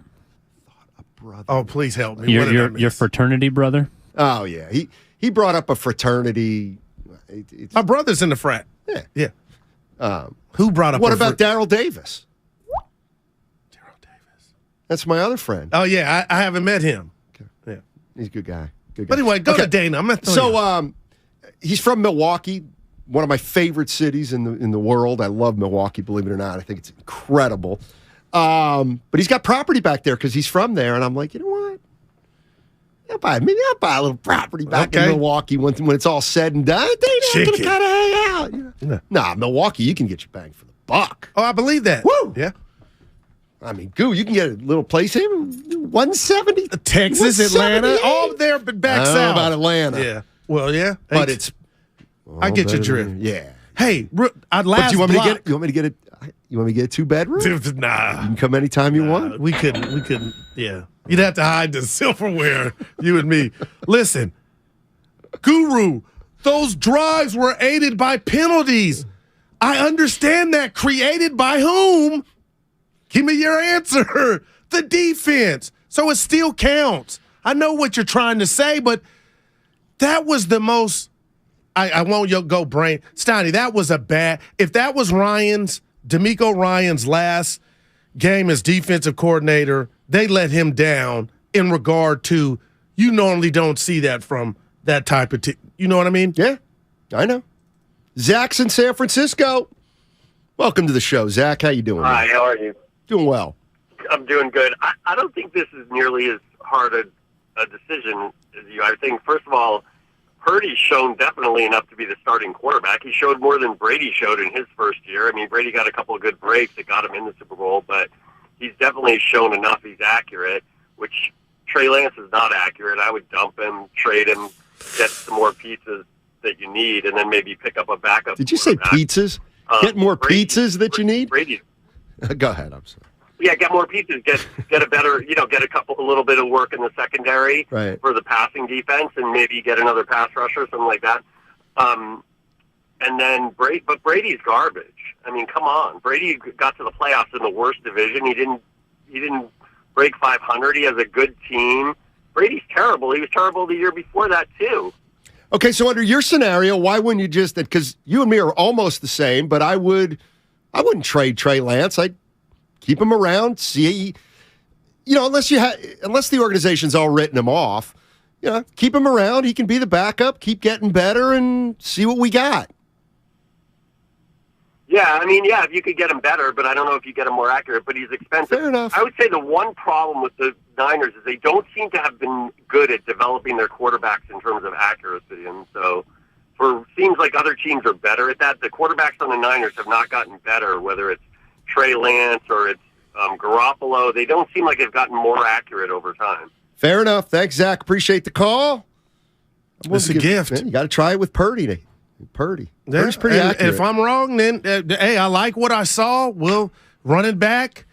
But I wonder, Steiny, they know more than us, and we'll see how this thing plays out. And again, I don't want to be right that there's a setback, but I really feel football bad that this kid was on the cusp of shocking the world. Right. Niners going to his hometown or hometown state, and this kid wrecks his elbow because a backup tight end misses a block. You got to be kidding me. And I just told Ratto, were you eavesdropping on our conversation? You don't like when I talk. So I'm talking to Ratto about, hey, Ray, I'm not blaming anybody. But honestly, I brought up Jason Garrett, any random coach name. No, coaches that have been someplace 6, 8 years, they've never gone through the injury at quarterback the way Kyle has. And if I'm doing a term paper, I'll put on another part of the term paper and I'll add running back to it. Mostert, Breida. It just keeps happening. Do you find that strange or uncanny? Again, I'm not assigning blame, but you know what I'm talking about. to me. I don't like the way you said that. I'm not trying to because it's one of those. Yes, you are. I guess I'm that's going what I'm over saying. facts. Okay, it's a freak of nature. Let's move on. You think so? Yeah, Jimmy Garoppolo's injury prone, and that's where it all starts. What about Trey Lance? He got hurt. Then who took over? Was it Garoppolo? Okay. Then what happened to him? Well, he's injury prone. This is the same season, right? The reason who took over for Garoppolo? The reason they went to get Trey Lance. Brock Purdy. The reason they went to get Trey Lance was because at that time they were convinced that Garoppolo was not durable enough. So they had made an evaluation on Garoppolo. And that was the right one because we seen that play out. All right. So now you go get your prize Ferrari, you wreck it. Forget why it wrecked it. Why you ran him in the ground. Okay. So you're just going to call, I'm asking you, Evan. Brock Purdy. Is this bad luck or does he have some black cat luck to him, Kyle? No. Black cat. See, I would say hit the pike with the black cat. In fact, grab the black cat by the tail, open up the window, swing it around like a ceiling fan, so you go and Michael throw Jackson. the black cat as far as you possibly can. There's some. Well, what if there is? What can you do about it? Right, and there you go. Oh, you can feel bad for Kyle? Because he ain't doing it on purpose. I'm not feeling bad for Kyle. But just don't tell me I can't prove. These Carfax reports aren't growing with his quarterbacks and running backs. I don't know. And then the second play of the game, your stud linebacker is down on the ground. That was a bad The omen 49ers that was were the I didn't most like that. fortunate team in the NFL with injuries this Not year. on the last day. Okay, too bad. Yeah. Other teams got their injuries mid-season or early or late. Just if you think about that game, though, you see Warner down. They go to commercial. Luckily, he comes back. Okay. You know what I say? Bosa's limping off. You know what I I'm say? Like, what? This is Mike Tyson. Why can't you look at it? Pretend you're an Eagles fan. Okay. Oh, I don't We like beat them. No. We beat them up. That's why they got hurt. But, okay. Our defensive line the game gobbled. Our defensive line gobbled up your offensive line. Okay. And Brock Purdy was either going to get hurt on that play or 6 subsequent others. I'm going to say this to that. Do you know what my big takeaway is by bringing that up to you and the listeners? What is it? What if that game was in Santa Clara? And that's why I will forever put emphasis on home field advantage. It's real. And did you see it wasn't that sunny? The sun was out, but it really wasn't out. It was, what do they call it? Not cloudy. Overcast. Yeah, right. It just didn't sit right with me. It didn't Bosa and Warner's on the ground. It played into Philly.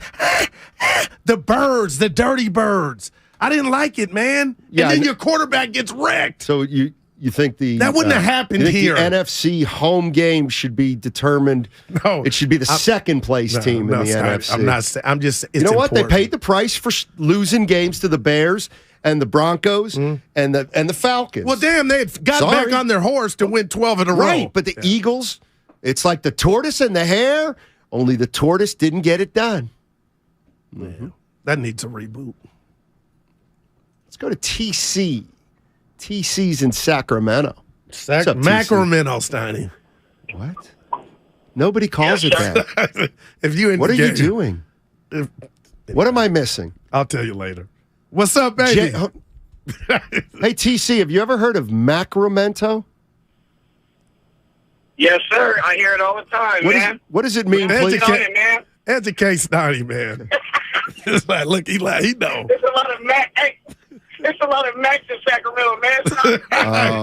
Get a lot of numbers at the club, Snotty. Come on now. Thank you for the explanation to the suburban guy. Appreciate that. All right. Hey, all right, so look, check it out.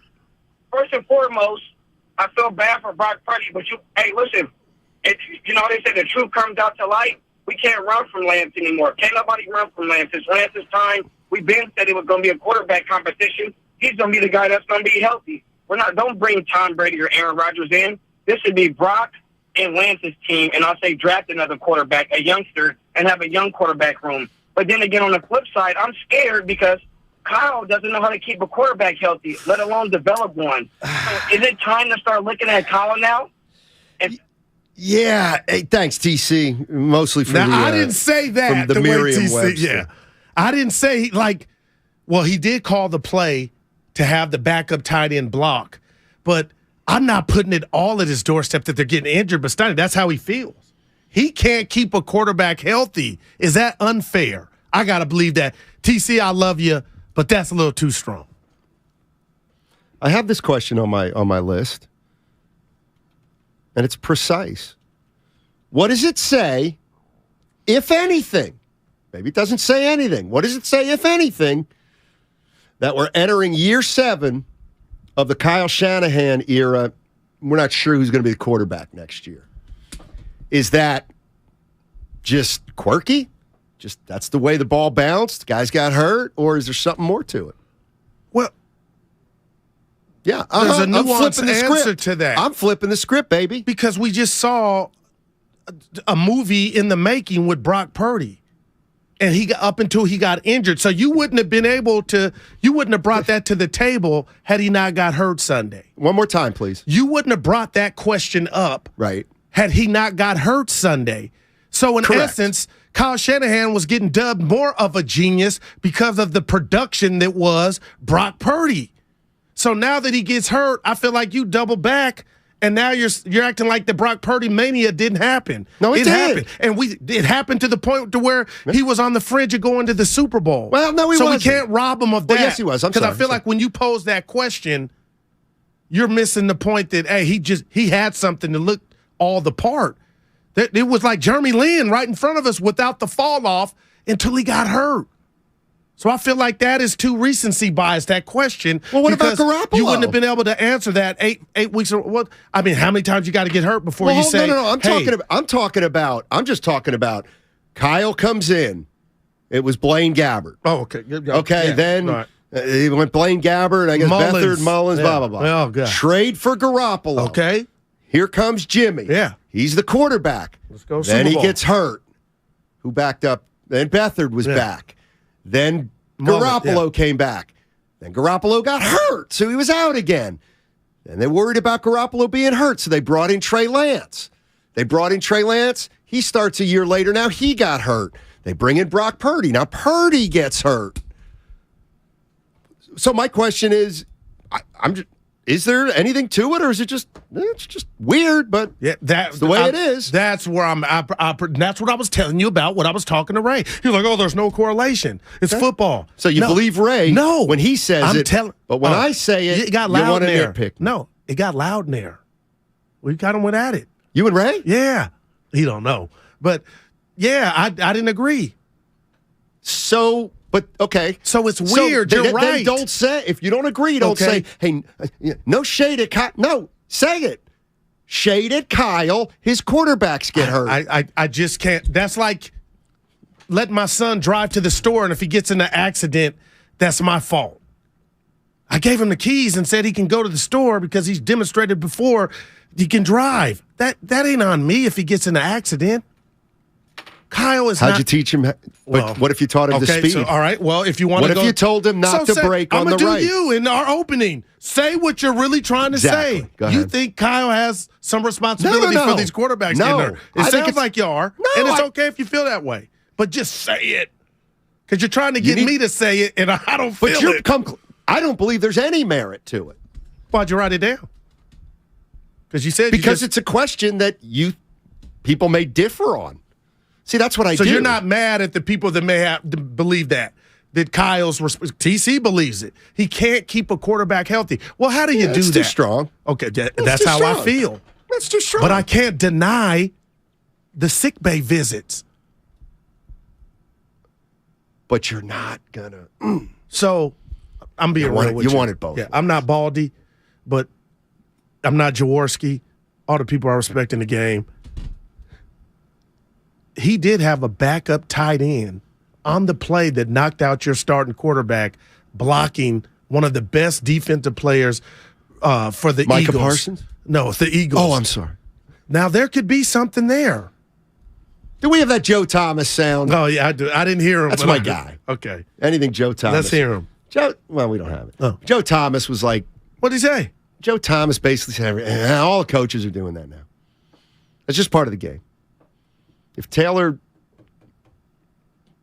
Croft, what's his name? Craig. Yeah. I know it's not River Craycroft, but it's got part of that. Yeah. Tyler Croft. Yeah. No relation to Lara Croft, the Tomb Raider. Mm-hmm. Let's go to Jose first. He's in Oakland. Hey, Jose, how you doing, man? Come on, Jose. I'm going to give you one more chance because it says on quarterbacks being injury prone. Jose. Talk about missing a golden opportunity. Could you imagine? Could you imagine being on the verge of actually You never called being into on a the show? Like this medium, you've never Reading, PA. You don't know what it's like to pull over, lie to the boss, and go to the bathroom with your cell phone. My other job. And then break off a call. And then just walk back to your desk like nothing happened. As a guest. That's what As a paid contributor. No, as a caller. I would never. No. You're missing out, man. What do you mean? No, I'm not. So you don't know what these people go through. I know what they go through. Like a prize fight when you're in the ring and you're walking in. Hey, Evan answers. Dude, there should be a something. What does Bob Fitzgerald say? Be better at your job. Shut up. Fitz was happy last night. Did you hear his, I heard one one's from Santa Clara, the other one's from some other school. I don't know. All right, here we go. Let's go to Bob's in Walnut Creek. What's up, Bob? He's got the quarterback solution. Hey, guys. Hey. Hey, well, first, you brought it up. I'll have to say, me and my buddies were all talking about the Arkansas and Santa Clara thing was too much. They call him J-Dub and J-Will. You even said that on the telecast, but all right, that's that. The other thing I'm thinking about is everybody's saying it's going to be 6 months for this UCL injury. My brother's a D2 baseball coach in Southern California. I texted him this morning. He said he's never seen anybody come back as a pitcher in baseball. Don't do this. Anything less than don't Why do don't this, you Bob. want to hear it? Bob, don't do Keep this going, to Guru. Bob. No, I'm all ears. Go ahead. So if that's going to be the case, Brock's going to be. It's not even a competition. I love Brock. I hope he can get the job, but it just sounds like this 6 month time frame. Everybody's taking it as fact. Yeah. And it seems like the majority of folks that have this injury the most, at best come back 9 to 10 months after. Wow, man. Appreciate the call, Bob. Not and it's your fault. Yeah. No, it's not. We find out Goose passed at the age of 62. You're going to have some of the responsibility for that. You're making this guy worry. Go to the gym. But no, it ain't that. Yeah, come on, Goose. Yeah. You Willard and Dibbs, how easily you guys are like, oh, everything's going to go fine and dandy. He'll be back throwing. This is your elbow. Right. I used to throw. For pitchers and quarterbacks, this is your baby. That's why I said, Stoney, I'm looking you in the face. Would you rather your quarterback break his leg or go through this surgery on his elbow? The elbow. You don't mean that. Why wouldn't I mean that? You're messing with your money maker. I don't want anybody to get hurt. Right. Either do I. He's supposed to be back August 1st. You know what else I remember? Steph Curry, 4 to 6 weeks. Guess what? He played after 4 weeks. Right. But that's Steph Curry. Yeah, this guy's even younger. Yeah. My point is, why would you worry now when there's going to be plenty of time to worry down the line? Because it's his throwing. No, but worry about it when the tendon is not. Guess what? He's got 3 different tendons. It's severed 6 places. Okay, so in medicine, and you know what? I hope my family's not listening. I threw out Norm and Daisy, my late mom's surgery total. But you do understand in science and medicine. Yeah, and you get a prognosis, and then they're like, you know what? We went in. No harm, no foul. It may be a couple more months. That's all the caller was trying to say. Right. And we're talking about athletes torquing their his elbow. Right. He's talking about the gentleman whose brother is a Division II coach is talking about a different injury. We're talking about a UCL. And it may turn into that injury that he was talking about. Why would you say that? Because they got to go in and explore it and find out. They might go in and say, you know what, this is better than we thought. Right. Like better in terms of he's only going to miss 3 weeks. So if you were going on a field trip with your family and the city you were going to expected rain and it wasn't raining in the city you're departing, you would pack a jacket, right? just in case. When you got to the city you were traveling No. to, it was raining. You wouldn't say, "Oh, it's Well, not it's not raining where we're raining. at." It's not raining. It might if they go in, and then he has to do the other You know what? stuff. Then it That's starts adult to thinking. drizzle. Oh, no, Then we get the John. umbrella. Right, but there's precipitation. My point is, 925? You want the factor 925? in the worst case scenario.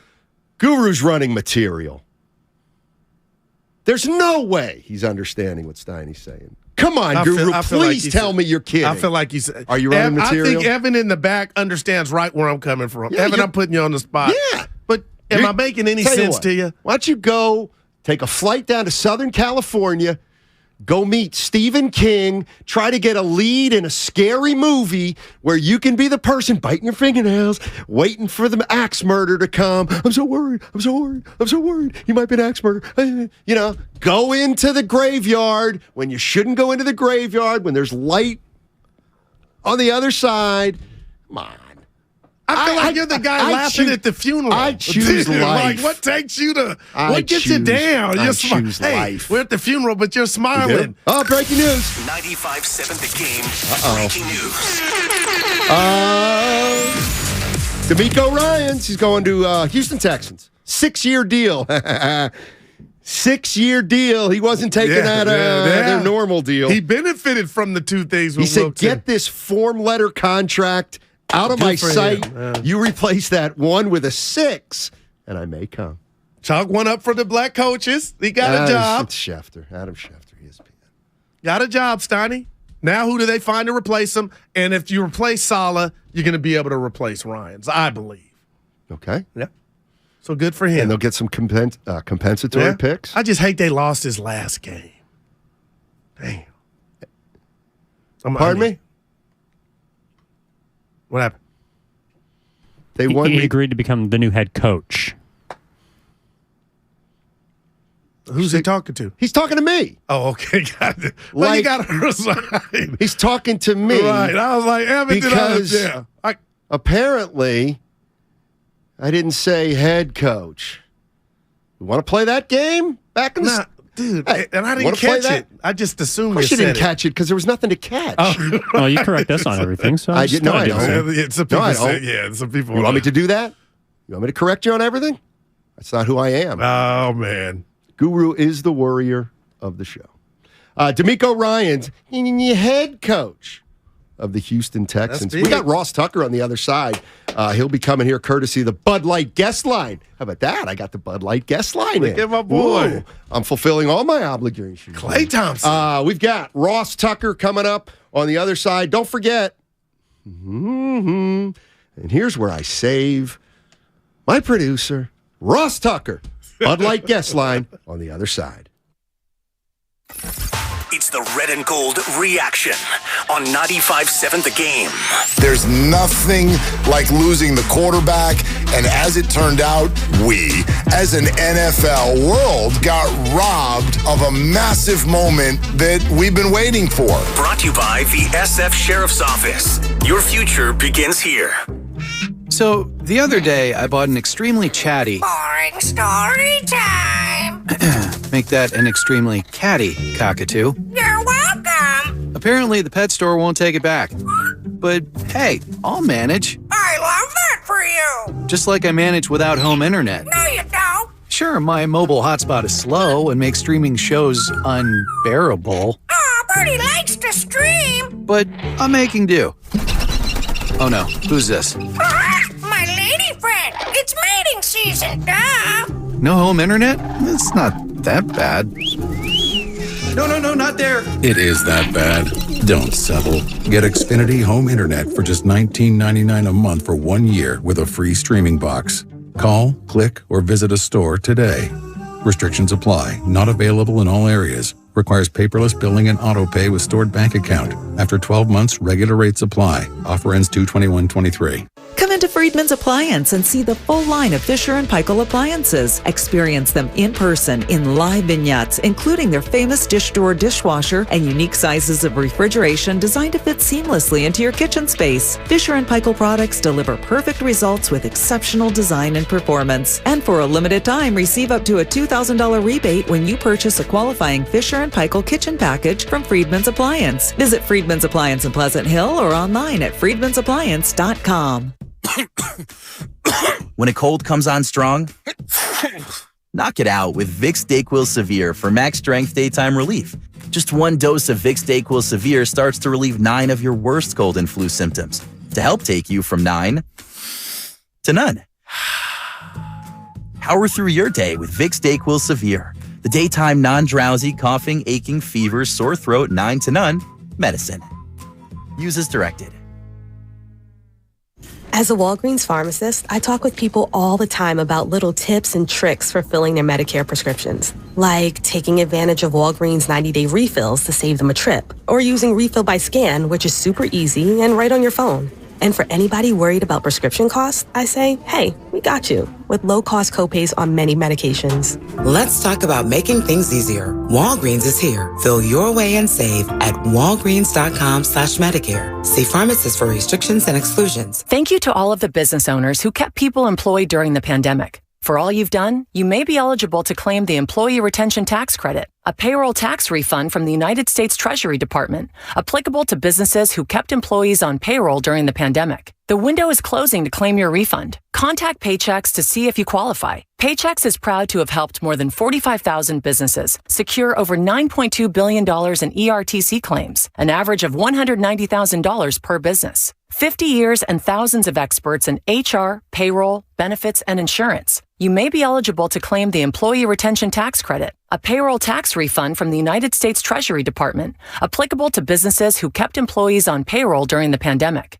The window is closing to claim your refund. Contact Paychex to see if you qualify.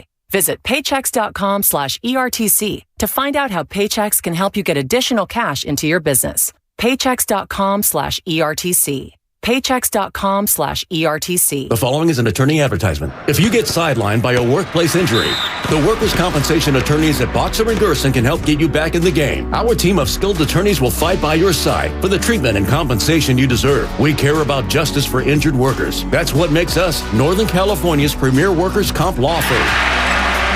Call Boxer and Gerson at 510-345-2341 or visit boxerlaw.com for a free consultation. Boxer and Gerson, your life is worth the fight.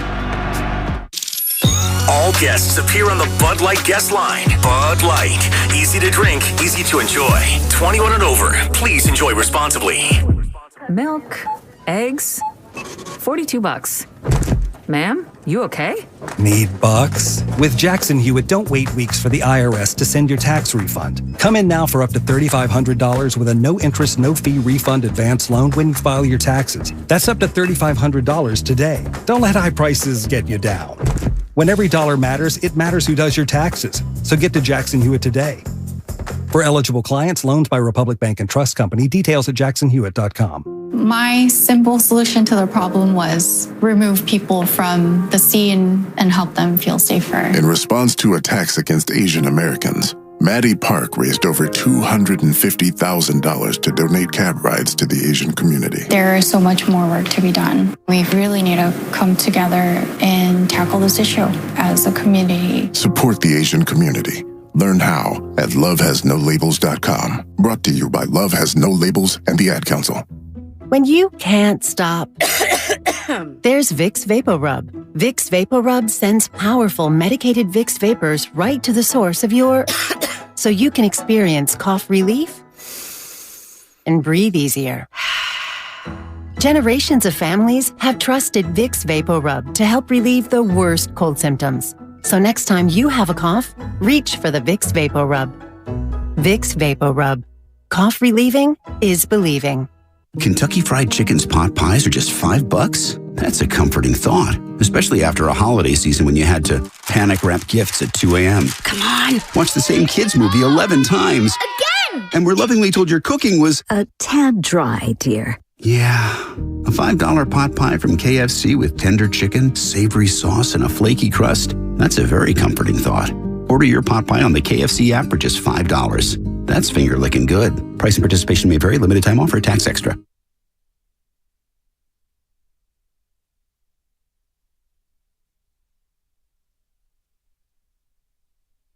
Now, back to Steiny and Guru on 95.7 The Game.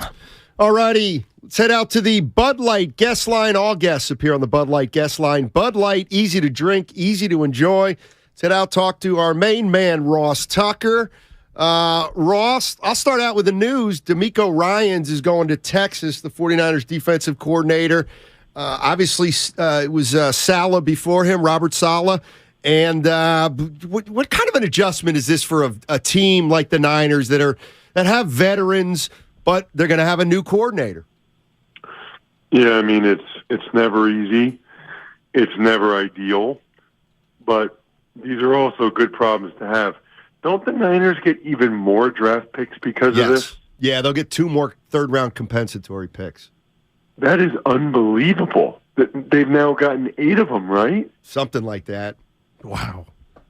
I mean, that is incredible. That is a huge, huge competitive advantage that they keep having minorities in a position to excel and to get these big jobs like Rand Carthon, DeMeco Ryans. They deserve a lot of credit for that. It's not easy. It's not ideal, but it seemed like the transition from Saleh to DeMeco Ryans went really well. Now, DeMeco was already on staff, right? Yes. So what's interesting this time is it seems like they're talking to a lot of people that are not already on staff. That doesn't mean that they won't promote from within, but it sort of makes it seem like they don't really have that guy that they want to promote from within necessarily. Ross, let's talk about we can call it what it was, a beatdown Sunday. And I've told the listeners and Steiny before Brock got hurt, I feel like the Eagles sent a message. They dominated both sides of the line.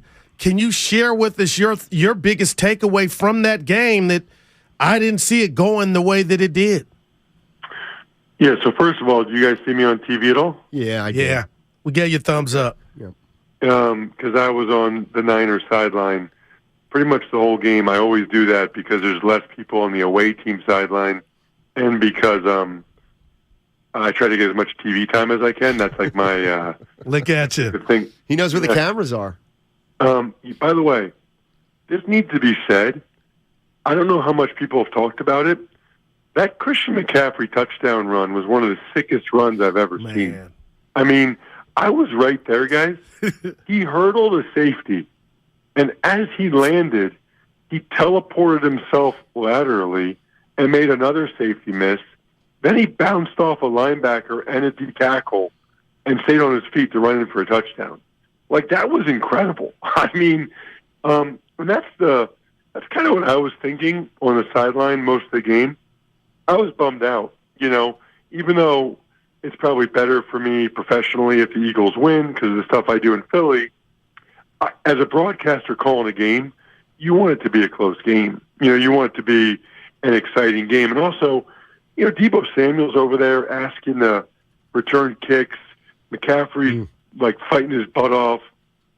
Those guys just want to make the Super Bowl so bad, and they had no chance. But to your point, Guru, the first 2 drives, Eagles go down, score a touchdown. Then they get the strip sack of Purdy and had the ball in Niners territory. I mean, even before Purdy, we realized he couldn't come back in the game. Things were not off to a good start for the Niners at all. And the 2 things that I noticed throughout the game, no matter what was going on, is number one, the Eagles ran the ball much, much better than I thought they would. Early in the game, I thought, wow, this Niners run defense is legit. There's nothing there. But the Eagles' O-line is just so good. I've watched the tape of the game. I mean, they were murdering the poor Kinlaw kid. I mean, they were murdering those guys a little bit. They were beating them up front. And then, even the first drive of the second half for the Niners, I don't really know why they came out throwing. They're down 21-7, but they come out throwing with Josh Johnson. And I told you guys this last week that the Niners had to play with a lead. They're just not built for obvious passing situations, one-on-one drop back, and they were just getting beat across the board. I mean, Hargrave's beating Aaron Banks, and Ndamukong Suh is beating Buford. Is it Buford or Burford? Burford. Yeah, Burford, yeah. I mean, those guys just couldn't hold up against the Eagles' D-line, which is, I mean, the Eagles legitimately, and I think you guys saw this, they legitimately have the best O-line and D-line in the league. I mean, that's really, really hard to do because they won 31-7, and Hurts didn't even play well. I mean, Hurts had a bad game. Hurts barely did anything, but they won because of the other stuff. The other thing I think that needs to be said, because I'm as bummed as anyone that the quarterbacks got hurt, because that second half was just like stupid then at that point. But it's not like those were fluke injuries. Like the Eagles caused those injuries. The Eagles forced those injuries by killing the quarterbacks, And part of it was, like, why does Kyle twice in the first two series have a tight end blocking Hassan Reddick? I mean, Hassan Reddick might be the best defensive player in the league. I know Bosa is going to win the award, but you look at a lot of the numbers and the metrics, Reddick had an unbelievable year.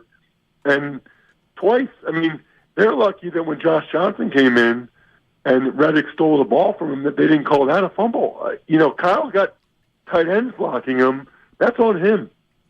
Yeah. Ross Tucker joining us on 95.7 The Game on the Bud Light guest line. Just a couple quickies, Ross. We know you're going to you got to hit it, but Purdy's now out, UCL tear. The hope is August 1st he can get back in it, but there's no guarantees. Obviously, Trey Lance is going to be healthy in a couple months, but who knows what a lot of talk about. Let's start sniffing around Tom Brady. What are your thoughts? Yeah, unless he's willing to do it for not very much money, I don't think I would do it. Now, let me say this. I definitely would not do it if Purdy were healthy.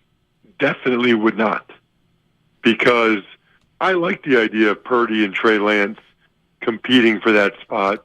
You got the young, talented guy, the young guy that's kind of proven he can do it in Purdy, and they're both so inexpensive comparatively.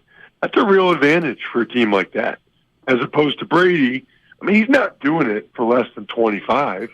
He probably wants more than that, but I don't think he's doing it for less than 25. So it's a lot of money. The other thing is, like, Brady can't move at all. And you guys know I played with him 05 and 06. I love Tom Brady. I love that he keeps playing. It makes me more relevant. It makes my daughters like me for another school year each year because they can tell all the boys that their daddy was teammates with Tom Brady. Like, I told them I don't need him to play 10 more years, just 10 more. Just get me through high school with those girls, and that's all I need. But he can't really run the bootlegs, which Kyle likes to run. He can do the play action, but he just wasn't that great this year. I wouldn't do it. I wouldn't. I'm sure they'll have those conversations. Let me ask you guys this, in all sincerity. Let's say Purdy did not get hurt. Let's say he played the whole game. What do you guys think the score of that game would have been, and what do most Niners fans think? I'm going to go first, Ross, and I said it on my couch to myself. I said the Eagles are playing around with fire because this game, to me, it should have already been over. And to answer your question, if Brock Purdy been there, I honestly believe it would have been something like a one-score game, 34-27, because I believe Jalen Hurts, not hurt, Ross, but that wasn't a fantastic showing. They got it done, and I think the Niner D figured some things out. So had they had a quarterback that could pass, I felt like that was Philly's defense was going to be pressing like, okay, no margin of error. And I hate we were robbed of that, but 34-27 Philly. I have 31-17, something like that. I thought there were enough signs early. I thought there were enough signs early that it was trouble brewing for the 49ers. Well, and not only that, though, Josh Johnson, I mean, he did some okay things in the first half, and it was 7-7. But then the Eagles got those that had the long drive, the penalties, make it 14-7. And then I guess Brock Purdy probably wouldn't have fumbled that snap. So you probably feel better going into halftime 14-7, and then down 21-7. That was a big difference. Like, nobody in the galaxy thought the Niners were coming back at halftime, down 21-7. Right. Hey, Ross, we appreciate your efforts. I got to give this one to you before you go. Normally, a great coach, I hear him say, we got to be buttoned up offense, defense, and special teams. I want to come down Kyle's road for not throwing that flag because it was everything in the first quarter. But, Ross, I've looked at the big picture. The NFL with a game this big and the magnitude, a Super Bowl trip on the line, shouldn't they have – am I asking too much for the technology to be somebody in the booth to review that to where Devontae Smith, he can't finesse the system? You say what to that? Because Kyle's getting killed. I get it.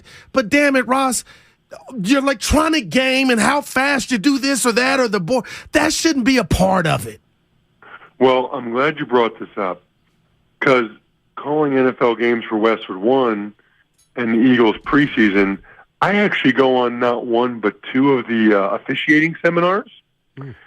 And they are very clear, Guru, that the replay assist or expedited replay, whatever you want to call it, right?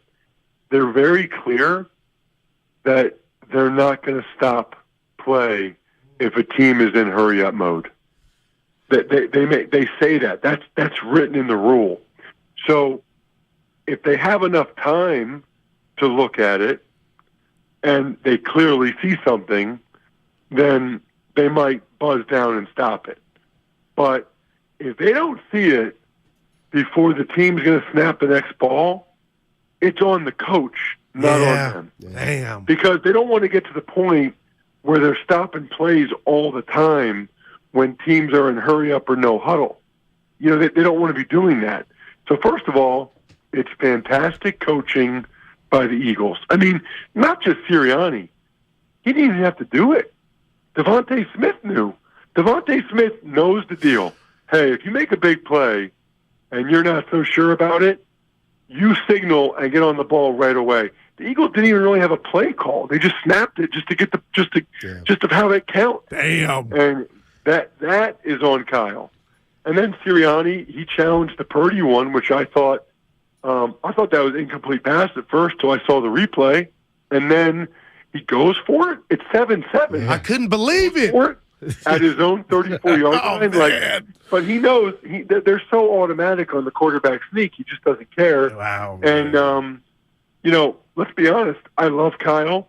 I think he's a fantastic coach. But Sirianni got the better of him in that game on a lot of levels. Yeah. Wow. Hey, Ross, you and I are only going to be the only guys who know what I'm talking about. But get some Ludens in you. Get some Ludens cough drops in you. And hopefully we'll catch you one more time next week. Take it easy. Sounds great. See you guys. Man. Luden's Cough Drops. Big company in Reading, Pennsylvania. He was playing hurt. He was. Hey, he said Sirianni. We had kind of talked about that. You feel that way? Oh, I would never say that right now. I don't want fans to be mad at me. 49er He'd live fans. for that. What are you talking about? Dude, I want to crush him for that, but that was the epitome of what I do with the gym. The 4-3. No, it's 5. It's 5-2. Which thing exactly? The Fadangle. Devontae Smith. That was the banana in the tailpipe. And they should fix that rule. I'm not a Niner fan. I'm like, don't you want it right? Philly, hey, to their credit, but you ain't going all in like you did me with that energy about cheating. That was gamesmanship. Now I don't care how it's written, you got to fix that. Or was Kyle sleeping at the wheel? 415. I get so mad when you clowns speak for 49er fans.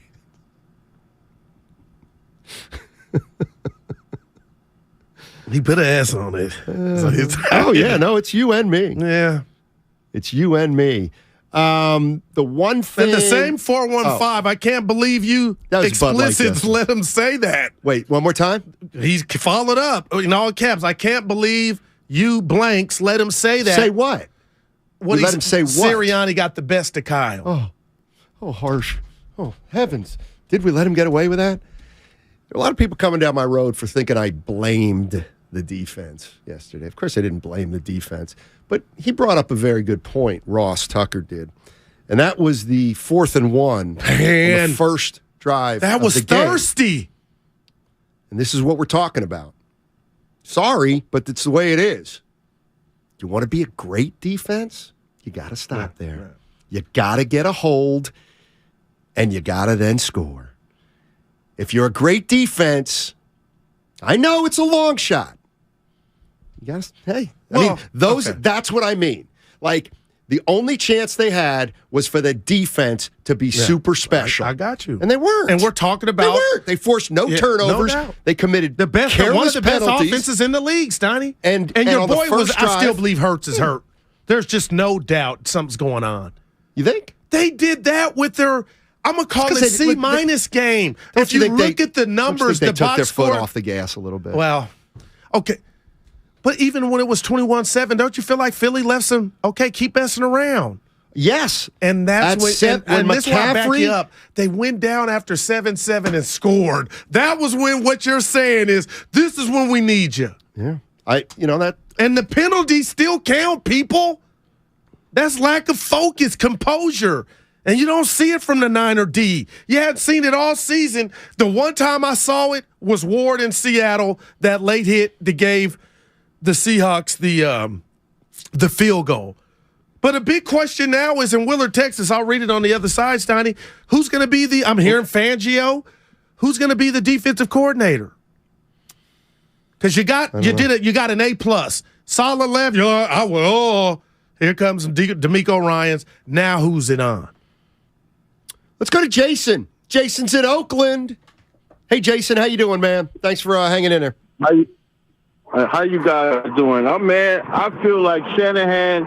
I'm a Niners fan, man, since the day I've been born, and I feel like Shanahan, he kind of like dropped the ball, even having McGlinchey not doubling outside. He knowing that they finna come with the rush. It's early in the game. They're gonna be coming. You know, McGlinchey is our weakest link. You supposed to have the tight end over there helping him for one, at least for about the first couple plays. Secondly, when that ball was thrown up and they jumped up and ran to the line, he supposed to throw the flag just in case. So he be having Kyle Shanahan be having brain freeze. He did it when we played Kansas City, and he didn't hand the ball off when the first play he ran for 7 yards, and then he passed 2 extra times. So sometimes we got to, blame a lot of these losses, these big losses, on our coach. We can't blame it on the players. We can't blame it on all these other distractions. When we in tight situations, Kyle Shanahan be freezing up. If my whole thing is, if McGlinchey is back next season, come on, man. I love the show. I'm gonna keep listening, but hey, we got to put the blame on Cal. I'm not pointing fingers, but certain calls and plays and how the game was played out, that's coaching. A lot of that stuff was coaching. Appreciate the call. Thanks, he Jason. emptied his bag, and I tried to stay away from that. But again, I'm looking at the betterment of the league. Like, they need to. Another head coach should never have to go through what Kyle went through. Oh, for heaven's sakes. Now, stop that. Every head coach has to go through that at some point. So he should. It's a bad rule, but it's not only germane to the San Francisco 40. So he should have threw it. Now, it's easy to say that in hindsight. Like, when you saw them hurrying up, wouldn't you have knew they're up to something? It ain't about you holding on to. Now I'm just fixated on this. I got to be honest. When I was watching the game, I was not saying, throw it. Right, either because was I. only saw that one replay. Okay, Kyle's on the field, and to be honest, Hufanga was going crazy. Again, Draymond Green goes crazy when but he how many times somebody. Does Kerr give in and do it? See, we're having a discussion. The more I think about it, we can come down this road. Oh, I'm not coming down this road. If you see them hurrying, throw it. What do you got to lose but the ball game? To me, that's okay. If you want to say it was a mistake, it was a mistake. But to me, it's a marginal mistake. It allowed them to They get would have got the ball, man. They lost 31-7. Okay, see, let's be honest. But you would have got the ball. Okay, I great. can make the question that the whole script is then you know different, what? Yeah. and Purdy's not even hurt. Why? Just because everything would go different. Well, I'm just seriously. Listen, I'm with you there. I am in I'm heart, with man. you there. Okay, but if that's not a catch, the Eagles' it was defensive, fourth down. If that's not a catch, the Eagles' defensive line is not going to pressure Purdy as much all game. No, I mean that one I can't. I'm not cannot. Saying, but you understand, you might have been up 7-0, and then that whole thing of just. So you get the call, and then you drive. Maybe Purdy's not hurt, but my thing to you, Matt, I can't. That place that was a zoo would have been a morgue. Oh, please! And then it was 7-7. Yeah, but it was in the thirst second that they quarter. were going for to start. I was like, you're being overly aggressive, Sirianni. That's all. And I guess if they're not going to change it, you got to throw it. And again, this is where I think. If I'm a 49er fan, it's not the kind of fan that I shouldn't say that. Yeah. Like I'm the kind of fan that would look at that game and be like, okay, boy, the line it looked like they were down. No doubt. I'm not the kind of fan that says we would have won, except Purdy got hurt and Kyle didn't challenge. Because when you do that, to me, you're kind of ignoring all the other reasons why you lost the game. But when you say it that way, I feel like you're ignoring that 7 would have been off of the board and the Niners would have had the ball and the confidence of knowing. How do you know they had confidence? Because you stopped them. Okay. So I'm just they could have went 3 and out. So hold on. Right. So in other words, the 49ers offense is so fragile that had they gotten that call, started at what, the 50? I don't know what it was, 40, 50. They're we're ready to go. But because they started out down 7-0, oh boy, they were morose and downtrodden. No, I feel like you're just ignoring. I'm not ignoring the momentum. I feel that like you're ignoring from 31-7. Now, no, see, you're going to totality for me. I'm talking about they get the stop. You are right, Matt. They may have went 3 and out, but you can't tell me the momentum early on. You're looking at me right now telling people 7-0 on the road down in the NFC Championship game is no big deal. It's a hell of a big deal, and if you could avoid that, which you would have, by throwing that challenge flag and getting the ball, all I'm saying is you would have gave yourself a chance, Matt, to go up. Okay. You know what I think that is? Yeah. That's such small potatoes. So, let's put it right on the table. Please. The more I think about this game, okay, that was a big play. Okay, that's great. Okay. All right. So that's you don't great. disagree with that? That's humongous. How many games do we watch in the first quarter and say that the non-flag throwing? So, yeah, you know what? You're right. Might have changed Had it. Kyle thrown the flag, won. and it's the field switch, and then Purdy takes over, and he doesn't get hurt, right? And the calls go the 49ers' way, and then miss me with that. It was 31-7. You got dominated. I feel like come on. I and feel I'd like say that for if the it happened betterment to of the this Eagles. conversation, Maddie. I'm calling you Maddie because I heard your mom call you Maddie. I feel like this. I got nothing for you when you give me the score, but I feel like you're ignoring that 7 points that shouldn't have been. So give me 24-7. See, that would have changed everything. Okay. That's all. 24-7. It had the possibility to change everything. That's all. 24-7. But hopefully it wouldn't have been that. That was big, goodness man. gracious. You're ignoring everything that happened after. So he throws the flag. Did they win? Does Brock Purdy finish the game? Like all that's on the table. I don't think he does. All that's on the table. I don't understand. Like, I get it. I'm the first guy. And I know we got to go. I'm the first guy to say, they didn't get reward for stopping him because the coach was too slow. He was frozen. Great movie. They stopped him. And you're telling me they didn't, and it was 7-0. I get it because it was, but it really wasn't. Listen, and they didn't get the benefit of that because the coach was too slow in the draw. I know what you're doing. That's all. What am I doing? You're endearing yourself to the sore loser faction of 49er fans. I had to say it. There's a small group of 49er fans that are that are really mad, most 49er fans realize it just wasn't their game. On 95.7 The Game. It was an awful ending to an awesome season. Another off season of quarterback talk. Everything's on the table. I hate to be this guy. I just know where this fan base is going. Dog, you know they're running. Of course you're going to tackle them at the line of scrimmage. And you're celebrating? Come on, man. Again, it felt like a fourth grader kicking a kindergartner. This is the Bay Area's sports station. 95.7 The Game.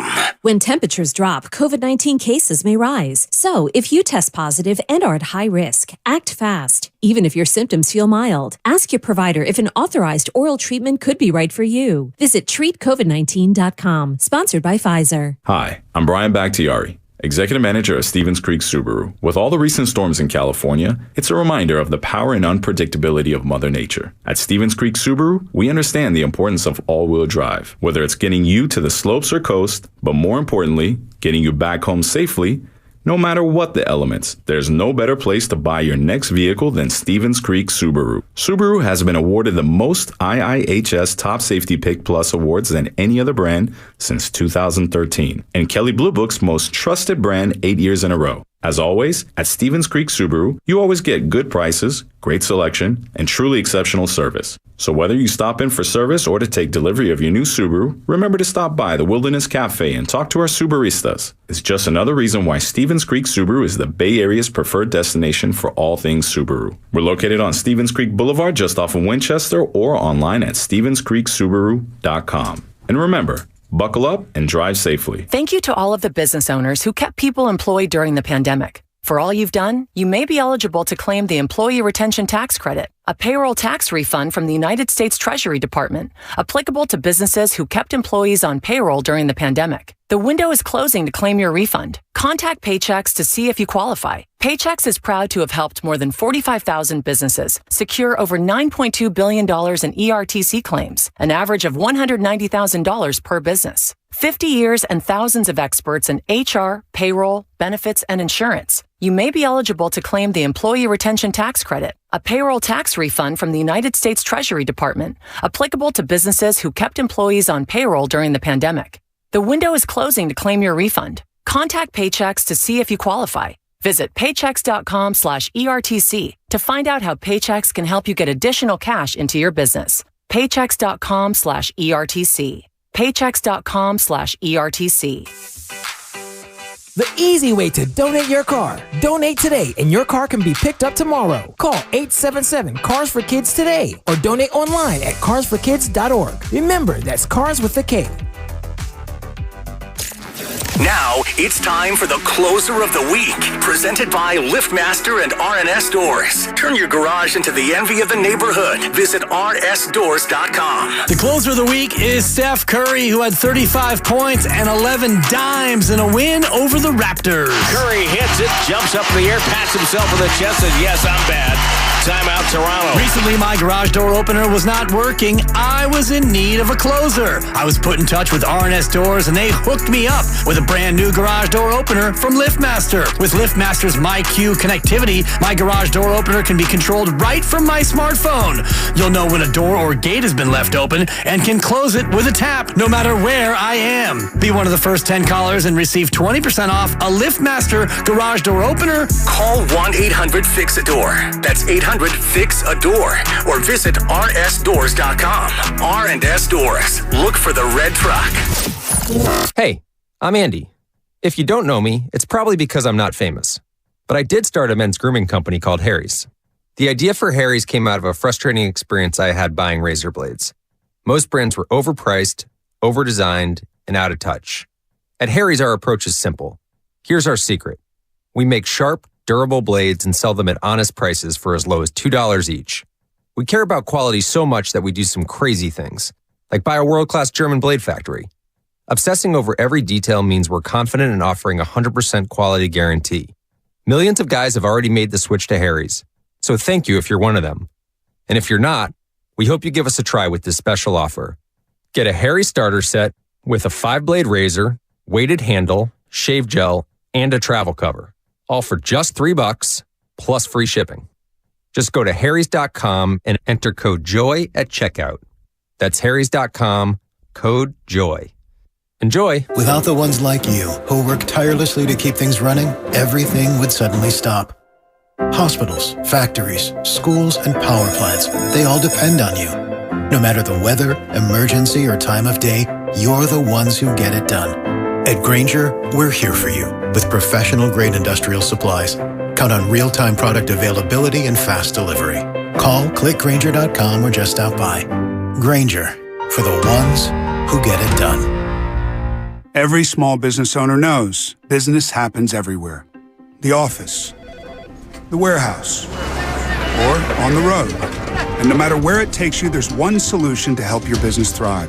Comcast Business Complete Connectivity. It's the largest, fastest, reliable network with advanced gig speed Wi-Fi and cyber threat protection in one solution. Get started for just $49.99 a month. Plus, add Comcast Business Mobile and you can save up to 60% a year on your wireless bill. And ask how to get up to a $750 prepaid card. Flight 291 is now aboard.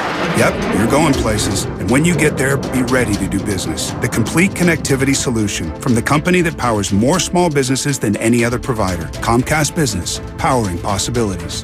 Ends 2/21/2023. Restrictions apply. Requires EcoBill and AutoPay. New 50 megabits per second internet and Comcast Business Security Edge customers only. Equipment taxes and fees extra. After 12 months, regular rates apply. Gig internet required for gig Wi-Fi. Mobile savings compares pricing of top 3 carriers.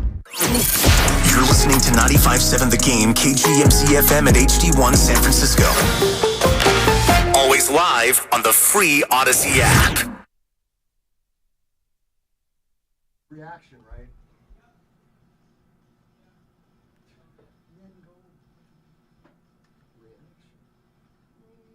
Now, back to Steiny and Guru on 95.7 The Game. All right, the Red and Gold Reaction is brought to you by the San Francisco Sheriff's Office. Your future begins here. Visit sfsheriff.com and apply today. I want to read you something that my buddy Harry sent me. You know, I use this guy Harry. From where? Reading, PA. No, he's a Bay Area guy. Oh, okay. What up, Harry? He's a 49er fan. And don't forget Willard's His text. name's not really Harry, but I'm protecting him. But he's a big Niner fan.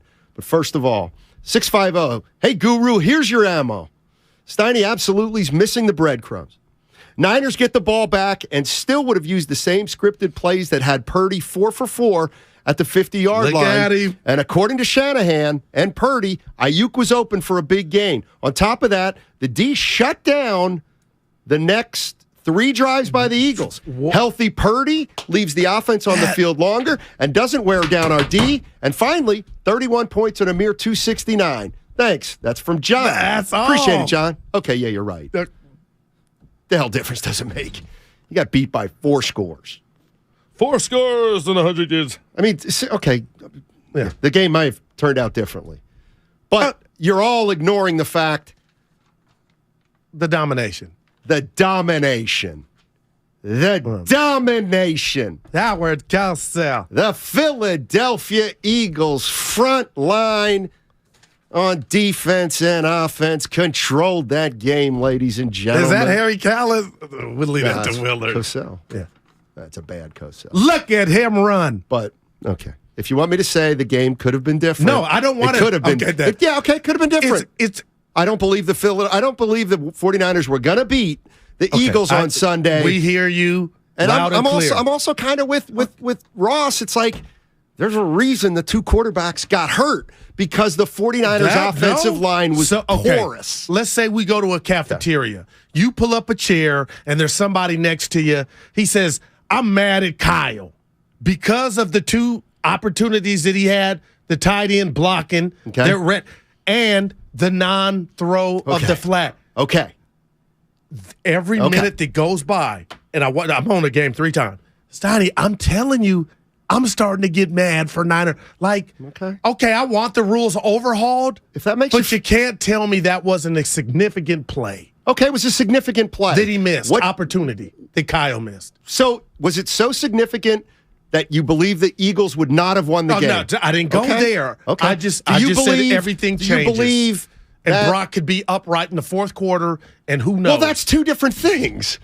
Then you need the call You need Kyle to throw the flag. Yeah, right. And then you need the Philadelphia Eagles pass rush to not rush as hard. Yeah, I love the voice. I mean, I'm just saying. Like, goodness gracious. Let me get to something different. Because this one surprised me from my buddy. Harry. He says, Steiny, well, he didn't say Steiny, but I do that for a fact. He says, you actually think Trey Lance, the number 3 pick, is going to be happy being a backup when they announce that Purdy is their guy? I know Lance is under contract, but come on, Matt. Contract doesn't matter. All he has to say is, Kyle, I'm not happy here, and I don't want to spend my years being a backup. And you can bet he's going to do that if Purdy is ready. If Purdy is ready and the guy.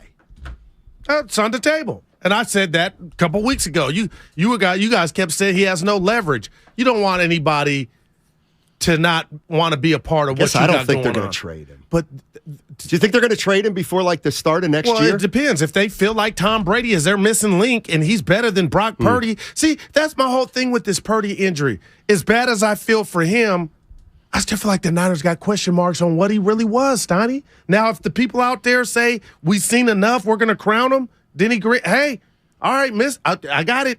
But the more I watched that Dallas game, wasn't his fault, just his tendencies. I'm like, damn, how good is this kid? And we got robbed of that. I want to give this guy all his credit. He said, read the rest, Steiny. No domination in those numbers. No, I read that. 31 points in a mere 269 yards. The offense for Philly wasn't, they didn't have their best game. You know what's funny? Yeah, it's really funny. It's really funny that 49er fans, some of them, he throws the challenge flag, everything's different. Purdy doesn't get hurt, everything's different. But nobody would say, maybe the Eagles would have played a little bit different if they weren't up 21-7. Maybe they're down 7-0. They took their foot off the gas. Please. Can't believe we're actually... No, there's only one thing that could have been worse than this. The only thing that could have been worse than this is if the somehow the non-challenge is on the refs, not Kyle Shanahan. Right, and now that it seems like some people are putting it at his doorstep, that last caller we had, it's like, I don't know what I'm doing, but I'm like, damn. I just can't ignore the possibility. I'm that possibility guy. Like, man, that's a turnover. Well, and that's where I know the way I felt in real time. What if McCaffrey does that wonderful run? He looked like a deer in the woods. You want to play what if? Well, go ahead, play what if. When you get older, you don't do it. But what if? I watched the play in real time. Apparently, we all had the same information as Shanahan at the time. Okay. I saw the receiver get up and say, let's hurry up. I did too. I didn't even think why he was doing it, though. Did you? No, okay. I didn't. I thought they just want to start a play. Me too. Because I thought, you know what, maybe this is one of those teams that when they get it down there, they go fast. Gotcha. So what I'm saying is, I watched the game in real time. I wasn't saying, throw the flag, throw the flag, throw the flag. So now that the game's over, I'm not going to say he should have thrown that flag. Hey, I give you that. It didn't cross my mind at the time. But hold on. In real time. What we didn't see in our living room or at Dana's was Hufanga. Okay. So now it boils down to, that's one this aspect. is too strong of a word, but what if he would have said, if my dude is that demonstrative, I'm riding with him. And if he would have rode with him, Steiny, maybe he didn't see him. They would have won. Maybe he didn't see Hufanga because he was looking up at the replay that he said he studied. Kyle, to his credit, said everything that was going through his mind. All right. And the one part of what he said that bothers me is he said that view from the video of the board was kind of the one that kind of gave him closure. How much? What are we talking about here? Like, are we really? We just spent a half hour talking about a missed opportunity to challenge. But we're not. We haven't talked about any of What do you think Hufanga feels why his coach didn't believe him, or for whatever reason, throw the flag? That's what you're missing. We see Kerr do it with Draymond, and sometimes we're like, you just succumbed. You just gave in. Well, but there's a. What do you want to do? Fire him? No, not at all. What do you want out of this? I'm telling you, you keep painting the picture, but you keep missing that Hufanga was going crazy. Okay. So Kyle maybe owed it to his player to be like, F it. If I'm trusting you, and if I had trusted you, it wouldn't be 7-0 off the bat. And if they scored their points, it wouldn't have been because they got us with the okey doke. So it boils down to what Steve Kerr does to Draymond 8 out of 10 times. You know what? I'm going to just do it to just keep you, to appease you. Had Kyle done that and Hufanga was going crazy, they would have got the ball. Okay. That's all. So maybe there's a lesson in that. And maybe Kyle gets burned because he listened to Hufanga and they don't overturn it. So let me get this straight. Is the non-challenge from Kyle now something that certain fans are going to bring up for the next, I don't know, for the rest of his career? Like, is this that egregious? I don't. Well, answer. No, I'm saying. No, I mean, like, I'm asking for an answer. We're taking calls on it, but I'm telling you, for me, the more I think of it, because I came in, I'm like, Kyle, but damn, Stoney, I'm like, I think you're all reaching. I think you're all reaching for somebody to blame. But no, seriously. I feel like I'm in a psychiatrist's room, and I feel like you're ignoring. No, not now at I'm all. boiling it down to two people. Kyle and Hufanga. Okay. Do you owe it to your player? Right. He was really what you needed to read. And maybe had you trusted him, if they would have got, that's all. Hey, that ain't if you're blame. A Niner fan, I'm just telling you, Stoney, Draymond does it to Kerr. Right. And he ignores him sometimes. No, and 2 of the 10 times. Okay. But I'm wondering if, I'm saying this to you like you're Kyle. Damn, Kyle, I know you stepped to the mic and said the real, but if you just. Are fans really like this? Like what? Like their biggest takeaway is that Kyle did. The takeaway is they scored on the play that they didn't deserve the score on. That's all. And this is my point. Yeah, this is my point. And you're into the game. This is Tuesday. Yeah. We've been on the radio for 5 hours and 15 minutes. And we have spent half of the discussion on a non-challenge, essentially. Yeah, I think that's, because we haven't done it that much. We just did it because the callers brought it up. But the more I think of it, it's like, what if? They would have lost. Yeah, see, I get you.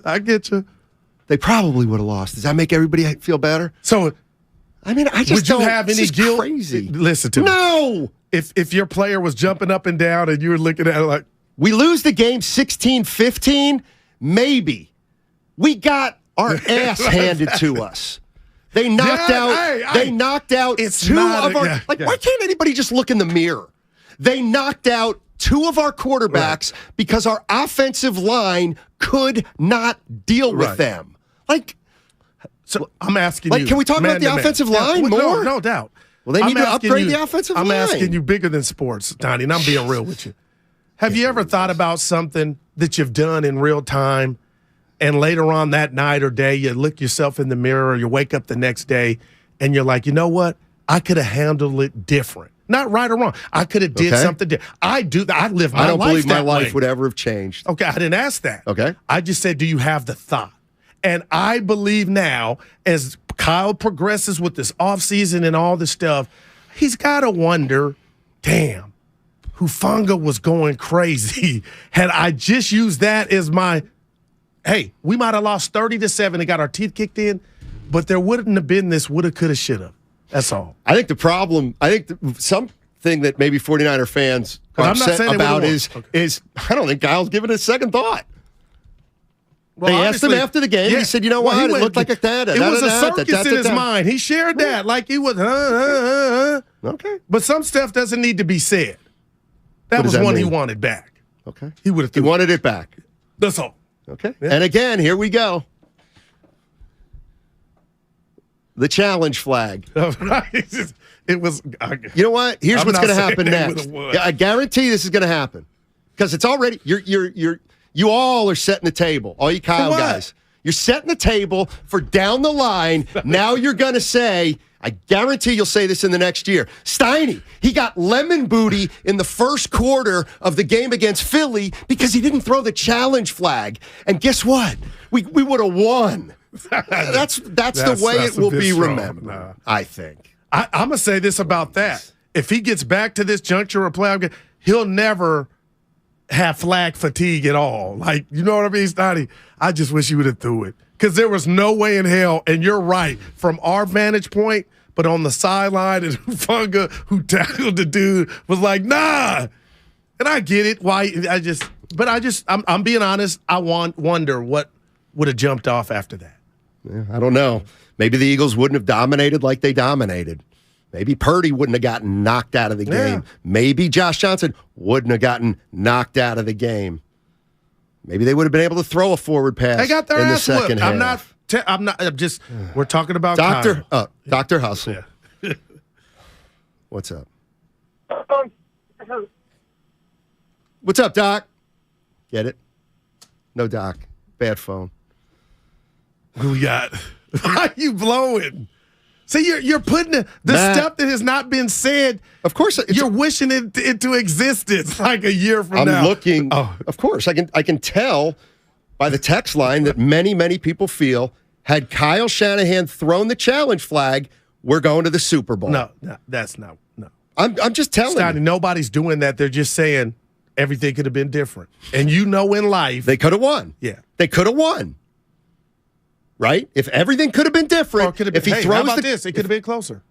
So what? They still would have lost. That's heavy. Okay, you know what? I'll tell you what. Make it 31-21 in the record books. See if that makes a big difference. Let's say 21. What's going on, Matt? How you doing, man? Matt from Philadelphia. I hate to be the enemy calling in, but my true question was there blowback on Shanahan for those two missed opportunities? And yes, from what I've been able to listen to for the last 45 minutes, let me tell you the question's been answered. Eagles fan from Philadelphia, and I was really curious about that. And in all honesty, the impetus for calling is some of the things I'm seeing on social media.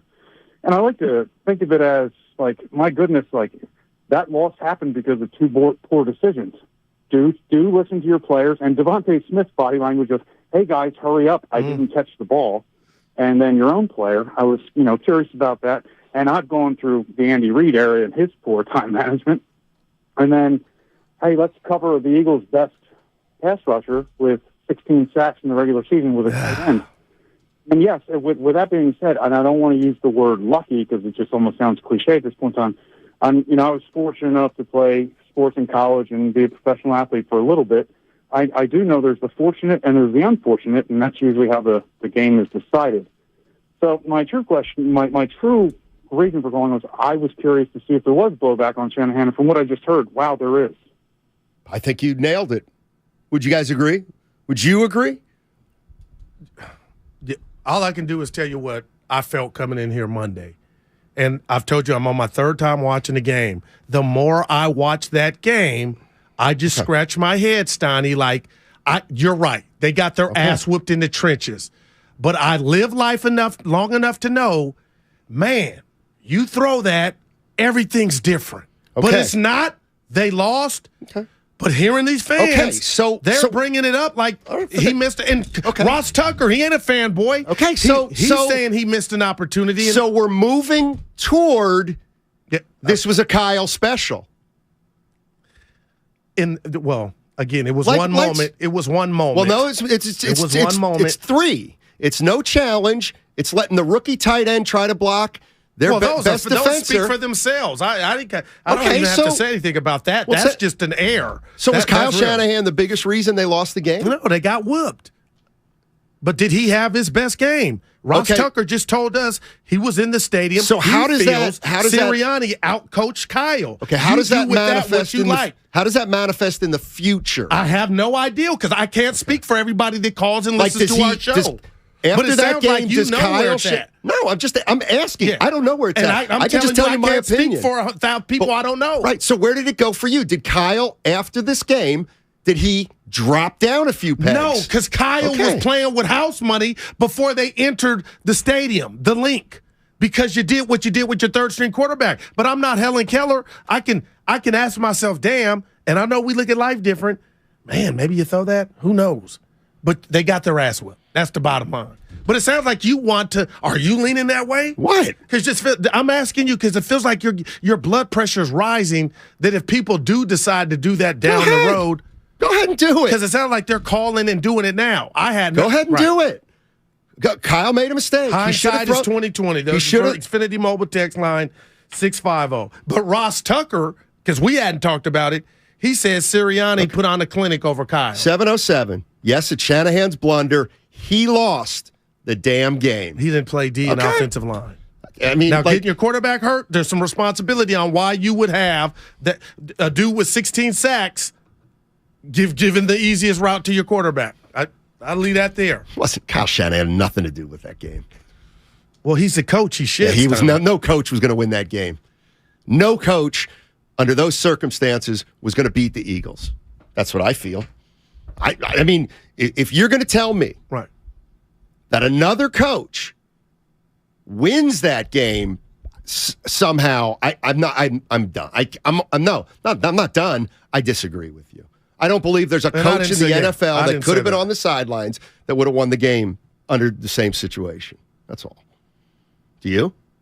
Well, first off, if you're telling me that coach threw a flag on that possession, then I would say yes. Because you don't know what's going to jump off, and Brock Purdy may be available for the rest of the game. I don't understand that part either. Like, I'm the first guy to acknowledge that, let's say there's a runner on first, he tries to steal, and they throw him out. So when the next guy hits they throw him out. So when the next guy gets a base hit or a ground ball, it would have been a double play. Like, no, I think everything changes. But the thing I don't understand is if Kyle, I get everything's different, but if Kyle challenges, all of a sudden Purdy plays the whole game. Like that, with under that much duress for that much time. Let's go to. Let me give somebody a chance to. Oh boy. Oh God. Do you have the JC's in Oakley? What's up, JC? How you doing? Hey guys, great show. Steiny, you were so wrong about this guru. You were so right. I don't care if Kyle Shanahan threw that flag or not. He should have called a timeout. Bad. Yeah. Okay. He should have called a timeout. And if he was wrong, he would have saved his challenge maybe for a call later in the quarter, but he could have got his defense straightened out. If Devontae Smith really caught that ball, D'Amico Ryan could have talked to his defense saying, come on, guys, let's get together and stop them to just a field goal. Instead, he would have had more time for that replay booth to take a look at it, and he could have got another view, and then he could have dropped that flag. I'll take a timeout to save 7 points anytime. And I'll tell you what, Steiny, you're not going to like it, but that call changed the game. And I feel like the 49ers would have won that game because that defense held as long as they can. Okay. There is. That's one day. Love to live in his life. Seriously. And if that's fine. And the whole thing for me stems from this. There is no tomorrow. You got your ass kicked. You want to look at the film and say, hey, we did nothing right, Steiny. We got our ass kicked. But when there's a moment of doubt, like, damn, had I been on it and threw the flag, you kind of wonder. I get it. And you're right. Hey, they got dominated on the line. Right. That's not what this is about. It's just about things would have been different. They could have been different. I bet he won't be slow on the draw again in a regular season game. Like, this is a learning experience. Okay. Championship games, Steiny. You got to, man. No, you know what's funny? And I didn't come in Monday with this. I know. You just thought of it. No, I watched the game again. Okay. So, what yard line were they on when he caught it? I want to say like the 12. 10? Yeah. 12? 10? Couldn't have gotten a hold? Well, no. Couldn't have held him to 3? I said that to you. Okay, well, then that's valid. Why aren't we talking about that just as much as the other thing? Like,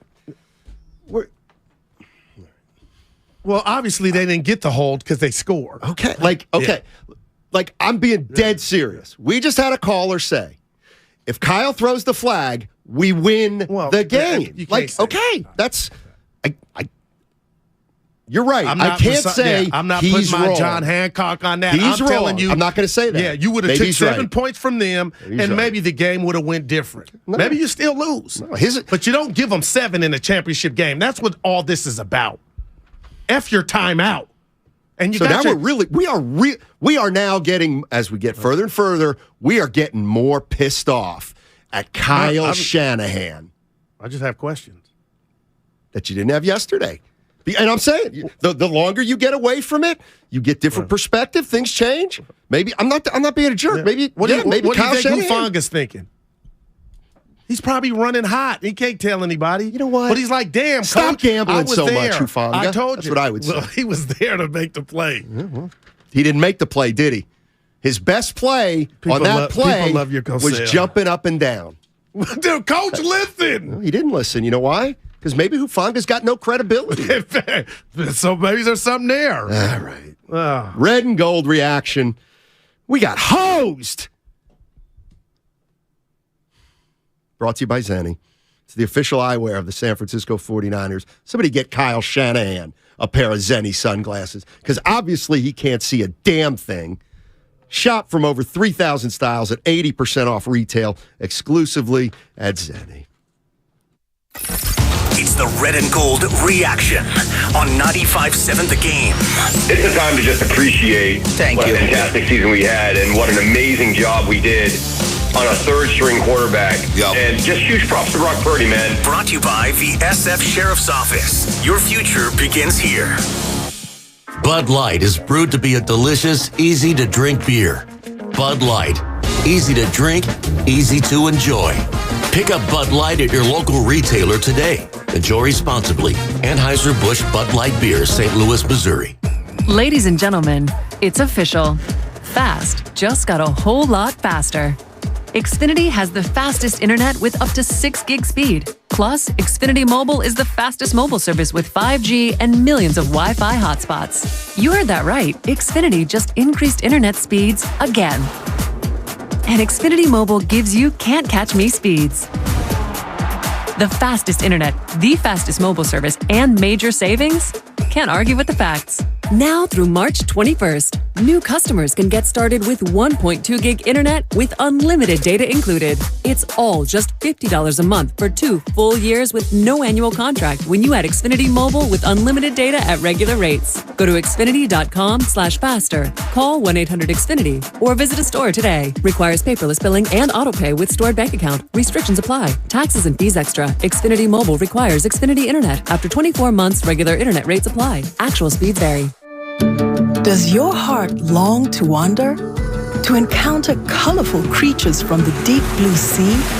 And amazing animals from the Amazon and beyond? Feed your wild heart.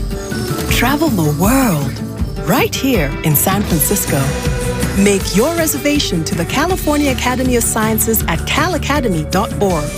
Explore Wanderwoods, our new outdoor playscape, now open. Do you have 3 ex-wives and your current trophy wife wants a life insurance policy 3 times the size of the policies you had to purchase for your previous mistakes? If so, you need to call Big Lou at Term Provider, 800-200-1966. Big Lou is intimately familiar with your problems, and if you're 50 or 60 years old and in reasonably good health, a $1 million policy should only cost about $100 to $200 per month. Big Lou may have a solution for your previous policies as well. You may even save enough money to lighten the load on your new $1 million policy. Remember, call Big Lou. He's like you, except he's only on number 2. Call Term Provider at 800-200-1966. That's 800-200-1966 for $1 million in term life insurance that you can live with. Call Big Lou at 800-200-1966. 800-200-1966. The following is an attorney advertisement. If you get sidelined by a workplace injury,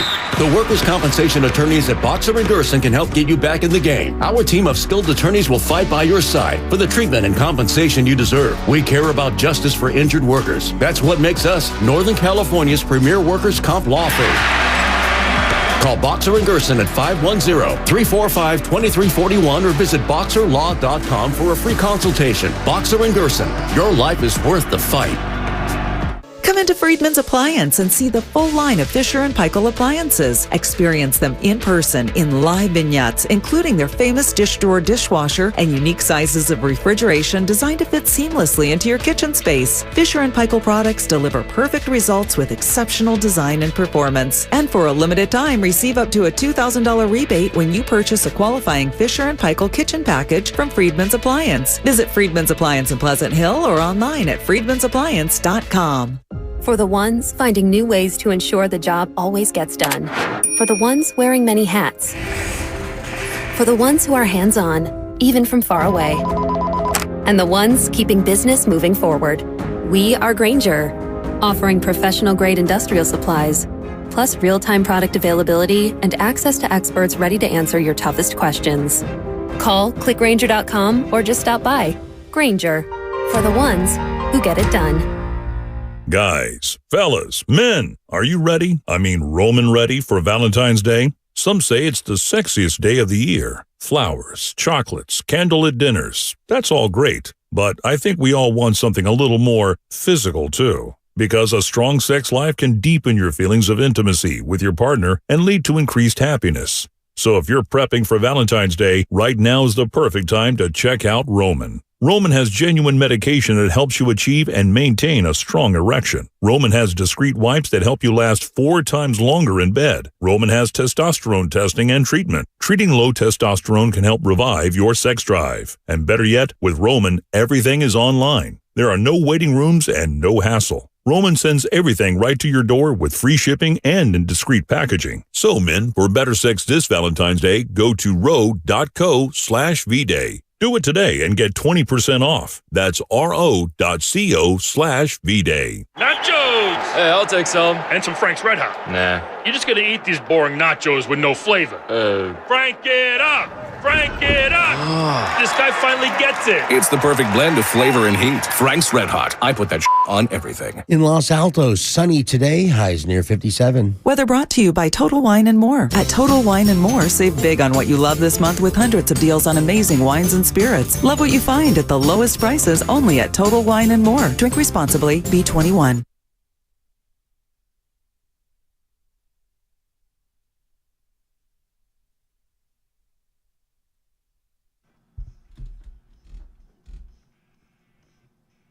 Now, back to Steiny and Guru on 95.7 The Game. All right, looks like Peter King coming up with Ratto and Damon at 5 o'clock. Peter King. I want to get these calls, Goosh. I just start ripping through them. I think we call it rapid fire. We used to. We didn't have many editions of rapid fire. I think that's because it's just in this day and age, rapid. How you fire. feeling? I feel like they took something from you. Who? with them alluding. Well, now, it's my fault. There's a small group of fans that don't get it. Yeah, because I'm not telling you, just for the record, Your Honor. Go ahead. They could have won the game, but I live my life as to I watch that game again. I do drift off and How say. often do you look back in life? Well, most of the time? No, not most of the time. It seems like you would lose the meantime. It seems like you. No, but I'm big. All about the glory days. No, like when you're on Facebook and you see the ones that got away, you gotta think about. No. Well, you asked me. How much time do you spend doing that? Not many. I mean, it's okay. You're scrolling through. I remember her. Nora, she's cool. Okay, let's get off of that. But do you spend hours scrolling? No. The thing is, I'm fixated on what Hufanga thinks. Who was doing his Draymond and his coach, just for whatever reason, wasn't saying, I don't believe in you, but I wonder how that game would have went. And Guy, you might be so right. They might have got dominated. But I'll tell you what wouldn't have happened. What? It wouldn't have been 7-0 on opening drive. Well, could have been 3-0. I see. It could have been 3-0. I have nothing for you with that. Get that. How about that? And that still would have been wrong. That still would have been wrong. Field goal. Still wouldn't have been Niners might have been up 7-3 in that game. Well, look at you. Seriously. Jose in Oakland, he's back to give his opinion. What's up, Jose? Hey, guys. Give me just one quick second. Step out of the office. Okay. What? Thanks for taking my call. Yeah, I'm outside. I'm sorry. Thank you for taking my call earlier. I got cut off. Look, 2 things. I like this one at the feet of John Lynch and Kyle Shanahan, okay? Because it's not that the quarterbacks for the 49ers are injury prone. It's the fact that they have not giving them enough protection. I mean, we got McGlinchey, for the past 3-4 years, and the guy is like a turnstile. Pass rushes just keep going back and forth, and nothing is being done to fix that. There are some GMs that are really good at drafting some players. John Lynch has been really good at drafting linebackers, and cornerbacks. But as far as the offensive line, they really, really messed that one up. Going back to the Solomon Torres, the O-line, the D-line, I don't know what to tell you. Honestly, it's lack of protection. As far as the game, I'm being honest. The Eagles probably would have won this one. The O-line and the D-line are the best I've seen going back to, the Cowboy teams, Dallas Cowboys teams that used to come into the Candlestick Park and beat up on the Niners. Appreciate it, Jose. Yeah, it would have been 7-0. Because if Kyle wouldn't have blown the game, if he wouldn't have blown the game, TOD. Had he not blown the game by not throwing the flag, 49ers might have gotten the ball, scored, and now they're up 7-0. Okay. I said if you want to do that, I said 7-3. If you want to go Steven Spielberg and have an imagination and think. Well, isn't that what you guys are doing? Yeah, I'm doing it for the whole. Yeah, that's what. So we're doing the same thing, right? Sort of. Okay, I just got to it earlier. Yeah, I get it. Yeah. Baker Bryan. Baker Bryan's in the city, Redwood City. What is that? I don't know. Hey, what's up, guys? Hey, man. Hey, just one thing I wanted to say was that I agree with you, Steiny. Like, are you from Philly? Are you from Philly? No. I'm a Niner fan, right. but I'm also a football fan. I'm a football fan first, then Niner fan, right? So I love the sport. So I don't like to be biased like that. But nevertheless, one thing I wanted to agree with you was that challenge flag doesn't matter, because at the time that play happened, everybody was like, wow, what a catch by Devontae Smith. Nobody was thinking, oh, did he really not catch it? And that play, against the replay on the screen, whatever, even Kyle Shanahan said it himself, I didn't see any real opportunity for me to call the flag, right? So if everybody thinks that was a catch at that very moment, why would he even hesitate? He's just probably thinking, okay, what are we going to do next after this, right? This is all hindsight. That's all it really is. Honestly, I just really wish we had a fair chance of actually playing the full game with Purdy, because look at the stats, man. 11 first downs compared to the Eagles' 25 first downs. Come on. That wouldn't have happened if Purdy was still on the field. All right. Yeah. Why don't you ask me, can you do me a favor? Say, Steiny, why do you think the Niners lost the game? Thanks, Brian. Baker Bryan. Yeah. Steiny. Yeah. Why do you think the Niners lost the game? You know what? It's just one of those games where obviously your starting quarterback gets hurt early in the game. That's a killer. Then your backup gets hurt. That's a double killer. Sometimes in football, that's the kind of stuff that happens. It's not going your way. So we really had some bad luck at the quarterback position. By the same token, I didn't like what I saw in our offensive line. I think maybe we got to upgrade there a little bit. What about the decision not to challenge the completion? Yeah, I would have done that if I could go back in time. Didn't you? For all the reasons I've already said. You've gotten my explanations a million times. I looked up, blah, blah, blah. That's the explanation's the explanation. So, Kyle, do you have any help? Anybody upstairs that helps you with that? Like those questions, seriously, I'm not doing it anymore, like the role play. I'm just saying, like, he's answered all those questions. Are we really, this real role play? Are you saying we're done? No, we're done with the fake role play. We're back to being Steiny and Guru. Wow. Some say we're role playing. No. He should have somebody in the lesson here that I want you to grasp before we get out of here at 2:57 is this is a learning experience for Kyle, whether you want to blame him or not. I'm asking you because I don't know. I thought you have the team. The head coach has somebody upstairs. I think he does. But where was that person at? That person, my understanding, also didn't have then they got the wrong person in there. Well, he can't get something if it actually doesn't exist at the time. So, like, I don't know exactly. What That's where I know you think I'm just doing this. That's why if I saw any of my players jump up and down like they're doing jumping jacks, I would throw it. Okay. Because it's a championship game. It's win or go home. And Matt, had I thrown it, I'm covering my bases. Hey, what cost does it come with? We're out of a timeout, okay, and a challenge. But I'll know that play was monstrous. Then you need to seriously tell me. Come down Kyle's road. Come down his road I can't, and say, okay, you know what? I'm going to tell you why I'm not doing that. This was egregious. Yeah, I'm going to tell you was why. it egregious? Was it egregious? I'm on that street. Okay. But I need to know if the guy upstairs, his partner, whoever was in charge. Will you take my word for it? Yeah, so you're saying they got the. I can't believe that there was somebody upstairs who saw it wasn't a catch, but for whatever reason didn't tell Kyle. So now this is what I'm going to do. If you hired me to come in and talk to Kyle one-on-one. Why would Kyle? What's that when you hire somebody and they come in and talk? No, consultant. You consultant. Yeah, but here's the problem. Go there, if I'm Kyle Shanahan, I ain't listening to no consultant. Okay, but listen, I'm hired. You have to. I go to the chalkboard. I get my my Sharpie. It's a whiteboard now. And I whiteboard. Sharpie, yeah. And I put TRUST.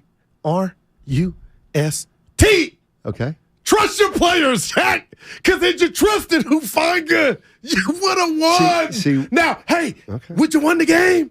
I can't tell you that, but it wouldn't have been 7-0 on no okey doke touchdown, which just got the people in an uproar and laughter. They didn't score a touchdown on that play. They scored it on that possession, Jack. Right, they did. Okay, yeah. So the Niners had plenty of opportunities but I hate when you do that because to keep them out of the end zone. Once you stop them, you get the ball, Stiney. So you ain't in that position. Right, okay. So maybe TRUST. That's all. Well, this is what you do. I mean, you're saying like these are serious things, but then you're saying, but you don't like deep down you don't really think they're serious things, because if you really thought this was egregious, and you really are worried about the quarterbacks getting hurt, and you're really worried, like then take it to the next step. That Kyle's not helping us. That Kyle's not giving us the best chance to win. How could I really be a professional in this business, giving you my opinion, giving you guys my opinion, and ignoring what he did with Mr. Irrelevant? I'm just telling you, Steiny, I would have been like, damn, it's blotchy up there. I can't see. My boy's telling me I'm throwing it. Here you go, 925. Let's move on. All right, let's go to G-Rock in San Jose. What's up, G-Rock? How you doing, man? Hey, how's it going, man? G-Rock. Dynamite. Can you hear me? How's it going? What's up, baby? How's it going? Can you hear me? Yep, we got you. Okay, so I'm going to say this. I like the Eagles. I like Hurts, but I think they're a bit overhyped. I think that the 49ers have been challenged. I think KC have been way more challenged. When they get in there against the Chiefs, and you can mark my word, the Chiefs going to whoop that butt. I'm going to tell you why. Because Mahomes have been in the fire. Hurts hasn't been in the fire. We just fell on bad luck. Our backup quarterback was actually Purdy. Garoppolo was really supposed to be our starter. Purdy would have came in after Garoppolo got hurt in this game. We would have kicked their butt anyway. We spotted them 7. We was going to still get them. I still think we were going to get them. It's a little bit overhyped. We fell on bad luck. How many quarterbacks did the Eagles knock out all season long? How many quarterbacks?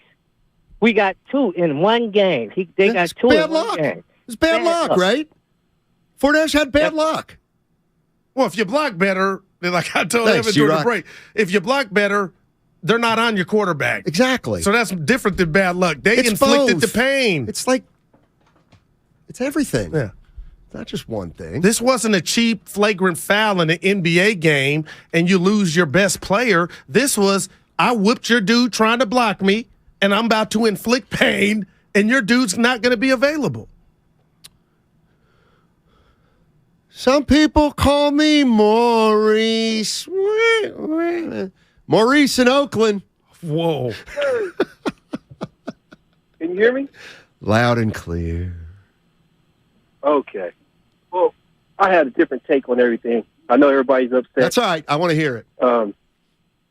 Okay, I was just saying that I noticed that on the fumble, on the Brock Purdy fumble, that ball literally rolled on the ground right by Kittle's feet. Nobody thought it was a fumble until one of the Eagles just happened to pick it up. And that's how they got possession. That's how they got possession. I think you're right, Maurice. Thanks for the call. I mean, I was watching with a buddy that said, like the ball was just there. And then an Eagle just kind of picked it up. Oh, my God. Now you got to tell me. I'm just saying, had he picked up on the Brock Purdy fumble that everybody thought was an incomplete. By the way, dude, that should have been picked. What a challenge by Sirianni. Now, see, why do you do that? Because that's it's what true. Ross was talking because about. if you're gonna rip Kyle for a non-challenge, then give Sirianni credit for being a genius. And challenging. I just got questions. I didn't think that was I did not think that was a fumble. I thought it was an incomplete pass. I totally knew it was a fumble because his hand hadn't come forward. Well, the refs didn't because they needed to be challenged. I don't want to talk about the refs. All right. In all the sports, it's crap. Look at this. Jeremy agrees with Steiny, but I'm going to go with Rick in Hayward, just because I got a friend named Rick. Hey, Rick, what's going on, buddy? Well, I've been listening to this, and, at some point, there's got to be reality to some of these people. One play early in the game ain't going to make or break it. You got the whole rest of the game to make up for a mistake.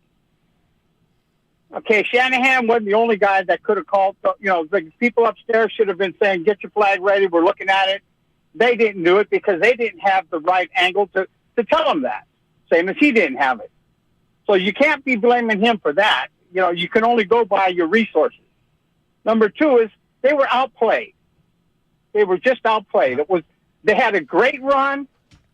It came to an end. Accept it. All these excuses. Appreciate it, Rick. Do nothing. Appreciate it, Rick. I got two things. See, Rick's like me. I'm looking at the situation, saying, "How could we have been better?" There was a lot of game left. Right, there was, and that's why I'm just telling you. I'm not over here saying, "Oh, they could have won the game," but I'm grown enough to know it could have jumped off different. Okay. Mark Wilborn on YouTube. Now, Guru, if you want to play this, what if hypothetical, an imaginary game that hurts. What if Hurts actually hit A.J. Brown for that touchdown? What if Hurts actually had a good game? Get over this what if BS. That's too low-hanging fruit. That's not what we're talking about. We're talking about a play in the game where Kyle Shanahan had a Batman utility belt and could have wiped away a big play and gave his team the ball had the electronic game been on point.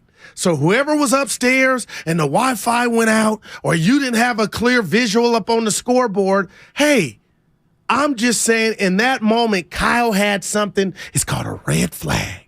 And had he thrown it on the field or called the timeout like some suggest, they would have said, what's up, Kyle? What you need? Hey, I don't think he caught it. And had they went reviewed in commercial and come back, that ball would have been rewarded to the 49ers. We all know and this. Lord knows. We all know and this. It was goose egg 0-0. We all know this. I just have a question. That's all. What's the question? We all know. You just explained it. What's your question? Why wasn't the flag thrown? He explained why. He explained why. You may think it's stupid. Out of that? What did you get out of that? The truth. What he believed at the time. So, do you think he was lying, Shanahan? I don't care. I want to know why you did not know. Sirianni threw the flag, so you're caving up for him. You're caving up for him, and you've been hiding that. Kyle, you're okay with why he didn't challenge it? I was satisfied with. Do you with need Zenny glasses, Kyle? Who the hell's up in the booth? Let's find out his name. That's who you are so many times, but now that you're irritated, you don't care and you're giving out passes. Do I sound irritated? So why are you okay with a head coach saying, I don't know. I looked up there. What are you doing looking? You're supposed to have some other eyes up in the sky. That's valid. And you're going to sit here and say, oh, he explained it. He did explain it. Guru, he explained it. And what is his explanation? That was BS. It ain't good enough. What was BS about his explanation? That you got it wrong. What are you talking about? You're looking up at the big board. Who's up in the sky? Guru, Tell us your system. He told you his system. He said, I was going to throw it. Then I saw a replay. And then it looked like a catch. Okay, can you second guess that? Yes, but that's still an explanation. He explained what went through his mind. You can say you were wrong. You can criticize it. I'm not saying that, but I don't think it's fair to say he did not explain what was going through his mind. I think he explained it perfectly, and if you want to poke holes in it and ask certain questions, you may. But, I get what happened the way he explained it. I wouldn't like it, maybe, if I'm a Niner fan. That's all. My kids have explained them doing wrong all the time. That don't make it right. And the fact that the flag was not thrown, you let your team down. Okay. Yeah, just because you explained it don't exonerate you. Okay. Sounds to me like you're really down on Kyle right now. No, I'm just wondering why you I don't said give it was a credit. mistake. No. Well, I don't know what you're talking had they about. took that 7 off the board, okay. the game could have went a different way. Yeah, it could have gone a different way. It might have been 41-7. You could be right.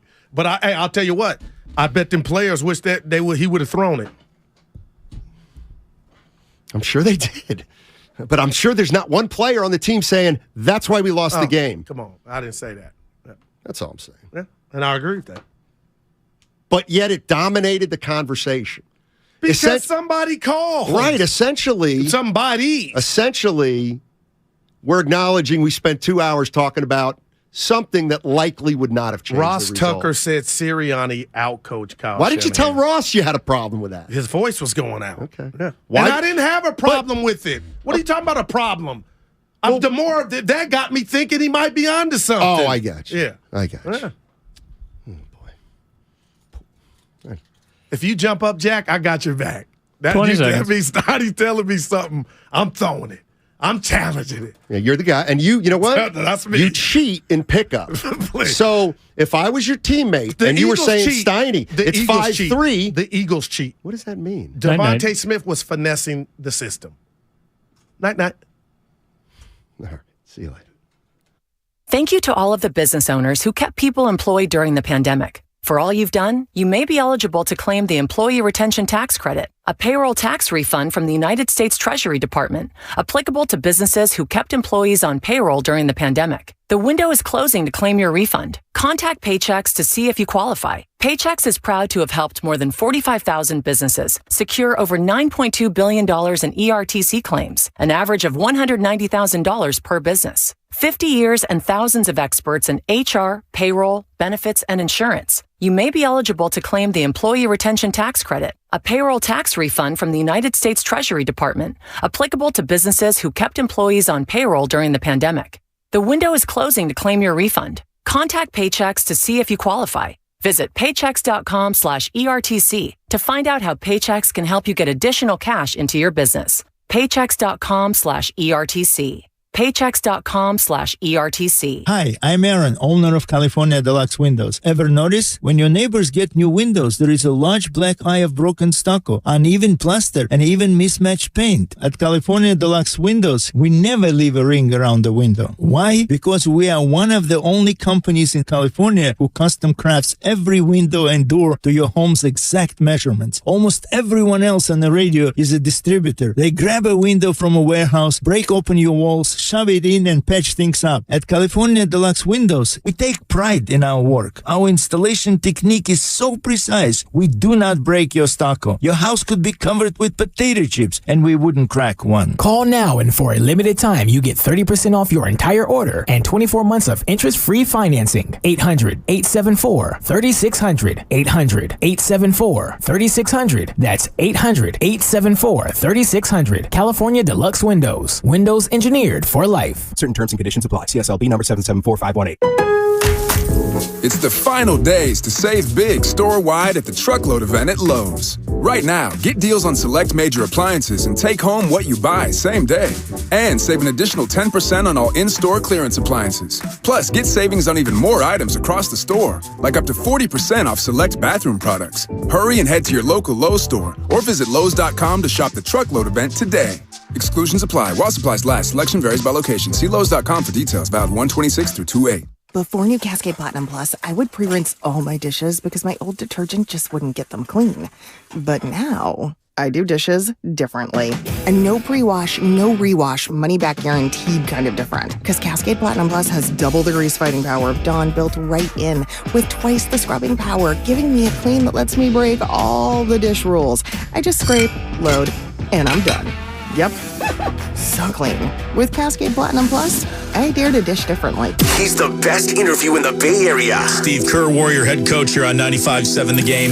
When those nights happen, I kick myself afterwards for not walking into the locker room and banging on the walls, during our pregame meeting and yelling, do you guys understand what's about to happen? And he's on with Damon and Ratto every single week during the NBA season. Wow. Steve Kerr on 95.7 The Game. Presented by Xfinity. Supercharge your home with supersonic Wi-Fi. Unbeatable internet only from Xfinity.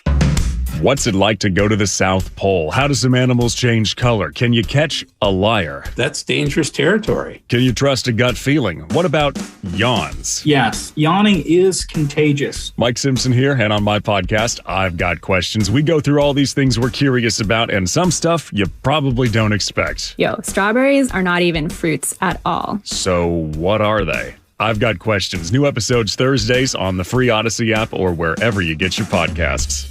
As a Walgreens pharmacist, I talk with people all the time about little tips and tricks for filling their Medicare prescriptions, like taking advantage of Walgreens 90-day refills to save them a trip, or using Refill by Scan, which is super easy and right on your phone. And for anybody worried about prescription costs, I say, hey, we got you, with low-cost copays on many medications. Let's talk about making things easier. Walgreens is here. Fill your way and save at walgreens.com/Medicare. See pharmacists for restrictions and exclusions. Better sleep can change your life. That's because sleep is a core pillar of health, just like nutrition and exercise. So if you're not getting enough of it, ZQL invites you to take our Better Sleep to Better Health Challenge. Get weekly sleep tips and explore how ZQL, the world's #1 sleep aid brand, can help you. ZQL's Better Sleep to Better Health Challenge. Visit ZQL.com. Find ZQL at Walmart or Walmart.com and start your journey to better sleep today. Hi, I'm Brian Bakhtiari, Executive Manager of Stevens Creek Subaru. With all the recent storms in California, it's a reminder of the power and unpredictability of Mother Nature. At Stevens Creek Subaru, we understand the importance of all-wheel drive, whether it's getting you to the slopes or coast, but more importantly, getting you back home safely. No matter what the elements, there's no better place to buy your next vehicle than Stevens Creek Subaru. Subaru has been awarded the most IIHS Top Safety Pick Plus awards than any other brand since 2013, and Kelley Blue Book's most trusted brand 8 years in a row. As always, at Stevens Creek Subaru, you always get good prices, great selection, and truly exceptional service. So whether you stop in for service or to take delivery of your new Subaru, remember to stop by the Wilderness Cafe and talk to our Subaristas. It's just another reason why Stevens Creek Subaru is the Bay Area's preferred destination for all things Subaru. We're located on Stevens Creek Boulevard just off of Winchester or online at StevensCreekSubaru.com. And remember, buckle up and drive safely. You're listening to 95.7 The Game, KGMC FM at HD1 San Francisco. Always live on the free Odyssey app.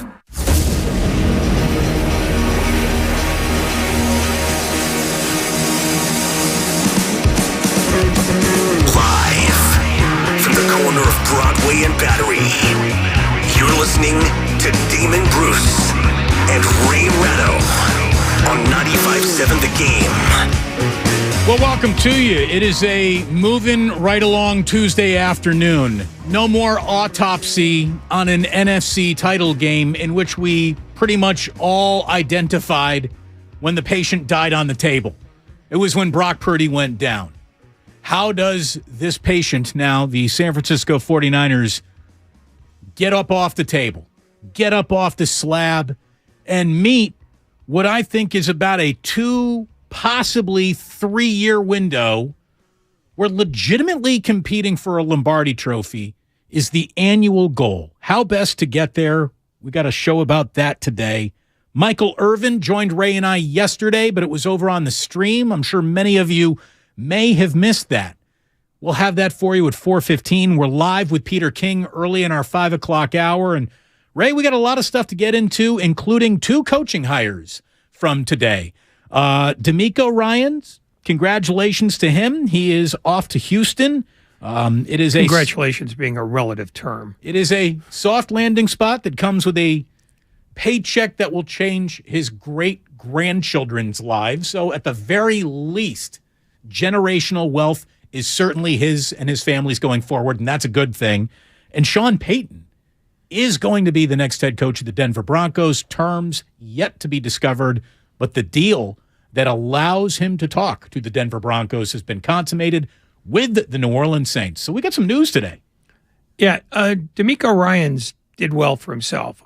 I don't know if the Texans did well by him, though, because the Texans are still the Texans. And between their history of not figuring out how to run an operation and their lack of patience with their last two coaches, I'm not sure that what he gets is what he believes he'll have a chance to accomplish. That said, he knew that going in, so he doesn't get the claim surprise. The Texans were out there where everybody could see them being awful. So if he can fix this, then he's underpaid no matter what he's making. And if not, I'm sure they'll turn on him like they've turned on so many others. I think it is a soft landing spot, though. I think it's a hard job, but it's a soft landing spot because the Houston Texans at some point have to realize that their franchise cannot be seen as a coaching carousel that never stops spinning. After 1 year of evaluation, they moved on. He's got a 6-year deal, and I think this team has to give him 3 to 4 years at the very least from not just an optics standpoint about another burning through African-American head coach as quickly as humanly possible, but just from a football standpoint. Plus, he is one of theirs. He is a Houston Texans alumni, and that should buy him one more year of good grace than they would be willing to extend to someone otherwise. I think it's a great spot for him to be in. Patience is afforded to very few first-time hires, especially by this franchise. So they almost have to be forward with that this time around. They're sort of, they painted themselves into a corner of incompetence that only a decision to stick with a hire could possibly get them out of, whether it win or lose. I'm glad you said almost, because all those things are true, yet the Texans are the Texans. They sure are. And that is my reservation. It's not about whether he can be a head coach. It's about whether he can be a head coach there. They're still trying to sort out who makes decisions in that building, even though they fired Jack Easterby back in December. I don't know if they even know what their structure is right now. And that's an unfair burden to place on a first-time head coach who has to fix a team that just finished winning 3 games for the 3rd time in its 20-year existence. The good news is he's got an opportunity. A generational wealth-changing level paycheck will be his, and congratulations. Nowhere to go but up with the Houston Texans. There is no doubt about that. He deserves it. He deserves it. He comported himself perfectly since his promotion to defensive coordinator of the San Francisco 49ers. They were unquestionably among the best unit in football every day he coached them. Oh, his resume is not to be disputed. And this goes back to when he was a player. I mean, nobody doesn't like him. My only hesitation, like I said, is that Houston doesn't know how to point to Dallas. And I mean physically point to the direction where Dallas is. That's how awful they are. And you say that they almost have to be patient with them. Almost is exactly the right again. You would think they would be patient with him. With a QB reboot to boot? But I don't trust Cal McNair, and I don't trust Nick Caserio. And I have a feeling that the general manager is going to get replaced soon too. So he's going to spend at least 2 years, having to deal with just the raw turmoil of the Texans building. And after that, who knows what they get? Are you right? Should he get 4 years minimum? Yeah, I'd say so. But I just don't trust the Texans. It's a long-term fix. Hopefully he is a long-term solution for them. Good luck, D'Amico. You officially need it where you're going. Sean Payton, The Saints are going to receive the Broncos' 2023 first-round pick, which was number 29 overall, and their 2024 second-round pick for Sean Payton, and the Saints give up a 2024 third-round selection back to Denver. So the Broncos can now go ahead and start negotiating what is going to be, an annual coaching salary that I'm guessing begins north of $17, $18 million, possibly north of $20 million, because Sean Payton played this pretty smartly by letting everyone know, hey, it's not just Denver or bust for me. I'm interested in other jobs that might even include the Houston job, which made him more valuable than just pointing in one direction. He played it well, and ESPN.com is reporting that the Broncos, again, have traded their first-round pick to Seattle last year for the blockbuster trade for Wilson, and then acquired a first-round pick from the Dolphins in a trade that sent Bradley Chubb to Miami last year, and that pick originally belonged to, say it with me, the San Francisco 49ers, who gave that pick to Miami to trade up for Trey Lance. It's amazing how all these things are intertwined. Well, eventually they all have to be, because it's a pretty small shop when you look at the 32 teams. But it's interesting to me, not so much what he's going to make, because he is at minimum going to be the second highest paid coach in the NFL, and they may give him more money than Bill Belichick. To me, the question is, how much roster control is he going to get? And that's where I think the interesting part of this is, because the money's the money. None of us are going to see any of it. It's just going to go from one wallet to the next. But how much control is he going to have with a team that's owned by a new guy, with a general manager who's probably a lame duck to one extent or another? So to me, the question is Sean Payton going to have the same kind of power where he's at that Kyle Shanahan has where he's at? Because that's the thing that you'll be able to see on the field. Don't know whether or not he really even wants it. He has always worked with a general manager. And to me, more than complete roster control, where Sean Payton needs to have total clarity to take this job in Denver is, do I have your full confidence to be the one to pull the plug on Russell Wilson if it's not working? Like, that to me is the one position of roster control he must have. The rest of it is negotiable, but he's got to have final say in whatever year he deems is the year where we're either going to keep going forward with Wilson, or cap hit be damned, cap numbered be damned, damage be damned, sunk cost be damned. If I say it ain't him, that is the direction we go in. If he has the power to say that, then he essentially has the power to say everything. You would think they go hand in hand. And that's why I raised the point, because if he's the one who's going to go in and be able to make the call on Russell Wilson, then he's going to be the one who gets to make the call on everybody, in which case he does have roster control. And the reason why I raised the point is because Russell Wilson is sort of the thumb you just hit with a hammer being held up to the light. It just, if you are restrained by money from doing with him what you want to do, then you don't have roster control. And I cannot imagine that Sean Payton took this job just for cash. Behold, just the third winning streak of 3 or more games by the Golden State Warriors all year. That's what they accomplished last night in Oklahoma City. They were up 18 after the first quarter, held on to win by 8. Exemplary games from Curry, Clay, and Draymond. Shai Gilgeous-Alexander is a very good NBA player, and if I could buy a little stock in Josh Giddey, I would do so. Oklahoma City, very interesting. They made last night's game interesting, but the Warriors picked up the win. We're going to take a little look at that. We got a great show for you today. Again, Michael Irvin in about an hour from now. Conversation that Ray and I had up the stream with Michael yesterday. Peter King comes up in our 5 o'clock hour around 5:15, 5:20 as well. This is a day of red and gold reaction and a little prognostication, if you don't mind me saying, brought to you by the San Francisco Sheriff's Office. Your future begins here. Visit sfsheriffs.com and apply today. And Damon and Ratto, we're going to come on back. Ray, we're coming on back. We're going to talk about the target that the San Francisco 49ers are officially shooting at. when we come on back here on 95.7 The Game, brought to you by Pfizer.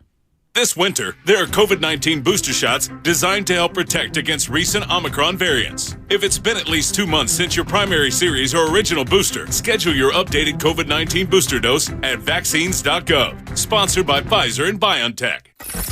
It's the Red and Gold reaction on 95.7 The Game. Don't come at me with Kyle Shanahan was the reason they lost. No, Kyle Shanahan is the reason they got here. Yeah, no doubt about it. He should be the coach of the year. Brought to you by the SF Sheriff's Office. Your future begins here. So, the other day, I bought an extremely chatty... Boring story time. Make that an extremely catty cockatoo. You're welcome. Apparently, the pet store won't take it back.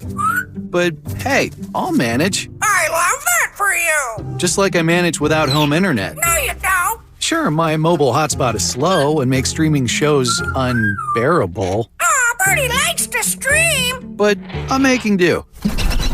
Oh no, who's this? My lady friend. It's mating season, duh. No home internet? It's not that bad. No, not there. It is that bad. Don't settle. Get Xfinity Home Internet for just $19.99 a month for 1 year with a free streaming box. Call, click, or visit a store today. Restrictions apply. Not available in all areas. Requires paperless billing and auto pay with stored bank account. After 12 months, regular rates apply. Offer ends 2/21/23. 1877 Cards for Kids. KARS Cards for Kids. 1877 Cards for Kids. Donate your card today. 1877 Cars for Kids. KARS Cars for Kids. 1877 Cars for Kids. Donate your car today. With car prices at an all-time high, our donors are now getting highest receipts ever. Donate at carsforkids.org, and your car can be picked up tomorrow. 1877 Cars for Kids. KARS Cars for Kids. 1877 Cars for Kids. Donate your car today. Now accepting donations of land, homes, buildings, or any kind of real estate. Golfers, tee it up at the Golf Mart and go farther and faster with the new G430 woods and irons from Ping. The Ping G430 woods introduce the next generation of speed with new face technology for longer and more accurate shots. The new Ping G430 irons are designed with pure flex technology for faster ball speed and more distance. Swing into the Golf Mart and get custom fit on the new Ping G430 woods and irons today. The Golf Mart, home of the 90-day satisfaction guarantee. Does your heart long to wander? To encounter colorful creatures from the deep blue sea and amazing animals from the Amazon and beyond? Feed your wild heart. Travel the world right here in San Francisco. Make your reservation to the California Academy of Sciences at calacademy.org. See rare specimens, ancient fossils, and more at our new exhibit, Hidden Wonders. Boxer & Gerson, Northern California's premier workers' compensation law firm, helping injured workers get their lives back for over 40 years. Are you interested in being an install or service technician? Good news! R&S Doors & Gates is hiring. If you have good mechanical skills and a knowledge of power tools, welding, and motor controls, you should apply today. R&S Doors has openings to repair and install commercial overhead doors, entry doors, and loading dock equipment. You must be able to work in a professional, fast-paced environment. Call 800-FIX-A-DOOR and apply today. That's 800-FIX-A-DOOR or visit rsdoors.com. R&S Doors. Look for the red truck. Neuropathy pain? Call Dr. Robert Dees, DC, 925-393-0100. Get in zone, AutoZone. Welcome to AutoZone. What are you working on today? Thinking about gas mileage. You know, changing your oil with a full synthetic oil like Valvoline Advanced can help your engine get more miles. Right now, you can get 5 quarts with an STP Extended Life Oil Filter for only $38.99. Go farther with better fuel efficiency. Get the parts you need when you need them at AutoZone or AutoZone.com. Get in zone, AutoZone. Restrictions apply. It's not easy being the one everyone counts on to keep your operation running, no matter the weather or supply chain hiccup. But we get you, Raymond in Buffalo. Maria in Miami, and Jules in Troy. Taking control of everything that's under your control. At Grainger, we're here for you with high-quality supplies for every industry, plus real-time product availability and access to experts ready to help. Call, click Grainger.com, or just stop by. Grainger, for the ones who get it done. Streaming only on Peacock. From the mind of Ryan Johnson, the writer-director of Knives Out. Miss Gale, you've got this gift. Always knowing the truth. I only know if something is a lie. The real trick of it is to figure out why. Natasha Lyonne is Charlie Cale. It wasn't an accident. I think there's been a murder. You watch too much Dateline. A new 10-part mystery series. Wolves on my fender. I gotta keep moving. I have been kind of a death magnet. Poker Face, streaming now only on Peacock. Every pro is an MVP to us. As a Lowe's MVP's Rewards member, you can earn bonus points when you shop select products and brands. Then redeem them for exciting rewards like tools, sports memorabilia, e-gift cards, and more. Join today to become a member and start earning. Bonus points calculated before taxes and fees after applicable discounts, if any. Subject to program terms while supplies last. Points expire at end of calendar year. Visit Lowe's.com/MVP's bonus points for details.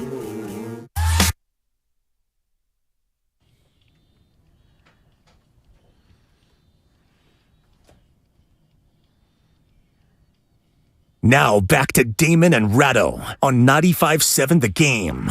We are brought to you by Zenni, the official eyewear of the San Francisco 49ers. Shop from over 3,000 styles at 80% off retail prices exclusively at Zenni.com. Good to have you here, Damon and Ratto. We got Michael Irvin in about an hour from now, and 2 hours from now, Peter King stops on by live in our 5 o'clock hour to talk about the news today of the D'Amico Ryan hire, the Sean Payton negotiation that is now officially underway with the Denver Broncos. And we're going to be obviously talking to Peter Ray about the bullseye that the San Francisco 49ers are shooting at, over the next 2 years. I think that they legitimately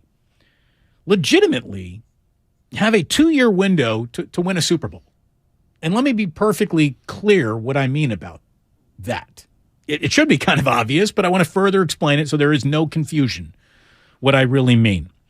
So 2 more seasons of, in quotes, that went well football is going to yield you, of course, your 17-game-long regular seasons, plus at least 3 playoff games and possibly 1 more, accounting for either a wild card game or a Super Bowl appearance, right? Like that's so sort of what we're looking at. So we're really talking, Ray, about the next 42-ish possible games to be played by a deep run playoff football team, no matter what uniform you were. We're talking about a 42-game window here.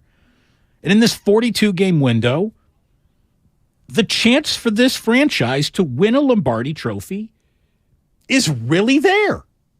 Now, a lot of the things that they're doing have to continue. They got to make the right choices. They got a big offseason coming up. And obviously, there is probably no faster way to undo this opportunity than by inviting in a little quarterback chaos. And that seemingly is upon us. So, call it a rocky start, whatever you want. It's certainly... It feels like you're right behind the 8 ball thanks to this Brock Purdy injury or Trey Lance's development, lack thereof, whatever you want to say is the result of all this. And, obviously, if Christian McCaffrey, the yardage factory, were to go down, that would be the second, if maybe not the 1A best way to bring to a screeching halt these major plans of, in the next 42 games, winning a Lombardi trophy would seem like a great idea to me. They're going to have an opportunity to do that. They are, but the only problem I have is that you almost can't look 2 years down the road at anything in football. The one benefit they got today was that the salary cap got bumped up another $15 million, so they can do a few more things creatively, financial-wise. But given the way injuries happen in this league, and not just 49er injuries, but across the league, you are always one ACL away from being rogered. You have to plan like you've got a window that big. But And here's where I'm going. The fact that Kyle Shanahan is as quick to adapt as he is when it comes to roster construction and replacement, that's what's going to keep the window open more than anything else. Because you can't guarantee who's going to survive a season. I mean, what are the odds that you're going to go through 4 quarterbacks in a year? I mean, and still end up with 15 wins, like roughly 0. But they managed to do it. And now you couldn't get $5 from anybody who could tell me with any surety who's going to be the starter when the preseason starts. So I think it's not so much the plan, it's the ability to react to the plan that will determine how long their window stays open. To buttress your point about a 2-year window is even a large ask. Let's just be honest about the key players on this team. The time is ticking on very important players. It's just the reality of the NFL. Trent Williams is, I might body slam this team in an NFC title game years old. I mean, he's 35. George Kittle, who's been hurt in the past, obviously, is going to turn 30 in October. How many more NFL games does George Kittle have left in his body? Does he have 42 games left in his body? A career right now stands at 82 games. So does he have half of his career remaining in front of him? It doesn't sound like an awful lot, but when you look at it like that, I guess it kind of is. I don't think it's unfair to say Christian McCaffrey is maybe among the most tread off the tire oldest 27-year-olds in football. I wouldn't undo the trade that brought him here for all the money in the world. I mean, well, if it were up to me making all that money in the world, sure. But you know exactly what I mean. He's worth it, even with the tread off his tire. Christian McCaffrey unlocks the key to so much success. We see that. If Christian McCaffrey's the oldest 27-year-old in the NFL, Deebo Samuel's probably the second oldest 27-year-old in football, and he's played only one full season in his career. His body has taken such a beating. So the time is ticking. And to say 42 games is the window probably is a little bit, pie in the sky hopeful. And really, it boils down to next year. I'm glad you feel that way, Ray, because that walks me into my next point. Is it time to bring in Tom Brady? Is it time to bring in Tom Brady? Today, Brian Baldinger was asked by our Morning Roast guys, is it time to bring in Tom Brady? And here is what Brian Baldinger said. Well, when there was just 8 teams standing going into the divisional round, the oldest quarterback of the 8 teams was Dak Prescott at 29. It's a young man's game. And I'm not here to knock Aaron Rodgers or Tom Brady. If they want to keep playing. But I just don't want to build my team with a 40 or a 46-year-old quarterback. Like, I just don't. I don't care if it's a 1-year rental. Like, I want to sustain excellence. They got Joe Montana, at a Notre Dame in 79. They got Steve Young.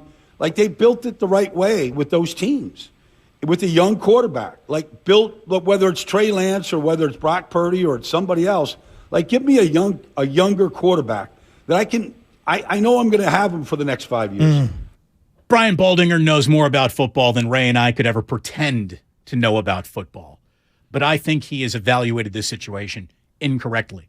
The 49ers are right now sustaining a rare level of excellence. It's a level of excellence that has not been dotted with a Lombardi trophy, but they are, more often than not, in the NFC title game.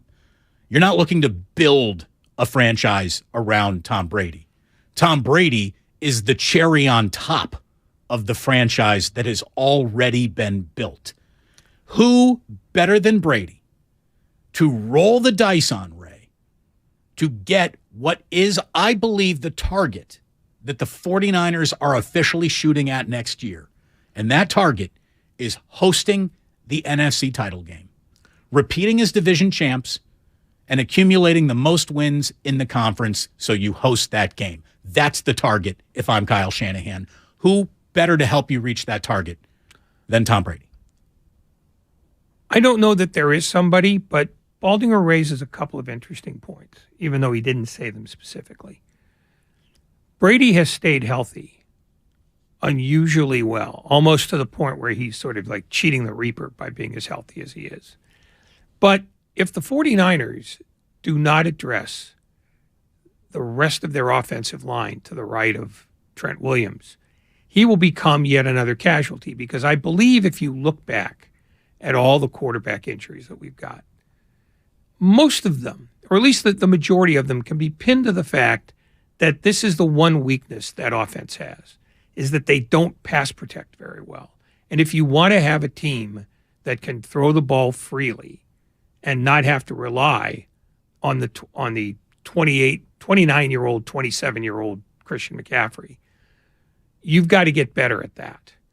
And the fact that they haven't yet, and in fact let Laken Tomlinson go in what I suspect was penny-wise, pound-foolish addition, I think that reveals the one weakness in Kyle Shanahan's roster building, which is, yeah, you can have skill guys all over the place, but you have to keep them upright. And if you can't do that, then having Tom Brady is as much risk as it is reward. Secondly, Shanahan had a chance to do this when Brady was a child of 42 and wasn't interested.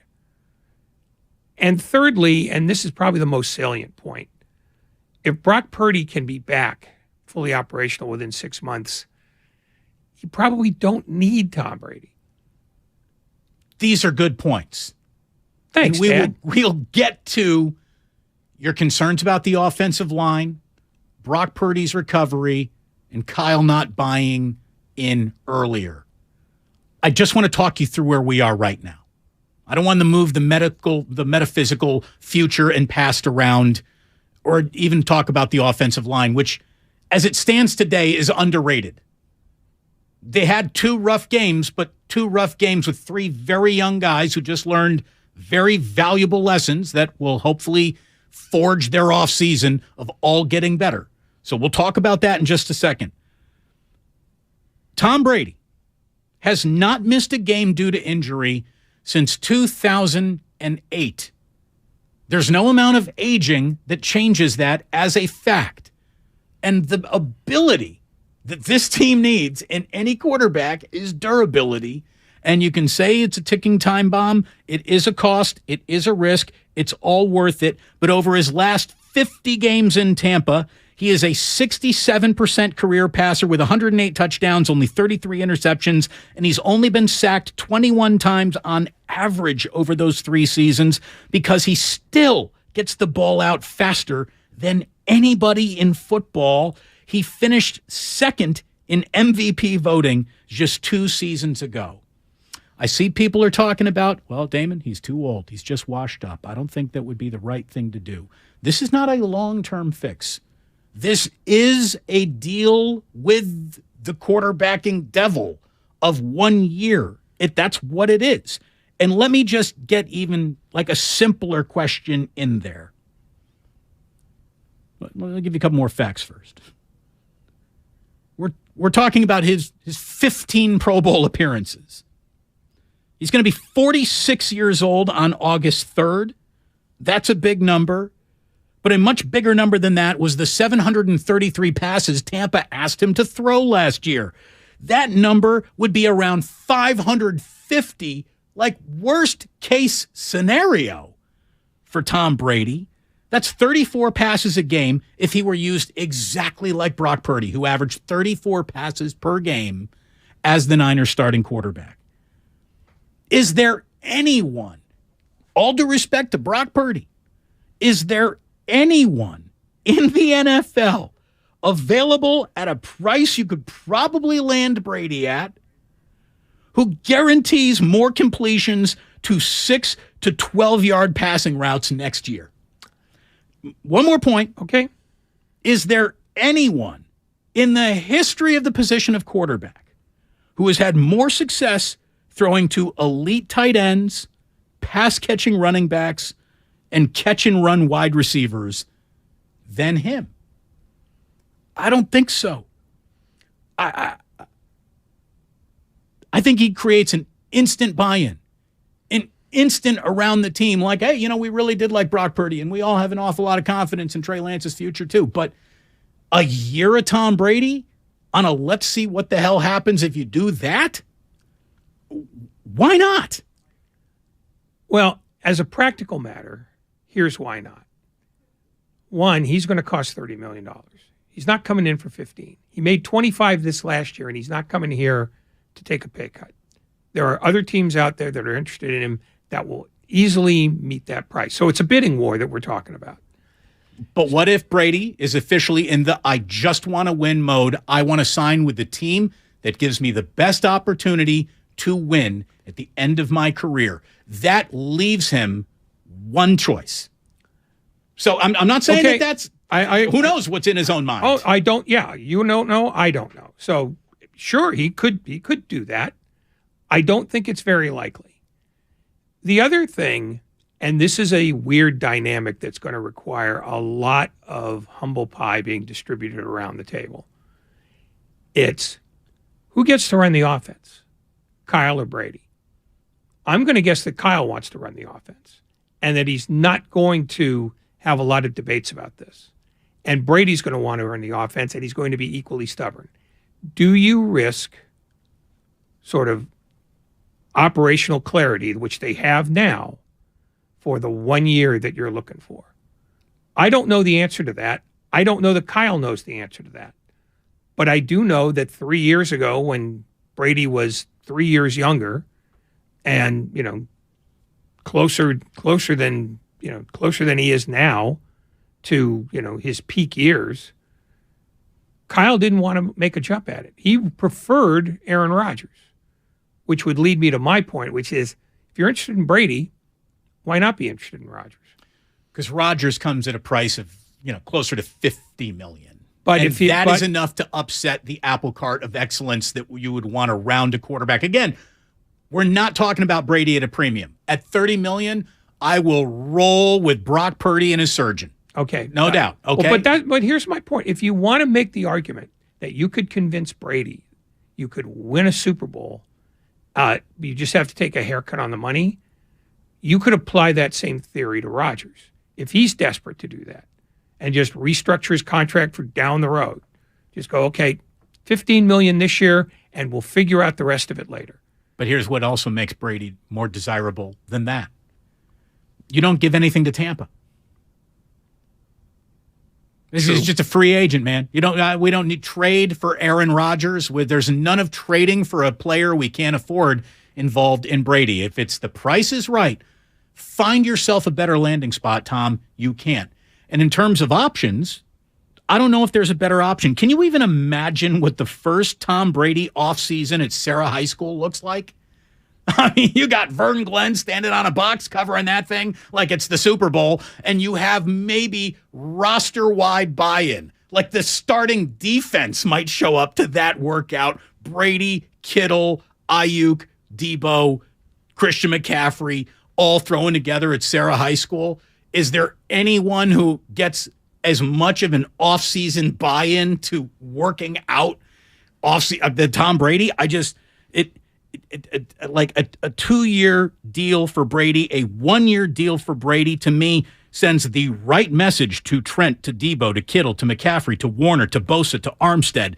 It sends the right message as well to 2 young quarterbacks who are waiting, hoping for their turn. Brock coming off surgery, Trey coming off way too raw to be ready to go. I just think that it's officially time for the 49ers to say to themselves, our best intentions of trying to create the perfect quarterback to go forward with in the future have to be somewhere down the priority list, which is now secure home field advantage for the NFC Championship game next season. That's all that matters. There is nothing further down the road guaranteed.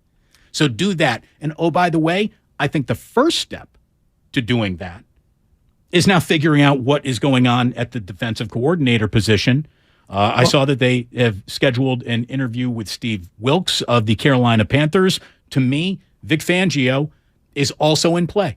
Fangio's in play, and so is Chris Harris of Washington, apparently. To me, Fangio would be the choice only because it's officially, you make that hire and then officially do not have to worry about it going forward. It's like the part in Forrest Gump. He's like, well, Mama and I used to have to worry about money, but we don't have to worry about that anymore, so that's nice. You don't have to worry about your defense if you hire Vic Fangio again. You can do fine with any of the three. Yeah. That's that. It almost doesn't matter who you take there. The Brady thing, it's intriguing. But then we get back to how long do you want the window to stay open? Do you think you can get 2 years out of him? But you just said, let's not even get nuts enough to think about 2 years. But you set up the framework here, so I'm asking you a question that I don't have the answer to. If you have Brady for 1 year and you don't get it done, do you bring him back for the second year of this window you want to keep open? If there was no doubt that he was not the reason why it didn't happen, I would say yes. Now, the gas will eventually run out in his tank. There is no forever. And you're as in the red of pushing a professional athlete's timeline as you can get. Brady's still not given us a reason to doubt him. He still hasn't. His season last year framed as washed only by those who do not know what they're talking about. Yeah, that's not even discussable because it's clear that he wasn't. He was not washed. He was on a team that wasn't very good. And we talked yesterday about what happens when you get one-dimensional. One-dimensional is easier to defend. Tom Brady on the San Francisco 49ers is a headache. And if you want to talk about offensive control and whether he or Shanahan would be able to veto plays and whatever, at this point, Kyle has to come into this. Just the death of his own ego could be the single greatest attribute to the Niners going forward. Who cares who gets the credit at this point? The whole point is win the damn Lombardi trophy. It doesn't matter who needs to die, who needs to be resuscitated. It just win the win it all next year. That's it. Your window is now. Here it is. It's not credit. That's the debating point. It's who's going to be able to decide what gets called on 3rd and 2. Tom Brady wants to have that control. He had that control in Tampa. Here's the deal. We're going to send in what we think is the best play. And if, Tom, your experience and your 7 Super Bowl trophies tell you to get into another play, you have carte blanche. You're Tom Brady. And if the play doesn't work, and it doesn't work enough times, then you've got the problem. Then okay. I'm just saying that there are landmines here. There's no perfect. We can't find perfect in any direction. No, but what I'm saying is Brady comes with a set of benefits and a set of risks. And the risks are greater than I think you're listing, while the benefits are exactly what you're listing. I think there are internal risks that are involved, and there is the fact that until they figure out how to protect the quarterback when he drops back to throw the ball, and the only solution so far is get rid of it within a second and a half, that's the thing that to me jumps out as the most significant thing they've got to address. Unless, now the equation changes if it turns out that Purdy's surgery is such that it's going to be a year. If they find more damage than they think they've got. In which case, yeah, absolutely, why not Brady? But if you can get Purdy back at 100%, and you believe in him more than you believe in Lance, and you believe in Garoppolo, why would you not believe we have all the other pieces put in place to keep this window open as long as I get me a guard, a tackle, and a center? If I do that, he gets to stay upright and we get to do whatever we want. And I honestly don't know if you need all three. We'll talk more about that on the other side here, including taking a couple calls. Somebody says, Damon, is Lamar Jackson still on the table? Again, we're talking about avoiding a situation that leaves you quarterbackless in the most important part of your year. Tom Brady does not miss football games. He has not missed a football game due to injury since 2008. Now, past performance obviously does not dictate future results. We all know that everyone is a play away from getting hurt in this league. There is no perfect out there. There is no guaranteed to work out there. I'm just betting odds at this point. If you're talking about the list of problems that come with Brady being more than we have put on the table, who puts a bigger list of obstacles to overcome on the way to hitting the target of hosting next year's NFC title game? Is it Brock Purdy in year 2? Is it Trey Lance in year 4? Where is it? We're year 3. I guess it would be year 3 for it. Actually, year 1, if you want to get down to it. And that is a very legitimate point. I'd rather have Tom Brady making the audible than, all due respect, those other guys. We have much more coming up. Don't you go anywhere. It's Damon and Ratto here on 95.7 The Game. We're brought to you by Fremont Bank. Full service banking, no compromises. Every small business owner knows business happens everywhere. The office, the warehouse, or on the road. And no matter where it takes you, there's one solution to help your business thrive. Comcast Business Complete Connectivity. It's the largest, fastest, reliable network with advanced gig speed Wi-Fi and cyber threat protection in one solution. Get started for just $49.99 a month. Plus, add Comcast Business Mobile and you can save up to 60% a year on your wireless bill. And ask how to get up to a $750 prepaid card. Flight 291 is now aboard. Yep, you're going places. And when you get there, be ready to do business. The complete connectivity solution from the company that powers more small businesses than any other provider. Comcast Business, powering possibilities. Ends 2/21/2023. Restrictions apply. Requires EcoBill and AutoPay. New 50 megabits per second internet and Comcast Business Security Edge customers only. Equipment taxes and fees extra. After 12 months, regular rates apply. Gig internet required for gig Wi-Fi. Mobile Savings compares pricing of top 3 carriers. The following is an attorney advertisement. If you get sidelined by a workplace injury, the workers' compensation attorneys at Boxer & Gerson can help get you back in the game. Our team of skilled attorneys will fight by your side for the treatment and compensation you deserve. We care about justice for injured workers. That's what makes us Northern California's premier workers' comp law firm. Call Boxer & Gerson at 510-345-2341 or visit boxerlaw.com for a free consultation. Boxer & Gerson, your life is worth the fight. Come into Friedman's Appliance and see the full line of Fisher & Paykel appliances. Experience them in person in live vignettes, including their famous dish door dishwasher and unique sizes of refrigeration designed to fit seamlessly into your kitchen space. Fisher & Paykel products deliver perfect results with exceptional design and performance. And for a limited time, receive up to a $2,000 rebate when you purchase a qualifying Fisher & Paykel kitchen package from Friedman's Appliance. Visit Friedman's Appliance in Pleasant Hill or online at friedmansappliance.com. If you own a business, this has been a bumpy ride. From pandemic to inflation, I'm sure you could use a break. If your business has 5 or more employees and survived COVID, you might be eligible to receive a payroll tax refund of up to $26,000 per employee. The challenge is getting your hands on it.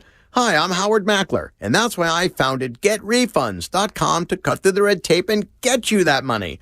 The team of tax attorneys we have put together are highly trained in this little-known payroll tax refund program. We do all the work, charge not a dime up front, and simply share a percentage of the cash that we get for you. Businesses of all types qualify, including those who took PPP, nonprofits, and even those that had increases in sales. We have helped return over $1 billion to businesses, and we can help your business too. Just go to getrefunds.com and answer a few questions. This payroll tax refund is only available for a limited period of time. Don't lose out on up to $26,000 per employee. Go to getrefunds.com. That's getrefunds.com. Hi, I'm Aaron, owner of California Deluxe Windows. Ever notice? When your neighbors get new windows, there is a large black eye of broken stucco, uneven plaster, and even mismatched paint. At California Deluxe Windows, we never leave a ring around the window. Why? Because we are one of the only companies in California who custom crafts every window and door to your home's exact measurements. Almost everyone else on the radio is a distributor. They grab a window from a warehouse, break open your walls, shove it in, and patch things up. At California Deluxe Windows, we take pride in our work. Our installation technique is so precise, we do not break your stucco. Your house could be covered with potato chips, and we wouldn't crack one. Call now, and for a limited time, you get 30% off your entire order and 24 months of interest-free financing. 800-874-3600. 800-874-3600. That's 800-874-3600. California Deluxe Windows. Windows engineered for life. Certain terms and conditions apply. CSLB number 774518. The other day, I bought a cockatoo. Hello! He's a handful, but I'll manage. Just like I manage without home internet. Sure, my mobile hotspot is slow and makes streaming shows unbearable, but I'm making do. Oh no, who's this? It's mating season, Dad! No home internet? It's not that bad! Don't settle. Get Xfinity Home Internet for just $19.99 a month for 1 year with a free streaming box. Call, click, or visit a store today. Restrictions apply. Not available in all areas. Requires paperless billing and autopay with stored bank account. After 12 months, regular rates apply. Offer ends 2/21/23. Secrets, cover-ups, and strange phenomena. UFOs, and ideas that challenge reality itself. My name is George Knapp. I dig into news stories that others can't or won't. I'm Jeremy Corbell, and for some reason, people tell me things they probably shouldn't. And this is Weaponized. Follow and listen to Weaponized, the presentation of Jeremy Corbell, George Knapp, Dark Horse Entertainment, and Cadence 13 Studios. Available now for free on the Odyssey app or wherever you get your shows. Did you know that the average price of a used car is up over 40% from just a year ago? The cost of living has gone up, and the cost for auto repairs is rising as well. The car you have needs to last you longer than ever. So if your vehicle has less than 150,000 miles with an auto warranty about to expire, or with no warranty coverage at all, you need to call CarShield at 800-523-9985. We've just announced a low-cost month-to-month vehicle service plan to help save thousands of dollars on out-of-pocket expenses for future auto repairs. While the cost for new and used cars continue to go up, CarShield offers protection plans at an all-time low. Drivers who activate their plan today will also receive 24/7 coast-to-coast roadside assistance, courtesy towing, and emergency tire, battery, and key lockout service. Call 800-523-9985 today to save 20% on your plan. That's 800-523-9985. Keep your car protected. Call 800-523-9985. Again, 800-523-9985.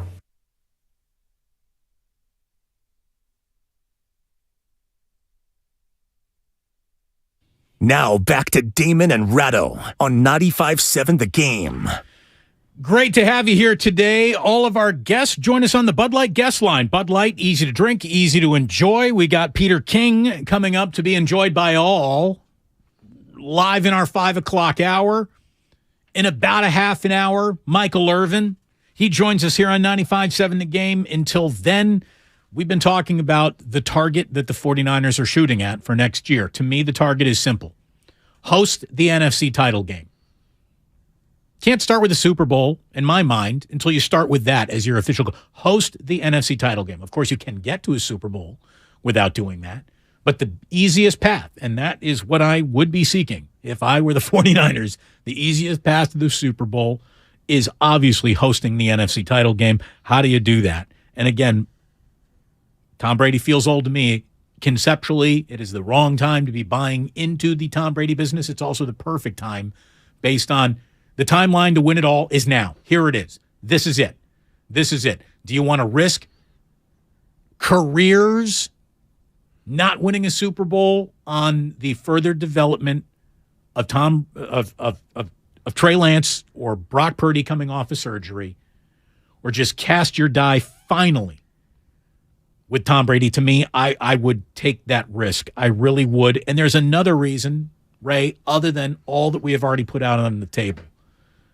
Do you realize what a headache Tom Brady's been having in his life for the last 12 months? I mean, you and I, the one thing that we try to come back to in a lot of our conversations is these guys are not machines. They are humans. And that was, hands down, no debate to even have, the most distracted, pulled in other directions Tom Brady as we've ever seen. Coming home might be good for him. Might really settle down the sense of my family's been a little lost by being closer to his parents once again, bringing his kids back to the Bay Area. If that's something that could be in the cards that would make him happier, his kids going to Sarah High School? I don't know. Maybe all that would be exactly what the doctor ordered for him mentally. Again, I don't know Tom Brady. I don't know these things, but I see these as merits, not demerits. First, Brady can't afford tuition at Sarah. Touche. Yeah. Secondly, that would have to be a Brady decision, not a 49er decision. Mm-hmm. Is it worth him taking a haircut in terms of salary? That's also a Brady decision. But I tend, without knowing anything about how his inner mind works, not the one he shows us, but his inner mind. As opposed to the outer mind. Well, no, but you know what I'm saying. I mean, I know. Just go on. The truth is, I don't see Tom Brady saying, I'll play there for less, when there are other teams saying, well, we'll pay you more. because I think Tom Brady in some ways has shown that, hey, I can go to a bad team and make it really good, because he did it in Tampa. Oh, but that was a really good day he arrived Tampa Bay team. No, but that was the best option for him to go to. But 2 years earlier, that was a bad team. And it was still not a complete team when he first got there, because they added guys after they signed him. Right. In year 2, they win a Super Bowl. So he could conceivably, and don't laugh, I'm just using this as a hypothetical, he could conceivably look at the offensive guys that the Raiders have and say, I can make them dynamic. I can coach this team in ways that Josh McDaniel can't. And then all they really have to do is fix the defense. Great. He's also going to rush the passer and play corner and slot nickel? No, but I'm saying if this turns into a bidding war, the 49ers can forget the hometown discount. Well, look. Because, let me finish. Right, no, I know what you're about to say. It's a practical matter to the point where the least you could pay him is the 25 he made last year. And if you want to, commit most of the benefits of the cap going up to that, while you still have contracts outstanding, particularly Nick Bosa, I mean, how much cap strangulation do you have to endure? Which brings me to my next point, which is if you bring in Brady, as a simple matter of math, you almost have to find a place to trade Trey Lance and his $9 million a year. We'll talk about that in a minute. This is Gabriel in Napa Valley. What's going on, Gabriel? You're on with Damon and Ratto. Hey, fellas. Tom Brady is available. Tom Brady wants to come to San Francisco. If you don't do that in the big picture of what it means, possibly, potentially could mean to the 49ers, that's bananas. That's insane. Brock Purdy was an incredible story. An incredible story. Trey Lance, in his entire life, has played less than 60 games. Do you want, even if Tom Brady has the potential to get hurt because the line isn't upgraded, and Ray, you're absolutely right. That offensive line, I said all the last 9 games, hey, man, if they can keep Purdy clean, he'll be just fine. Purdy's not clean, Purdy's out of the game. Shoot, he might be out for 6 to 12 months. If you don't want Tom Brady as your leader with this particular team, even just in the quarterback room, if he gets injured, he's so smart. I cannot believe that anybody would choose that. And that's not me being sentimental. I don't know what you guys think about the Niners. I've heard they've stockpiled a zillion draft picks, maybe not this year. No, they've got him this year. They got 13 picks.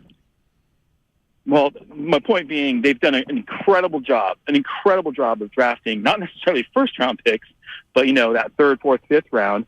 Go get some more surplus of linemen. They have to upgrade there, but everywhere else, they're supposed to be the best defense. They might have been exposed a little bit, but I just love the idea of him being that mentor to perhaps this next quarterback. But you cannot go into the season with a dude that just had UCL and maybe Tommy John thinking that's your first guy. And Trey Lance has showed us he can't stay on the field. Anyway, I will bet you, Mr. Ratto, a bottle of Dariush, that my brother, August 3rd birthday, Tom Brady, is on the team. I'll deliver that personally to you wherever you ask for it. Tom Brady's going to be a Niner, and he should be. By the way, August 3rd, also the birthday of my son. So there you go. I mean, it would just be coming full circle. So in other words, when I don't get the bottle, I can assume that you stole it. The kid got it. Absolutely. Yeah. We're going to celebrate Jack's 3rd birthday. Or 4th. The next one will be 4. Yeah. Yeah. Time sure flies when you can't remember who your kids are. All that makes sense in the abstract. But the question I would have is why, if Kyle Shanahan wasn't keen on Tom Brady at 42, is he all of a sudden incredibly keen on him at 46? That's the one I can't get around. All the other things you can negotiate one way or the other. But when Brady was 4 years younger, Shanahan said, nah, I think we're good. How many Super Bowls since that decision? I mean, maybe that enough alone is enough to make Kyle say, well, I probably got that decision wrong the last time I had an opportunity to add him, didn't, passed, where he ended up. They won a Super Bowl. We haven't. Don't want to make that same mistake twice. Maybe. But I'd need an answer to that question. And I'd also need an answer to the question, when does Brock Purdy come back healthy? Well, if it's 6 months, I'm saying you pass on Brady again and you just go, this is my guy, but I'm going to get a better backup. And I'm going to get a better backup after that. Dr. Pandia was on today with Willard and Dibbs, and he knows more about doctoring than you and I ever could or would. And here's what he had to say about the Brock Purdy timeline as he knows it. For most NFL quarterbacks, I mean, there's a minimum of them. Most of them don't get surgery, but obviously he potentially may go down the surgery route. But I think that if he's going to get something done, most likely it would be a repair, which is similar to what Nick Mullins had. And the general timeline for that is 5 to 6 months in terms of getting back to play. Most people who get that done are throwing at 3 months. So assuming he gets it done relatively soon, he'd have him throwing May or June, and then he'd pretty much be ready to go at the beginning of training camp. The only kind of wrench in that would be if he undergoes a full reconstruction, which would be rare for someone his age, and that would be a 9 to 12-month recovery. So my gut feeling, obviously things can change based on what they see on the MRI and what they see during surgery, but that he'd get the repair and be back for training camp unless there's some major damage to the ligament, which you really only see in pitchers because they have so much degeneration in that ligament. Usually for a one-time event, you wouldn't expect that much kind of damage to the ligament from one traumatic injury.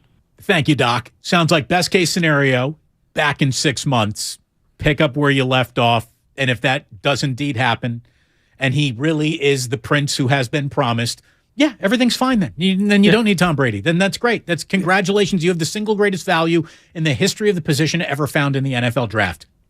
Mazel tov. Okay. Well, but the Brady debate requires, in my mind, that he not be available for the start of the year, and maybe if it's a year, not be available at all.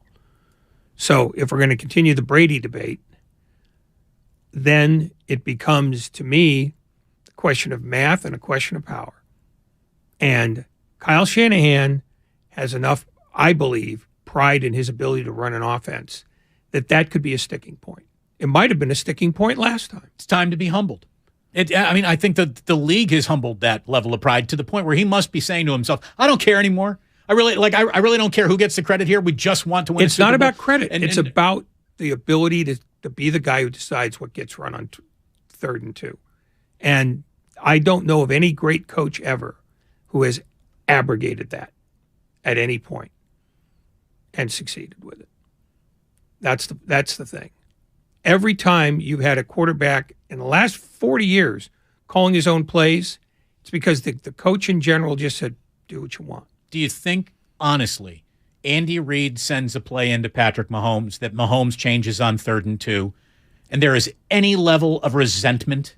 No, but I don't think he changes that many plays. I think he improvises off those plays. How about this? This is a great way to find out, Kyle, how good you really are, because if you're sending in plays to the greatest quarterback of all time, and he's just in there vetoing them for his own ideas and having more success, how are you going to argue with that? How are you going to argue with that? And here's how you argue. Who's going to go into the media and be like, yeah, man, I really sent in 9 plays to Tom. He changed 8 of them. They all went for first downs. Well, I'm angry. And if they don't go for first downs, what do you have? Then you've got a problem. No, then you have the Bruce Arians in that first year with Tom Brady just saying, hey, he and I need a better partnership here. And, I'm sending in plays that should work a little bit better. And Tom was a big boy. He wasn't scarred or scared of the criticism that Bruce Arians offered in any sort of media setting. It wasn't a fracturing of a relationship. And by the way, everybody, welcome real quickly to your 4 o'clock hour. You're listening to 95.7 The Game, KGMZ FM and HD1 San Francisco. Always live on Twitch, YouTube, and the free Odyssey app. Damn well better be free. I think you may underestimate Kyle Shanahan's requirement of being able to control his surroundings. Here's your deal. Here's the thing. Okay. I'm not saying you're wrong. He might just say, go ahead, do what you want. That doesn't strike me as the Kyle Shanahan we've come to know and love. Or know and hate, depending on your opinion.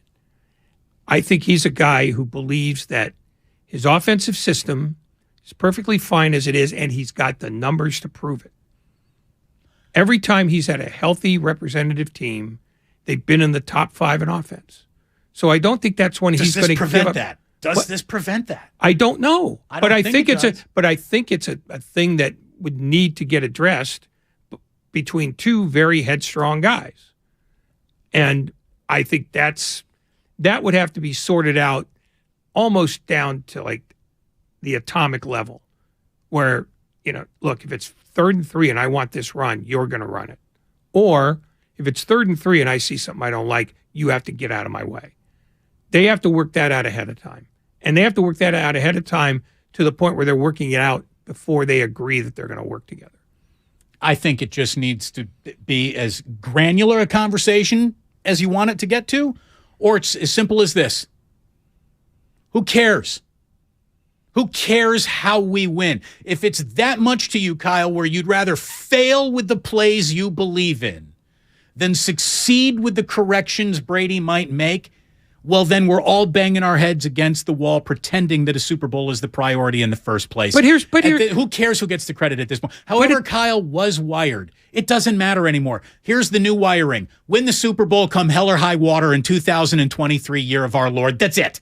That's it. Who cares who gets the credit? Who cares how it happens? It's not about the credit. I'm going to say it again. It's about who believes they know more about the offense than the other guy. That's credit. No, it's not credit. It's not credit. Well, whatever you want to call it. No, it's control of what gets credit. done. No, control is not credit. Then whatever you want to say. What needs to be solved? Solve that. I don't care what your issues are. All right, and my point is, Kyle Shanahan is not a guy who's failed with this offense.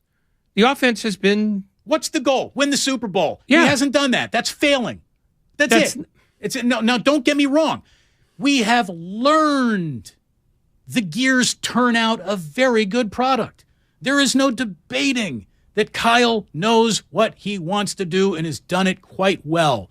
The only ask left, the only positive litmus test that needs to come in from the pH balance is, did you win the Super Bowl? Because anything that says, no, we didn't win the Super Bowl means that didn't work out the way it was supposed to if you think this team is as good as I think it is.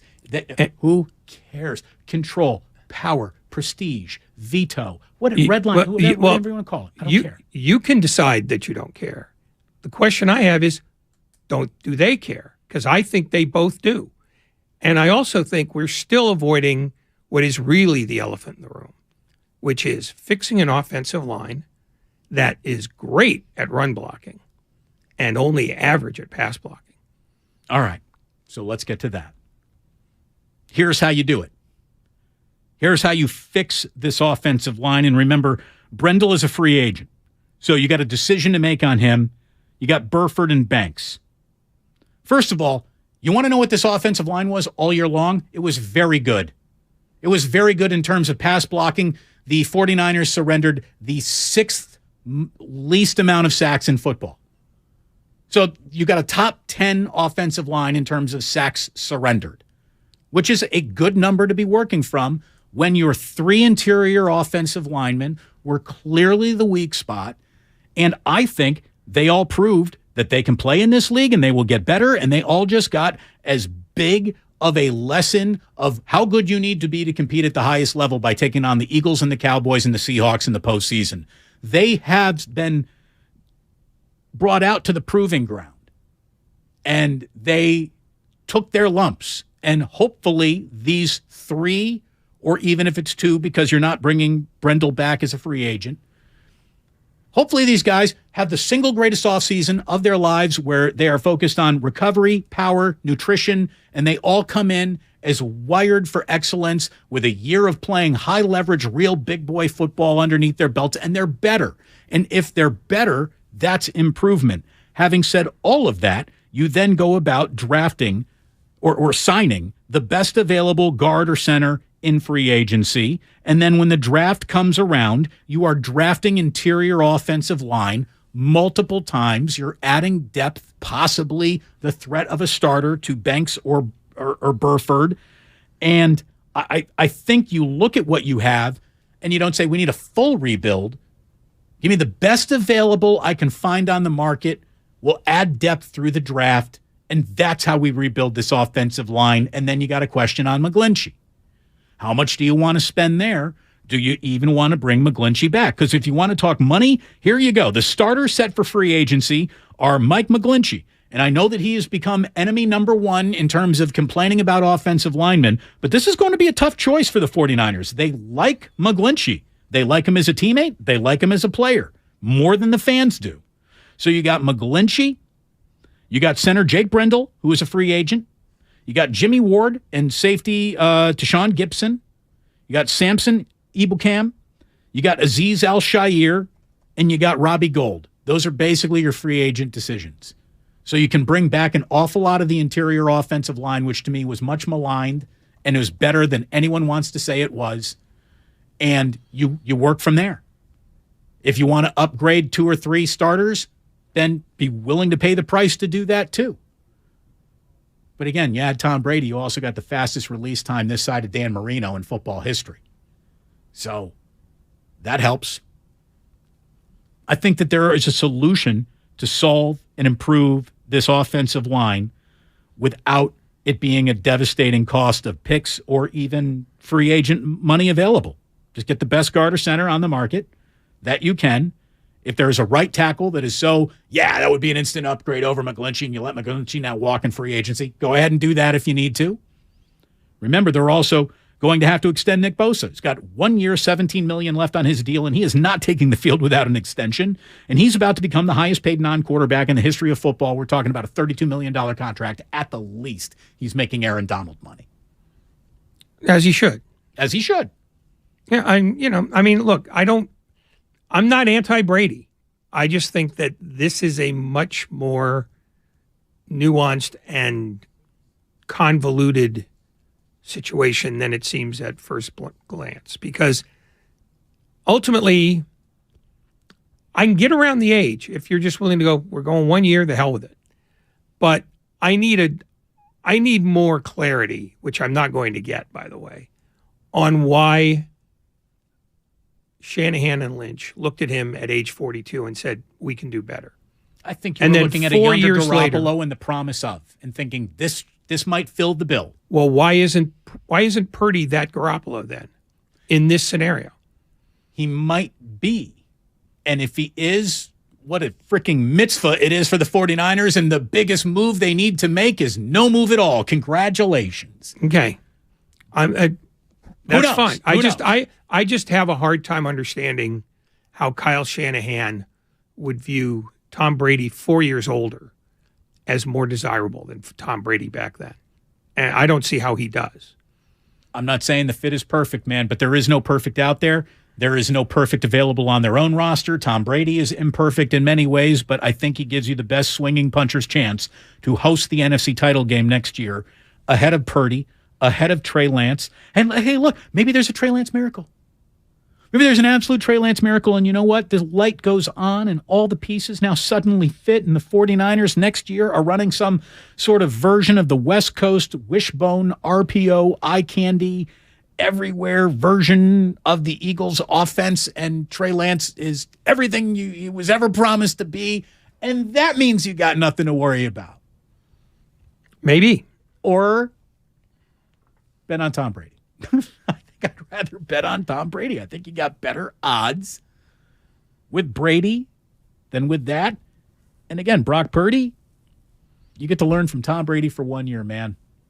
I know you want to play. I know you just had a lot of success. It's Tom Brady. It's Tom Brady. It's a lot easier to find out that you didn't, you weren't named lead singer of the band when, they went with Mick Jagger. Sure, he's a little old, but it's Mick Jagger. What are you going to do? No, I should be fronting this band. You're going with Mick Jagger instead of me? Come on, man. I was a really successful bar band singer. Yeah, we're also assuming that Brady wants to come here, and I don't know if that's true either. And his desire to want to be here is part and parcel of all of this fitting together. Yeah. So who the hell knows? Yeah, I'm just exactly. talking, and we're talking. It's a sports talk radio show, and I think that is a reasoned, rational discussion. Who's the next defensive coordinator? Well, again, we're talking about an uncapped decision. So Vic Fangio, Steve Wilkes, go ahead. Either way, one of those two guys is a full-on living, breathing, I'm not worried about it hire. Jed, make either one of those guys an offer they can't refuse. I would say it's real simple. Hey, Vic, we've seen you do it before. We know how good you are. Here is $35 million over the last 3 years of your career. You have nothing to ever think about money again, and just take it and do the job and then ride off into the sunset. God bless. There's no end of money they can spend on solving their defensive coordinator opening. I don't want to be pedantic, but I think you just paid Vic Fangio more than Kyle Shanahan. All right, well, Kyle gets a bump then, too. Make money for everybody, Ray. When we come on back, our next guest is always money. Yesterday on the stream is where you might have heard Michael Irvin. If you missed that, you will hear him next. And remember, once again, we've got our friend Peter King stopping on by in our 5 o'clock hour as well. All coming up on the Bud Light guest line. Bud Light, easy to drink, easy to enjoy. Life is uncertain. It's okay to feel stressed, anxious, worried, or frustrated. CalHope can help. Access CalHope's free and secure mental health resources. Call 833-317-4673 or live chat at calhope.org. It's the Red and Gold Reaction on 95.7 The Game. There's nothing like losing the quarterback, and as it turned out, we, as an NFL world, got robbed of a massive moment that we've been waiting for. Brought to you by the SF Sheriff's Office. Your future begins here. So, the other day, I bought an extremely chatty... Boring story time. Make that an extremely catty cockatoo. You're welcome. Apparently, the pet store won't take it back. But, hey, I'll manage. I love that for you. Just like I manage without home internet. No, you don't. Sure, my mobile hotspot is slow and makes streaming shows unbearable. Oh, Bertie likes to stream. But I'm making do. Oh no, who's this? My lady friend. It's mating season, duh. No home internet? It's not that bad. No, not there. It is that bad. Don't settle. Get Xfinity Home Internet for just $19.99 a month for 1 year with a free streaming box. Call, click, or visit a store today. Restrictions apply. Not available in all areas. Requires paperless billing and auto pay with stored bank account. After 12 months, regular rates apply. Offer ends 2/21/23. Hi, I'm Brian Bakhtiari, Executive Manager of Stevens Creek Subaru. With all the recent storms in California, it's a reminder of the power and unpredictability of Mother Nature. At Stevens Creek Subaru, we understand the importance of all-wheel drive, whether it's getting you to the slopes or coast, but more importantly, getting you back home safely. No matter what the elements, there's no better place to buy your next vehicle than Stevens Creek Subaru. Subaru has been awarded the most IIHS Top Safety Pick Plus awards than any other brand since 2013, and Kelley Blue Book's most trusted brand 8 years in a row. As always, at Stevens Creek Subaru, you always get good prices, great selection, and truly exceptional service. So whether you stop in for service or to take delivery of your new Subaru, remember to stop by the Wilderness Cafe and talk to our Subaristas. It's just another reason why Stevens Creek Subaru is the Bay Area's preferred destination for all things Subaru. We're located on Stevens Creek Boulevard just off of Winchester or online at StevensCreekSubaru.com. And remember, buckle up and drive safely. Goody Nation is a nonprofit that connects small, diverse companies to big money.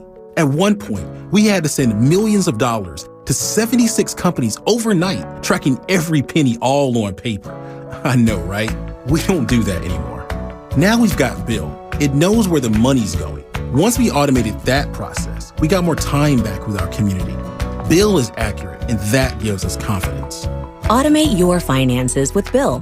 Learn more at Bill.com. Hey, what's going on? It's Mark Willard for the Game Time app, the fastest growing ticketing app in the U.S. I've been telling you all about the Game Time app, how easy it is to use, and how they have the most amazing last-minute deals on tickets. You know all of that. But now, for all users, by the way, not just new users of the app, any of you, here comes an offer for $100 off a ticket to the big game in Arizona that's coming up. So use the code RADIO100 and you can get $100 off a ticket to the big game. Again, you know what to do. Download the Game Time app, enter your email address, and then all of the tickets, all of the concerts, events, theater, everything is right there for you. And in there as well, the big game. Use the code RADIO100 for $100 off the purchase of a big game ticket. The Game Time app. Last minute tickets, lowest price, Guaranteed. Without the ones like you, who work tirelessly to keep things running, everything would suddenly stop. Hospitals, factories, schools, and power plants, they all depend on you. No matter the weather, emergency, or time of day, you're the ones who get it done. At Grainger, we're here for you with professional-grade industrial supplies. Count on real-time product availability and fast delivery. Call, clickgrainger.com, or just stop by. Grainger, for the ones who get it done. For the ones finding new ways to ensure the job always gets done. For the ones wearing many hats. For the ones who are hands-on, even from far away. And the ones keeping business moving forward. We are Grainger, offering professional-grade industrial supplies, plus real-time product availability and access to experts ready to answer your toughest questions. Call, clickgrainger.com, or just stop by. Grainger, for the ones who get it done. Streaming only on Peacock. From the mind of Rian Johnson, the writer-director of Knives Out. Miss Gale, you've got this gift. Always known the truth. I only know if something is a lie. The real trick of it is to figure out why. Natasha Lyonne is Charlie Cale. It wasn't an accident. I think there's been a murder. You watch too much Dateline. A new 10-part mystery series. Wolves on my fender. I gotta keep moving. I have been kind of a death magnet. Poker Face, streaming now only on Peacock. Cold tonight, tons of sunshine tomorrow with a high of 60. Weather brought to you by Staples. Staples stores are a new world of possible with innovative tools for small business and remote workers and learners. Explore more at your local Staples store or staplesconnect.com.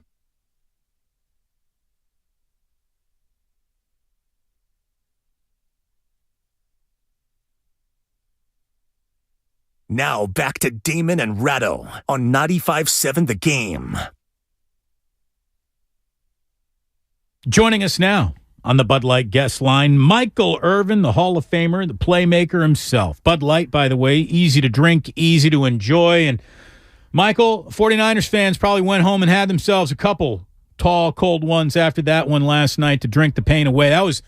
That was a stunning end to an exemplary season, but when it all came crashing down, it came crashing down hard and loud and fast. The minute Brock Purdy was knocked out of that game, the Niners were in a lot of trouble.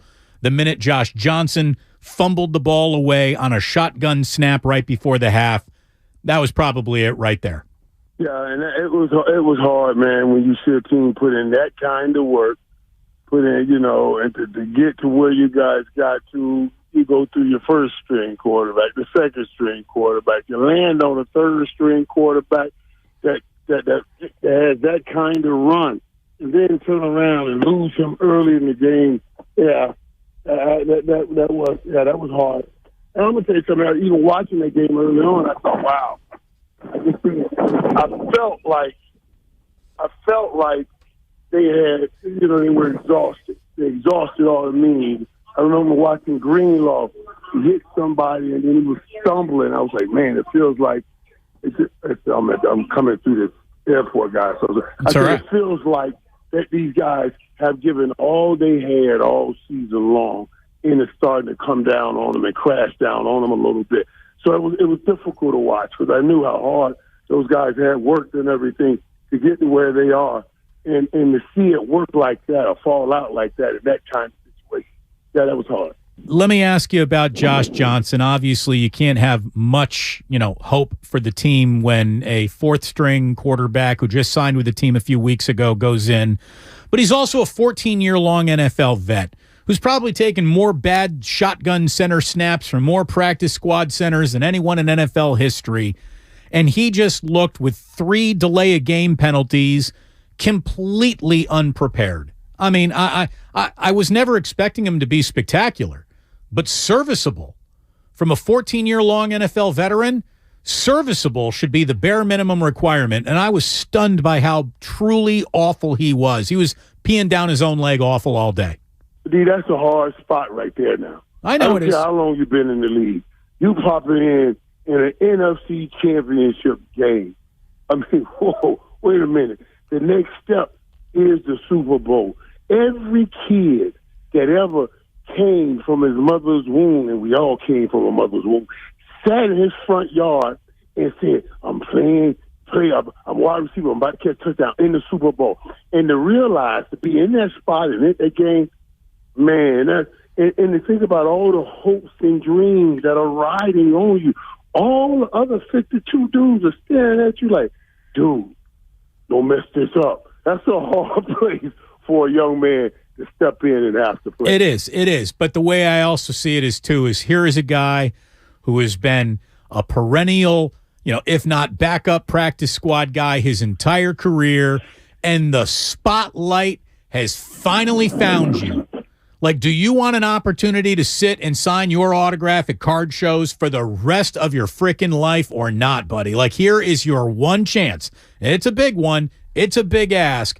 But to be so unprepared for the moment. Again, 3 delay of game penalties. And there's a little bit, Michael, I want to ask you about Kyle Shanahan and his culpability in yesterday's loss. Now, no one here is putting that on Kyle. He loses his quarterback, and your game plan goes straight to hell as soon as that happens. We get it. But didn't you think he needed to be a little bit more, if not ready with that challenge flag on the Devontae Smith catch that wasn't, even throwing it out there without the benefit of replay, just because the others see the other team huddling up so fast, so you think, all right, maybe something ain't right. Let's just burn a timeout. If that, it's right to know what the hell just happened. And then to not be standing right by an official and call a timeout as your fourth stringer is having trouble even getting the plays into the huddle. Like, could Kyle have been more proactive in helping that day not fall apart? Yeah, when you see that, those are the things that you start saying, okay, man, maybe, you throw that flag just in case, or you call a timeout, give them some time to try to find out what happened, all those things. But when that thing's going down in real time like that, you know what I mean? And you trying to mitigate and make sure, hey, I'm gonna need these time. I'm gonna need this challenge for later on and everything. That's what makes it difficult when you're going through that. When they're going through that, man. Listen, I sat there and I gave Philly some credit for having a little signal. When Devontae was throwing the signal, so hold up, let's do this, get this. He was throwing that signal. I was like, wow. That's good on them. They got a signal. But then it does make you start saying, man, something's going on. Why don't they throw that challenge? But man, those things are crucial right there in that moment for every team to try to keep as much as they could those challenges. Let me ask you to play roster magician for a minute. Brock Purdy is being examined to see if he's going to need surgery on his elbow. And if he is unable, if the surgery is significant enough that he's unable to play at all next year, what would you recommend the 49ers do at that position? Well, they're talking about with Brock Purdy and Trey Lance and all this coming back. What do I recommend they do at the quarterback position? Yeah. Well, that's a hard call, man. How you gonna put that on me, man? Come on, man. Hey, listen.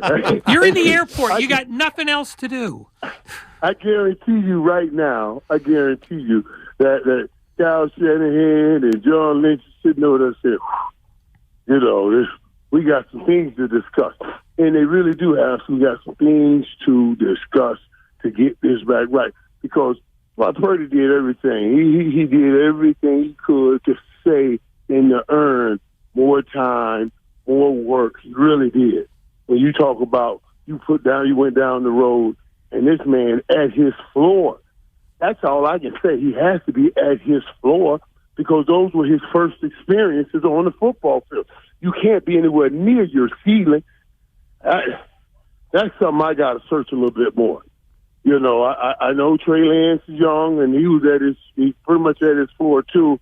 But boy, I would have to look into that long and hard because of what they started. Like, you get a player that comes on the field and start like he started.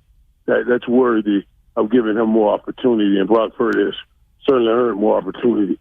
I don't give a darn about draft capital. I don't care what you spent on who.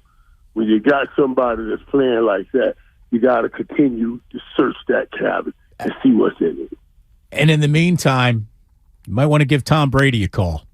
I'm just going to throw that out there too, because He's going to want to go somewhere that's actually got a chance for him to win. You know, Brady's not playing for gaudy stats anymore. He wants wins, and I don't think there's a team that could offer him more wins than the 49ers. Maybe the Titans. Nah, that would be about it. I don't even know if I'm saying the Titans. I don't know if he wants to deal with a lot of issues Tom Brady dealt with this year. And what he dealt with this year was he dealt with not a lot of him not being himself.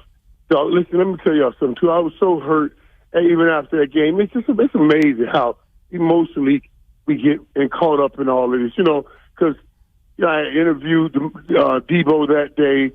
You know, a couple of days ago, he called me. I was working out. He called me. He said, "What's up, bro? What's up, big bro?" I say, "What's up, man? Why you calling me, man? You know I'm interviewed late."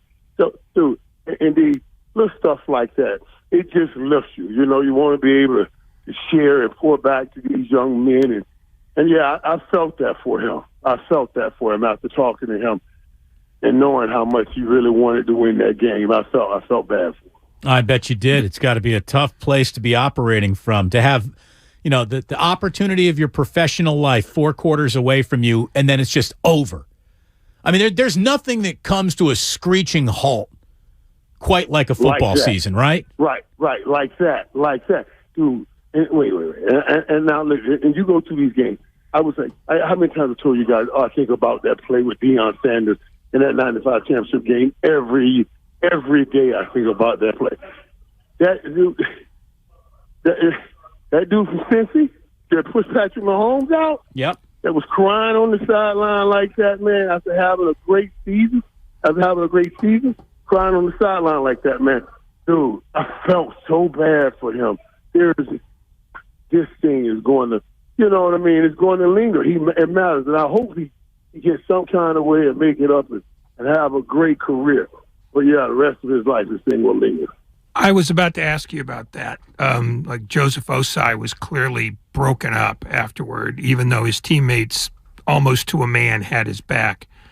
How long, just from the outside, do you think that lingers with him? Or does he need to have a great game in similar circumstances to get rid of that? I'm thinking a little bit about Leon Lett, who was a very good player, but he gets stripped short of the end zone by Don Beebe, and that's the thing people remember about him.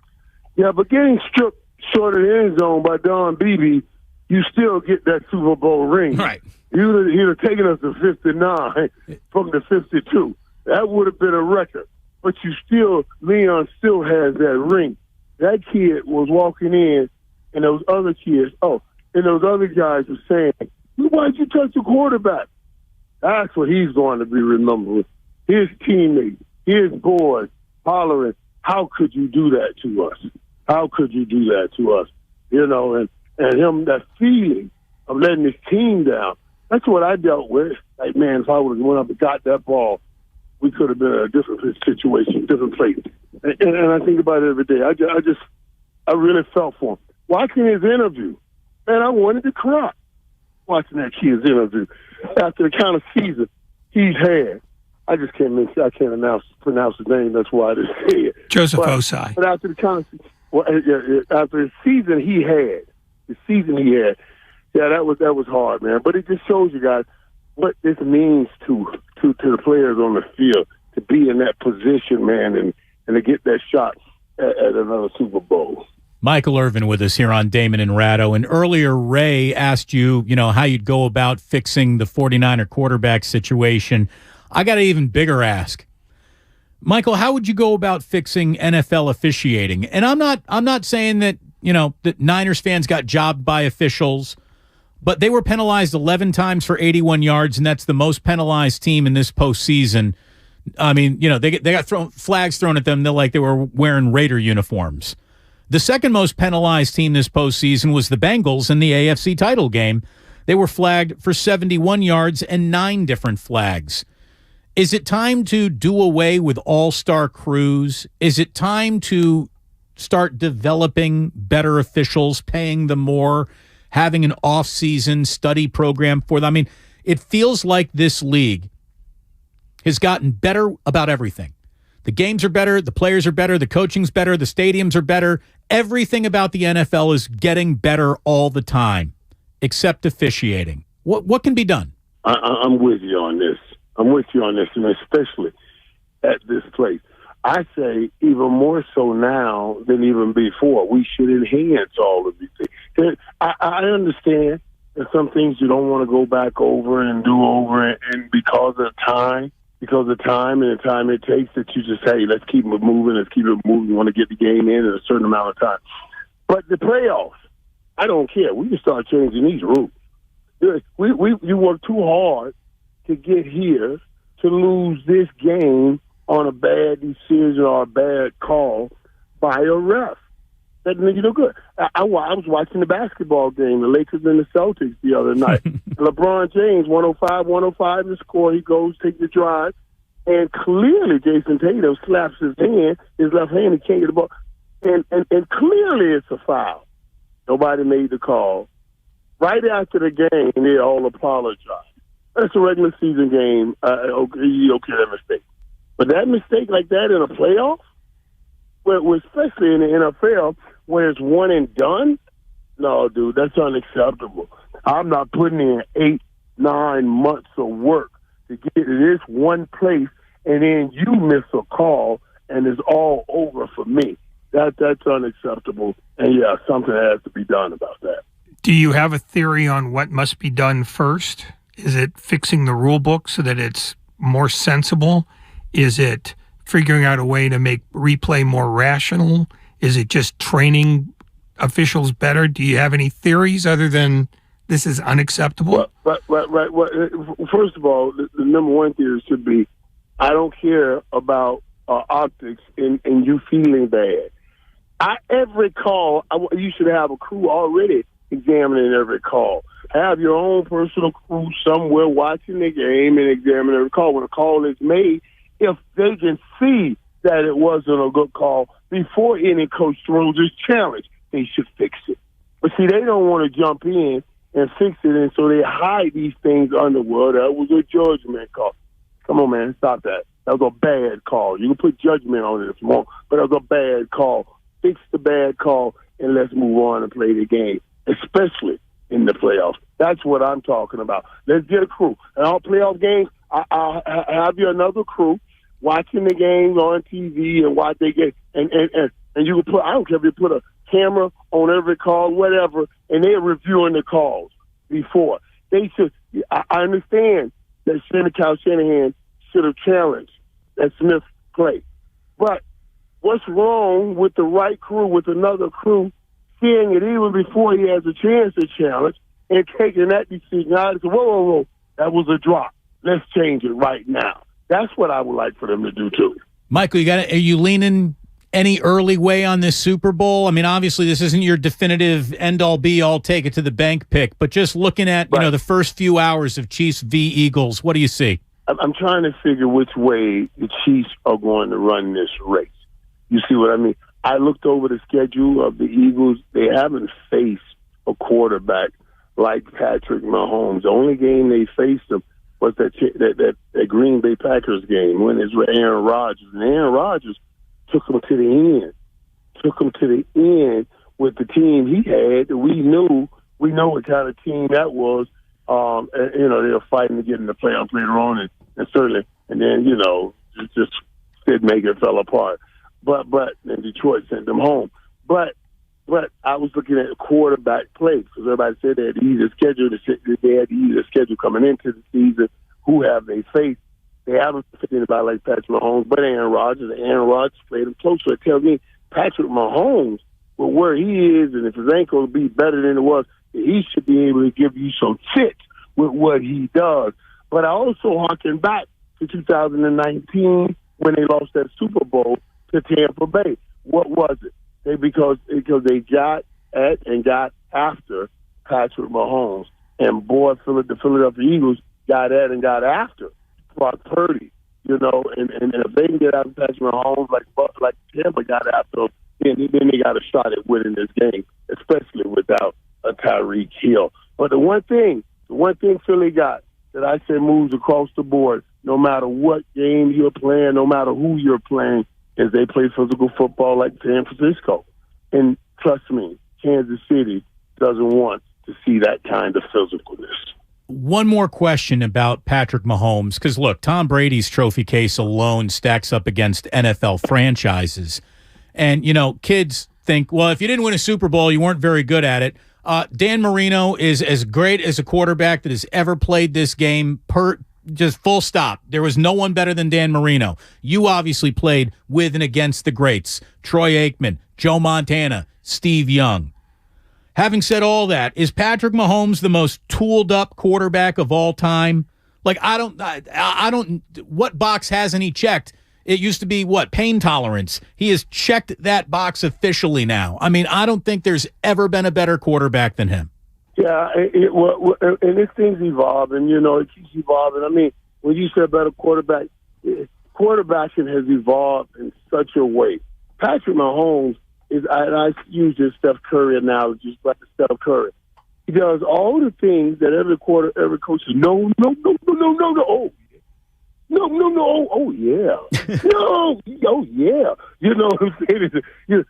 You can't live like that. Right. You would have gray hairs, your heart, stress, everything will be going off all the days of your life. Only Patrick Mahomes can do that and do it the way he does it, and it's phenomenal. He is playing some of the most phenomenal quarterbacks you've ever seen. And the way he throws this football, he gets it off no matter what. That's what makes him insanely incredible. He gives those receivers he has a 2, 3, and a 4 route. Even after the first route, the first play don't work, you'll get a 2, 3, and a 4 chance because I'm going to buy time. And there's not many people that can buy time like he does and keep his eyes up the field, make plays. Some of those throws he made yesterday was pretty incredible to be throwing off of that one leg. And I got to give kudos to MSV, their Scantling MVS, for showing up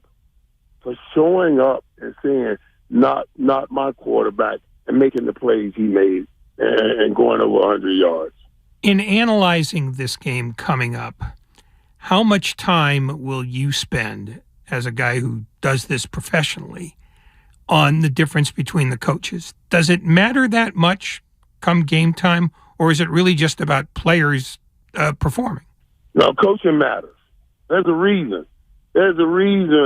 Andy Reid has had 5 AFC championship games in a row in Kansas City. This is after he went to 4 NFC championship games in a row, in 4 championship games in Philadelphia. That's coaching. Coaching matters. But I got to give Sirianni some credit on how he used influencers, he used motion to keep those linebackers for the 49ers at bay. And as I was watching it, I was saying, I wish Kellen Moore could have done some more of this to help out the run game like what I'm seeing Sirianni do. What's the old saying? Call me whatever you want, but don't call me late for dinner. Michael, whenever we call you, it is phenomenal. I don't know if we're going to talk to you like right before or maybe after the Super Bowl, but I certainly hope we get the chance to talk to you one more time this year. Absolutely, man. You know, you guys are family, man. We're going to wrap this thing up. We got to talk about this thing. We got to tell you, are you guys going to be at the Super Bowl? Well, now that the Niners aren't going, I don't think we are either.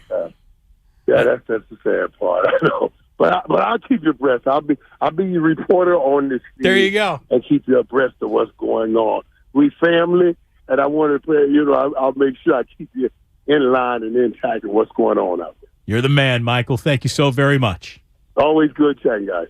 Michael Irvin. And by the way, we have officially found out that Michael will be joining us before the Super Bowl and after the Super Bowl as well. So we have 2 more conversations with the Hall of Famer coming up for you before this football season is put to bed after Super Bowl 57. Ray, we're going to be talking a little bit about Super Bowl 57 with the one and only Peter King, who's joining us around 5:15. We're coming on back here for our longest commercial-free segment of the entire gosh darn broadcasting day.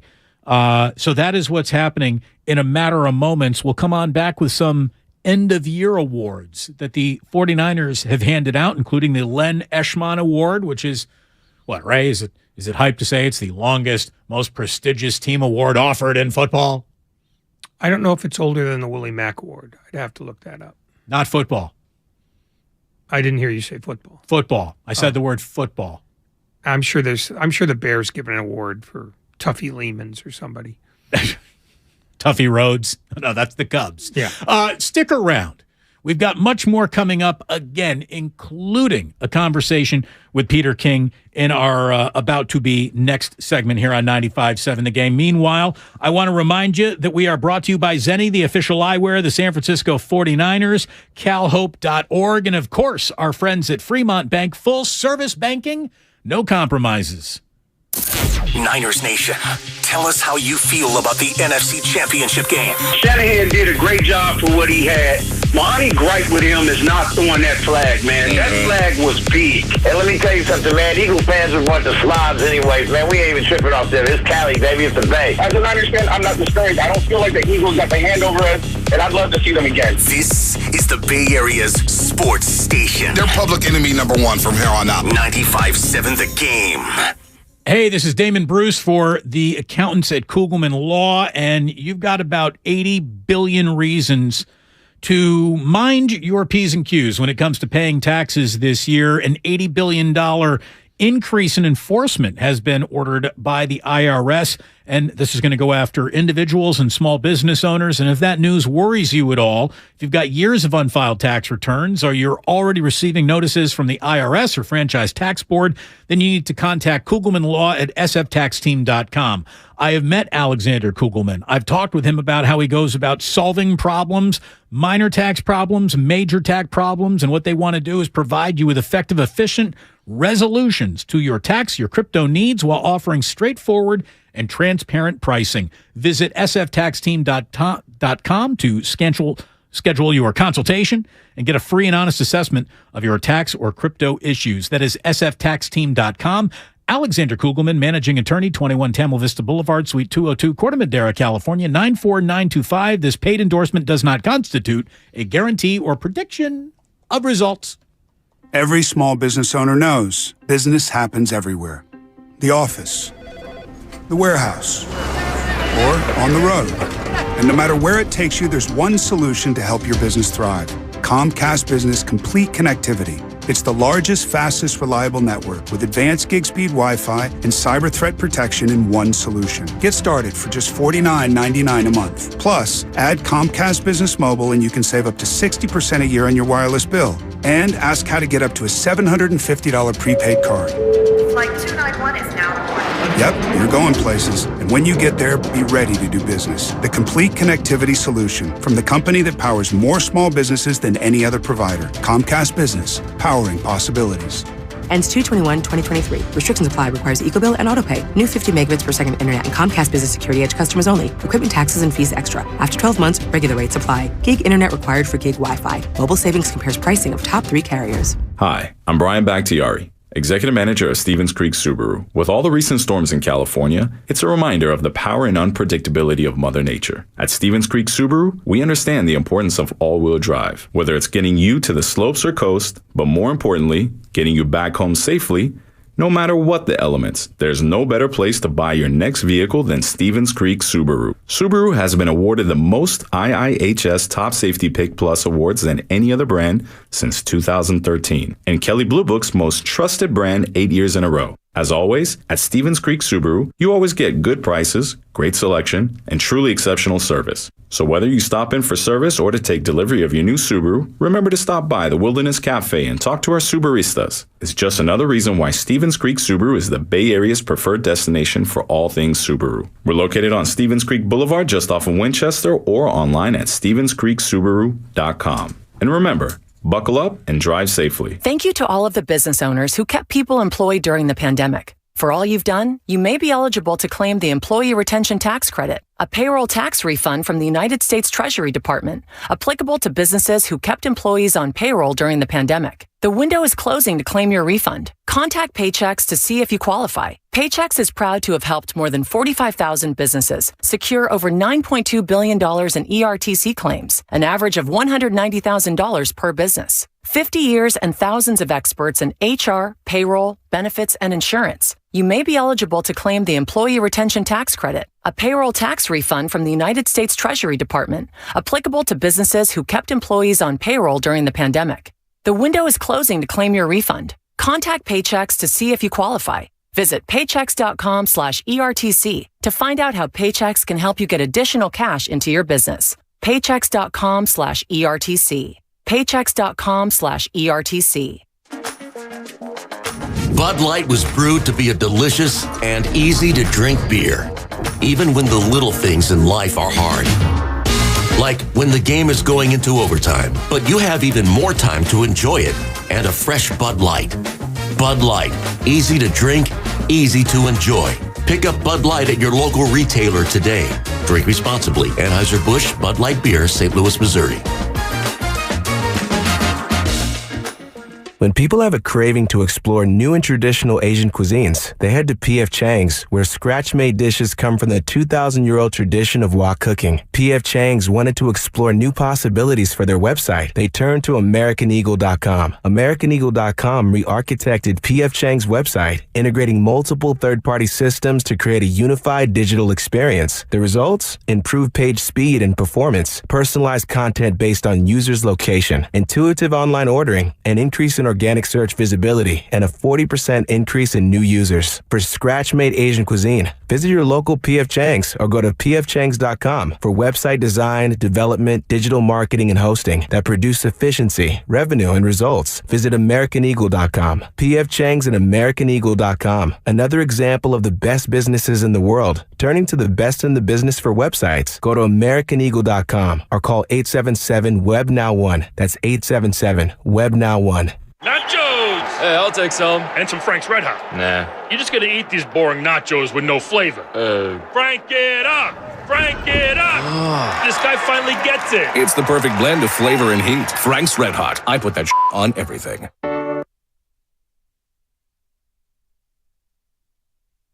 Now back to Damon and Ratto on 95.7 The Game. All of our guests here on Damon and Ratto, all of our guests here on 95.7 The Game appear on the Bud Light guest line. Bud Light, easy to drink, easy to enjoy. That includes Peter King, who's joining us in about 22 minutes. Coming up around 5:15 this afternoon. Looking forward to all that. We got some end-of-the-year awards that the 49ers hand on out. We got more discussion of what their offseason needs to look like and really what the goal is, which is simply host the NFC title game next year. That should be the target the 49ers are shooting at. We'll take one long last look back at the year with Peter King when he joins us in a little bit. We got a lot coming up in the next 40-plus minutes. Let me quickly bring up the facts since the game is tipped off and it's underway. LeBron James entered tonight's game at Madison Square Garden 117 points shy of passing Kareem Abdul-Jabbar on the all-time scoring list. Maybe even more significant to that is the fact that he has already notched 2 assists, which means he is 6 more assists tonight shy of passing Mark Jackson for 5th all-time in assists. And if he were to have 7 more assists, he would pass Steve Nash for 4th all-time on the list. It puts him behind John Stockton, Jason Kidd, and Chris Paul alone on the all-time assist leaderboard. And again, here's a guy who's getting 30 a night.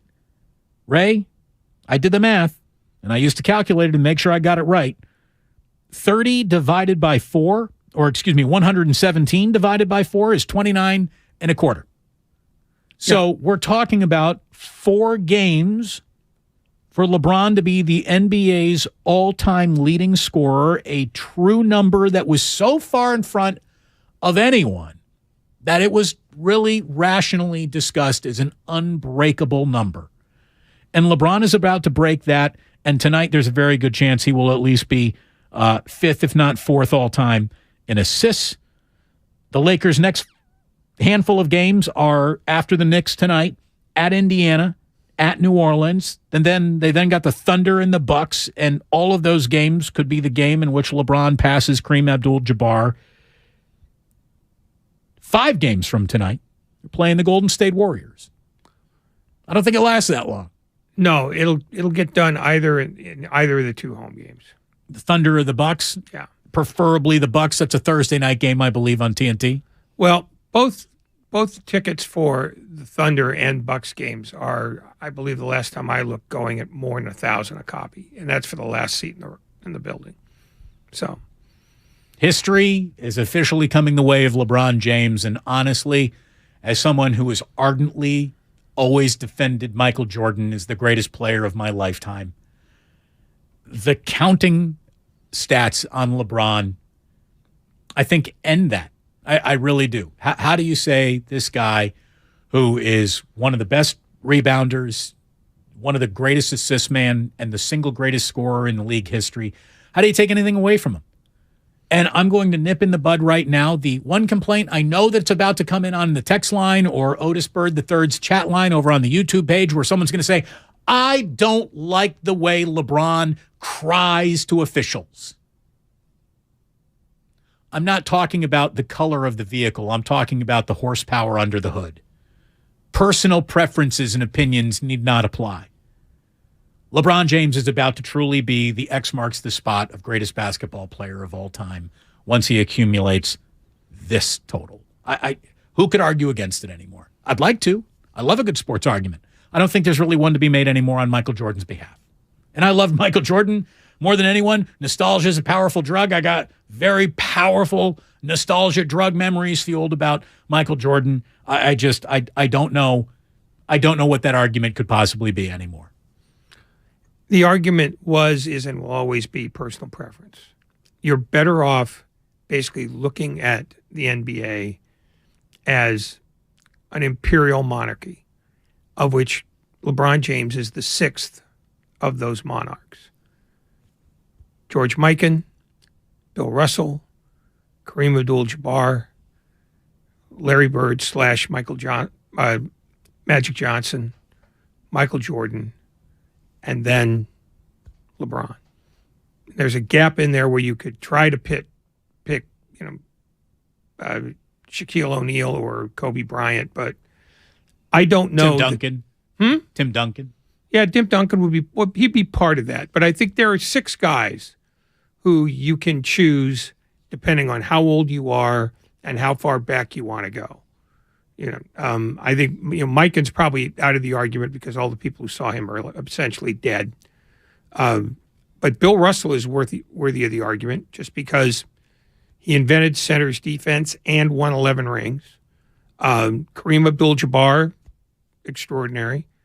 Michael Jordan, the Larry Bird, Magic Johnson years, which basically saved the league maybe from extinction. And now LeBron.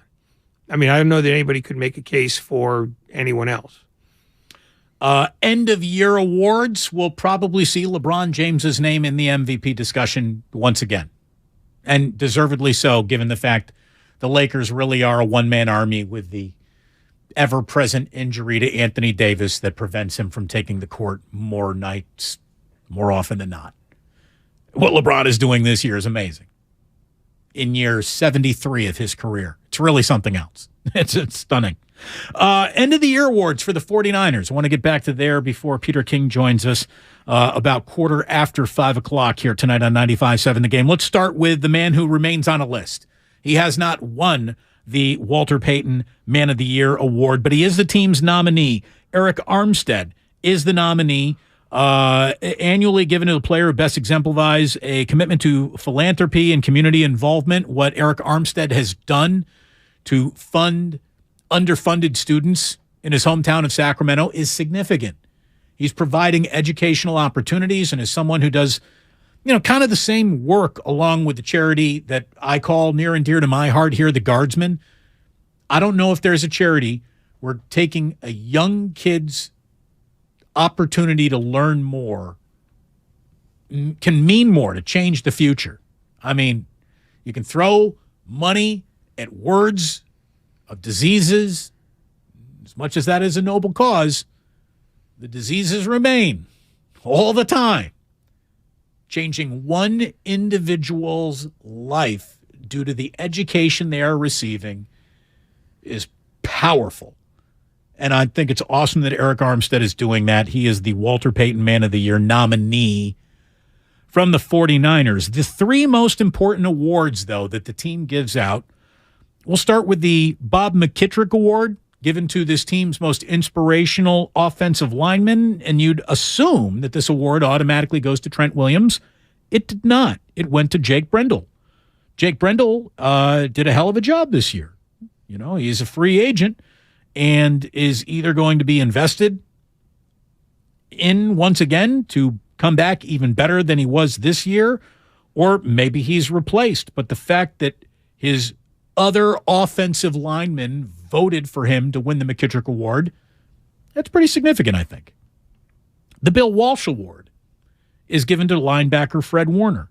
The Bill Walsh Award is voted on by the coaching staff and is given to the 49er who best represents the standard of professional excellence established by Bill Walsh. Congratulations to Fred Warner, who is as easy to spot in the middle of every good defensive play as anybody in football could be, without being this year's Len Eschmont Award winner. Who's Nick Bosa?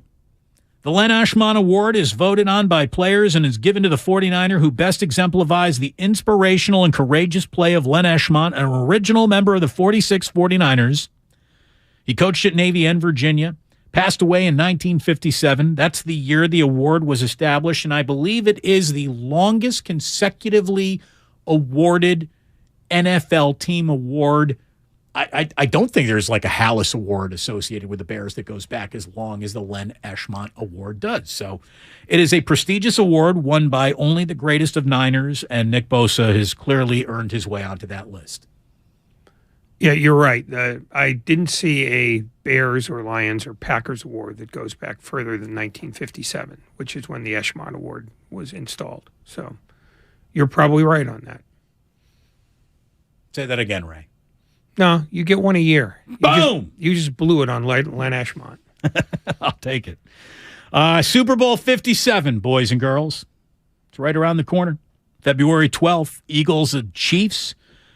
Just so you get all the particulars down. So you get the away time from the kids. Not that I'm, speaking from personal experience or anything like that. Kickoff is scheduled at 3:30 our time. The game is going to be on Fox, Philadelphia. Appearing in its fourth Super Bowl game. They're 1-2 in the big game. This is going to be the fifth Super Bowl game for Kansas City, who's 2-3 in the big game. Somebody's getting to 500 in Super Bowl appearances, Ray. It's just the way the math works. It's the third Super Bowl to be played in Glendale's Stadium. Kansas City opened as a 2.5-point favorite. Now the Eagles are a 1.5-point favorite. To what do you prescribe such volatility? It opened up at Kansas City -2.5, and then there was immediate lashback from the wise guys who proceeded to bet it up to Eagles -2.5, and now I think some Kansas City money is settling in. This is when the mob money's coming in. No, the mob money, if you must. That's basically, those are the wise guys. That's the smart money. They bet into the line early, and then they saw that the early Chiefs -2.5 was untenable, and the line got moved. And now it's sort of settling. I can't imagine, barring an injury, that it will change much from this point on. The national anthem will be sung by, care to guess? Actually, no. Chris Stapleton. What's Chris Stapleton do for you? So far, nothing. What's Rihanna do for you, Ray? You got your umbrella? I'm aware of her. Ella? I've heard that song. There you go. Did not enjoy it. Rihanna's halftime will be entertaining all of America. There you go. That is the Super Bowl 57 breakdown. We'll have much more breakdown of Super Bowl 57 in about 15 minutes from right now, when Peter King joins us on the Bud Light guest line. Bud Light, easy to drink, easy to enjoy. That's what we hope your 5 o'clock hour will also represent. Easy to drink, easy to enjoy. You're listening to 95.7 The Game, KGMZ FM and HD1 San Francisco. Always live on Twitch, YouTube, and the free Odyssey app. Damn well better be free. Just to go back to a text coming in for Dublin Marge, who says the argument for Michael Jordan is 6 championships. Well, then Michael Jordan, in your mind, gets trumped by Bill Russell, who has 11. So there you go. So Michael Jordan isn't even your pick if you're counting championships as the X marks the spot of who is the greatest basketball player of all time. To me, I'm not using, if they didn't win a title, as many titles as everyone as the standard bearer for a conversation of pure basketball excellence. I don't think that makes any sense. It could be a starting point as long as you accept the fact that Bruce Bowen can't be on the list because he's won a ton of rings. What about Robert Horry, right? Yeah. I mean, Steve Kerr couldn't be on the list by any rational measuring. Greatest basketball player of all time. The reason Steve why Kerr. Bill Russell gets to be argued about is because he not only defined a pivotal era in the history of the game, he is, and I think it's fair to say, to this day, he is quite possibly the greatest defensive player the game has ever seen. Maybe the counter argument is he was playing against a handful of truly great players who were his equals, and he was also playing against guys who were butchers and off-duty, whatever they were, when, he was playing a league that was not truly excellent up and down the way that it is today. Well, the league is not truly excellent up and down now either. I mean, he played at a time when the best player in every team was essentially the center, and he dominated quite possibly the most dominant force in the history of the game in Wilt Chamberlain. Very impressive. So I wonder if Shai Gilgeous-Alexander, had we plucked him from now and put him in the past, if he isn't regarded as one of the 10 greatest players of that era, full stop. That's the difference. Maybe, of who he was playing against and who just Shai Gilgeous-Alexander is. But you don't know what didn't happen. You know what did happen. And that's why I don't ever look at this as who's the best player of all time. I like players of eras. Who was the guy who defined an era? And the league's now been operating for almost 80 years, and you've got 6 guys. That's plenty of praise for anybody. But there were 8 teams, right? I mean, he's playing like 8 teams. Okay, but he played every team that there was available to him. And he played every night. God bless him. Yeah, so, there's that too. I'm not making an argument that he is clearly better than LeBron James. I'm saying that the argument can't be settled. We began today talking about the fact that the 49ers are in a moment in time. And that moment in time probably starts to close a little bit in terms of winning a championship, just based on the reality of career ticking clocks. Like, do you imagine the 49ers will be closer to winning a championship with or without Trent Williams? If you want to say it's with, then he's 35 years old. You don't have much time remaining. George Kittle has been hurt in the past, and he's about to turn 30 in October. He's played 82 career games. Does he have 42 games left in his body? Does he have half of his career remaining as the future of his career still in front of him? That gives him 2 more full seasons, basically, for the 49ers, if you're agreeing, yes. Christian McCaffrey, probably the oldest 27-year-old in football, just in terms of hits on his body. That would make Deebo Samuel the second oldest 27-year-old in football. And he's only been able to get through 1 full season to this point in his life. As I was talking about with Ray, and he says it's really only 1 year. You can't look further down the road than 1 year, and I'm not going to argue with that, but I'm just going to give out the timeline of 2 years. Like, to me, Kyle Shanahan and company have a legitimate 2-year window to be considered a Super Bowl favorite coming out of the NFC, that it'd be hard to just dismiss with an argument.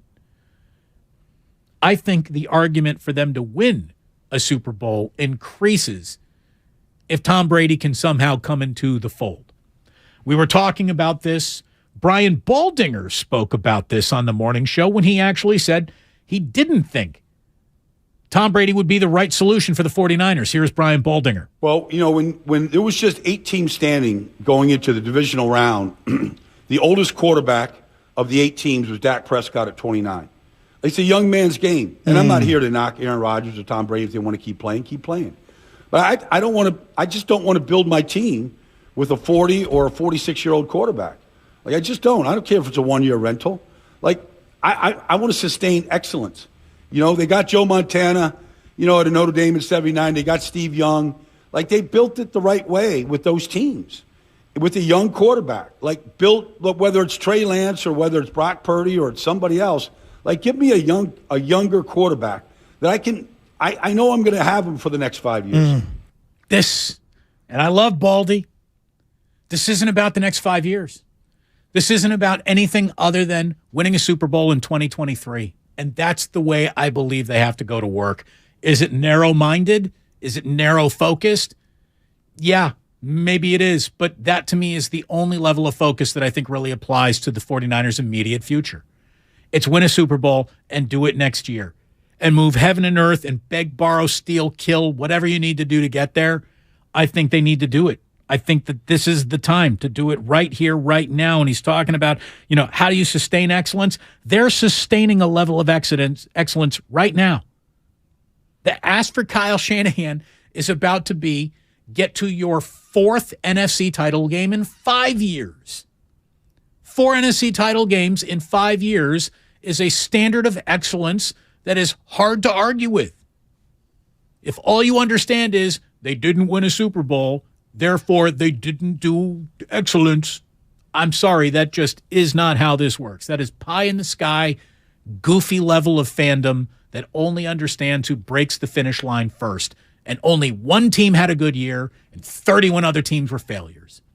That is some serious black and white way to just look at everything. And I don't think the 49ers can look at it like that. Here they are. This is their moment. It is ahead of them.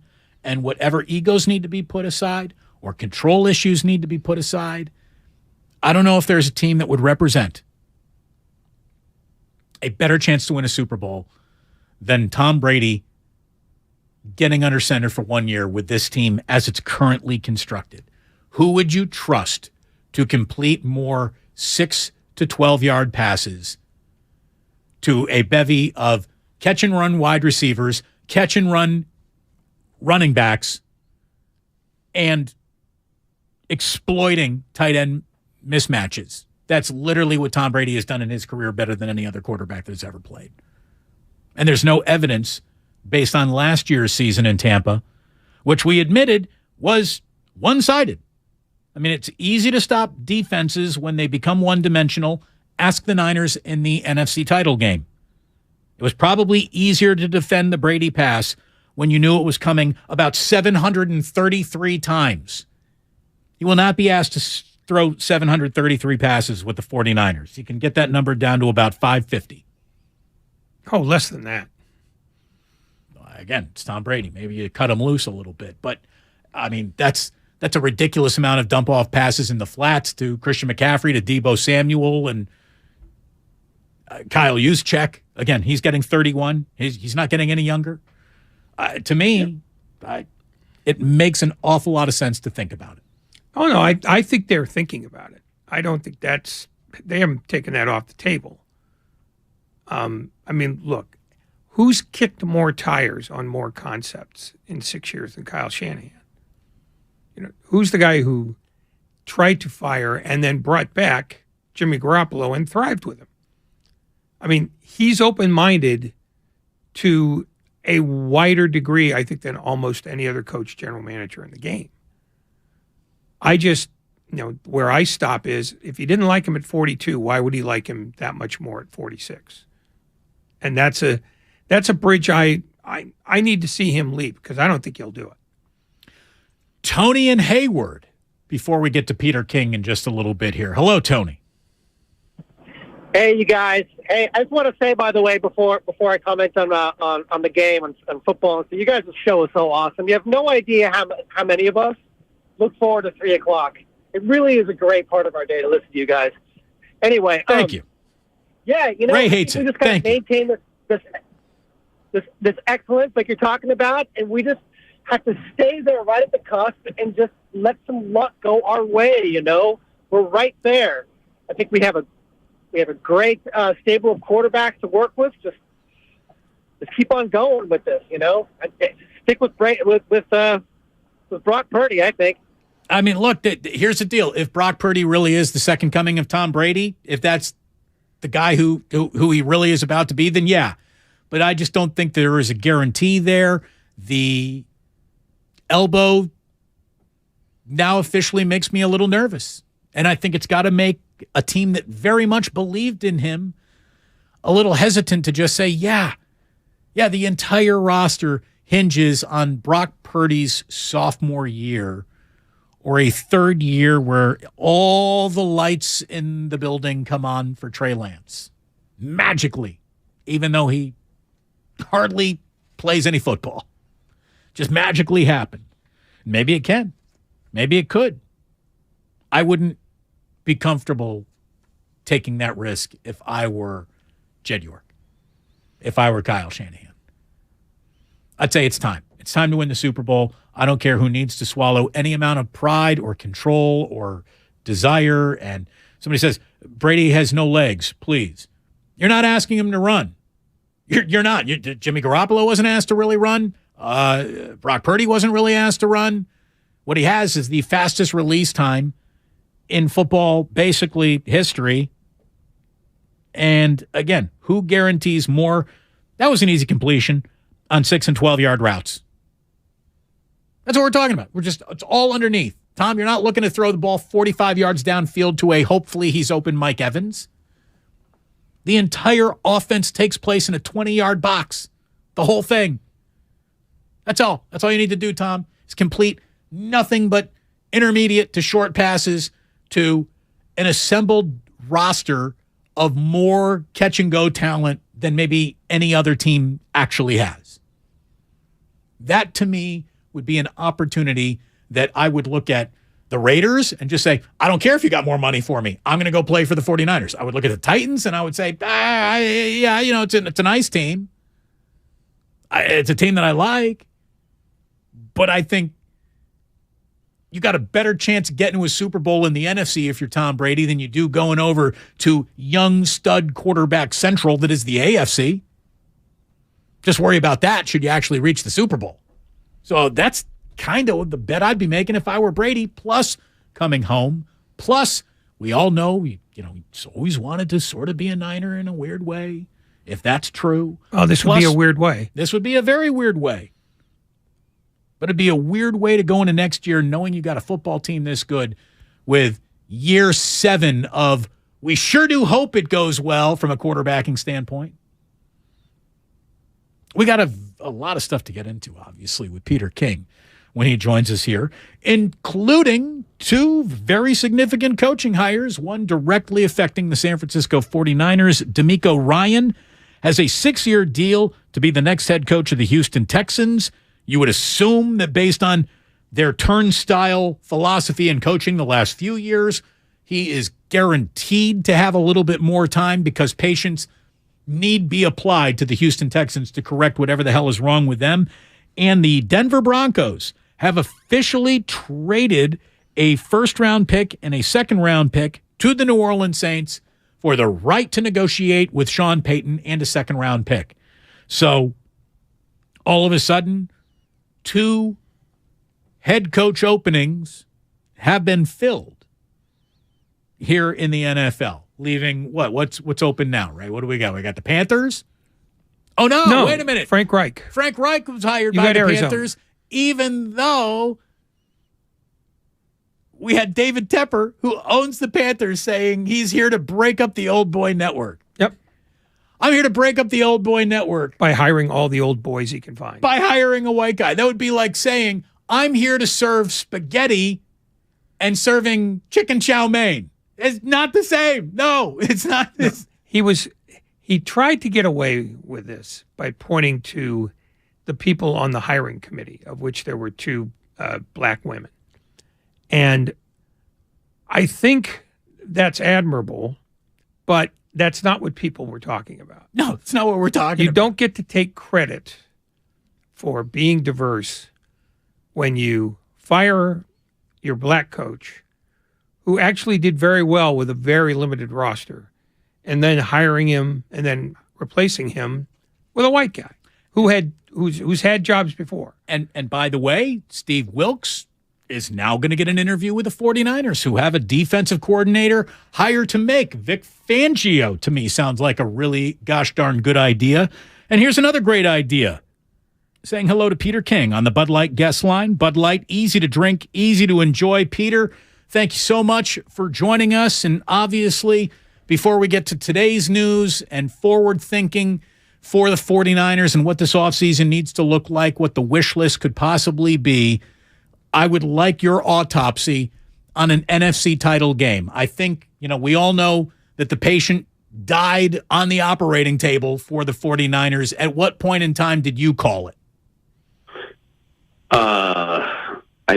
To think that Josh Johnson is going to be able to win a football game after not playing for 100 years was probably a little bit too much. Good for Christian McCaffrey. He seemed to make it a game 20 minutes into it or so. And the amazing thing was, midway through the second quarter, this was still a game somehow. But you just knew that the dam was going to break at some point if Brock Purdy couldn't go back in.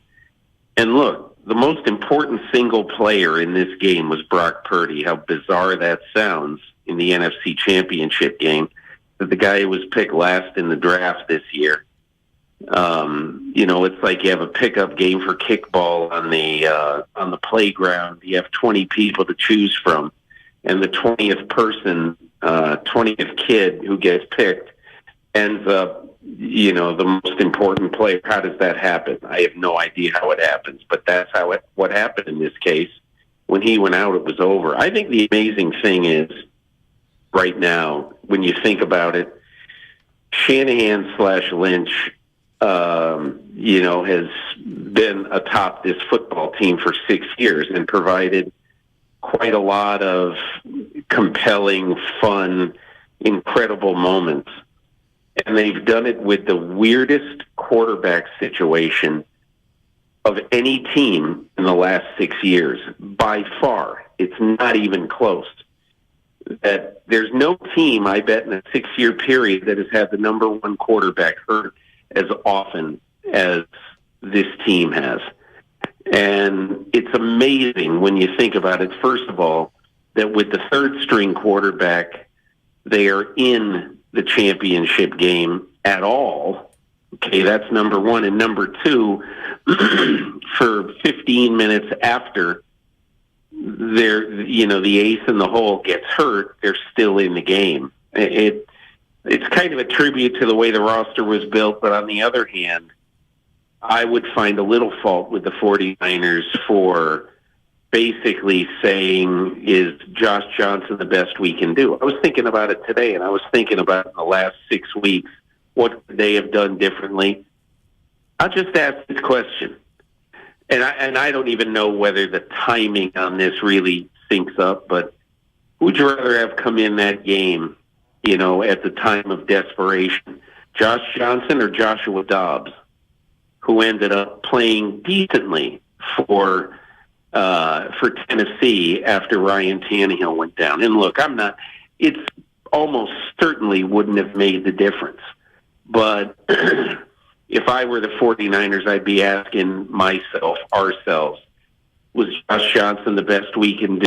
And even if it was the best we could do, don't you think maybe we should have tried to, not only do a little better than him, if humanly possible to do, but also just to get another guy in there, even to have a chance to be on the roster down the stretch. But again, it probably all is futile once you lose Brock Purdy. Given the nature of how the 49er quarterback position has gone over the last 4 to 6 years, have you heard from anybody, and I'm not asking you for your opinion, but have you heard from anybody a credible explanation other than sheer bad luck as to why it seems to happen here more places than other? Well, Jimmy Garoppolo, for whatever reason, is injury prone. And so that's a lot of it. All right.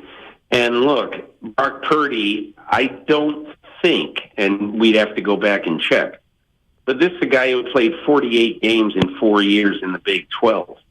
So I don't think he was hurt much, if at all, in college football. And he comes into the NFL and gets a fairly fluky injury.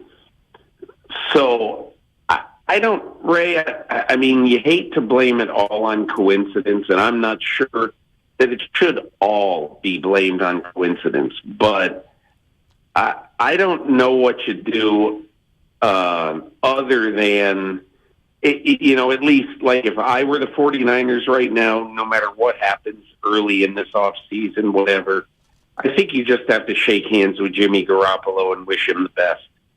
It's time to go. It's time to move on. Everybody knows that. And you do one of two things going forward. You either say, send Trey Lance and Brock Purdy into training camp, may the best quarterback win, even though you probably think that it's going to be Brock Purdy. Or you invite Tom Brady into the party, or someone else, whoever that other person is. The only thing is, I would not invite anybody. I would not try to sign anybody who had a significant injury history before this year, because it's just, seen that movie too many times already. Peter King here on Damon and Ratto. Well, again, you brought up Tom Brady before we even had the chance to ask you about it, because he's someone that Ray and I have been talking about since we came on the air today at 3 o'clock. Brady, at the age of 45, throwing 733 passes, doesn't sound nearly as optimal to me as Brady at the age of 46, throwing about 550 next year for the 49ers. That would be 34 passes a game if he were used like Brock Purdy. And let's be completely honest, he's Tom Brady. And at some point, age obviously catches up with him, but I don't know if it has yet. And he's asked to play a much different game in San Francisco than he was in Tampa, where the entire offense takes place in a 20-yard box. Who's better to hit Christian McCaffrey, Debo, and Kittle on short to intermediate routes than the guy who probably threw to catch and run wide receivers, backfield running backs, and tight ends than Tom Brady? To me, there is no perfect. Find me a better solution than a motivated to be home Tom Brady with finally a year away from his personal issues. Like, it makes a lot of sense to me. And it's the one thing that I think, Peter, gives the 49ers the best chance to be hosting the NFC title game next year. And that should be the target they're shooting at. Yeah, I don't know whether they would. I don't know how Brady is going to play. At some point, he's a 46-year-old guy. Yes, supremely motivated, everything like that. If I were the 49ers, that's probably what I'd do. And the reason why my gut feeling is that they're at least going to look into it is I think there were some inside the organization in 2020 who had buyer's remorse for not going hard after him when he went to Tampa. And that's even before he won the Super Bowl there. So, it makes a lot of sense for them to look into Tom Brady. I don't think they would be looking at Brady as any sort of, to me, he's almost a one-year Scotch tape job. And plus, the reason why I think that it does make a lot of sense for San Francisco is that whoever your quarterback is going to be going forward, whether it's Trey Lance, whether it's Brock Purdy, how fantastic would it be if they had a mentor/tutor on the roster like Tom Brady, who they can, there wouldn't be a better person to learn from. There wouldn't be a better person for them to be around for a while. Hey, look, you hear all sorts of stuff. You hear Aaron Dobbs say he never once saw Aaron Rodgers outside the building.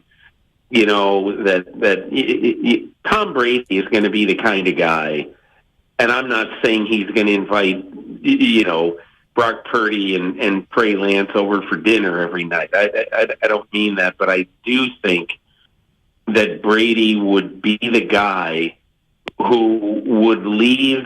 Let's say he only, stayed there for 10 months. Okay.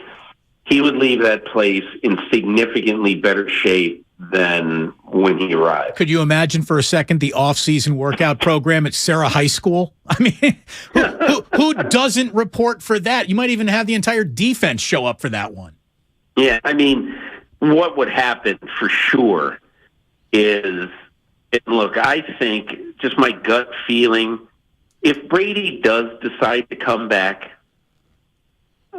he will be as dedicated and interested and motivated to, work with Tom House and Adam Dado, the guys he's been working with in the off season. He'd work with them a lot. He would make absolutely unequivocally, he'd be positive to have a great chemistry and a great understanding of who Deebo Samuel is before they ever step foot in training camp.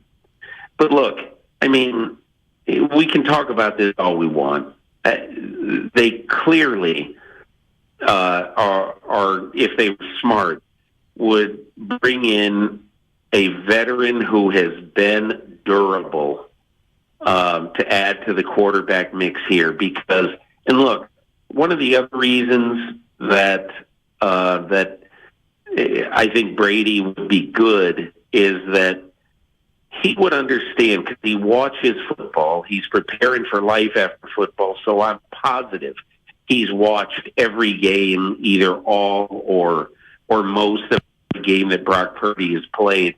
He knows that Brock Purdy can do this. And so if at some point they're 3-5 and they're really struggling, and Shanahan says, "Hey, Tom, I'm putting Purdy in, no offense," or whatever he does, Brady will be ticked off, but he'll understand because he will know that Brock Purdy is a good player. And so I can't see much of a downside, but, the one other thing that we aren't even thinking of yet is this would have to be a situation where Brady truly wants to play. We don't know that yet. And then there would be the situation of his family, his children, have either lived in New York or Florida. They'd have been in school there. So there's that issue. And I think Brady is a lot more cognizant of that than maybe he has been at times in his past. So we'll see how all that plays out. In your conversations with Kyle Shanahan over the years, has he ever given you a definitive reason why he wasn't interested in Brady back in the day, and what would have changed if suddenly he were interested in him now?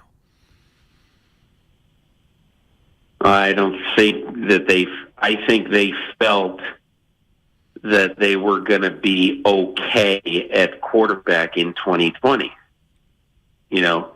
And now, what has changed now, 3 years later? They're not okay at quarterback.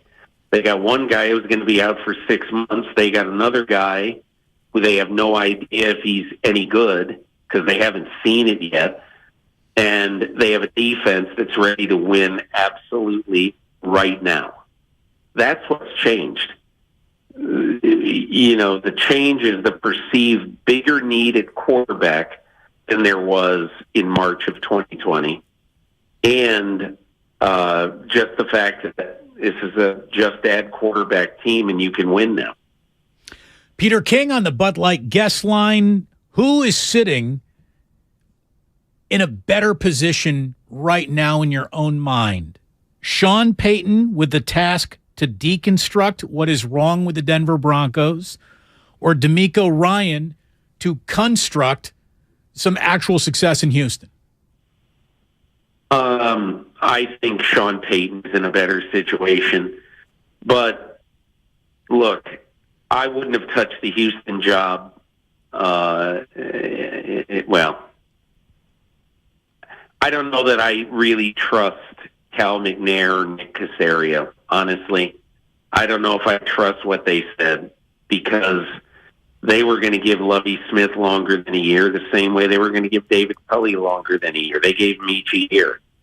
And it just strikes me that, they're obviously going to take a quarterback and figure out who's going to coach him. I don't know if it'll be Pep Hamilton or somebody else. But they're going to take a quarterback. How patient are they going to be? If they go 3-14 this year, and then they're lousy at midseason next year in the quarterback in 2024, and the quarterback is struggling, what assurance do you have that they're going to give DeMeco Ryans enough time to truly turn this around? They haven't given their coaches enough time to turn it around. So I guess I would look at it and say, first of all, I would be worried about the front office and ownership in Houston. In Denver, they've got a very good defense right now. They have good, not great, but good offensive weapons right now. They have a left tackle in Garrett Bowles. And I haven't watched film with Sean Payton of Russell Wilson. I don't know what he thinks. I do know that Russell Wilson openly inside the organization wanted Sean Payton and has been very open with the fact that I will be coached, I can be coached, and you can be tough on me. Because, look, Russell Wilson knows he's at the crossroads right now. So there's that advantage. And I think there's one other thing here. Sean Payton, maybe, I don't know how many coaches can come in there and tell Russell Wilson, look, you're not a privileged character anymore.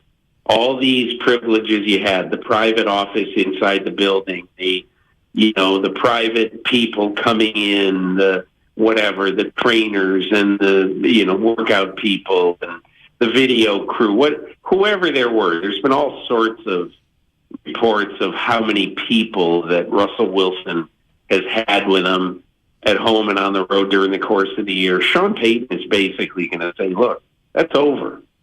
I shouldn't say I guarantee it, but I'm almost positive that Sean Payton is going to say, listen, it's important for you to be one of 45. Right, new sheriff in town. You cannot be a potentate anymore.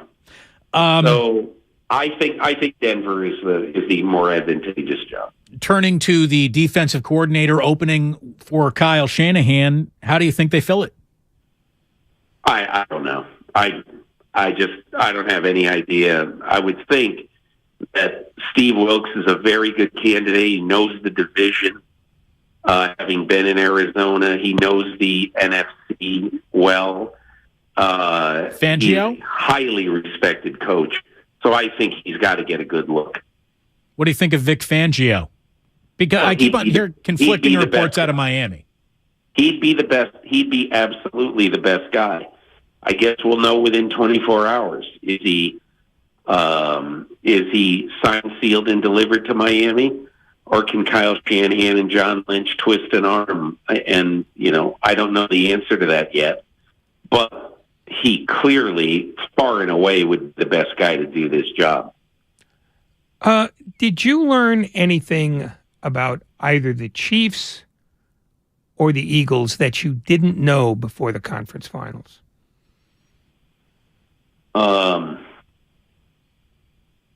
I was in Kansas City, and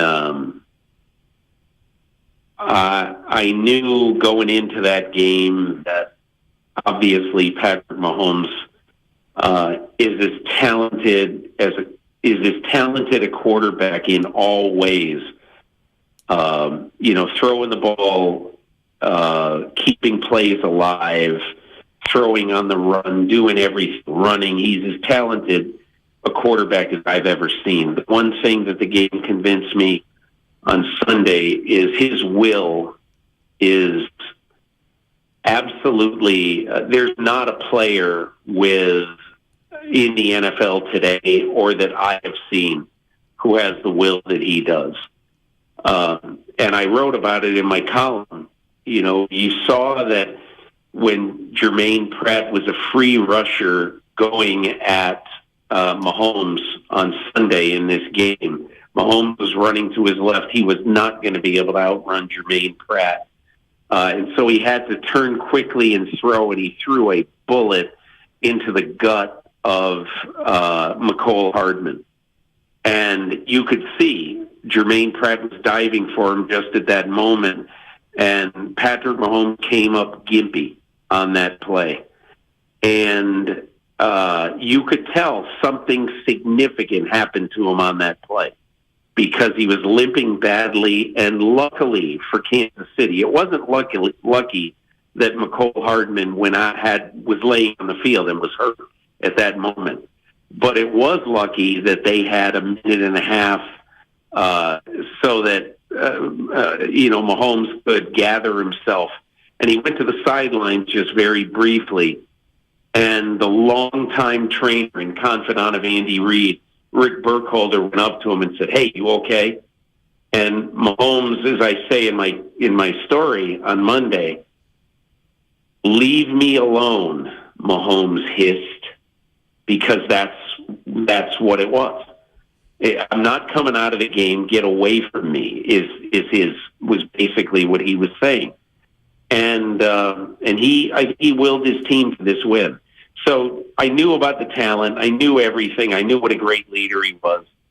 I learned a lot more about his will in this game on Sunday. He might be the most tooled up quarterback of all time. There's very little doubt about it. Peter, let's wrap with this. And we've got a couple minutes here. And I'm not asking for your final impression of the Super Bowl. We'll have another opportunity next week to get your real thumbnail sketch of your final thoughts on the Super Bowl. What are your opening thoughts on Chiefs-Eagles? I just think that Philadelphia's depth going into the week, Kansas City, not only is the quarterback hurt, but so many of his receivers are hurt going into that game. I was outside the locker room for about a half hour waiting in between the celebration and everything, and I saw a totally joyless Juju Smith-Schuster limping, looking like he was Walter Brennan. Go on Wikipedia and look that up, kids. But he just looked like he could barely move. Juju Smith-Schuster is a guy who, is really trusted by this team. Is he going to be in good enough shape to play? Who's going to be the receivers in this game for Mahomes? That's number one. But number two, as great as Chris Jones was, and I think Chris Jones this year, although I voted for Nick Bosa for Defensive Player of the Year, Chris Jones, it was 100-98 or something. It was incredibly close, and Chris Jones was just great on Sunday. Will Chris Jones be able to be great going against the best offensive line in the NFL this year and perhaps in the last few years? They have totally shut out, the opposing pass rush in the first 2 weeks of the playoffs. So now Frank Clark and Chris Jones have to do some damage in this game. Can they? We'll see. Nobody's done damage against the Eagles in a big game all year. Peter, thank you very, very much. Appreciate your time as always. All the best, guys. Thank you. Peter King on the Bud Light guest line. Damon and Rattle, one more segment before we wrap this bad boy up. And we're going to spend a little time talking about the Warriors, what they did last night, what they need to do the next couple of nights coming up as well. Meanwhile, we're brought to you by the SF Sheriff Office. Go to sfsheriff.com. Apply today. And Damon and Ratto brought to you by calhope.org. Life is uncertain. It's okay to feel stressed, anxious, worried, or frustrated. CalHope can help. Access CalHope's free and secure mental health resources. Call 833-317-4673 or live chat at calhope.org. It's the Red and Gold Reaction on 95.7 The Game. It's a time to just appreciate what a fantastic season we had and what an amazing job we did on a third-string quarterback. And just huge props to Brock Purdy, man. Brought to you by the SF Sheriff's Office. Your future begins here. Ladies and gentlemen, it's official. Fast just got a whole lot faster. Xfinity has the fastest internet with up to 6 gig speed. Plus, Xfinity Mobile is the fastest mobile service with 5G and millions of Wi-Fi hotspots. You heard that right. Xfinity just increased internet speeds again. And Xfinity Mobile gives you can't-catch-me speeds. The fastest internet, the fastest mobile service, and major savings?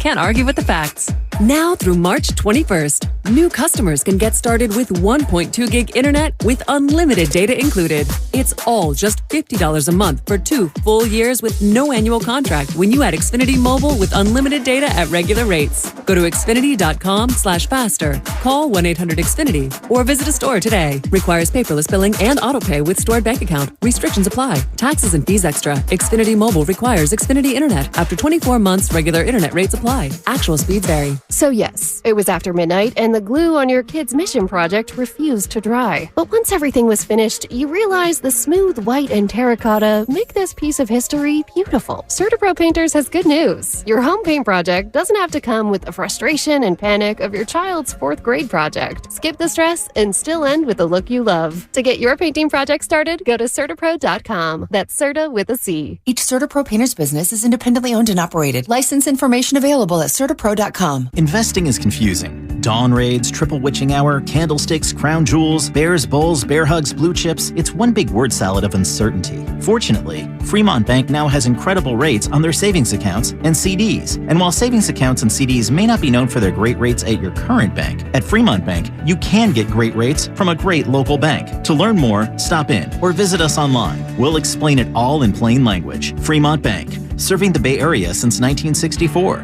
Member FDIC. Do you have neuropathy? Are you experiencing numbness, tingling, and pain that just won't stop? Are you taking dangerous drugs that have serious side effects and never fix the pain? If so, please listen to this message. Neuropathy is a serious, progressive condition that only gets worse if not treated properly. Call SF Bay Wellness at 844-94-NERVE to get back to doing the things you want to do. There is no drug, exercise, or surgery that can heal nerves. Don't wait until your condition gets worse and stops you from living your life fully. SF Bay Wellness has a time-tested, proven track record of helping hundreds of patients to improve and reverse their neuropathy. If you're ready to regain your independence, contact SF Bay Wellness at 844-94-NERVE. Call now for your $99 neuropathy special and receive a personal treatment plan that is tailored to your needs. Call 844-94-NERVE. That's 844-94-NERVE and start to enjoy life again. Business owners, you may be eligible to claim the Employee Retention Tax Credit, a payroll tax refund from the United States Treasury, applicable to businesses who kept employees on payroll during the pandemic. Contact Paychex to see if you qualify at paychex.com/ERTC. Paychex is proud to have helped more than 45,000 businesses secure over $9.2 billion in ERTC claims, an average of $190,000 per business. Paychex.com/ERTC. All guests appear on the Bud Light guest line. Bud Light. Easy to drink, easy to enjoy. 21 and over. Please enjoy responsibly. Boxer & Gerson, Northern California's premier workers' compensation law firm, helping injured workers get their lives back for over 40 years. Prescription products require an online consultation with a healthcare provider who will determine if a prescription is appropriate. Restrictions apply. See website for full details and important safety information. Subscription required. Hey guys, did you know there's a generic form of Viagra that works just the same but is 90% cheaper? And you can get it online? Go to 4hims.com/joy. At Hims, you'll get a free medical consultation and discreet shipping if prescribed. You'll love your results. To start your free online visit, go to 4hims.com/joy. That's FORHIMS.com/JOY. Did you know that the average price of a used car is up over 40% from just a year ago? The cost of living has gone up, and the cost for auto repairs is rising as well. The car you have needs to last you longer than ever. So if your vehicle has less than 150,000 miles with an auto warranty about to expire, or with no warranty coverage at all, you need to call CarShield at 800-523-9985. We've just announced a low-cost month-to-month vehicle service plan to help save thousands of dollars on out-of-pocket expenses for future auto repairs. While the cost for new and used cars continue to go up, CarShield offers protection plans at an all-time low. Drivers who activate their plan today will also receive 24/7 coast-to-coast roadside assistance, courtesy towing and emergency tire, battery, and key lockout service. Call 800-523-9985 today to save 20% on your plan. That's 800-523-9985. Keep your car protected. Call 800-523-9985. Again, 800-523-9985. Ray Magliozzi here for eBay Motors. You're driving along and some nimrod cuts you off. You hit the horn. Jeez, it sounds like a goose in distress. Time to head over to eBay Motors. They have horns for every make and model, not to mention horn pads, steering wheels, wiring, and more. 122 million parts. You can even go for an upgrade. It looks like Mr. Cutoff Man needs a new seat cover. Try eBay Motors, pal. Get the right parts at the right prices. eBay Motors. Let's ride.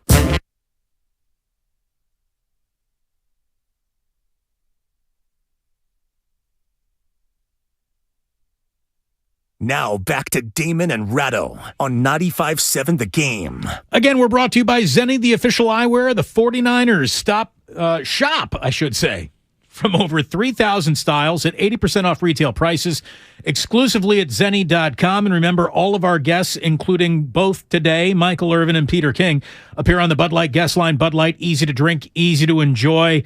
Last night's Warriors game, certainly that first quarter, easy to enjoy. Klay Thompson knocking down some big shots, including a big dunk late, easy to enjoy. Pass to Looney, floats it on the wing. One dribble, waiting. Now Thompson will take it with 5 to shoot. Got to go. Draymond's got it. They don't see the clock. Draymond back to Klay, who goes baseline and dunked it. Wow. Draymond was great last night. 7 points, 12 assists, 9 rebounds, and 2 steals. Curry, he not only finished with 38 points, 12 assists, 8 rebounds, and a block, he passed Wilt Chamberlain for most made field goals in franchise history. Curry catches, pump fake, puts it on the deck, driving in, scoop to the hoop, it's up and good, and another unassailable record goes to number 30 as he passes Wilt Chamberlain and becomes the all-time leader in field goals in Warriors history. Not too shabby. Neither was Klay, dropping 28. He's getting consistent, Ray. A little bit more consistent than earlier. Some big buckets last night. That baseline fadeaway was a huge bucket late in that game last night. The Warriors opened up an 18-point lead after the first quarter. They held on to win by 8 in Oklahoma City. And the Thunder aren't bad. They're getting better. What was interesting to me was the Warriors were tied for 8th at the beginning of the night, and they're now in 5th. It can happen that easily. And they're a game out of 4th. So, sounds like home court advantage to me, right? Well, it's a good reminder that it's never time to panic before February, and it might not even be time to panic in February. It's if you believe your team at some point can figure out what it's supposed to do on a night-in, night-out basis. The first 50 games are a gimme. Well, here we are looking at the final 35 games of the year. That takes us back to the win over Memphis, a win over Toronto, and now a win on the road at Oklahoma City. That makes the Warriors 3-0 so far in their final 35 games remaining on the year. And it's officially time to stack some wins. You got 2 tough games on the back-to-back later this week, at Minnesota tomorrow, at Denver on Thursday. Steve Kerr, get them road wins. We've won 4 of our last 6 on the road. You know, you have to execute on the road down the stretch to win. You have to. You have no choice. And I just think that we're getting some key buckets at key times. Draymond made some brilliant plays down the stretch. Obviously, Steph and Klay made big shots. Jordan made a big shot late. Corner 3, I thought, was maybe the biggest shot of the game. And we got some stops. We got enough stops. So really, a really good effort from the guys. More than the stops, Ray, because, Oklahoma City did put up a $120 again last night. But whenever that game was about to slip from a 5-point game to a 3-point game or a 2-point game, somebody hit a big 3, like Klay or Poole or Curry. At every instance when the Warriors needed a bucket, they got that bucket, which is the difference probably in the game. Yeah, and now we'll see who gets sat out tomorrow because it's a back-to-back on the road, and the second game's in Denver, which I presume is one they'd want. So, or do you say Minnesota is technically the more winnable game? Let's just push our chips in to the more winnable game and not white flag your trip to Denver, but say that is the more difficult task. Therefore, we're going to hedge our bets and go full bore in Minnesota and try to come back 2-1 on this 3-gamer. Well, I think that depends on how Steve Kerr actually feels about this team's mini heater that they're on. If he thinks it's sustainable, maybe he does sit out more guys against Minnesota. If he could play it your way too, but I don't think he's going to go full bore both nights. Steph Curry on the back-to-back. I usually campaign to play every game, so that's the misconception about load management and how it goes. It's never the player that's usually saying, hey, I want to sit. So for all those people that are worried about that part of our league and all that, it's usually not the player that's going to the training staff and saying, hey, I don't have it tonight. It's usually the other way around. And there's a lot of science involved. So, yes, I will campaign to play, but we'll see how it goes. By the way, one of the things that we're going to get into tomorrow as we set up Warriors in Minnesota, we're going to have Warriors live from 4 to 4:30 tomorrow. Big responsibility between you and I, Ray, to get that pregame show in. We're going to talk a little bit more about load management and what the NBA can do to address what everyone admits is like a growing issue. How do you get around it? It is not an easy fix. By the way, Draymond Green, who played great last night, man, he was in sync. Talked about how the team is officially starting to come together, figure it out. I think it's definitely starting to look more like our brand of basketball. Guys are starting to figure out their spots and roles and rotations and different things. I think we're definitely starting to figure it out. So, look, the Warriors have not been 3 games over 500 all gosh darn year. And we will see if they can get the 3 games over 500 with a win over the Minnesota Timberwolves tomorrow. They are looking at their 3rd streak of 3 or more wins this entire season right now. So, again, I'd like to see them keep a good thing going, win 4 in a row. I frickin' dare you in Minnesota. I would push all my chips into beating the Timberwolves and sort of letting fate determine what happened in Denver. Because nobody likes going to Denver. Nobody. No, nobody does like going to Denver, but if you decide to go all in and Minnesota's on a heater and then you've got nothing left for Denver, now you've lost the momentum you've been building. So, I mean, we're probably just gas bagging anyway, but I think it's more about how they play, not absolutely what the result is. If they defend, they'll be all right, but they have to defend. No gas bagging, the Oklahoma City Thunder. I would like to buy a little stock in Josh Giddey's future. He looks pretty damn good for a 19-year-old, 20-year-old kid out there. And Shai Gilgeous-Alexander has turned into, I think, everything he could have possibly hoped his career might look like at this point in Oklahoma City's competitive life cycle. He has accelerated their timeline a full season of development forward on his own merits. He's spectacular. Well, they have a guy now who they can basically say, okay, you're the alpha male. That's a piece. Make the young guys better. Yeah. Because they're going to have nothing but young guys for a long time. They've got about 7,000 draft picks in the next 5 years. So I think they finally have found a tent pole around which they can erect a tent. Muy interesante. There is no doubt about that. Let me tell you what's coming up on the game. Brought to you by Fremont Bank. Right around the corner, it is Warriors Roundtable with our guy Kevin Dana and Gary St. Jean. A full hours of Warriors talk right around the corner. Ray and I will have a full hour on all the day's sports news tomorrow before we get into Warriors Live at 4:30 to get you out to Minnesota. And then 2 hours coming up on Thursday before we get into Warriors Live to get you out to Denver. In the meantime, thanks again to Peter King and Michael Irvin for today. For all the guys on that side of the glass, Damon here for Ray on this side of the glass saying thanks so much for tuning in. And please do remember the following, that sports don't build character, they reveal it. And like that, he's gone.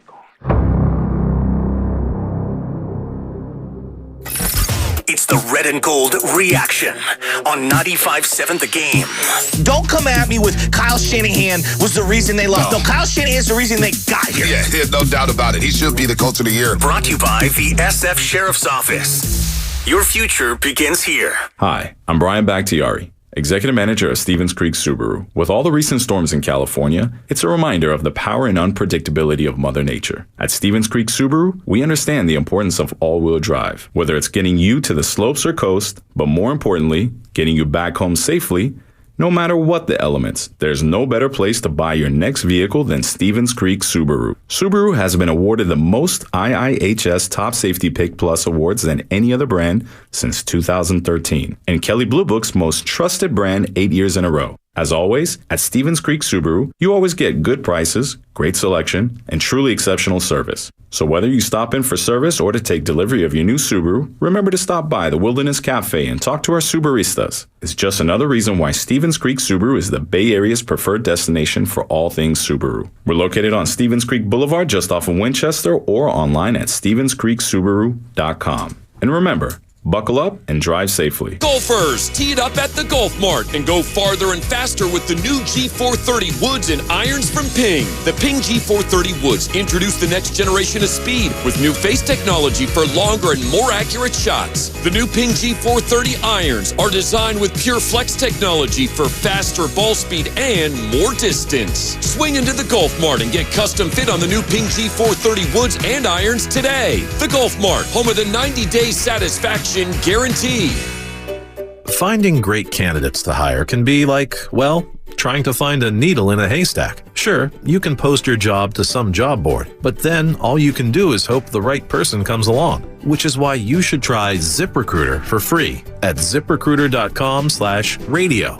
ZipRecruiter doesn't depend on candidates finding you. It finds them for you. Its powerful technology identifies people with the right experience and actively invites them to apply to your job. You get qualified candidates fast. So while other companies might deliver a lot of hay, ZipRecruiter finds you what you're looking for. The needle in the haystack.